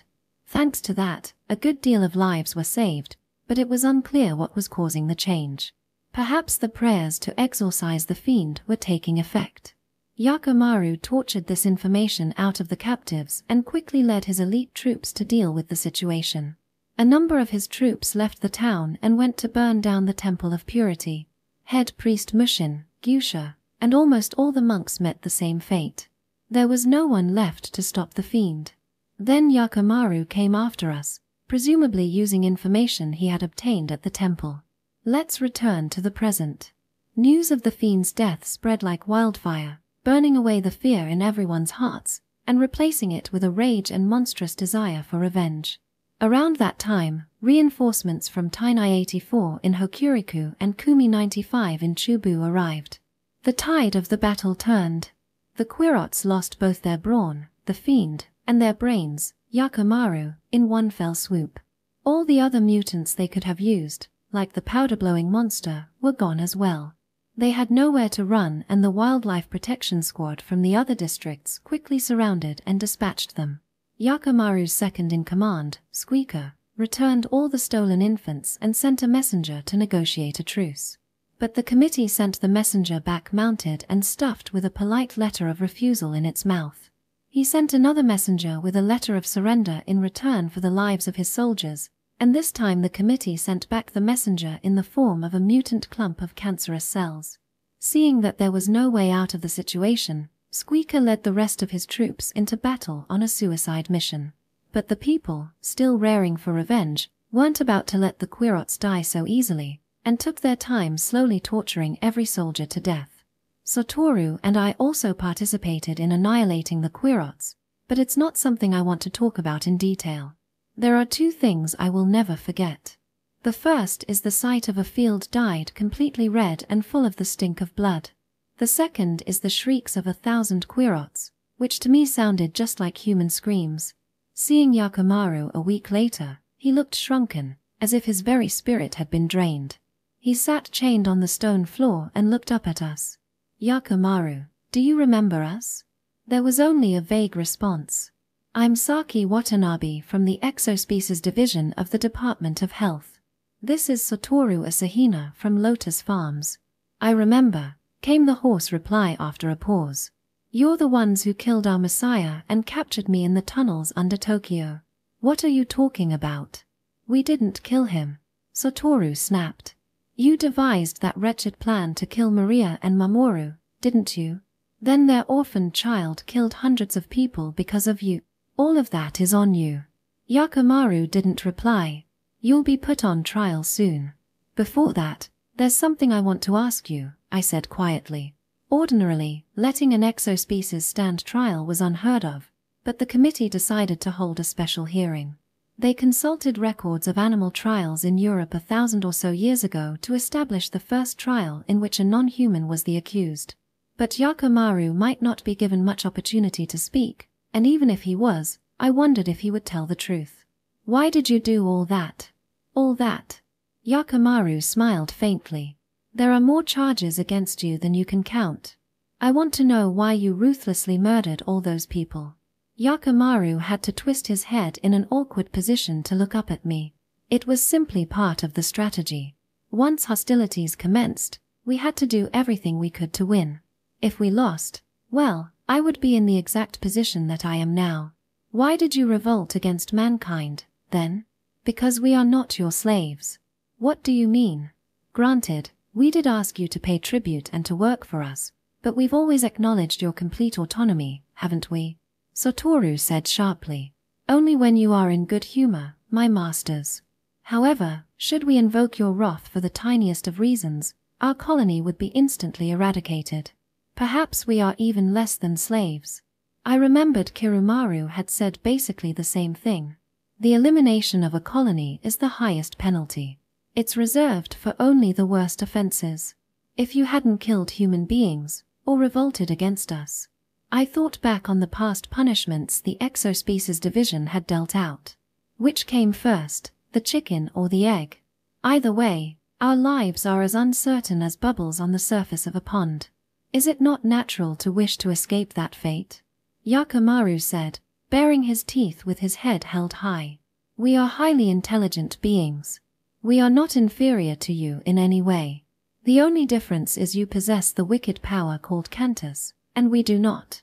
What you just said was more than enough to earn you the death penalty, Satoru said, looking coldly down at Yakimaru. My fate would not change either way. Yakimaru shrugged. You say you acted for the good of the colony, but Kirumaru thought otherwise. Even if you wanted to unite the colonies, how do you justify dethroning the queen and the way you treated them like animals afterward? Kirumaru is a formidable general, but he is a relic who clung to the old ways of thinking and could not see the nature of the problem. As long as the queens hold power, reform is impossible. I did not try start a revolution for the sake of my own colony. Then why? Was it to satiate your lust for power? It was for more than just the collection of individuals we call a colony. It was for the sake of my kind. Your kind? That's rich. You sent your soldiers to die and didn't even bat an eyelid. Like I said before, it was all part of the strategy. It's pointless unless we win. Once we won, all the sacrifices would have been worth it. Satoru clicked his tongue. You talk big. But unfortunately, you lost. You said it's meaningless unless you win, but you still lost. Yes, that is why I deserve to die 100 times over. I held the all-powerful trump card, the Messiah, but succumbed to a simple trick and lost everything. Yakimaru's head dropped. We could have changed history. We could have achieved the greatest dream, freedom for our kind. An opportunity like this may never come again. Let's go, Saki. It's a waste of time to talk any further. Wait. I held Satoru back. Yakimaru. My name is Squealer. Squealer, then. There's something I want to ask of you. I want you to apologize from the bottom of your heart to all the people you killed. Absolutely, Yakimaru. Squealer said sarcastically. Only if you apologize first. Apologize to all of my kind that you crushed mercilessly like worms beneath your feet. The trial was, in a word, farcical. As Yakimaru's crimes were listed one by one, the audience, basically everyone in the district who wasn't sick or injured, raised their voice angrily. When the prosecutor, Komoto, who used to be Tomiko's assistant, saw that the audience was sufficiently agitated, she turned to face Yakimaru, who was chained to the defendant's seat. Now then, Yakimaru. This is your chance to explain yourself. My name is Squealer, he shouted. The audience booed loudly. You insolently reject the name graciously bestowed upon you by the town's beast. We are not beasts or slaves. The crowd's anger was at its peak. The leaked cantus was so high that the courtroom was filled with a headache-inducing tension. Even though he knew that death was inevitable, Yakimaru was prepared and didn't falter at all. If you aren't beasts, then what are you? Squealer looked slowly around the court. My heart skipped a beat as we made eye contact for a split second. We are humans. The audience went silent, then exploded in laughter. As the laughter continued, even Komoto couldn't hide her smile. As the crowd finally settled down, Squealer spoke before Komoto could open her mouth. Laugh all you want. No evil goes unpunished forever. Even if I die, one day someone else will carry on my cause. And that day shall be the end of your tyranny. The court dissolved into chaos. Many called for Squealer to be torn limb from limb, shouting until the veins stood out on their foreheads. Wait. Everyone, wait. Komoto struggled to make herself heard over the crowd. Listen, listen. Simply killing him would be too kind, don't you think? Think about all the evil deeds he's done. We'd only be granting him peace. I propose the sentence of eternal hell on this vermin. The crowd roared with approval. I quietly slipped out of the courtroom with Satoru close behind. What's wrong? Don't you think he got what he deserved? You think so? What are you saying? Your parents, my family, and countless people in the district were all killed because of him. Yes, but is there a point to such cruel revenge? Just kill him and be done with it. They won't be able to accept that. Listen to them. Their frenzied shouts of the audience was probably audible for miles. The shouts soon became a steady chant of eternal and hell. I don't know what's right anymore, I whispered. After half a day of proceedings, Squealer was sentenced to eternal hell.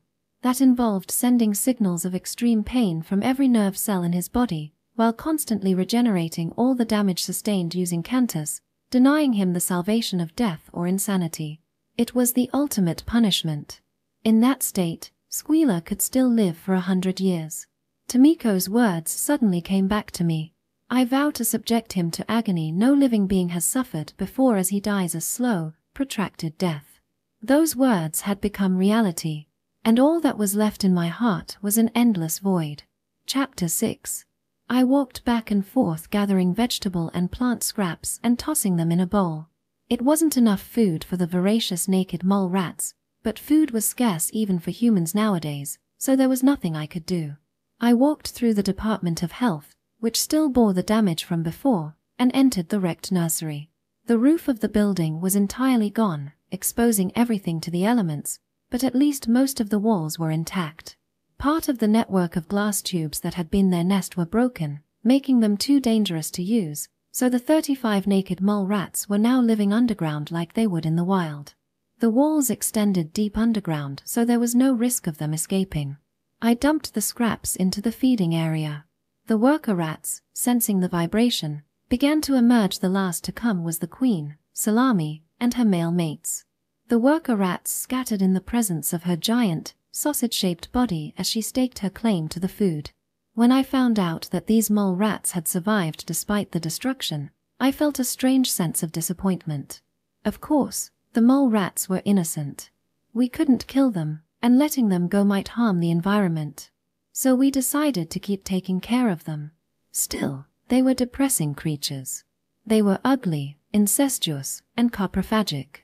It was hard to develop any sort of sympathy for them.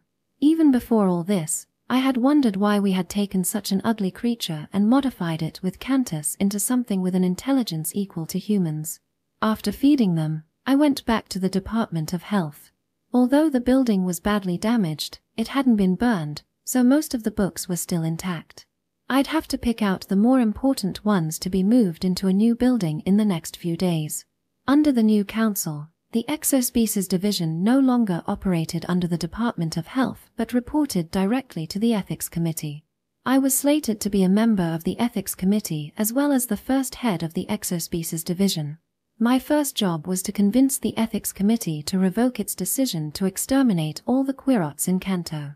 No matter how you looked at it, it was pointless to punish all the loyal colonies along with the treasonous ones. And at the very least, I needed to keep the promise I made to Kirumaru that I would save his queen. It wasn't easy sorting through 50 boxes of documents, but I had resolved to tackle it on my own. As I dug through the Exospecies Division's library, I flipped through many papers I had never had the chance to read before, and with them came a wave of questions. Some of these documents would probably be forbidden to those who didn't work in the division. Something in the back of my mind seemed to be aware of that. Today too, I became absorbed in the books I brought out to check.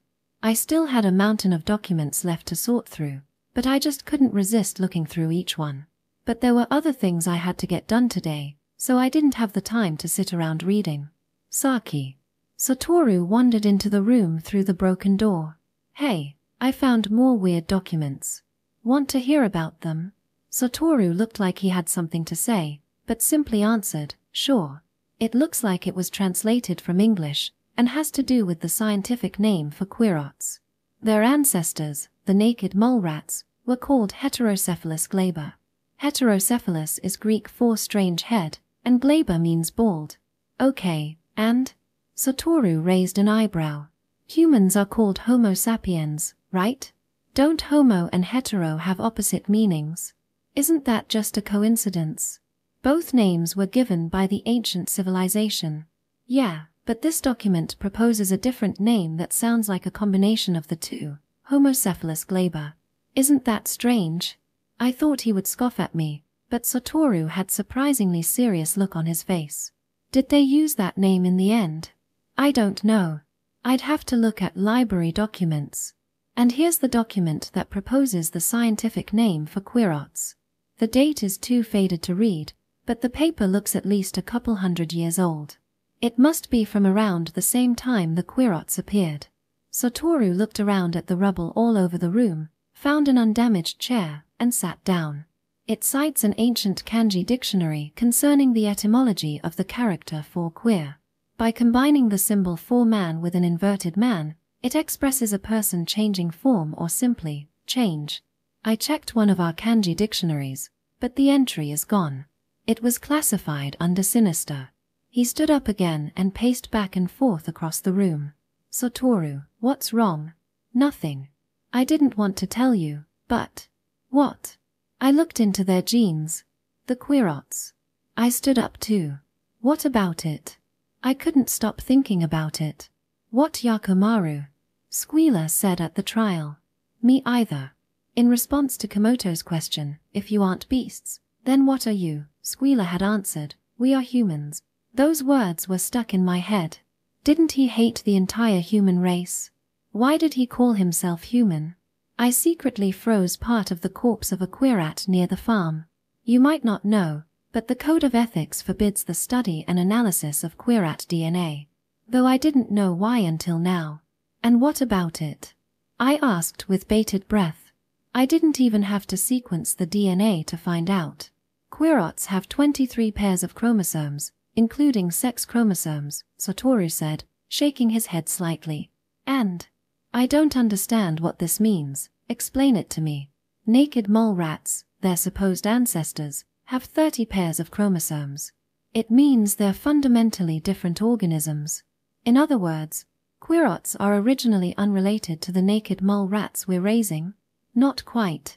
I think the only possible explanation is that the Quirats' physical characteristics come from mole rat genes inserted into their genome. But the base organism is something else. No way. Humans have 23 pairs of chromosomes too. The only other species with the same number, that I know of, is the olive tree. But would you believe that Quirots were created from trees? When did I start suspecting that Quirots might be human? I suddenly remembered a question Shun had asked the false Minashiro we captured during summer camp. The commoners of the slave empires and the hunter-gatherers didn't have Cantus. PK, right? Where did they go? There are few reliable sources from the past few centuries. Unfortunately, I cannot answer your question, the false Minashiro said evasively. A chill went up my spine. Did our ancestors with Cantus turn those who did not have the power into Quirots? But why? Why would they do that? Their objective is easy to see, Satoru said gloomily. People who acquired Cantus have made history bloodier than ever. When peace finally came, they reprogrammed their genes to include death feedback and attack inhibition to disable the ability to attack humans. But once they did that, those without Cantus became a problem. How come? Up until then, those who had Cantus were of the highest class. The so-called power elites ruled over non-Cantus users and did all they could to stay in power. But with attack inhibition and death feedback, their positions would be reversed. Cantus users could not attack those who didn't use Cantus, but the opposite did not apply. Their relationship was like that of the Fiend, Maria's child and the Quirots. Couldn't they have just given attack inhibition and death feedback to non-Cantus people? There are two reasons they didn't. First, Cantus users did not want to give up their absolute power over all those who could not use the power. Second, leaving aside attack inhibition, it isn't possible to build the mechanisms into non-Cantus people. Remember how death feedback works.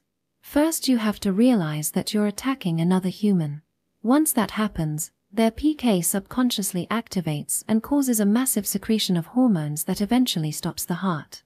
In other words, death feedback was forced suicide by Cantus. So those without Cantus could not have death feedback. So you mean they changed the people who were in the way? They changed those without Cantus into beasts? I shuddered as I realized that the society I had lived in was so steeped in sin. Yeah. Just having a caste system wasn't enough. They inserted enough naked mole rat genes into non-Cantus people's DNA until they could no longer trigger attack inhibition or death feedback. They were turned into slaves and forced to pay tribute to those with power, all to maintain the position of the privileged class. Then humans with Cantus turned their fellow humans into beasts and continued to kill them without mercy. But why did they turn them into such ugly creatures, of all things? Probably for that very reason. Their ugliness. Satoru's answer brought no comfort. Their ugliness helped us to think of them as an apparently different species and suppressed any feelings of empathy we might have, so that we could kill them, of course. Another reason might be that the mole rat's eusociality, which is uncommon among mammals, makes them easier to control. I wondered why I didn't realize this earlier. It made perfect sense if I thought about it. Queerots are physically hundreds of times larger than naked mole rats. Even with Cantus speeding up evolution, for them to grow this large in such a short period of time was inconceivable. It might be easier to understand using dogs as an analogy. Although they've split into many different breeds, once you see their teeth it's easy to tell they're the same species. The same teeth are stuffed into the jaw of a small dog like a Chihuahua and spread out in a large dog like a Saint Bernard. The Queerots didn't have such an obviously distinguishing characteristic. No, it was probably something even more fundamental. Why did the queen have the ability to change her offspring's form? Was the ability to control fetal development a limited form of Cantus? Since it was Cantus that transformed them into beasts, it wouldn't be too surprising that it would leave a residual power. We've been killing them like it was nothing. Of course, we didn't do it without reason, but all the same, we did kill them. Once again, I was shocked by Satoru's words. In that case, we should have died from death feedback. We did kill humans after all, even if they didn't look like it. Just thinking about that made my heart speed up and cold sweat break out all over my body. No, they're not human. They might have come from the same ancestors as us, but now they're a completely different species. But you said they also have 23 chromosomes. Even chimpanzees had a different number of chromosomes from humans. That's not everything. We also need to mentally recognize Queerots as the same species. The leaf fighters in the ground spider colony, blowdogs, that powder monster. Do you really consider them our kind? Satoru's question echoed in my ears for a long time. I'll be honest. Despite the reasoning behind it, I didn't think of Queerots or their mutant offspring as humans. It's also true that I tried not to think of them that way. My hands were stained with blood. Most of it was in self-defense, unavoidable things I had to do to save myself or those around me. But it was also true that, in our war against them, I had killed hundreds of thousands of them. Now, they call it homicide, so I don't know what I should do. Death feedback hadn't been activated at the time, but I couldn't help but worry that it would be triggered if I kept thinking about it. And one more thing. I could never think of them that way because of what I had to do today. There was a new park in the middle of Hayring. It was a memorial park dedicated to all those who had been killed in the Queerat attack. In the park was a flowerbed with a monument placed in the center to honor the souls of the deceased. It was only a month after the war, and many buildings were still in ruins, but the park was one of the first things to be built. So that we would not forget the horrors of war, there was a memorial hall in the farthest corner of the park. When the hall was first completed, there were long lines of people outside every day. Lines where people could renew their hatred and fuel their desire for vengeance every day. Among those who came each day was an old man who had lost his sons and daughters, and their wives and husbands, and grandchildren, basically his entire family, to the Queerots. I was inside the War Memorial Hall. There were no visitors. Everyone was at the memorial service being held in Outlook. On the walls were displays depicting the atrocities committed by the Queerots. The weapons they used, the soldiers, and the cowardly tactics they used to kill innocent people. The peculiarities of their anatomy were grossly exaggerated, but all were made with genuine, stuffed specimen. Next to the displays of the regular soldiers was a model of a false human. From a distance, it looked natural, but up close it was very uncanny. Across from it was the head of one of the powder-spewing monsters that had stayed miraculously intact, along with a 1/10 scaled model of its entire body. The text explained the science behind the power of dust explosions. And at the very end of the hall was a large glass case. An attendant sat in front of the glass case. The display was watched 24 hours a day in 6-hour shifts. Today, a middle-aged man called Onos was on duty. "Oh, what an Abisan. Shouldn't you be at today's memorial service?" he asked, sounding surprised. "I just came from there. What about you?" "Of course, I wanted to go, but someone has to stay here." He gave the thing in the glass case a look of utter disgust. "Why don't you go then? I'll watch over this place." "Oh no, I couldn't. A member of the ethics committee shouldn't be doing work like this," Ono said, but couldn't hide his desire to leave. "It's all right. If you go now, you can still make it in time for the flower offering. Give a flower to the daughter you lost." "Well, all right, if you don't mind. I'll take you up on the offer." A joyful look came over Ono's face, but he still glared at the glass case as he left. "It's all this thing's fault. This ugly, rotten, evil. Please make it suffer as much as humanly possible." "Yes. I lost my parents and many of my friends as well. You should probably hurry to the ceremony." "Right, sorry. I'll be off."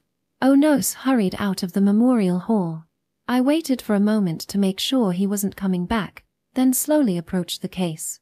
Upon looking through the fortified glass, I couldn't help but avert my eyes. But I had to look.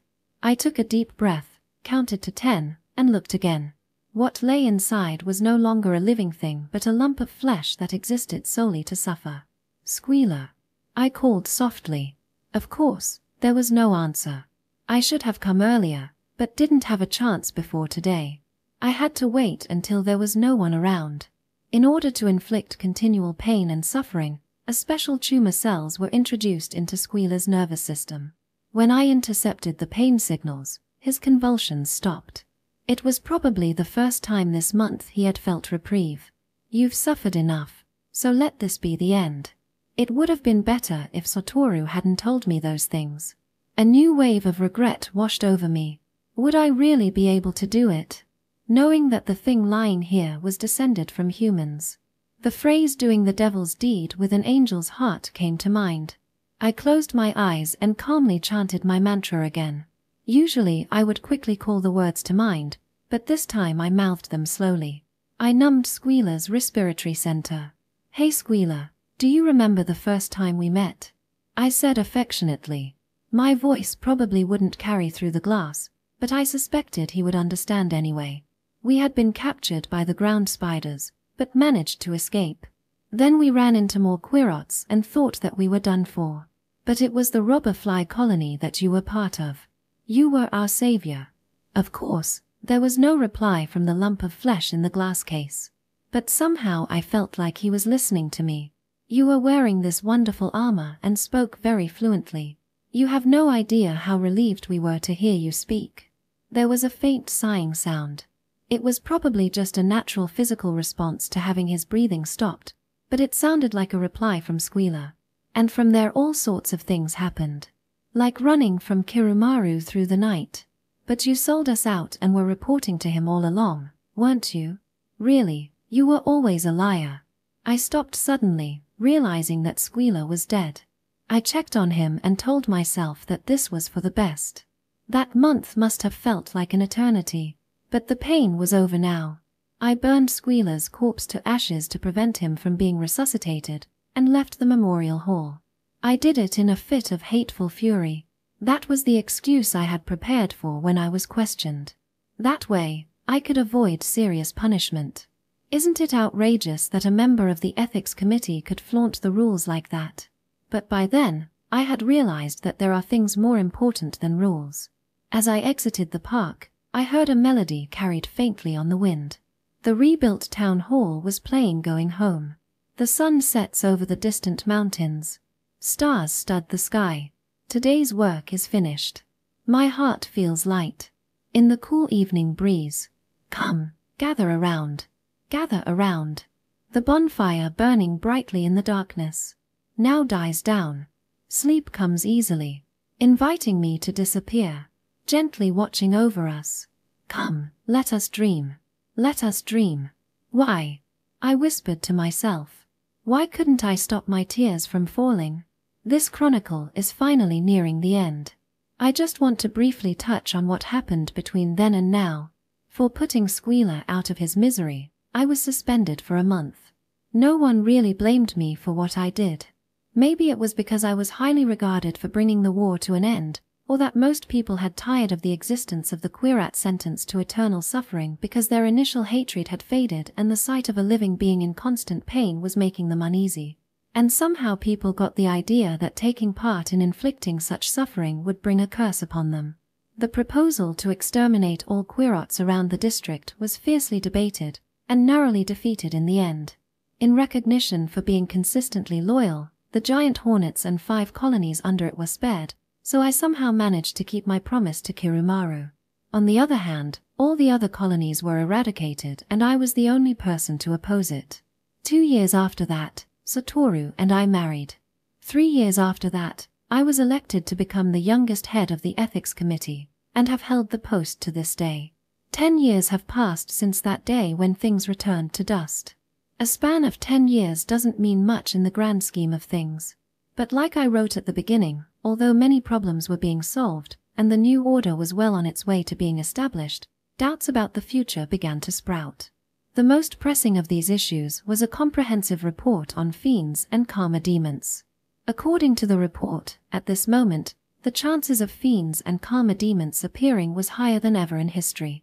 Until now, the birth of Fiends and Karmic Demons was seen as a spontaneous mutation. But according to the report, their appearance was clearly linked to the state of a society like that of ours 10 years ago. The theory, which at the moment is still mere conjecture, is that when many people in a society are subjected to high tension and other emotional disturbances, Cantus leakage causes genetic mutation, creating a high chance of giving birth to children who have incomplete attack inhibition or death feedback. On top of that, the report states that when the children are raised by emotionally unstable parents, the probability of them turning into Karmic Demons skyrockets. If that was really the mechanism for creating Fiends and Karmic Demons, then it made sense to worry because now was a more dangerous time than ever before. 10 years ago, our district was struck by an unprecedented tragedy. There were scenes of gruesome deaths that even now left many citizens traumatized. And in addition, the trauma caused by the war against the Quirats, everyone felt at least a fleeting moment of hatred and desire for violence. The children who were born soon after are nearing the age when they will awaken their Cantus. If there was one among them who had Raman Clogus or Hashimoto-Applebaum syndrome, then our district was in real danger of complete destruction. The ethics committee had to make a bitter decision. The first 10 years, they reinstated the impure cat breeding program. The plan was carried out in absolute secrecy at the Lotus Farms, headed by Satoru. I was only recently allowed to see the 22 cute kittens. At the moment, they looked just like normal cats, but soon they would grow into fierce, saber-toothed beasts. All we could do was pray that these kittens would never have to perform the job they were bred to do. This wasn't the new ethics committee's only job. Until now, the 9 districts in the Japanese archipelago had only the barest contact with each other, and I proposed to change that as the first item of our reform. The war against the Quirats a decade ago gave us the ideal opportunity to do just that. In any case, I established a conference between us and Tainai 84 in Hokuriku, Kumi 95 in Chubu, and Shiroishi 71 in Tohoku regarding the construction of future districts. Then, once the conference was established, we began preparing to expand our network to include Yubari Shinsei from Hokkaido, Seika 59 from Kansai, Iwami Ginzan from Chugoku, Shimanto from Shikoku, and Saikai 77 from Kyushu, towns that still had some contact with those already in the conference. And that wasn't all. Once we established contact with Saikai 77, we sent a message to the Kaya district in south of the Korean peninsula. The translation was provided by a newly captured false Minashiro.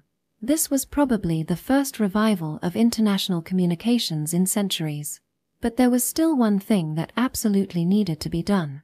I was just talking to Satoru about it. Whether you call it timidity or conservativeness, I don't like how we take it to the extreme. I can see it in members of the ethics committee that are even younger than I am. Satoru smiled. Don't worry about it. They probably just aren't as brave as you are. I wonder why everyone said that. I didn't think anyone was more careful than I am.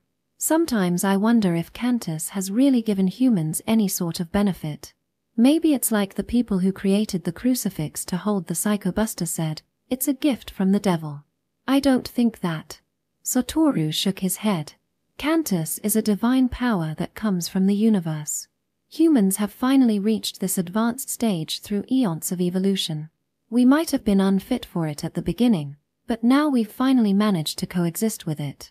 His opinion was so typical of an optimistic scientist.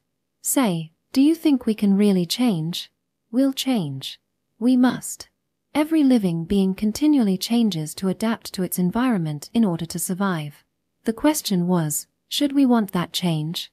I have not told anyone of my own views on this because I can't imagine it would be well accepted. So I'll only mention it here. I admit that attack inhibition and death feedback have brought peace and order. But they are rigid, unnatural solutions that don't solve the real problem. Like a turtle with a crack in its shell, once your defenses are weakened, there's nothing you can do to stop the enemy from flooding in and laying waste. From the last Fiend appearance, and the disaster a decade ago, we can clearly see what kind of terrors arise when attack inhibition and death feedback fail. At some point, we have to cut off these two fetters that bind us. In order to do that, it might cost everything we have. I didn't want to believe it, but I felt that if the new order wasn't sealed with a massive amount of bloodshed, it might never take hold. Saki, what are you thinking? Satoru asked, a wondering expression on his face. It's nothing. By the time our child has grown up, I hope our society will be much better. Don't worry. I'm sure it will, he said, laying a hand on my stomach. There was new life inside of me. Our first child. Until now, the thought of having kids sometimes scared me, but not anymore. Children are hope, and no matter what happens from now on, I believe my child will be able to cope. We agreed that we'd name the baby Shun if it was a boy, and Maria if it was a girl. Shun hasn't appeared once since the event 10 years ago. I'm suppose he's sleeping somewhere deep in the ocean of my subconscious. Even so, I'm sure he's still always watching over us. Late at night, when things have fallen silent all around me, I sink into a chair and close my eyes. The memory that floats to the surface is always the same. In the darkness of the hall at the back of the temple, a flame burns above the altar. Sparks burst from the fire like orange snowflakes, as if they are chiming in with the sound of chanting coming from beneath the earth. Each time, I wonder why it's this scene. I've always thought it was because the hypnotic suggestion from my initiation ceremony was that powerful. But now that I'm nearing the end of this record, I don't think that's the reason. The flames probably symbolize something eternal, continuing without end toward the future. Like I wrote at the beginning, I'll make 2 copies of the book, put them all in time capsules and bury them deep underground. I'll also have a false Minashiro scan it into its memory, to be released a millennium from now. Will we really be able to change? When you're reading this 1,000 years from now, maybe you'll have the answer. Hopefully, the answer is yes. 245. December 1st. Saki Watanabe. This might be superfluous, but I want to include the quote written on the walls of Sage Academy. The power of imagination is what changes everything. End of Volume 3. Story completed.